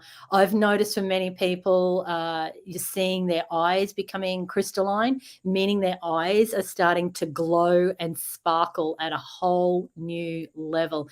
This is an indication of that crystalline or crystalline energy that's coming through. So just be aware of that in yourself, in your friends that are also, really doing the deep inner transmutation at the moment. You'll see that change in their inner coding system. Yeah, it's really powerful. So glowing auras and all of those sorts of things. is all part of it. So for all of us here, we are the grid workers. We are the ones, we talk about the crystalline energy within, but of course, the crystalline energy is the dragon lines, song lines, ley lines of Mother Earth. And we act as cosmic node points as humans. We are transducing these solar codes through our own conduit. They come in via those high galactic chakras. They come in and they're felt within us. They can destabilize us as they shake through and remove the blockages. But ultimately, they come out through the soles of our feet. So it's really, really important that we have bare feet on the ground every single day. If you're in a cold climate and it's just simply too cold to get the bare feet on the ground, what you can do is when you go out for your walks, even if you're not out for long, just wrap your arms around a tree. So tree hugging, you know, as funny as it sounds, because that's what the hippies do. But hey, we're the hippies. We're the modern day hippies. Hug trees so you can anchor that energy down. It will go down through the crystalline grid of Mother Earth, and it gets uploaded by the collective. So this is one of your highest service points to your brothers and sisters, is just to always be getting that sun energy, source energy every day, coming down through your crown chakra, traveling down through your meridian map, your chakra map, all the energy systems within you, out through the souls, S-O-L-E-S, but also S-O-U-L-S, soles of the feet. And it's uploaded by your brothers and sisters. So you're sourcing highest codes, and that is helping the collective upgrade. As well, too, as sometimes, and for me yesterday, I felt really off. The solar flares were coming in. It was really destabilizing me. I went out for a walk and I knew I needed help from my brothers and sisters. And I'm like, I'm not downloading today. Today I'm uploading. So sometimes you're just there receiving. You're out there on the earth and you're uploading the codes, because you know there's some good things that will come up, not just from the heavens, down from the heavens, but up from the earth as well. We've got to get in connection with nature. We've been sold a dummy that the answers are somewhere else other than through the source code in nature. They're not. And they will come through and they will be transcoded into a language or a feeling or a sign or a synchronicity that makes sense for you. And that's what's powerful. That's why you have to trust your own inner codes and knowing above and beyond anything. So the great solar flash event, what I personally learned in the astral from doing hours of astral missions, is that there will indeed be a bifurcation of timelines, meaning, and I referenced it before, many souls, and we're seeing them exit the planet. Steve Strong has spoken about this for a long time, and he's just such a wealth of pure source information, how many will have to go onto another third dimensional planet. It'll be a copycat, no doubt, of how Earth looks. They may not even realize it's anything completely different, because really there's no anywhere in the galaxy. There's only spheres of consciousness. It seems like we're in a solid realm when we're really not. It's just consciousness vibrating. That's all that it is. So for others who are doing the inner transmutation, you know, who are serving their brothers and sisters with love, they will move into that fifth dimensional planetary system, and that will be the 1,000-year golden age of Gaia. But what I was shown in the astral was that the remaining body of Earth, once that bifurcation, that split of planetary systems takes place, that the solar flash, and this is what we refer to the end of days prophecy, the solar flash will come in and it will clear away the dross, the negativity, the depravity, all of the torture, all of the pain, all of the very evil that has been operating, that solar flash. But we will have already migrated by that point in consciousness. So we won't be here to experience any fallout per se, but there will be that final solar flash event that will transmute in its highest sense the dross, the pure evilness that has been operating here in the Earthscape. And I was shown that the reason that's important is because everything is data. So there's data available in the galaxy. The dark siders want to tap into that particular data. They could reinvent those same depravity cycles. So that solar flash is very, very important, just to clear away all of that data. So it's just not available anymore, because boy, did we fall from grace. all perfect, all meant to be, but certainly not easy while you're having a 3D human experience.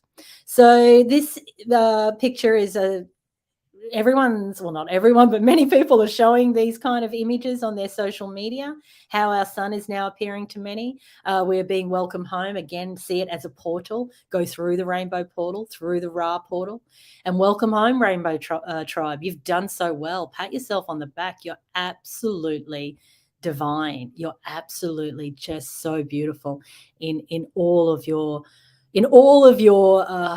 just magnificent ways. You know, if you're not giving yourself love at the moment, remember you are the highest technology in the galaxy. You have the gift of feeling. It doesn't feel like a gift sometimes, you know, when we're in the emotions that have us gnashing our teeth and pulling out our hair. But the gift is there, because without that gift of feeling, you won't feel the heightened cosmic bliss. And that's where we're headed right now. So only good times ahead. I believe I'm at time. So we'll wrap it up there. But for anyone who wants to, I've just started a group called the Lightworkers Lounge. We'll be doing group astral journeys together, as well as a weekly show with a beautiful friend of mine, Ryan Parks. But we'll also be doing, you know, how to meet your galactic tribe. If you need some refinement at the moment to get up into those higher echelons of dimensions, come and join the Lightworkers Lounge for free on Facebook. For anyone who may be wanting to train with me, whether it be in the healing arts or the yoga arts, you can have a look at myhealthyoga.com. Thank you so much, everyone. Love you all. I'm kind of seeing the comments here and there. Just so powerful, so beautiful, so amazing. You guys absolutely get it. So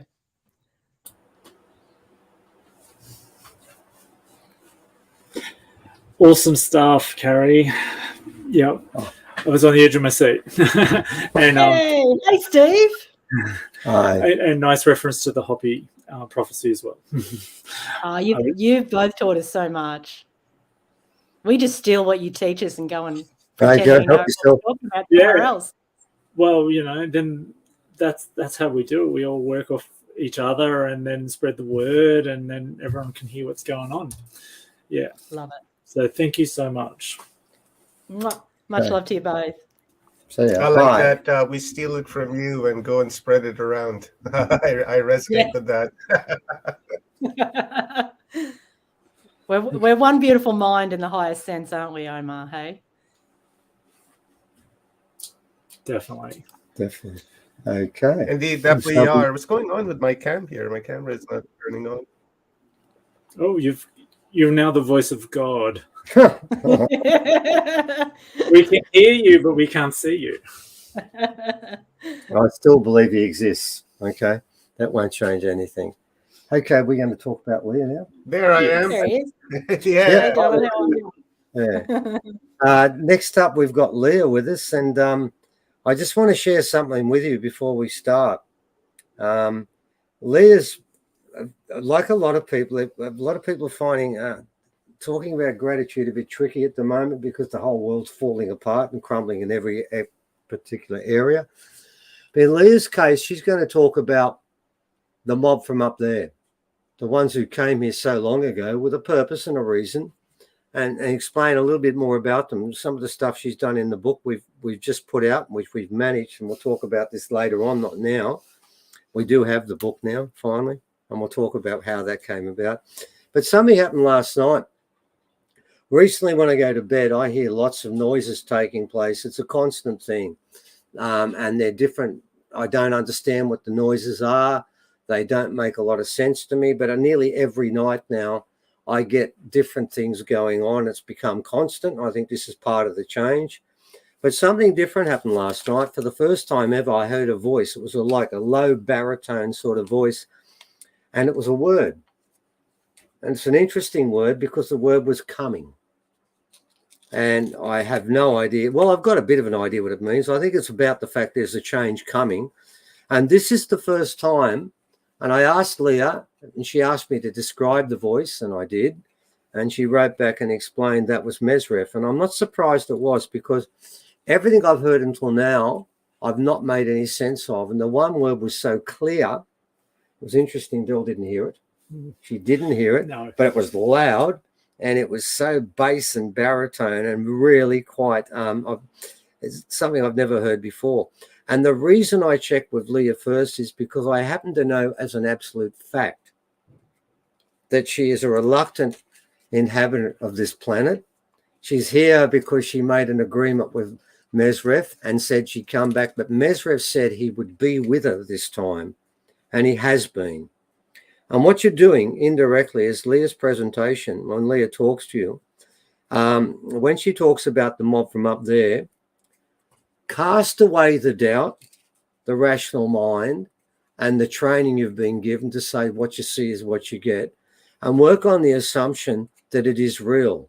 Now, if you don't believe it's real, buy one of the book we've just put up called Interview with an Alien, and look at what Mesrev said, and you convince yourself, try and convince yourself anyone on this planet could think like that, and the answer is they couldn't.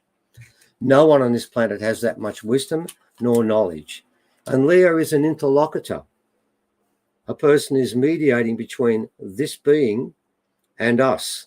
So you're getting this nearly not from the horse's mouth, more from the jockey that rides the horse, but the horse is actually taking her somewhere.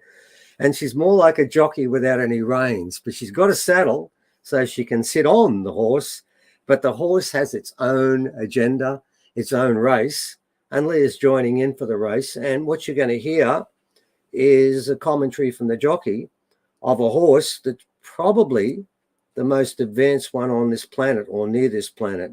So, yes, where Leah comes from sounds quite challenging, but I can guarantee you one thing, it is the truth. So over to Leah, and good luck, Leah, with your half-hour talk about gratitude. But I think you'll be talking about the aliens and how they can assist in our gratitude and how they're an essential part of what comes next. So over to you. I had myself muted this entire time. Hello, kia ora, everybody. Thanks for that, Steve. And yeah, that interesting kind of comparison you make me as a jockey, like riding a horse, a crazy horse at that. But yeah, I feel very much so like that horse being my life in many a way. So right now, I'm currently away from Australia in New Zealand, and I betrayed my home country by coming to New Zealand. It's just a healthy little feud between Kiwis and Australians, so that's okay. Don't worry, we don't actually hate each other. But for those of you who know, you know exactly what I'm talking about. So basically, I have not really had an idea of what to talk about today. I had like a 1,000 ideas, and none of them seemed to sit quite right until I heard little bits and pieces of the previous, some of the previous presentations for the day, and just the general summary of like ET stuff. And you know, I have to say right, thanks Evan. I have to say that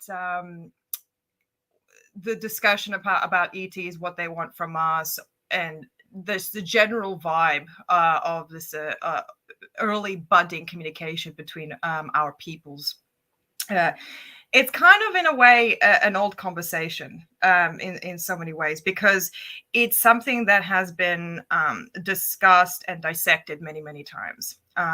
ETs, well, you can't just say ETs, like you can't just say all humans want this goal or want that goal, because like humans, we all have different goals, different agendas that we actually want to fulfill.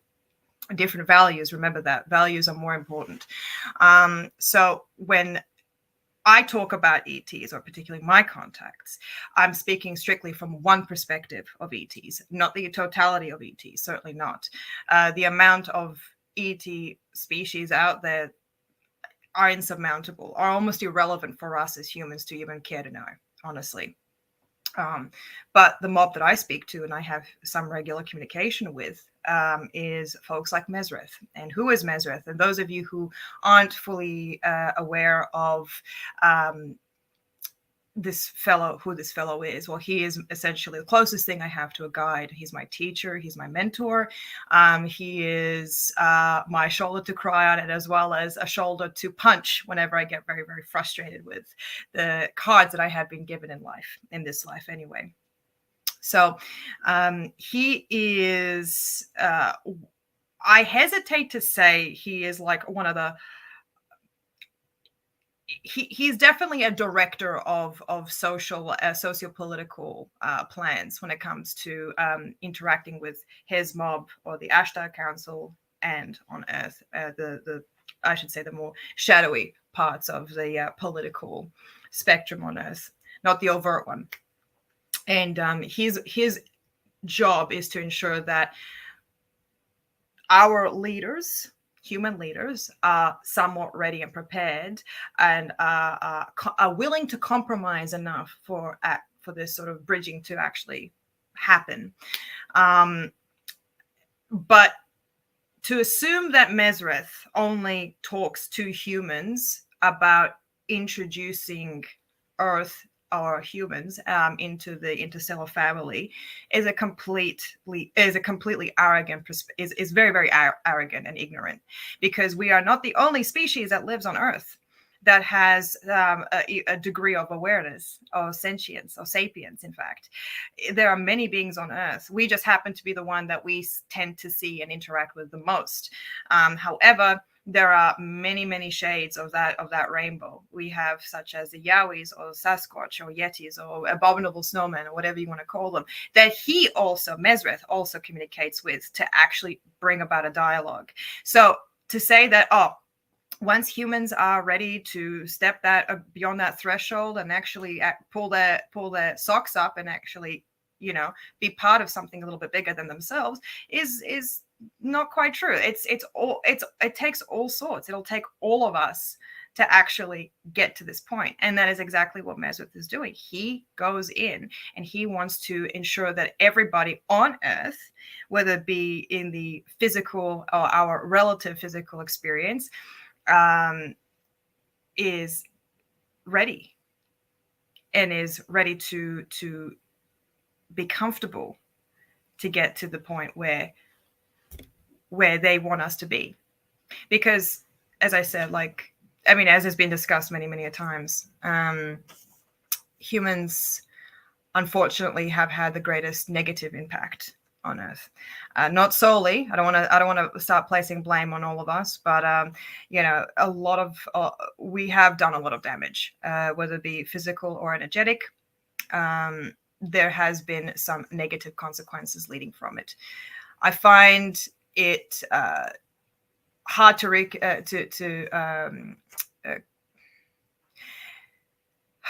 is it reconciliate or conciliate with the fact that we are also doing damage to homes of billions of species on this planet. And what I don't want, nor what does Mesrith want, or his mob want, ETs, I should say, want to see this place be absolutely destroyed beyond the brink of hope because of one species. Can't do that.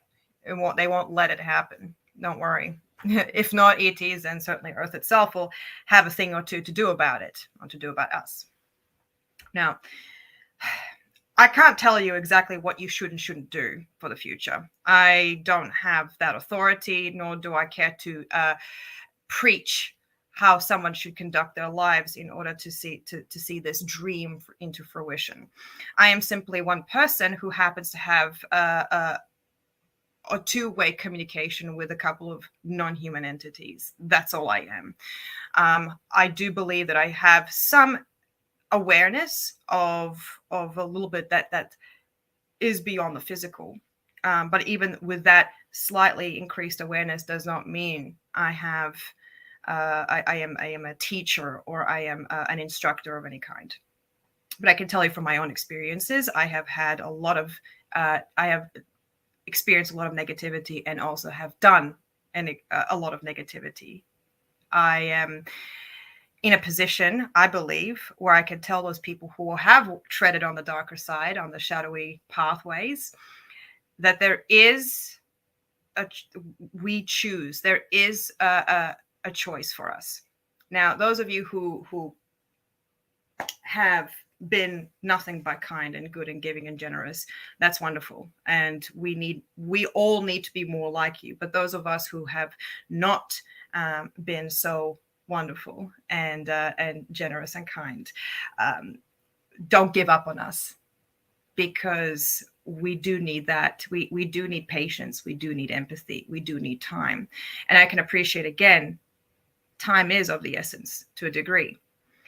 But I believe it takes a world to change one. People like myself who are trying, who are making the choices to do better. That is exactly, well, for people like Mesrith, for beings like Mesrith, that is why he talks to me. That is why he interacts with me. It's been on a few occasions. For those of you who have not heard some of our alien ancestry shows and live streams, the question regularly comes up of why do they want to talk to you? What's so special about you? What's so, considering your darker shades, why would some being as illustrious and as dare I say divine as Mesrith would even care to talk to you? Well, I can tell you with certainty, I even asked Mesrith this myself, and he said, because if you were perfect, you wouldn't need me. And I believe after some years of dissecting this information and trying to assimilate it into my awareness, I believe that he has, I think I've derived more of an answer from those few words that he has given me. I believe that we need to, instead of exorcising a lot of the demons that live within ourselves and our souls, the embracement, or the embracement is what is required for us to actually get to this next point. The banishment of those demons is not a possibility. It is simply what you end up doing is rejecting that awareness. And once you reject that awareness, that's where those darker parts start to fester in those dark corners. If you invite them out, if you bring them out, if you tease them out, then you have a better chance of managing them, better chance of, I don't want to say controlling, because controlling is its own darker force to it, but I am simply saying on how to master yourself, not control yourself. And that's, again, something that Mesrith is constantly trying to drill into me. And I strongly believe in that. We can't tell the world what to do. I can't tell you what to do. I can't tell you how to conduct yourself, how to think, how to feel, none of that. But what I can offer from somebody who has walked these darker shades to tell you, okay, I've been there, I've done that, I know exactly what you're doing and exactly what you're about. But what I do require from you is to acknowledge those darker parts of yourself, is to acknowledge that we do need to work on ourselves before we can work out anywhere else outside of us. Because how can you possibly change the world or be part of a change if you don't change, if you don't try to change you? Again, this is what Mesrith says. The external world is merely a reflection of the internal universe. The only reality is the one that lives within you. Again, okay, I can appreciate that there's talking about the meanings of reality and all that. The finer details of each term is more or less irrelevant. I'm talking in the sense of the bigger picture here, and the bigger picture is you. You're the bigger picture here. We could all. It is nothing more devastating, I feel, when you come across somebody who feels like they know it all, they understand it all, they get it all, they answer sentences before you get to finish them. And I do feel like you can have that bond with them, that strong bond, like they are on the same level as you, but at the same time, you can't. What can you exchange there? What can you possibly share there? Their cup is already full. And then here they go, they're trying to pour their full cup, their spilling cup into you. You're like, well, hang on a second. We're we're just having a conversation here. I'm not entirely taking everything what you say your experience and calling it as my reality. And again, Mesrith, he's been trying to give me that direction, even though it's incredibly difficult to follow. As I appreciate that this conversation may be a little bit difficult to follow because I feel like I'm all over the place at the moment, but it's important. It's a discussion that I think that needs to be shared more, because I feel like if you cannot or will not open up those darker parts, then it becomes harder for you to actually see that light. If you have if you walk in under that strobe of light to the point it burns you, to the point where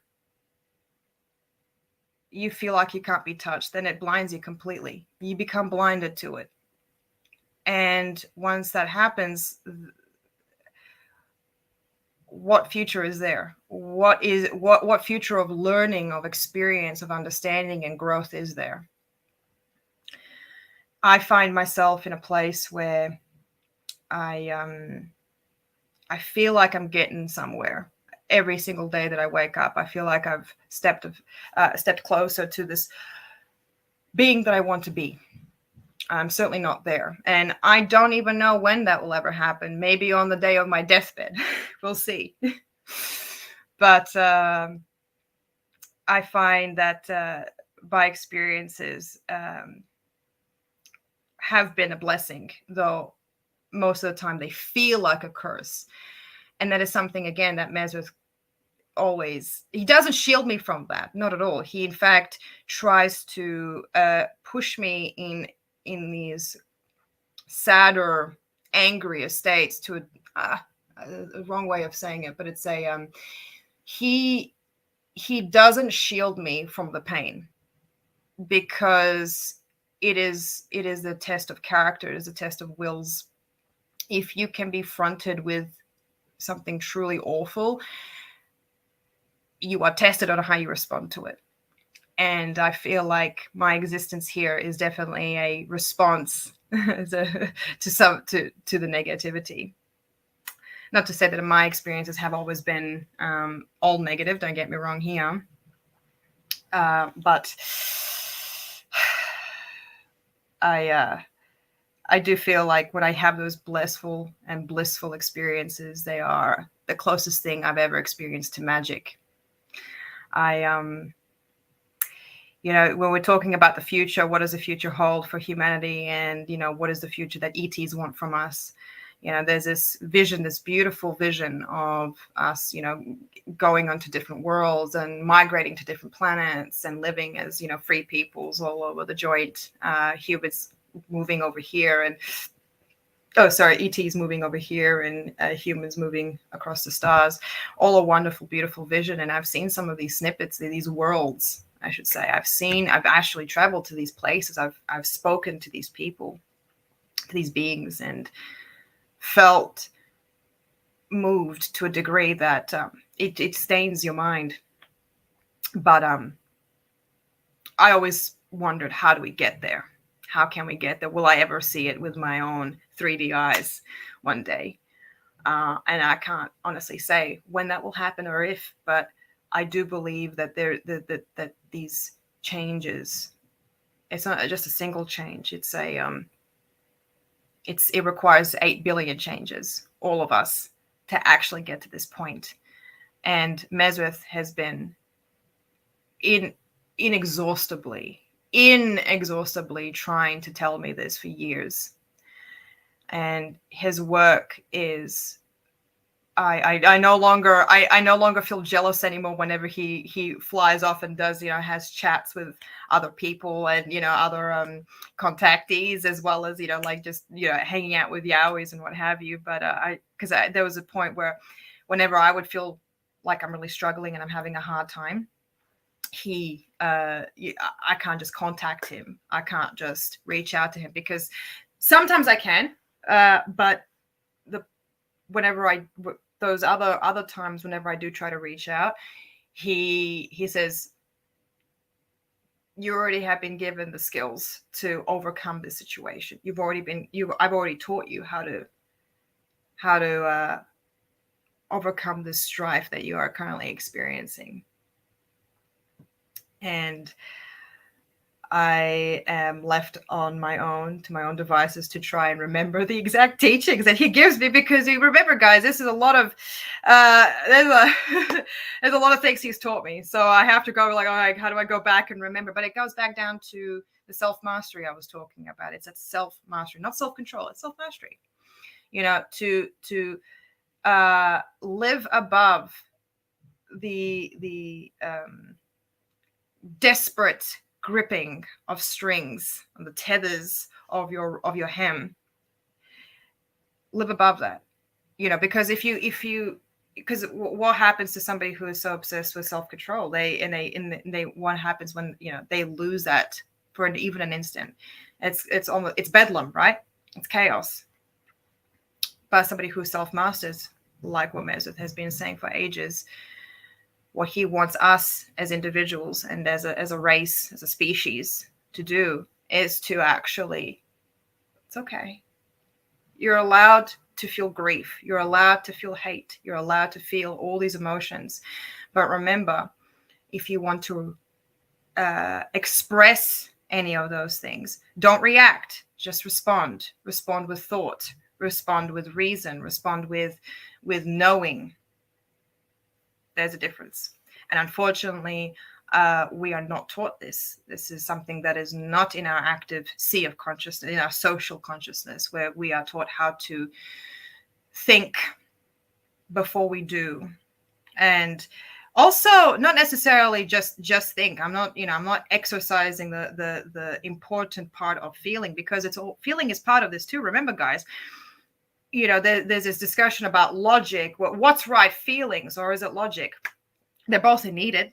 They're both needed. You have these feelings for a reason. They are our primitive, more innate parts of our beings. They do. When we feel something, there is a bloody good reason behind as to why we feel it.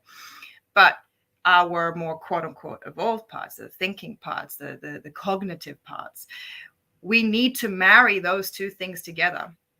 We have to marry those things together in order to strike that perfect balance, to reach that balanced future that we all want. I'm not going to sugarcoat it here, everyone. Like, this is going to be hard, and this is going to be multi-generational. I'm talking, I'd be floored if we managed to reach a somewhat stable civilization in the next 100 years. The amount of time and the amount of effort that needs to be poured into us, that ETs are also trying to do. But remember that, guys, I'll let you know the secret.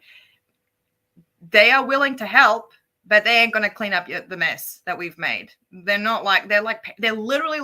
exactly like parents. If you mess your room up, they'll be like, all right, well, I can help you pick up the chest of drawers that you knocked over. But if you want to, you got to pick up your own undies and your socks on your own. That's your problem. You did that. You know what I mean? So we got to clean up this mess. And I think with these inward reflections are a perfect start to actually recognizing what we need for ourselves, what we need to do for our own health and vitality. That was actually something else I was going to say. What was? Sorry, forgive me, everyone. Again, I'm a little bit all over, but I can tell you, yeah, I feel like we'll be okay. I always get asked this question. Like, oh, what do you think what do you think we're going to be like in the future? What do you think what's going to happen? I said, I don't know, but we'll be okay. I mean, look, I'll go back to those last 2 years when a certain special type of microbe was running around last 2 years that made everybody stay shut in their homes. a lot of people consider those times a great curse, as a hindrance to our civilization. I still feel that way to a degree. However, Mesrith on many occasions has said that those times were in fact a blessing, because it was almost a reset. It was a reset of our how we view ourselves, a reset of our values, a reset of what is or isn't important, and what time we are willing to spend, those very precious years that we have. What are we willing to dedicate that to? And I think those times have been, a blessing, because those were the times where I learned the most. I really absorbed what he was saying, what Mesrith was saying, and what all of my contacts have been saying, and the vision for this future. But, again, if you want this dream to happen, you gotta wake up. You have to wake up, and I'm not even saying this as, as if I'm coming from a place of being above. I'm not, already said. But I had to wake up to my own vulnerabilities and my weaknesses in order to even come close to materializing this dream into sharing this vision with my contacts. I learned to laugh. I learned to accept, to go with the flow. Those of you who are watching would probably remember, who've known me for quite a while, know that I'm quite linear in many ways. I'm quite stubborn. And when certain things don't go according to plan, I spit the dummy. But now I've learned to let that go. I've learned to self-master in that respect. I still have a long way to go, but hey, we all do. So I'm in good company, I guess. And again, even with Mesrith, I mean, the amount of patience he has given me and to all of us, all as this entire world. I think we're in good hands. I'm convinced of it. And, it's okay to make mistakes. It's okay to fall on your path, to trip up and fall. It's okay. Don't worry. Because remember, guys, if it doesn't work out this time, you always got a next time. Referring to reincarnation. Don't worry. Chill out. Don't take it too seriously. Have a laugh for once, smoke a joint. I don't know. Chill out. Have a beer. Have a Kit Kat. So anyway, that's basically what I wanted to share with everyone today. As I said, I do apologize for the circular discussion as opposed to the incredibly well thought out presentations of my predecessors today. I again apologize for that. As I said, this is that guy with the flow. It's self-mastery, isn't it? Hey, Sarah. Hey. So I'm just going to start having a chat with the chat. Isn't that brilliant? But take care, everyone. Steve, Evan, come back. I'm down with the joint. That's for sure. Oh, you are? Hell yeah. Hell yeah. Yeah. I'm down with the Kit Kat.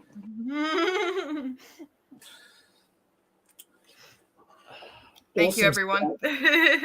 Awesome stuff. So you've got double Leah today, because me and Leah are... Hell yeah. Oh, yeah, we're talking now, aren't we? Yeah, we're talking now. Oh we're talking about one of our field experiences.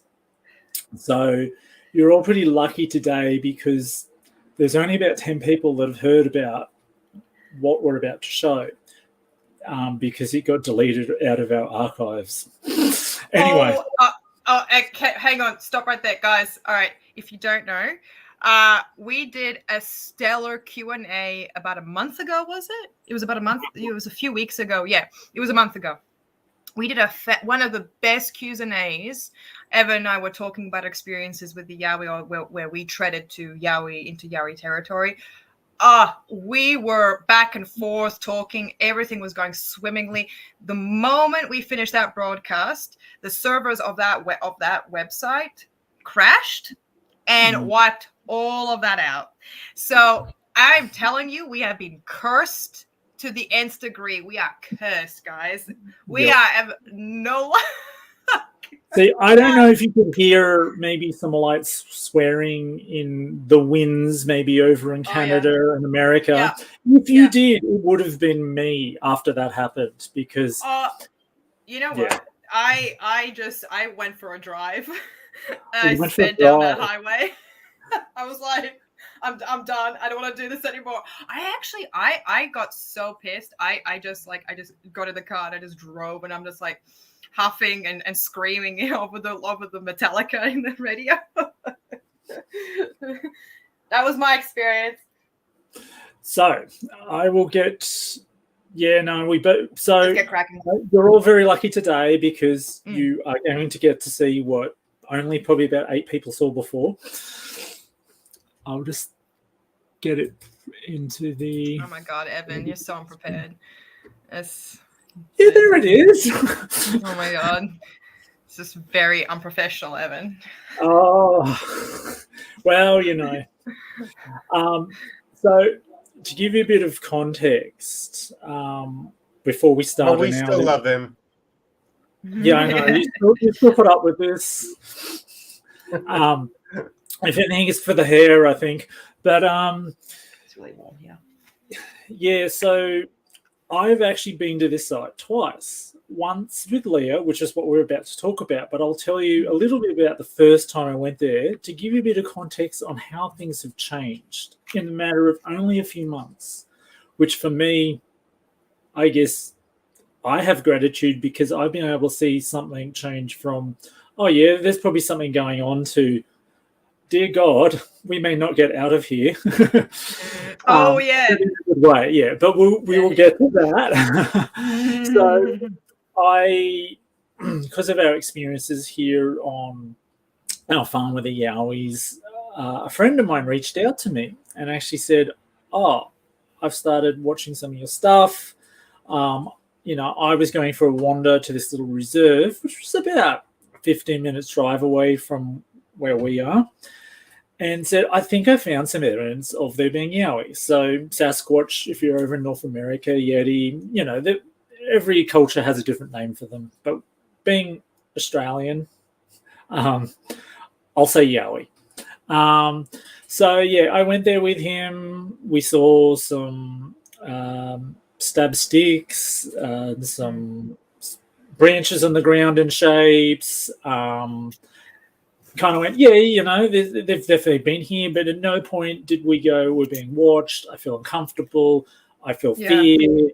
There was no infrasound stuff going on, which I'll talk a little bit more about with Sarah after this talk, because we both experienced that. That was wonderful, using sarcasm. But yeah, so you know, we had a good day out. We took some photos, a couple videos, all good. You know, that was it. You know, we weren't going to stay there in the night because a few people said you should camp overnight. And I'm like, no, never. Not at all. That's a hard no. But anyway, if you haven't been there, then don't tell people what to do who have. I'm telling you right now. There's some really good advice, actually. Yeah, so, yeah. This particular area is called Uralba. Now, I was skeptical going back here with Leo because when I was there with my friend previously, the National Parks and Wildlife were redoing the track, which you can see in the background there. It's NS track, so north-south track. And all the sticks that were stabbed into the ground and all the kind of glyphs had been mowed over. They weren't deliberately destroying Yowie evidence. They wouldn't even know. They just think sticks. It's just sticks, yeah. Yeah, but there were none left as we walked out. So I'm like, and it had been probably about a month to a month and a half, and I'm like, it'll be interesting whether there's anything. So I might quickly hand it over to Leah because you had a warning before we even got there. Oh didn't you? man, I did. And did I listen? No, I did not. No. So I got a message from my caseworker, Mesrith, my therapist, my alien therapist. Okay, so we drove, well, on our way to one park. We were going to Victoria Park first. That was the old growth forest. For those of you who are not aware of what Victoria Park is, it's one of the very last few old growth forests in the region. And beautiful place, absolutely gorgeous. You can feel the ancientness in that location. While we were driving, Meswith said something completely unprompted. He said that I'm just trying to remember, like I'm paraphrasing now, but just so you know, be careful of what happens because things didn't go according to plan. So whatever happens, you're on your own. And I'm thinking, like, what are you talking? Like, hold, hang on, wait a minute. All right, stop, rewind it back, please. What are you talking about? Who you referring to? He said, so if you guys remember, like the conversation I was having before about Mez was talking not just with humans but also with Yowies, tried to bridge that gap between both. He was referring to this sudden setback. That's what it was, a sudden setback. Of this dialogue he was having with them. They got mad at him, or something did not go, like one of the talks failed. Something went wrong, and so because I have that ET connection, Mesreth was like, Leah, just so you know, if you go to within Yowie territory, they're mad at me. They're probably going to get mad at you because of your affiliation. So if anything happens, don't call me to come and help you. And I said, what? Why? Why? Why? And we've already had a few experiences where, you know, I think we were sitting in the car chatting one night and you got a message like, we have a choice, lock the doors or get inside the house. And we just looked at each other and went, let's walk well, it wasn't walking. Oh, yeah, they're in the car. That's it. Yes. So we were in the car. And so we've been there before. We know that they probably don't like your... They do not. Well, no, hang on. Like, at the time, they didn't. But, I mean, things have softened up since then. Yeah. So that's as far as I know on that front. I don't know, like, the full logistics of what's going on. I only know vague pieces of information. But, like, that was the warning we were given before we entered Uralba. When we did enter, that's when things started to get funny. And when I ignored even more warnings, didn't I, Evan? You did, yeah. So I ignored all of them. You know, as you can see from my pictures here, we haven't even gotten to the forest yet, and things are starting to feel a bit differently, aren't they? Oh yeah. So he can't help us. He said that. No. He said he's not about. No. He can. He just didn't want to. Remember that. Yeah. He can teleport. He can teleport anybody and anything. But he knew he'd be like, "You're on your, it's your choice." Yeah, you know, we don't need a interplanetary diplomatic crisis. So we decided to, as Dad lovingly calls us. I want to be Harry. Well, I'm assuming he meant I was Harry and you Hermione, but yeah, maybe we can swap. But anyway, he calls us Hogwarts students because, you know, sometimes we get ourselves into a little bit of trouble. You know, a bit, yeah. So, you know, that's become our nickname now. So, yes, we went to the entry of the forest. Now, funny enough, if you look at those photos, you can actually see that track when you walk in. There's like this kind of weird shimmering. Now, that honestly was kind of in the photos the first time, but I definitely felt it a lot more this time. Like, I knew we see that kind of band of sun. When you walk through that, that's when things start to change a little bit. And just above that is this kind of where you enter into that area. Now, so, you know, best of intentions, probably not the most prepared, were we? We didn't even have water with us. Did we have an umbrella? Maybe we had an umbrella, but anyway. No. We didn't. Okay, so we're walking along. And they're the two kind of areas. And that's what we ended up realizing there. You've got to start looking with the non-analytical mind almost, and then you start seeing these little signs. They're very subtle, but once you see them, you can't unsee them. So yeah, I'm grateful for that, because sometimes I miss things and everyone's like, Evan, did you see that? I'm like, what? Huh? What's going on? I missed it all. But we definitely felt when we walked into that band of light and then further along. So yeah, we're going in a bit further. Now, around this time, I remember you were saying, I feel something in the tips of my fingers. You felt yes. Oh yes. Okay, so we start walking in. I get I feel funny. I feel like there's like a electromagnetic field, like a very strong one coming. There's electromagnetic fields everywhere, but this one in particular felt the most intense in that region that we were passing. I had my hands up to show I was not here for anything, no funny business. And I kept repeating, like, and repeating out loud as well as in my head. We're not here for any problems. We're just having a look. We come in peace, all that fun stuff, right? But as I had my hands up, my hands are my kind of like my antenna in many ways. They give me an indicator.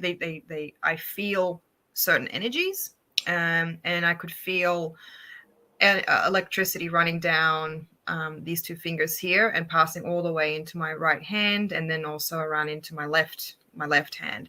So there was obviously something spiking up, like my hands were heating up very, very quickly and very intensely. And it got to a point where I was like, okay, there's definitely some sort of disturbance here, or something irregular happening in the space here. So I was getting a bit more wary. I didn't immediately get the sense of we were being watched, but I felt like we were passing through different. I didn't get the feeling of a different plane. Believe me, if we passed into a different plane of existence, I would have felt it. This wasn't so much as that, but I felt like the area we were passing through was definitely thinned. Let's just say the fabrics between planes were definitely thinner, and whatever energies I was picking up, these energies, these radiations were coming from beyond the relative present. So that was kind of what I felt. It was weird. Very weird. Anyway, on to you. Yeah. So we're marching along a bit further after that, and I think as we were going, we were asking, give me a sign. If you don't want us here, give me a sign. Yeah. And we were listening, and we had our ears open, but we then started passing some of the sticks. So going back to what I said before, I was actually like, oh wow, okay, there are some sticks that have been replanted.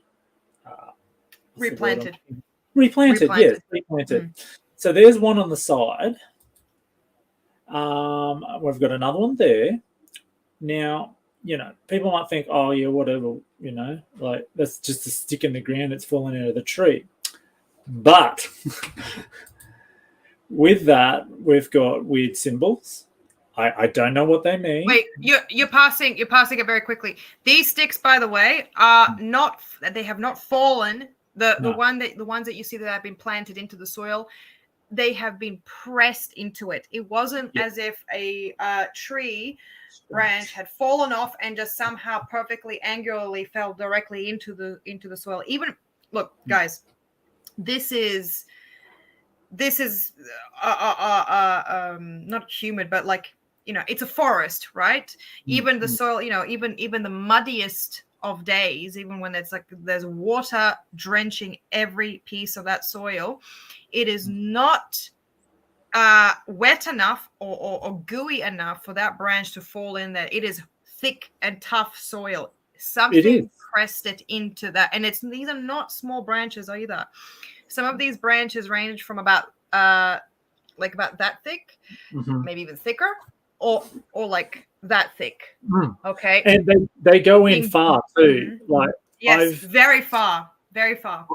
I've pulled the first time I went there. I did pull one out. I couldn't help it, and I tried one hand, it didn't work. Tried my preferred hand, didn't work. I needed both hands and significant force, and it didn't Backstrake come out as well. instantly either. Like, I had to brace myself to pull the stick out, and of course, I then put it back exactly where it was for it to then just get mowed over 20 minutes later. But anyway, at least try to go there with some respect if I was going to pull them out. But I do have some photos here of you trying to position yourself and pull one out coming up.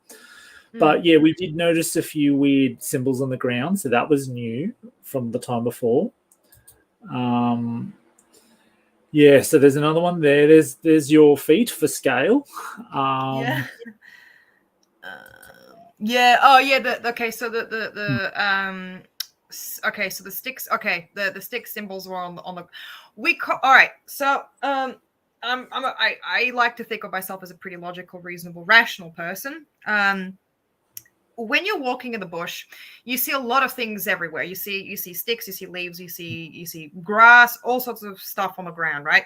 All in relative forms of chaos. Okay. Now, I point to these bizarre formations on the ground because they stuck out to me because they were the most orderly out of all that chaos on the track. These sticks. Now, humans, we can agree that we like to see patterns into things, but this was not a pattern. This was definitely something significant in terms of the way these sticks were positioned on the ground, whether someone put them there or had fallen, were in perfect formations with each other. Now, that picture is not one of the better ones. There was another one where it looked like a big W and an arrow. These are two separate runes, runes or symbols. Sorry. Pardon me. Some of the runes or the symbols had sticks that were the exact same length and thickness to actually create a shape.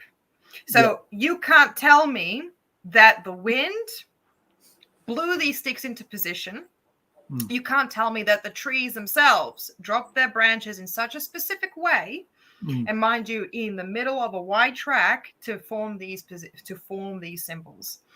Like, if you rely on that as to dismiss it was beyond the ability, if it was anything other than an intelligent hand that put those sticks together, then I'm sorry, mate, we don't have a lot to talk about.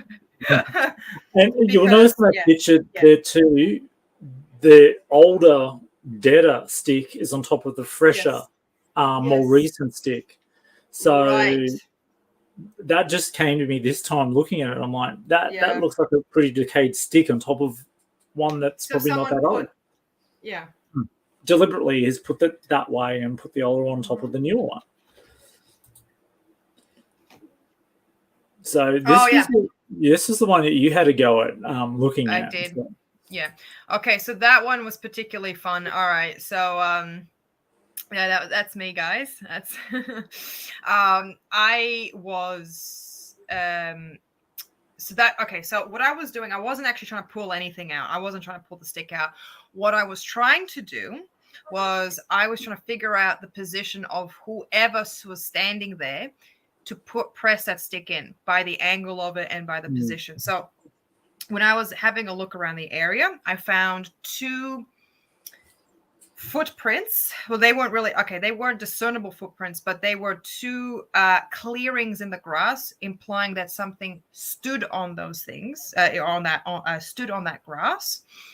And the space between each assumed foot stance was very wide apart. I am a tall woman.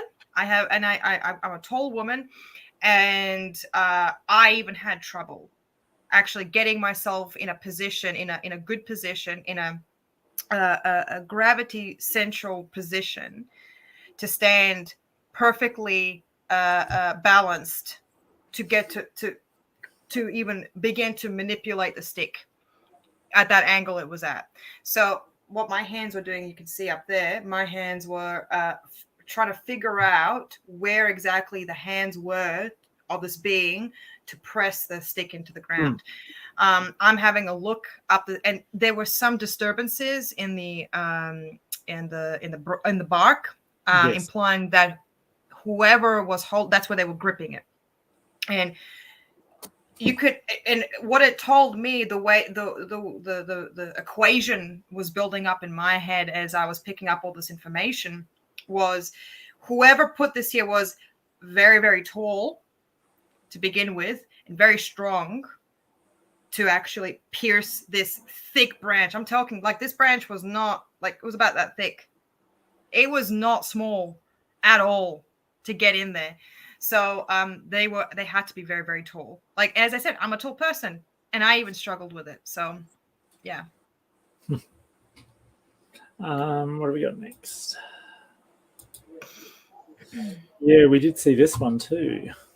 Oh yeah, the X. Yeah, and that's also another one we found a lot of like upright runes or symbols, which was really, really weird. And I kind of got the impression that some of them were actually either signage in direction where whoever was walking past these places or through these places was like, a signage of like, go here, turn left here, or even just don't go past this point. You know, I couldn't really quite make sense of everything, of all the symbols, but it was very, very interesting to say the least, because whoever was walking here, you could tell they were not using the allocated pathways. Oh, and that reminds me, going back to this one, this area here, I remember Uncle Donnie said, "What's going on with that? What was in there?" We didn't even notice that there's a hole in the bank right next to us. Oh, yeah, that's true. Yeah, there was a hole there. Yeah, there was, somebody mentioned that it might have been a nest of some sort, Yowie nest. I mean, I don't know how they look like, but, it was, look, there was a lot of weird things in those woods, let me tell you. It didn't feel like woods. It was, So and we noticed actually when that second picture, it was like all the vines, and there was like almost like a tunnel through them. And then I think because at that point we were kind of just standing around doing different things, and we noticed, I remember you pointing out, why is just 2 leaves on a bush? Oh my god! Doing this, but then nothing around it was. So it was like, oh my god, yeah, that was so weird. Like that. Okay, so as I said, nothing here made sense. I don't know enough about wind physics all that much, but I can tell you when we were passing a particular part of the track, we got a vortex of wind blowing from one direction between the trees, but it was just one vortex, one funnel of wind, and there was bushes that were like some ferns who were in amongst that wind beam, and they were just fluttering, and just like 2 leaves, leaves, and that was it. Nothing else moved. And I'm thinking, like, what is this? What the hell is it? And like, nothing about this makes sense. Like it was like as if like we were walking through, I don't know, like it was like broken, like nothing was orderly. So, before we leave, we, at that point in time, I didn't want to say anything because, I was going to be like the, guide. I didn't want to mention to Leah that I was feeling a bit weird in the head. Not unpleasantly weird, just kind of, I would say it was borderline euphoric. Yeah, it was just like this light, euphoric feeling, and it started, the more time we stayed there, the more intense it got. And it got to the point, and I think you said to me, "Oh, Evan, I feel weird in the head. I feel high," basically. Wait a minute. No. Those of you who hang on a minute. The kind of weird feelings that we had in the head at a certain point on the track, it were identical to the chemicals one would have that would affect one's consciousness. Yes, that. So those, no, we you know, like we're not saying anything, but No, that's we're kind not. of what we're saying. All right, Yeah. it were very, very familiar feelings. Okay. So yeah, and I think you were pointing out this log on the ground and said, "Oh, that's where they live. They live in the log. That's a house. Someone lives there." And It I'm like, wasn't. No, it wasn't that. That "Yeah, wasn't there's it. something past that in that area that you're pointing out to me." And I'm like, "Okay, so it's not just me feeling a bit strange." No, there was a log though. That's not a log. Yeah. That's not the log I was pointing at. That was another You're- one. That was the one on the ground. Yeah, that's it what was I meant. The one on the ground. Yeah, yeah, that had fallen on yeah, the ground. yeah. Okay. Yeah. Yeah. And then I think you said something like, "I think we might have to go because if we don't go, we'll just get more weird feelings in the head. I was probably going to have to carry you out, or Exactly. we'd have to lie down and spend the night there." Which now that this place was all activated, I'm like, I don't want this to be Blair's project. You know, and because I was having such a great time, I was like, you know what, I was having a great time, but I was also getting very tired, and I knew if I hung out there any longer, I would have just fallen asleep right on that mud. Let me tell you, I ruined my nice t-shirt too, in the dirt. So yeah, I think at that point we started to leave, but this is where it also got strange because we passed two of the stick markers. Oh my god! Yeah. And then probably a minute after continuing walking, we went back to normal. We felt completely normal, right? And then we went, well, let's push it a little bit further and go back, see if it comes back on. And we did. We turned around and went back in, went past those two sticks, and within a couple of seconds, it washed back over us again. And we're like, oh, wow, there it is. And then I think we, spent about a minute and then went, okay, we'll go now. And then walked back through those two stick markers. And then it took a little bit longer that second time to wear off, but then we kind of faded back into normality again. Next time, well, because we had a long discussion about why we felt the way we did in the car ride home. We got really tired, and you had a great little chat about why that might be, why we felt the way we did. Hang on, Evan. Wait, hang on, Evan. Do you remember what I told you? I'm not going to explain it. You have to remember it. Okay. All right. So what's phasing, Evan? Phasing. Okay. So phasing is, oh dear God, is basically jumping from one spot to another pretty instantly, right? Now, Yowies, cryptids, things like that have a natural ability to do that. Now, when one phases from one spot to another, it creates an after effect, right? Kind of, yeah. Okay, yeah. Because... But wait, yeah, go on. Yep, keep going. Yep. Oh, the first one.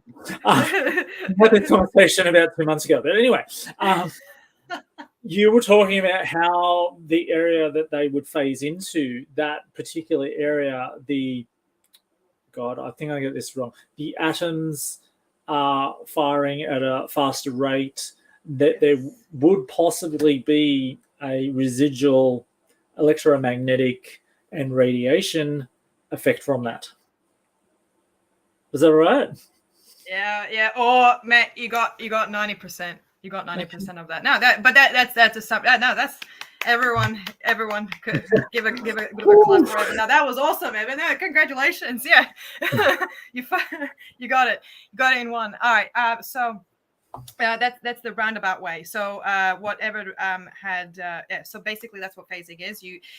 The beings that have the ability to phase, what ends up happening is the alteration of the molecules oscillation. So it starts moving at a different pace and orbital form as well. So all these things are changed in order for it to slip into, shall we say, slip into another fabric of tangible or relatively tangible existence. Now, what happens is when you have these atoms who are moving at an incredibly fast pace, you have a side effect, if you will, a nuclear side effect where it starts to damage or hit and interact with other atoms that are moving at a quote unquote slower pace or a relatively slower pace. And by doing that, when you start moving and you start changing the frequency of the atom or the particle, more precisely the particle, it starts creating kind of like rifts, in a lack of a better word, or for a simpler explanation, where you have these leaks falling down and contaminating, like other exoplanar radiations falling in and affecting the area. Now, don't stress out too much, guys. Like, even though this area has actually experienced a tremendous amount of phasing, which is what I felt through my hands, remember? The universe always reaches a sense of energetic equilibrium after a while. Those areas do eventually, quote unquote, close up or heal up after a while. But depending on the intensity or however many times this phasing ability and contamination is present has been done. So I think, yeah, that's what we are hoping to do in the near future, is to go there with some more equipment and actually figure out what's going on, assuming that area hasn't healed itself over a while, because yeah, that does tend to, as I said, that equilibrium does exist. So yeah, I mean, obviously I'll try to go back there with some equipment. I do have an EMF reader. I don't have a Geiger counter as yet, but I'll try to get one. I have had a friend that's been there recently, and her horse got very spooked, and she got thrown off a horse, and she immediately said to me, there was a yowie there, the horse got scared. And I have asked Uncle Johnny about that. Horses and horses get spooked, so they're not best friends. So I'd say they're still there, but whether that phasing effect is still there or dissipated, I don't know, but we'll definitely get back and try. You gotta remember as well with this, like, because what happened when we went there? Okay, so it was probably significantly more raw than when your friend went there with a horse. But remember, horses are very sensitive creatures, so they might have been also disturbed by the area, in combination with the yowie being there, in combination with just a horse being easily scared. So yeah, you've got a lot of factors involved with that one, and just look, it's and I can appreciate how a lot of this can be like the idea. Look, we are trying to constantly search for the truth and trying to collect as much. Not just I don't even necessarily care about the evidence or the existence of Yahwehs. I already know that they are a thing. That they're active. They're aware. They're alive. They exist. They share this space with us. I don't need to be convinced of that. Short of, I even saw one a few years ago, but I'm more interested in trying to understand where they come from, understand what they can do, what the effects are, what are the long-term meanings of this. That is my fascination with them. The question of do Yahwehs or Sasquatch exist is already been answered years ago. Don't need to know about that one. But yeah, this is kind of like what we're doing now, to a point where we have to get involved with them. Because remember, guys, we share the same world with them. They share this world with us. We have to kind of bridge that gap that has been between, a huge rift between us for eons. So like, we have to involve them in the conversation, because I can tell you right now, they involve us in their conversations. They are like, oh, what do you do when you encounter a human? What are they going to do to us? How do we get them to stop destroying our homes? How do we get them to do X, Y, Z? So exactly. Yeah, we got to do the same here as well. Don't worry. we got to involve them in our conversations.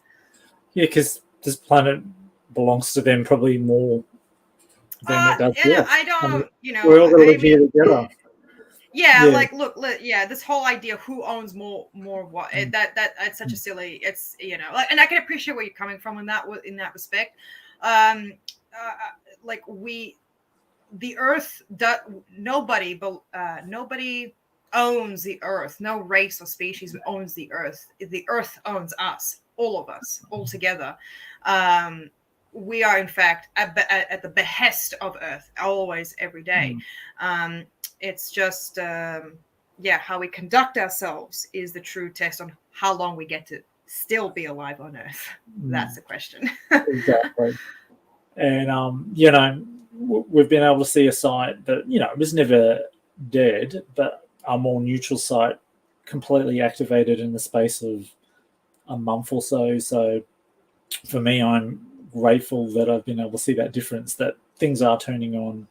The veil is a lot thinner than it used to be. These other beings that live on this planet with us are here too, and it's getting harder and harder to ignore them. And for me, that's great, because our future belongs to everyone here. So I'm glad that I've been able to experience that in itself. Yeah. So. Fascinating, yes. But yeah, that's it. That's it's basically that's just like the tiny snippets of our experience. Last little field trip. Again, it was a fun field trip. Honestly, like at this stage, I would really like to have a glass of wine with a Yowie, because I deserve it. That would be a lot of fun. Oh man, they probably can't consume alcohol. And hey, this is a PC area, PCPG area, child-friendly zone. No, I'm kidding. So far from it. But no, we good. But yeah, thank you guys so much. Had a great time talking, and thank you for that, Evan and Omar, for the experience for today, and I hope I didn't bore anybody to tears. That's the main thing. All right. Well, thank you, and we'll bring you on our next speaker now, and people have to put up with me for another half an hour as well. Oh no, Evan, I'm so. I know. Oh my god, Evan. Oh my god. You got poor viewers. Oh no, you're gonna have to deal with him. I'm free. All right. We love it. Thank you guys. We love it. We do. Don't worry. I just love his hair too. His hair is absolutely incredible tonight. Yeah. No, he's awesome. I'm the only one who's allowed to talk bad about Evan. True. It's true.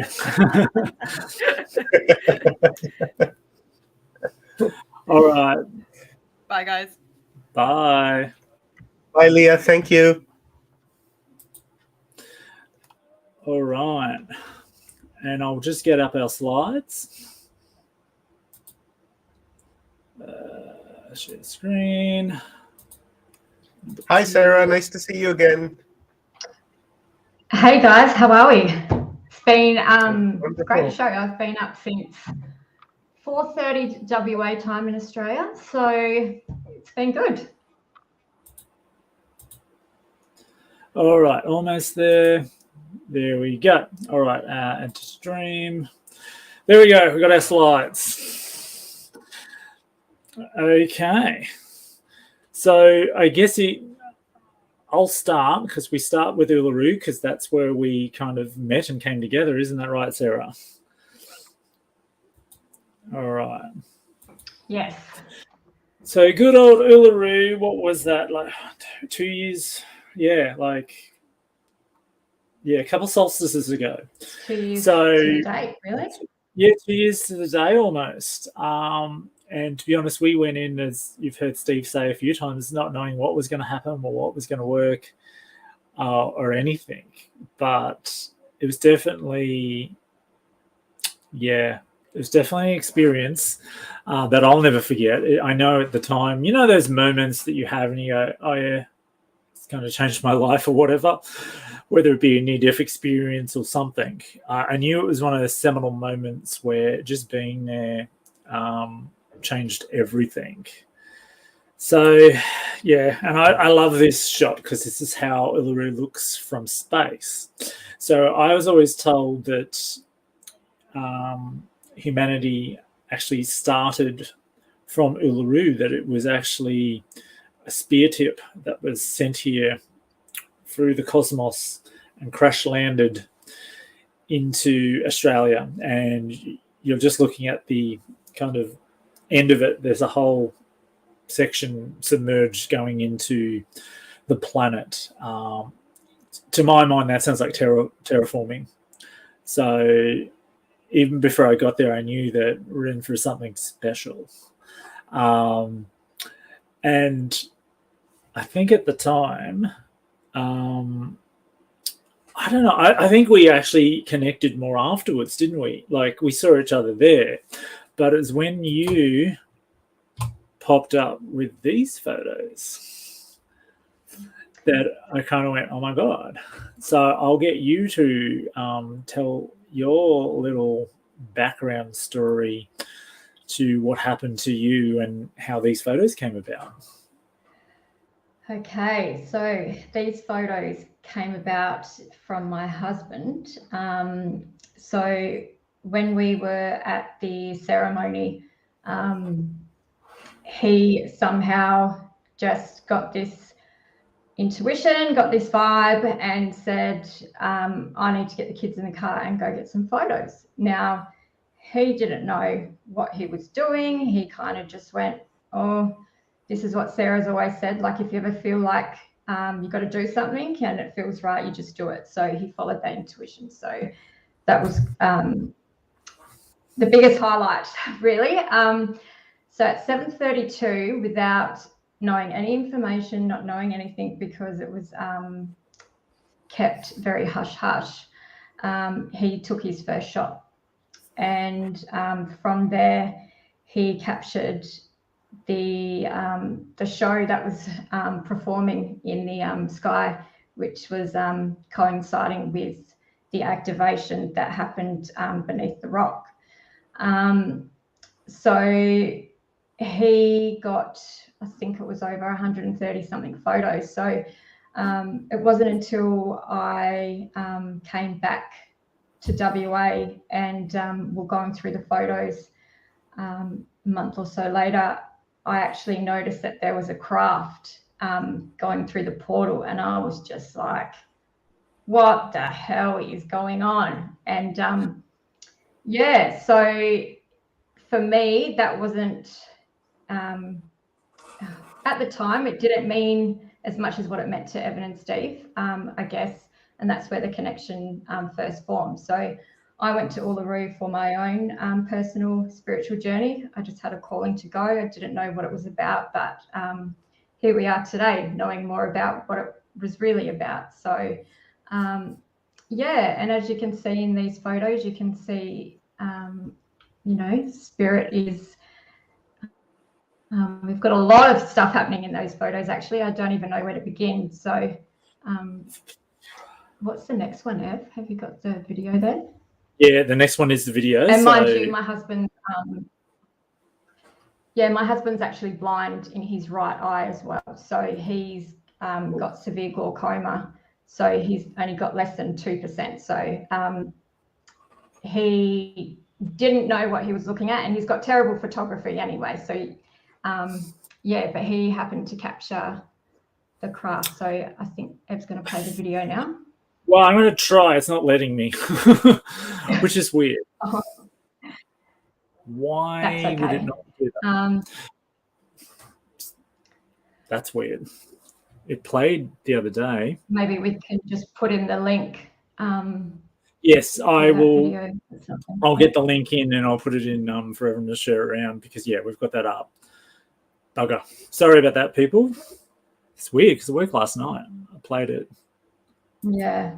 No. Anyway, well, there's some close-ups of the actual craft that was flying in there. And, because you know what people are like, you actually went and did a little bit of this research, because people are like, it's like a plane, a helicopter. And no, it was not, because the only plane that was in the skies at that time is over here, right? And we are... Yeah, that was about 400 or 500 k's away. So we're there, so we can't see that. That ain't happening.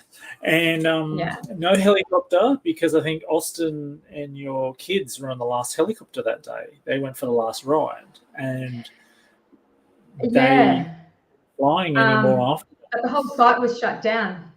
Yeah, the whole site was so the rock was closed down, all tours were closed down, and somehow he got on a flight to go and do a tour with the kids, and he captured all of Uluru that day, and how the sky was forming prior to the ceremony happening. But there's probably a really important part that needs to be shared about this as well, is the night before solstice, I had a experience where I was walking back to our room. And on the way there, I could just feel the presence of like beings around, and I was just like, oh my God, they're here. So I kind of frantically ran back to my room a little bit, because at that time I was not quite familiar with the, bit of fear in there. But so on the way there was this, mind you, this is like between 12 and 1 a.m. in the morning. There's this guy that he's just got no shirt on, and he's just wearing a pair of shorts, and I was like, this is just too weird. But anyway, he was coming towards me. We kind of locked eyes anyway. It was very odd and strange. By the time I got back to the room, I was just like, okay, something's going on in here. So I've opened up the door, and I've just walked in, and then just followed I was kind of just like, and just sat down at the table. And from there, I have no recollection of what happened. But coming out of that, I heard my husband going, babe, come here. And I was a bit groggy and stuff, and groggy in the sense of like from the metaphysical form of their energy and stuff. So then he's gone, I was just up in a ship. And I'm like, yeah, righto, And he explained how he was up and he could see everything on the ground, and they were taking him through bits and pieces around, Uluru. And he didn't know what that meant at the time. And so come the next day at solstice, all these things just coincided with each other. So therefore, we didn't find out till much later down the track that that was part of his calling. And he was actually taken up in the ship, and he was given opportunity to follow his intuition and capture everything on video for us. So, but at the time, didn't know anything about that. So that insight didn't come till much later on. So, yeah, I mean, that's just a little bit of a summary of some of the stuff that happened after the first solstice there. Steve mentioned earlier the Schumann resonance rising. You've got pictures there of a light that's not the sun. Sorry, I'll use my mouse. That's in Croatia. That was someone else taking a picture of the portal from another angle. We had bird sign. Tuka Lars flew around us several times when we were arranging the rocks. You've got shafts of light appearing down in Newcastle, which is the other side of Australia, near Carry On Hieroglyphs, actually. Over here is Scotland. Here you've got, at the same time, the same blue that you see in the portal here is around the moon in Georgia, near Atlanta in America. So, yeah, I mean, that's just a little sample of what happened afterwards. And then, we come to the next one. We've got all sorts of things happening here. a lot of stuff in the sky, which I'll get to in a second, why the sky is so important. More Schumann resonance up and down things, more shafts of light, then the birds have gone bonkers in all sorts of places, which we were told are one of the signs. So we come along here we're talking about the prophecy, right? So, and I was just thinking then, in a way, it's an amalgamation of all different sorts of prophecies. You've got a little bit of the 144,000 were needed to activate Uluru, so that's got a little biblical flavor to it. Then you've got the Hopi, which I'll get to in a second, talking about it. So yeah, I mean, it's a choice within all of us, which direction we want to go in. And I mean, that's what we've been doing the last couple of years, right? Telling people about this. Yeah, so the Hopi being the prophecy keepers talk about the Blue Kachina and looking to the sky, the Grand Plaza for the signs. And I think we've spent the last 2 years just swapping photos all the time to each other. Check this out, check that out. So for me, I mean, I'm grateful in that sense that I can see it happening. I can see the signs happening. I can see it all unfolding. We can't make things up. Like when we went to Uluru, excuse my language, but it was just like, oh, like as soon as that activation, like as soon as the ceremony finished and everyone just effortlessly got up and started the what was the chanting and everything was just flowing. It was like I couldn't even get up. I was just sitting on the grass going, you cannot make this up. Like that is just beyond. Like it was everything we've always known without knowing, and that deeper wisdom was just to be there and to witness that with the rest. It was like, that's it. That's all you needed. That was the proof, and that was just the beginning. And exactly. From there, I guess, being great for both of us as well, and including Leah, we've had many conversations and, grown from this just from sharing the wisdom and experiences and stuff. It's and that's what's important too, because everyone's experience is so much different, but who's to say they don't exist? They do exist. Exactly. So that brings us to another shared experience we had. By this point in time, we're pretty good friends now. You have to put up with me phoning you all the time. Woe is me, whatever. Right. So I think we must have been talking on car speakers, so hands-free kind of thing. And when you get to my place, what ends up happening is you go down this massive valley and it cuts out. So I then thought, oh, crap, well, I'll have to phone it back, because it always sounds like I've hung up on someone, but I never have. But, yeah, I get out of the car and I'm like, no, before I even got out of the car, I think I could hear this weird noise, so I turned off the engine thinking it was the fan belt. No, it wasn't the fan belt. And I thought stereo. No, it wasn't the stereo. I thought, okay, well, I'll get out of the car and I can hear this weird wailing noise that I've tried to replicate. I can't do it. I've tried. But I'm like, oh, after a little while, I don't like this. This has made me feel anxious, when you get the hairs in the back of your neck up, and I actually felt fear, anxiety, the whole shebang. So I ran inside with as much gear as I could and then phoned you back straight away, because I'm like, oh, hopefully she hasn't thought I've hung up on her. No, hadn't. And I think you said after about 2 seconds, you're like, Evan, what's that noise? And I'm like, I don't know. I don't like it. And I think you said something like, Evan, I think you should shut all the windows and lock the doors. And I'm like, you know what? Yes, I should that's do not a bad idea.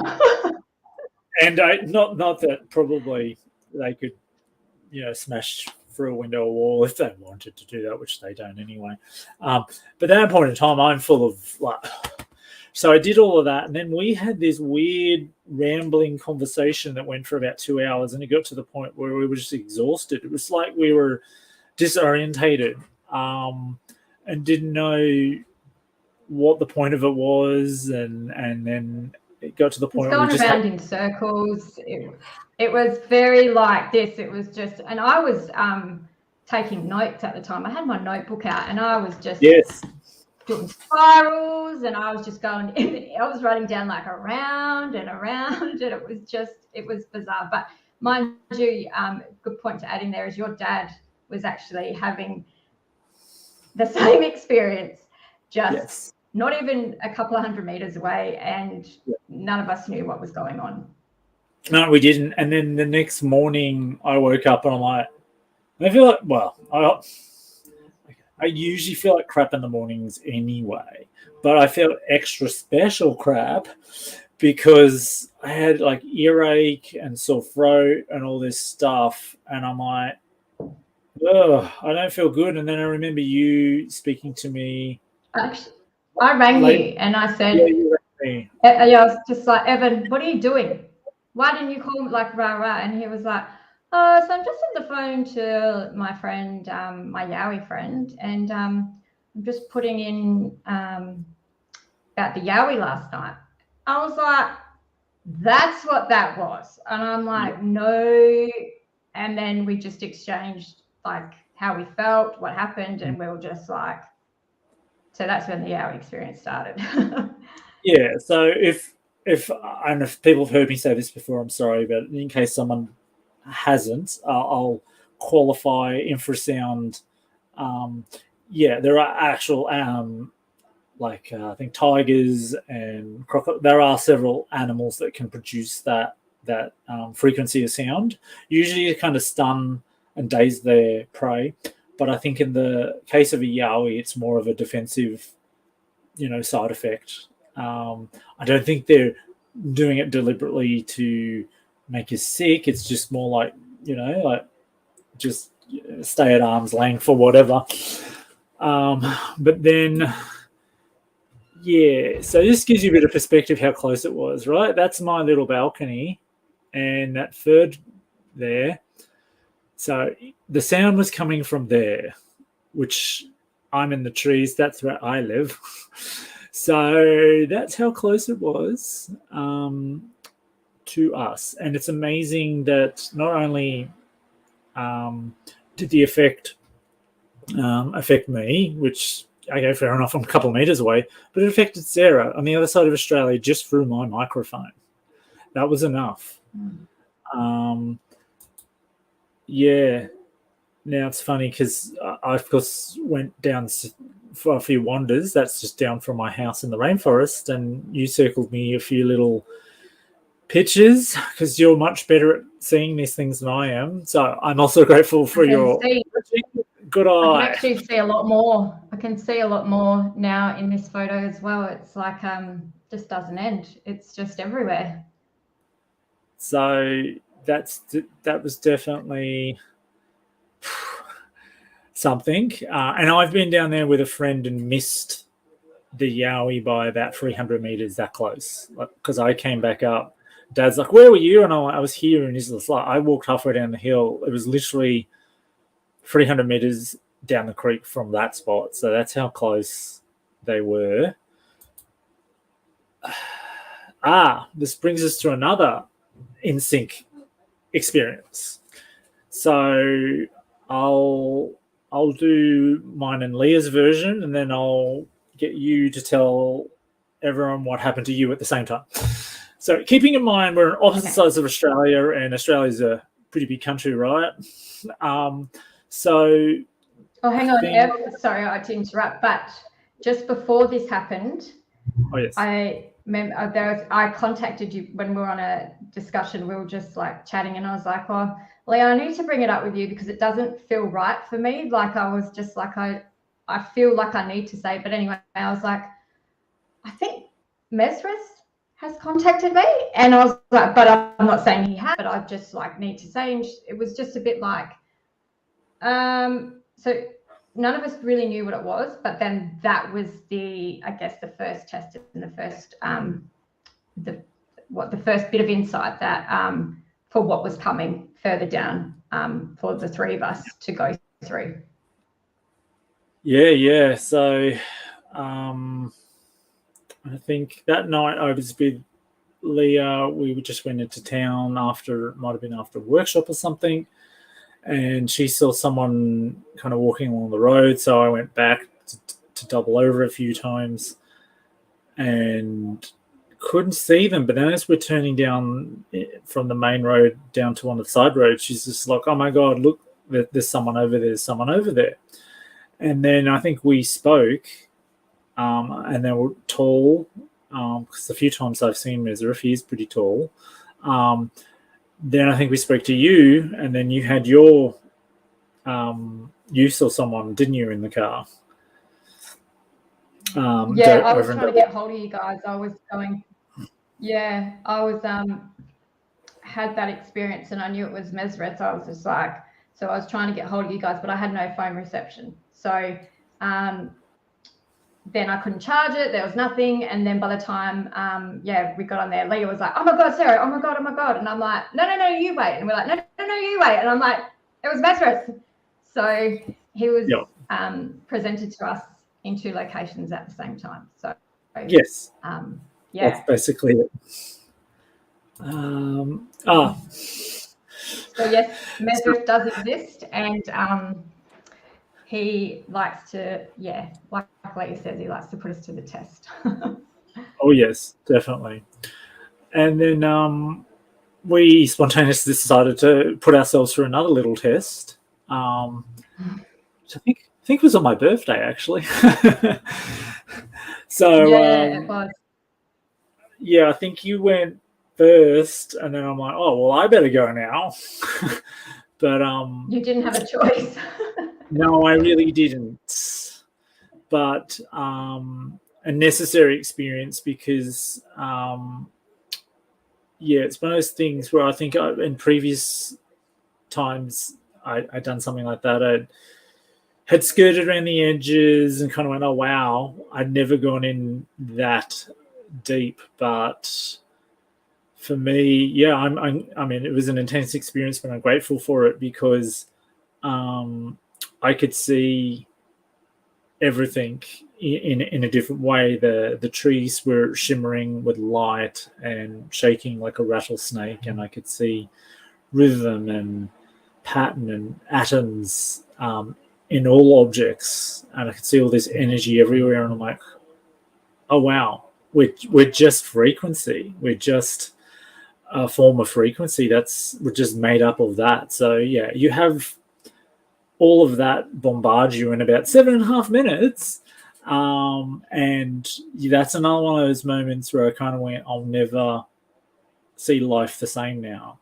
I always knew there's more depth to it, but when you're put in that situation, you're just like, holy crap, like wow, like how amazing that was. But yeah, and time does cease to exist when you're in that dimension or whatever, because I remember going, does anyone need a drink? And they were all looking at me like, I just started drinking this. You've only been gone for 5 minutes. Oh, okay. But you, I think, sat down and ended up looking into the sky or something, didn't you?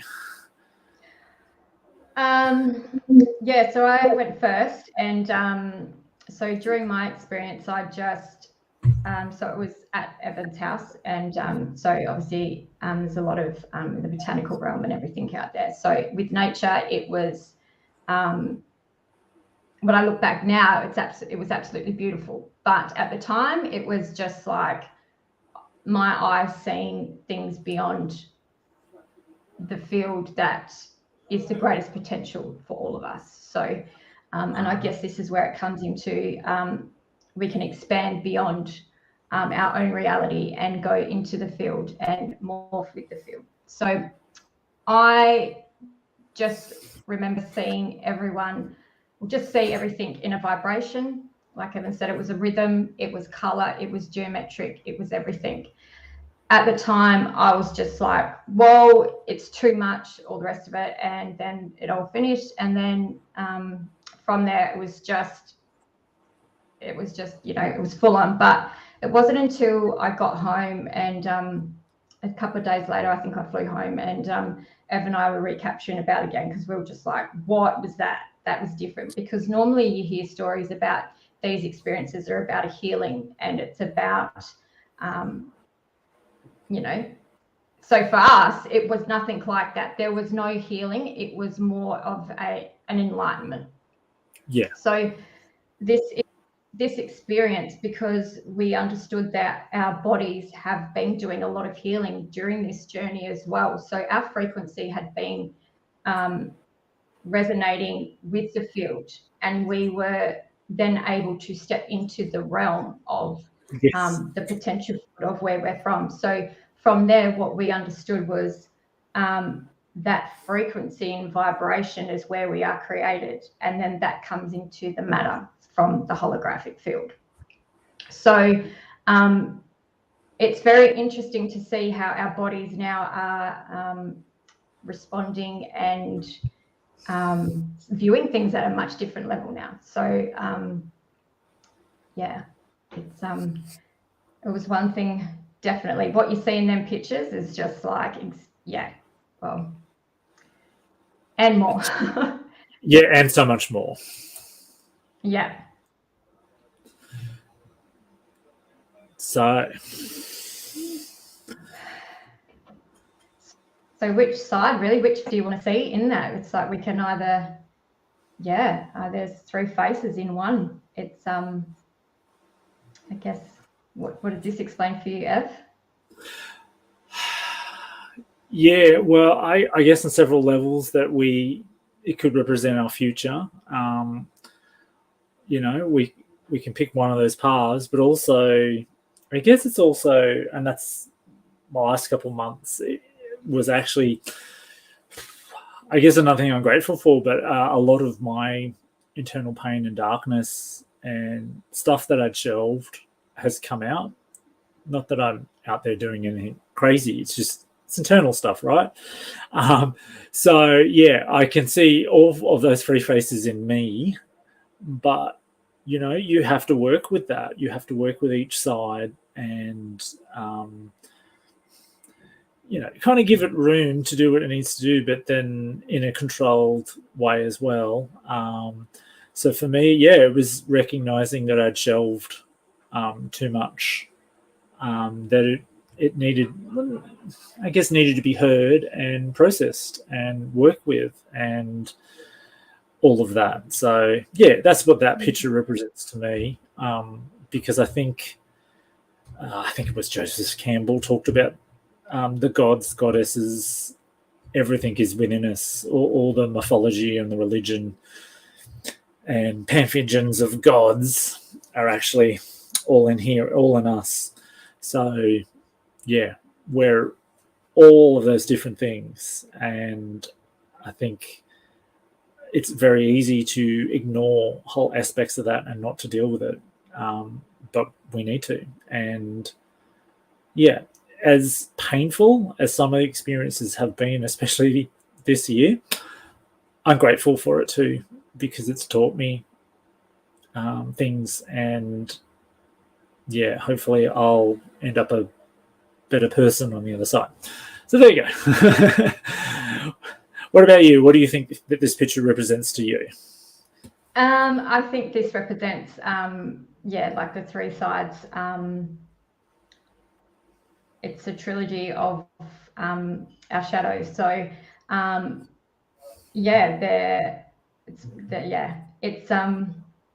but in sharing this experience that we've gone through in these slides, and that it's a good reminder to say right now as well that all of this has been coinciding with the astrological transitions in the sky and that as well, and part of this timeline and that. So a lot of things that we've been working through and going through have been the synchronicity and the co-creations of what this is about from a human level as well. So it's actually been very, very deep path, hasn't it, Ev? It's but understanding who we are in the field of today and going forward, it's and it, as everyone's been mentioning today, it all comes back down to it's the space of the heart.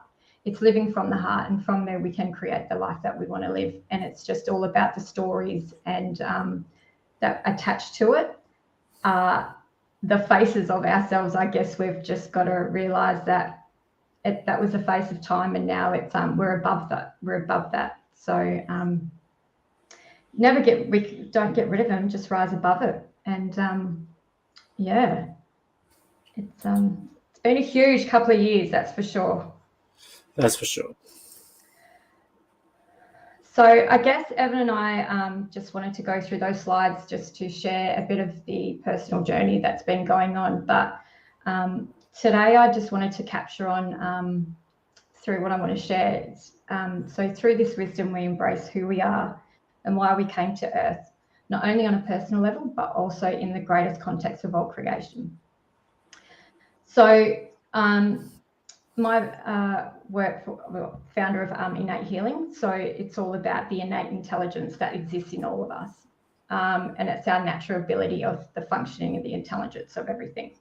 So from that, the healing work that I do is about living from your heart so you can create the life you want to live. So these slides are a representation and understanding of what all that means. So yeah, I just think it's wisdom. The more wisdom we embrace and the more we understand it from a very practical level, this is where we can really expand into the field of understanding what it's really about and coming back to the presence of I am. So if you want to go to the next one. Okay, so through the creation story, it's the language of the universe, it's the infinite expansion, and it's based on oneness, the unity, and it's a holographic field. So pretty straightforward. We can see some sacred geometry here and all the way up to the Metatron's cube. So you want to go to the next one, Ev? We'll go through these ones pretty quickly, these slides. Okay, so what is the holographic field? It's quite a few presenters today that have spoken about this, and it's been great. So what it is a pattern that is complete and whole unto itself, which is part of an even greater pattern whole unto itself, which is part of an even greater pattern whole unto itself. It's expanding infinitely. So the pattern can be physically, which is in matter, or non-physical, which is energy. Take any part of the hologram and it represents the whole, and make any change within the hologram, it is mirrored through the entire hologram. Next. Okay, so let's just go back to the creation story. So source of intelligence, or the God said, or the creator. So we've got from nothing, which is the void. Go to the next one. There was infinite intelligence, which is the source of light. So next one. So from this creation, God said, I'm just going to speak from God's text. That's what most people say. It's not religion. It's just, so the 6 directions of consciousness. So from that one creation story, it expanded in 6 directions of consciousness. So from that was the creation of space in the void, and then it created the diamond space. If you go next one. So from this light, we can see it expanded into the 6 directions. So next one. And the creation of the movement within that space became the creator, which is, go to the next one. So the matter in the holographic field, so every chemical element made of atoms are 99.999999% space, and each component atom vibrates a unique frequency. So we all know energy equals light. So from here, this is how it's created in those directions, and then we've got the atoms. So that's the matter starting to form in that that source of creation. So okay, so we'll go through these pretty quick, Ev. So from that, we then went into the pattern. So I'll just show you these slides. And this is where it's expanding in the 6 directions. So from day 1, we expanded again, keep going, and then keep going. So as you can see, it's starting to form the pattern of life and those sacred geometries in the flower of life. So then we talk about Genesis. So then from there, it kept expanding through its vibration and frequency and motion. It became the egg of life. So this egg of life continued to expand through its infinite intelligence. And if we go again, Ed. So now we have the flower of life. And the reason I'm explaining these patterns is you all coincide inside us as well. So next one. Okay, so we see these patterns everywhere. It's self-explanatory. We all know where they are. We see them for so long, and it's the flower of life. It's the beginning of time. So if we go to the next one, we won't go into the stories behind all of their teachings because we don't need to. But as you can see, the flower of life, we've got it in the tree of life. We've got it in the runes. We can see this pattern now existing in all forms. So the next one. Again, we can see that pattern in the flower of life. Again, we can see all of this forming in those directions. Again. Okay. So in saying all those patterns are there, right? So through that creation story exist in the source. Okay, so we've got these globular clusters here. So through the pattern and all that was created through the source, so when that came into motion through that source of energy, it expanded in 13 different. One of those, which is the one we are in now, there's another 13. So there's another one of these existing the exact same formation, which would be, which was 13.8 billion years ago. So from there, we go to the next one. So through that globular cluster, remembering we're just one of those, the Milky Way galaxy. So within a few years of its rotation, the galaxy of the Milky Way was formed. So I hope this is just going to help us. This is to help us understand how it relates scientifically, practical, and then further down we'll get into the different densities and the dimensions. So next one. So then from the Milky Way galaxy, we then formed the nebula cloud, which then was the dust, the gas, and the plasma. So keep going. So from that, it collapsed 4.6 billion years ago, and then that created our early solar system. Next one. Okay, so from that early solar system, it formed the disk. So from that created dust, gas, plasma, earth, air, fire, and water. So from that created the very early earth, and then turned into the crystal form, and then this is the earth of today.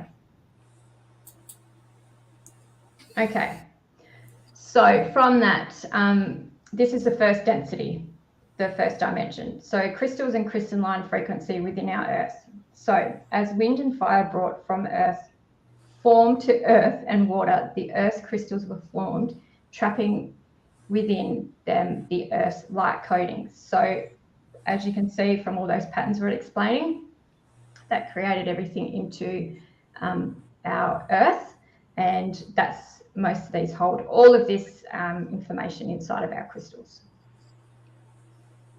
So that's why we love crystals and we all like to download from them. So from here, just to explain that a crystal or crystalline solid is a solid material whose atoms, molecules, or are arranged in an order pattern extending in all 3 spectral dimensions. So from there, we can see the atoms and the molecules all forming in them. So keep going. And how they're arranged. So in them, so through crystalline, we've got crystals, minerals, snowflakes, and salt. From the other ones, we can see all the minerals starting to form and what they're all about. If you keep going, Ev. Okay, so the crystal consciousness. So that is our inner core, and it's the iron mixed with nickel. Our outer core is the liquid iron mixed with nickel and a trace of elements. The crust is our rocks and minerals. And then the mantle is like where we get all of our magnesium and stuff from. So if you go next. So through this crystal consciousness and Earth's crystalline grid, through all of this crystalline grid, we have the DNA of Earth, we have the higher dimensions, we have the ancient civilizations, and we have the Akashic memory in the creation story. So this is in our toric field. Keep going, Deb. Okay, and a couple of extended on this further on today. So this is just a representation of the 13 levels of DNA consciousness. So this is what we can tap into that expand and that also matches in our DNA. So as you can see through these many different layers of consciousness and through the double helix spiral of our DNA, there's 11 energetic bodies of DNA. And this is all coded into our blood, well, in our DNA. So it's in everything. Next one. Okay, so from that as well, so the equate of the 5 platonic solid structures, everything in creation made of 1 or more elements. So as you can see, the earth element, the fire element, the air element, the water element, and the spirit all exist in the geometry and fits inside the 13 sides of the Metatron's cube.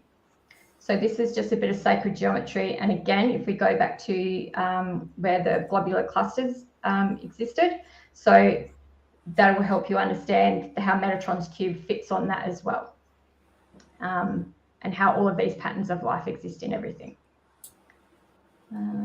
Okay, so Metatron's cube are the elements of creation. Again, just explains it a bit more. Next one.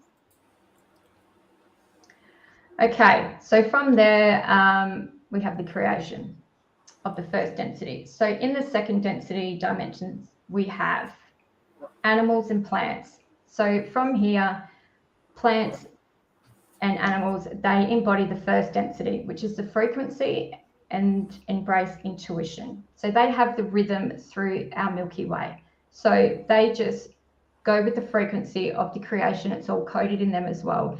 And that's how they live, they survive, and how they, that's their innate intelligence of who they are as a species.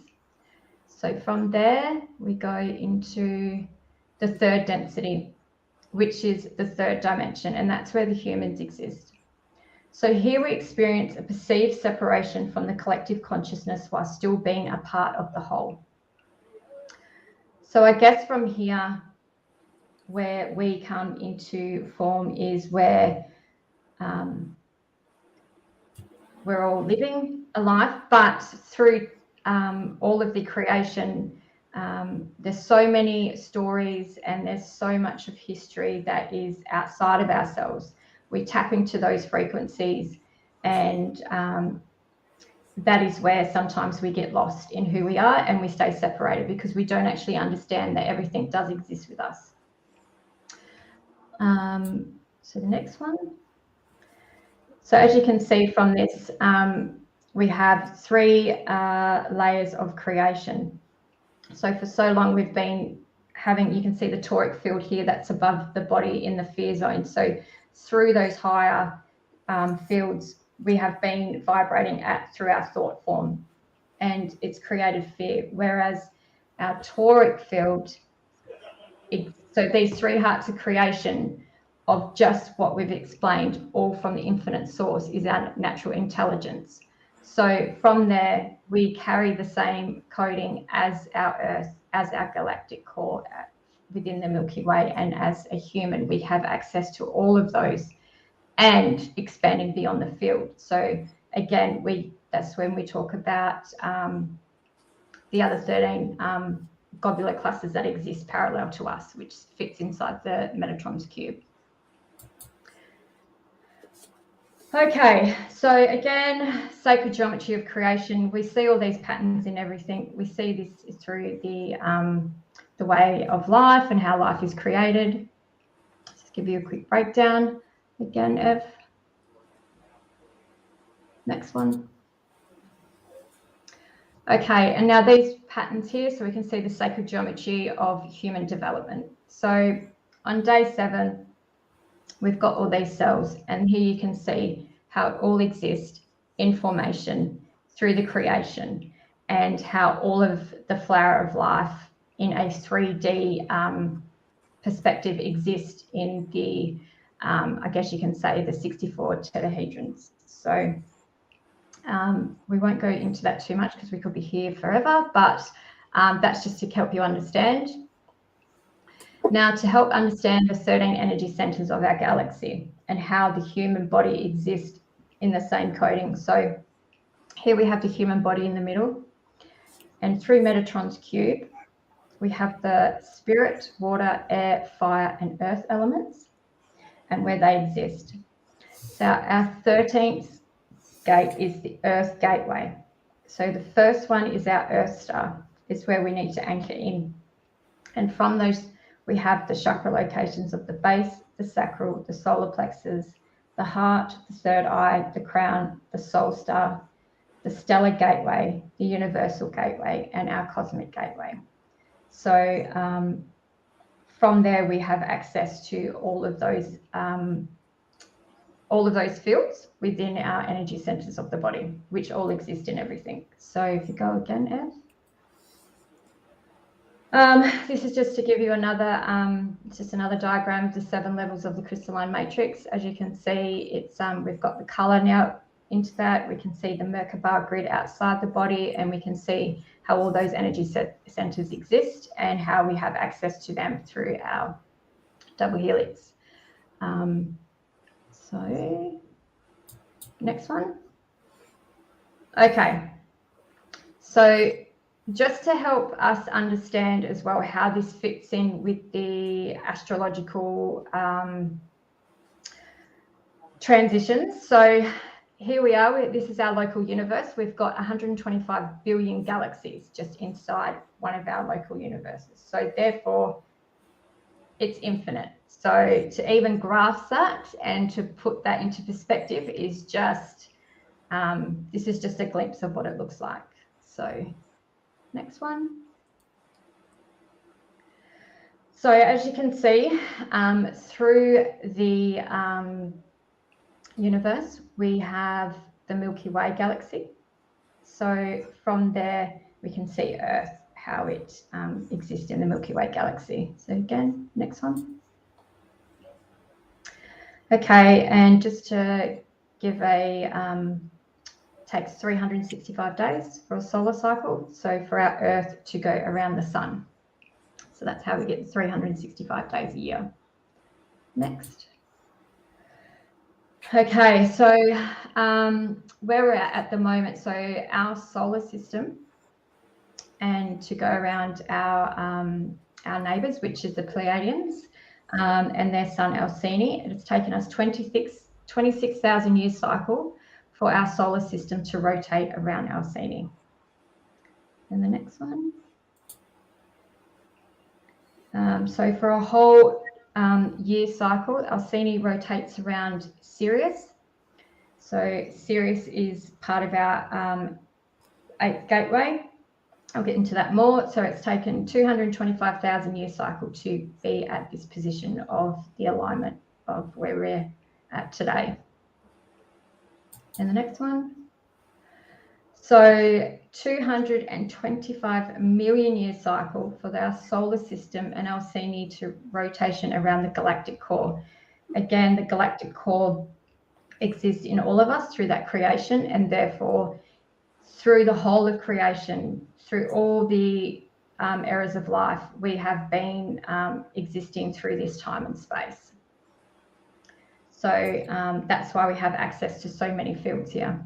So through this galactic alignment, we have the gateway ready now, and this is what it represents right now. So the gateway and stellar gateways and everything's open, so we can roll through the alignment.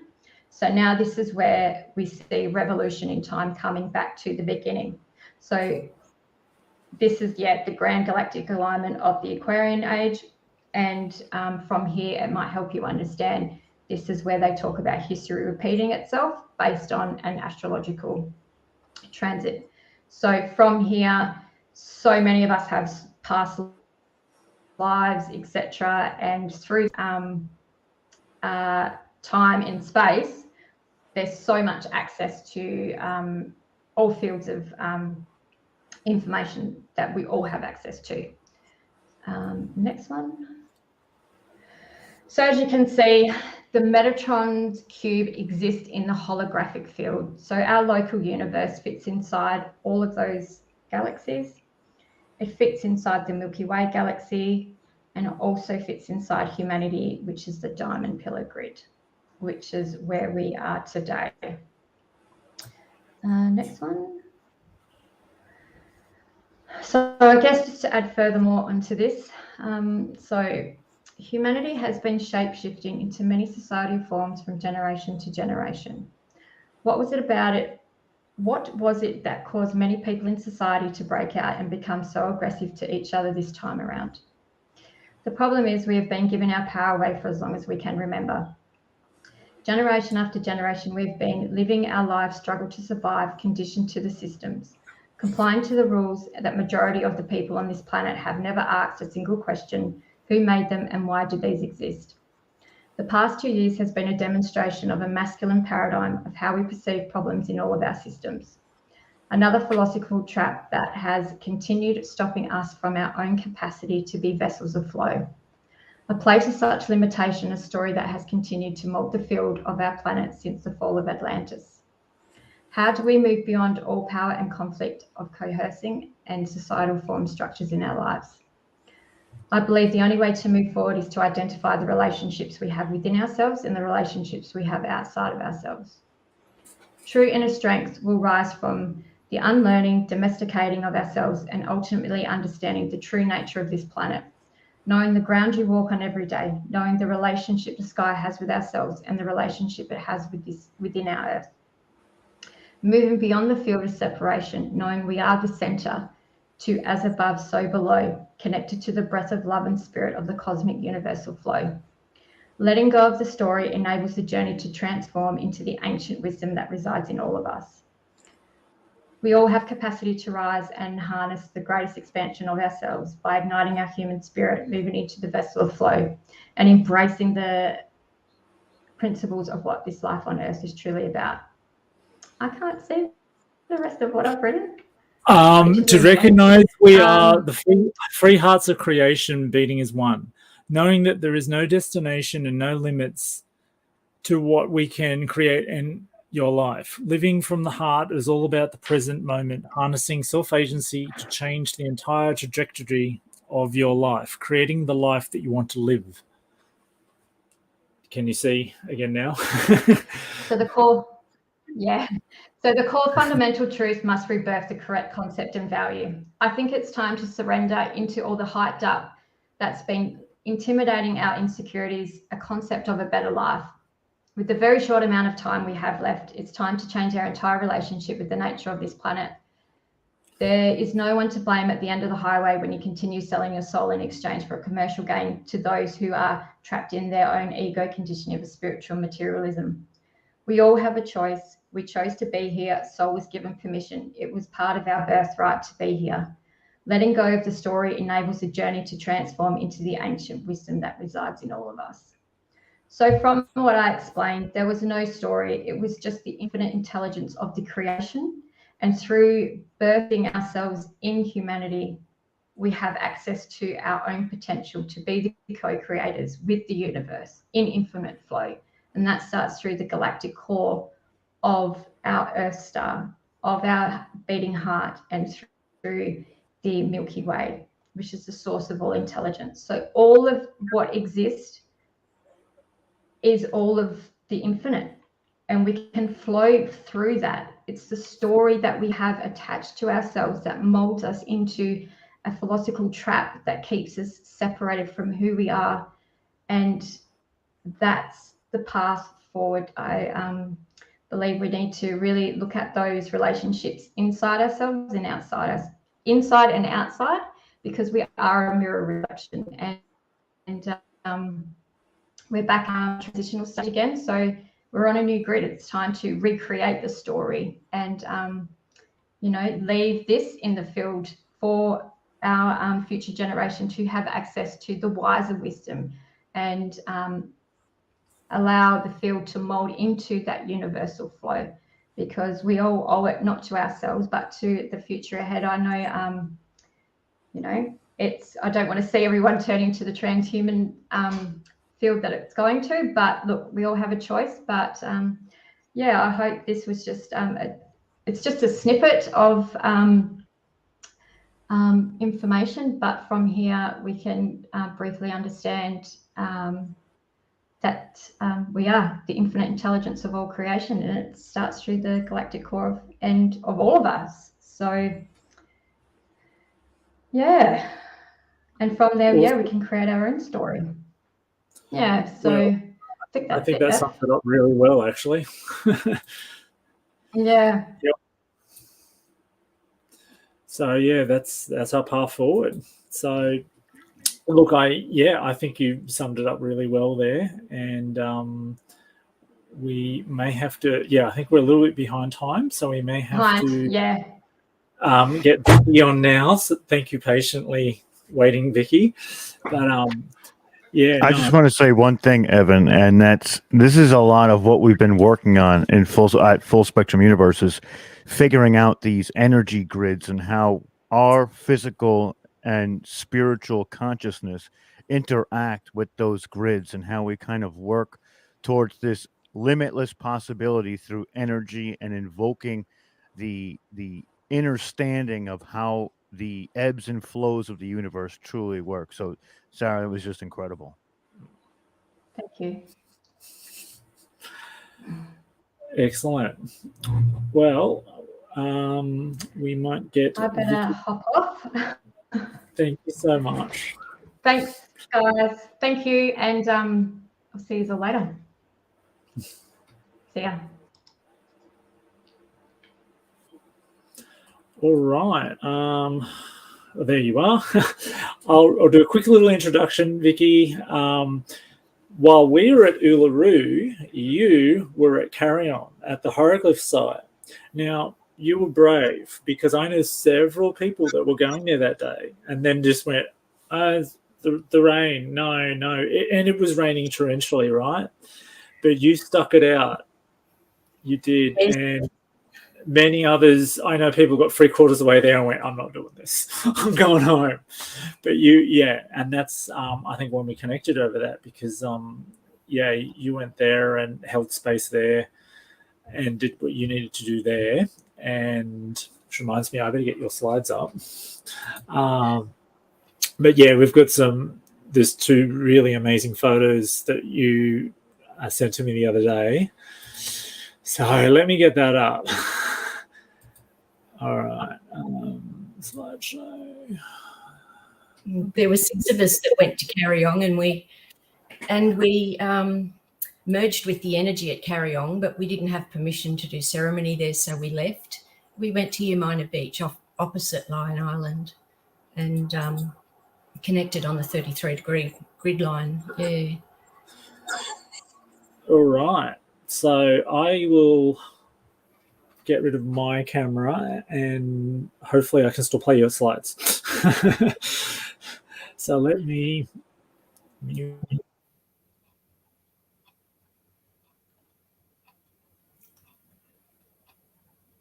You just tell me when you want me to move to the next slide. Okay. All right. Firstly, I'd like to start by saying hi to everybody and thanks for all the wonderful speakers so far. We all seem to be on that path, and we all seem to be doing our work in different ways, but for the same reason.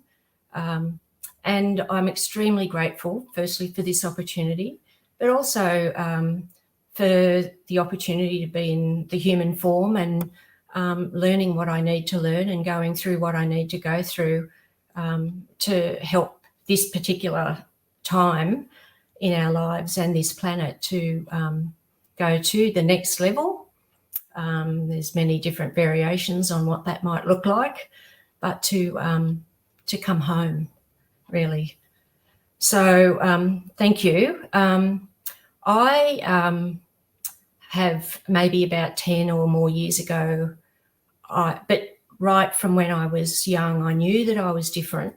But maybe 10 or so years ago, I was with a group of people speaking star language, and I started to speak star language as well. And I really started to do research on what was going on for me. It was pretty new. I just finished my career as a school teacher.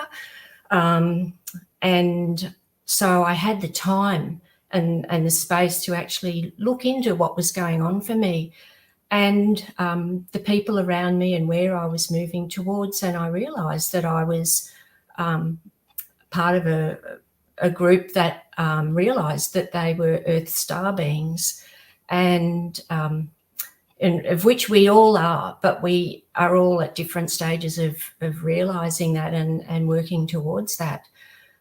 So my journey went on, and I've been reading and looking where I can to get more information, like everybody else seems to be doing, to try and find what we're supposed to be doing at this time. And am I doing this right? Am I doing that right? Do I go to yoga? Do I go to meditation? Do I do this? Do I do that? And we seem to be split between the personal and the spiritual. And what we really need to do is to merge those as best we can. I had the opportunity to go to Peru this year, and a group of Earth Star beings, people, decided that they would come together under Solara that lives in Peru. And we came together. There were 17 of us from 10 countries, and we came together for ceremony over a week because we knew that we had to do the work on the planet right now. And Solara has been doing ceremonies since at least 1992. So this time I went. And the first 2 slides that Evan's got, he's going to show you, I was on the plane in between Auckland and Santiago de Chile on my journey there. It was 12:05 a.m. It was in the middle of the night, and I was asleep. And I was sitting on the right-hand side of the plane on the aisle seat, and I was woken with this light on my face, and it was so strong that it woke me up. And I've gone, what on earth is that? And I've looked out the window, and there was this massive, massive white glow. It was a ball. And I'm thinking, you know, in my sleepy state, oh, no, it's not the sun. It can't be the sun because it's dark outside. What on earth could it be? Oh, it must be the moon. And I wasn't aware of what the phases of the moon were at that point. And I tried to take a photo, and everyone around me was asleep. I did see a flight attendant walk past, and she kind of had a look outside the window and then just kept walking. But this is what I took from my seat. You can see the seats, the windows of the seats along there as well. And it was so brilliant that I couldn't actually get the ball of what it was. And it was huge, it was massive. So I took that photo, and then I took another photo, trying to see if I could get a different way of just getting the ball, and I couldn't. So they were the 2 photos I took. And then I got to Peru, and I had a look up at the moon and I realized it was a new moon. So I don't know what I saw. I've been told that it was a Pleiadian ship. I've been offered that it could be a portal. It could be another planet. But I know that it was massive and it was on the horizon and it was in the middle of the night at 12:05 a.m. So I feel that we certainly have help coming in, and it would have been in the middle of the Pacific Ocean, in the middle of nowhere. So if something was going to come into our planet, it certainly would have come in around there. So thanks, Evan. So I get to Peru and I meet these wonderful people, and I actually cried because finally I was with my soul family, my star family, and the 17 of us. Each day we went out and we just came together. Here is me merging with the energies in Marai. We went up there 3,500 meters. It was very, very high, an amazing place. And if you look at the next one, I actually was merging with the energies of there. I was really feeling the beautiful energy in Peru and readying for our ceremony there. And the next one shows the next slide that I've got there. We were actually in the fourth circle, and that was us in ceremony and anchoring the light and love into our planet. So, and that's the only slide that I have of Peru. But throughout the week, the energy was pure. It was beautiful. And those 17 people that are there, we came together as one in love for the whole week, and to actually live as one in love for the whole week was something that I'm truly, truly grateful for, because I still feel I'm integrating the energies. I only got back, I think, on the 11th of November.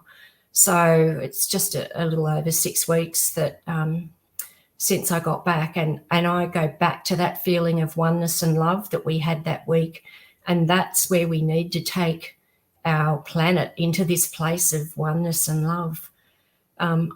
Very, very grateful for that opportunity and grateful for meeting those people. And I've come home and some of the things that I've done leading up to going to Peru and to this solstice throughout the year, I took part in the 21/12/2020 solstice, which took place. We were standing in the water in the absolute teeming rain opposite Lion Island, connecting with Uluru. And from there, I've suddenly bought an RV, and my journey is pretty much of service now. And you know, I have children, I have grandchildren, and I'm ever so thankful for that. But I just go on my journey, and I get in my RV and I go to where I need to go. And at 22/2/22 this year, I went up to Rockhampton up in Queensland. And what I realised later, I didn't realise at the time, but it's actually on the Tropic of Capricorn. And I got there and I've gone, oh, I'll go to the beach and I'll stay at the beach for a while. So I went east, and then I came back, and then I thought, no, I'll go north now. And I stayed there for a couple of days, and then I came back. And then I came south and then west. And what I realised is that I'd actually travelled 4 points of the compass while I was there. And I was there for 3 days at Lake Victoria on my own, just anchoring the love and the light as best that I could at that time. And so I did that, and then I've been up to Airlie Beach and then home through different ways. And then since then I've been I've been to Uluru this year, and I walked around Uluru. I have been to the Glasshouse Mountains. I've been up to the Strong's Place twice. I sat with the rocks the first time. And then when I came back from Peru, the boss rock came to me and said, "You've got to come and sit with me again." And it actually said to me as well, "And you've got to hold me without a glove." And I've gone, I better let Stephen make that call. So I rang Evan and Stephen, and they said, "Yes, if you've been told to come up, the boss rock has called you. I'm not the first one that's happened to. Come up." So it was an 8-hour drive north, an 8-hour drive home.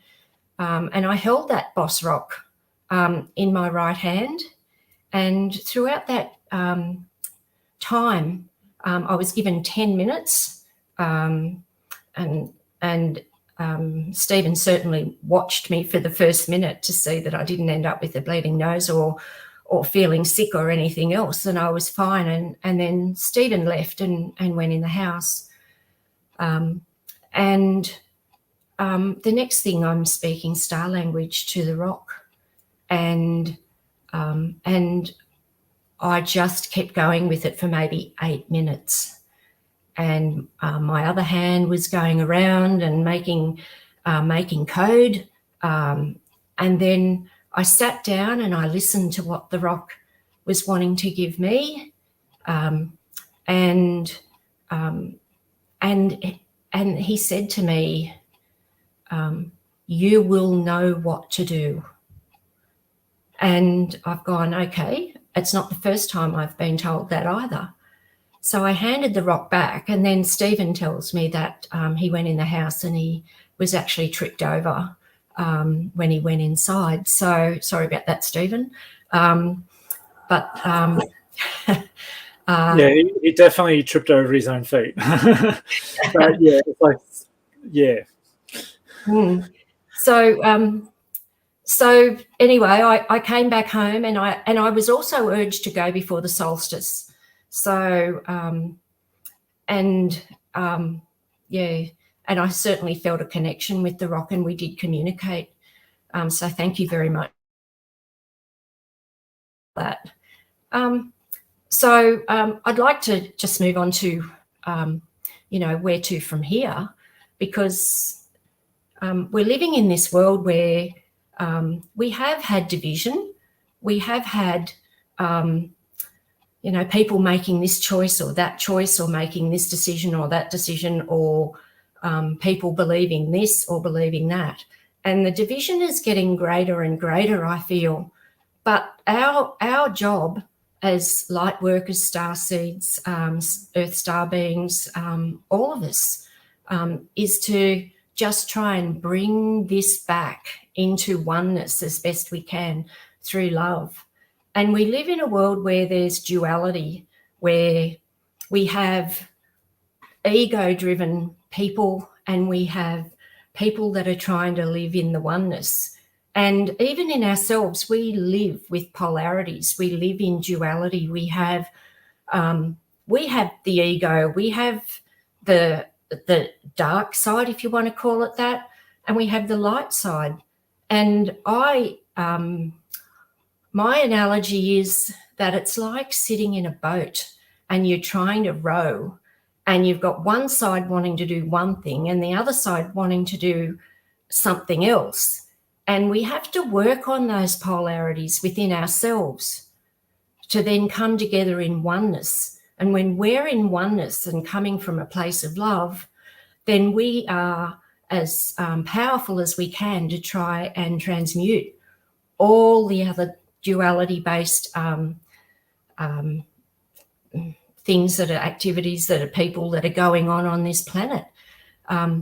We are what we call timeless true beings. All of us are timeless true beings. And when we live on this planet, we have to merge with that timeless true being that we came onto this planet to be. Like when we were in Peru, we all stood there and said, here I am. And we claimed who we are. We needed to be our true, timeless, true being and bring that into who you are. Each day, do that and really claim who you are. And here I am, and I'm a timeless, true being, and I'm living in this planet. And anything that doesn't serve me is to leave now, is to go.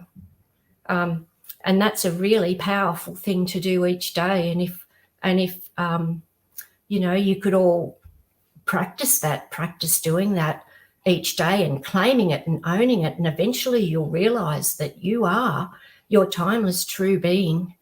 And we're living in a timeless true world, a world within worlds.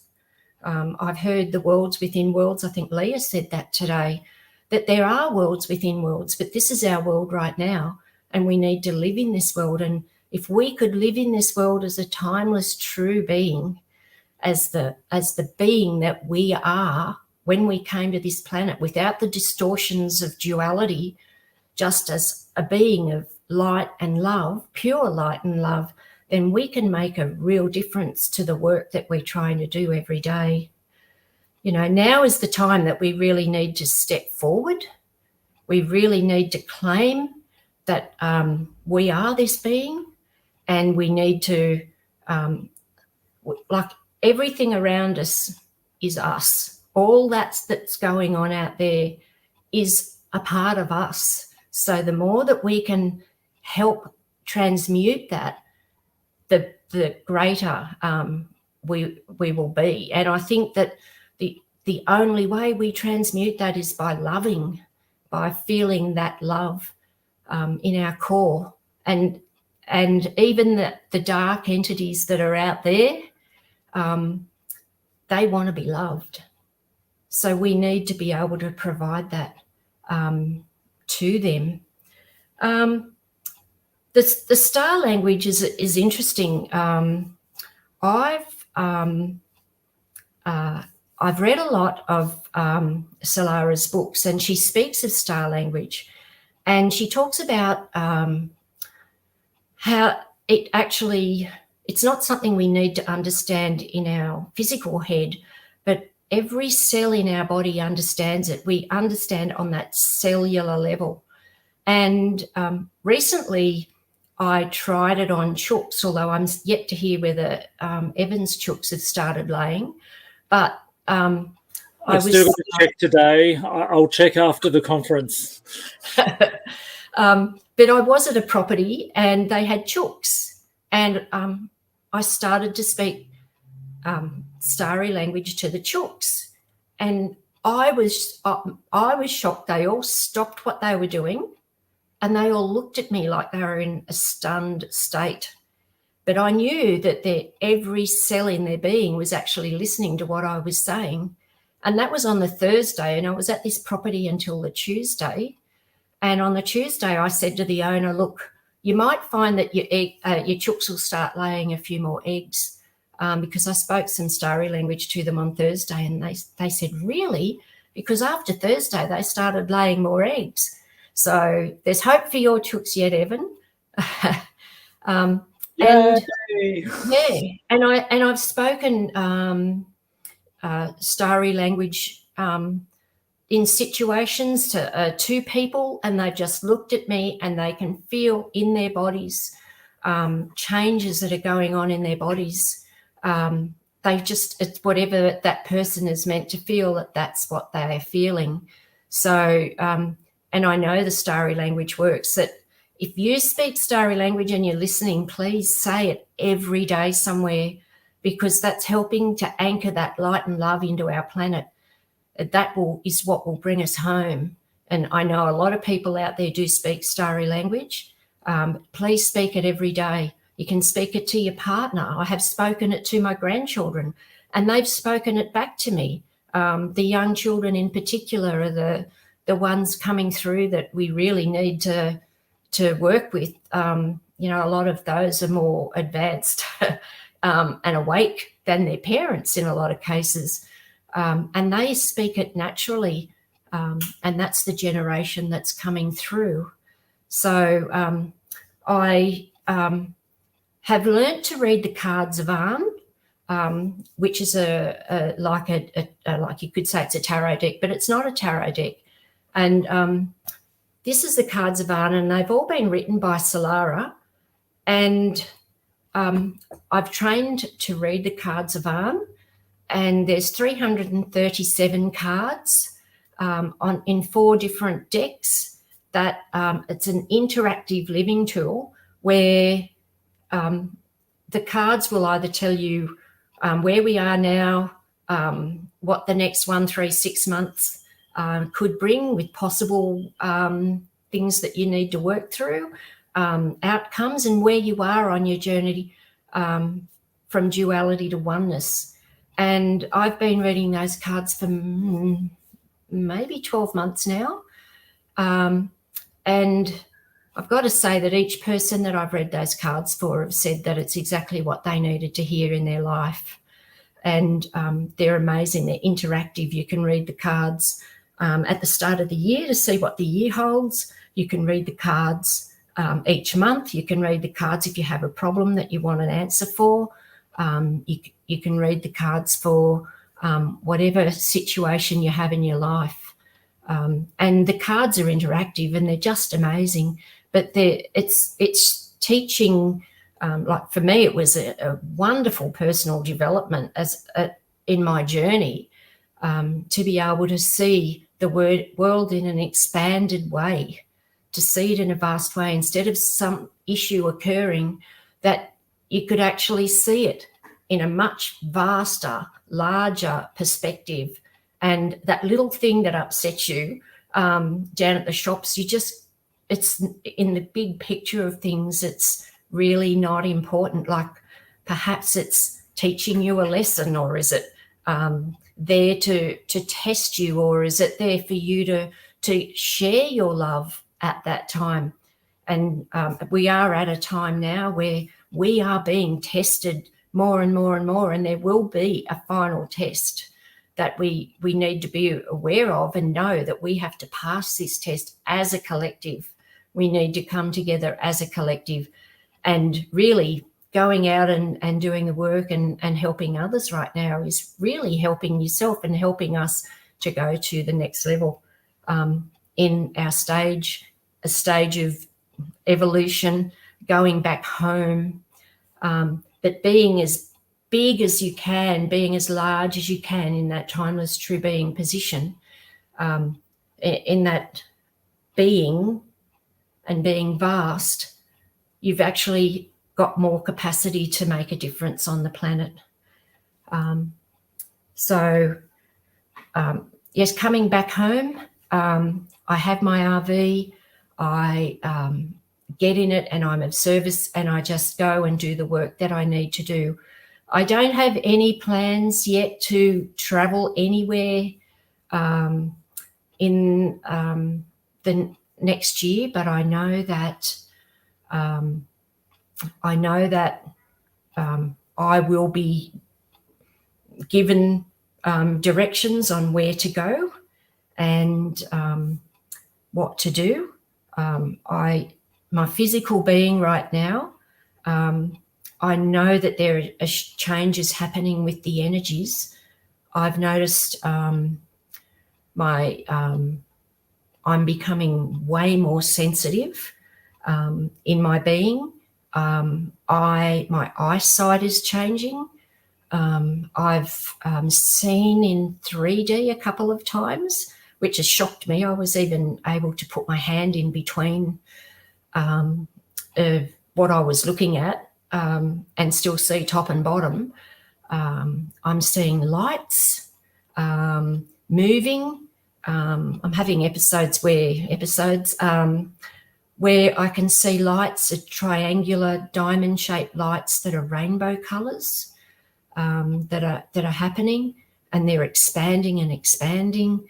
And I know these are all the changes that are happening that are helping towards our crystalline body. And yeah, I I think right now we need to be, really thankful for the freedoms that we have after lockdown and everything else. I think that, really make the most of our freedoms to get out there and do the work that we can do. We live in a timeless true world where there is an ultra greater reality, and the reality is expanded. And I think that we're all wanting to live in this ultra greater reality consciously as a timeless being. We don't know for certain what's going to happen, and we're all trying to be as prepared as we possibly can for what's going to happen. So, I think that the kids are going to be the ones that will show us the way. And I've actually been given the information that I need to come up with some kind of business.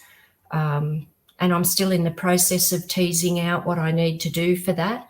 But there are a lot of people, particularly for me, family members, that are starting to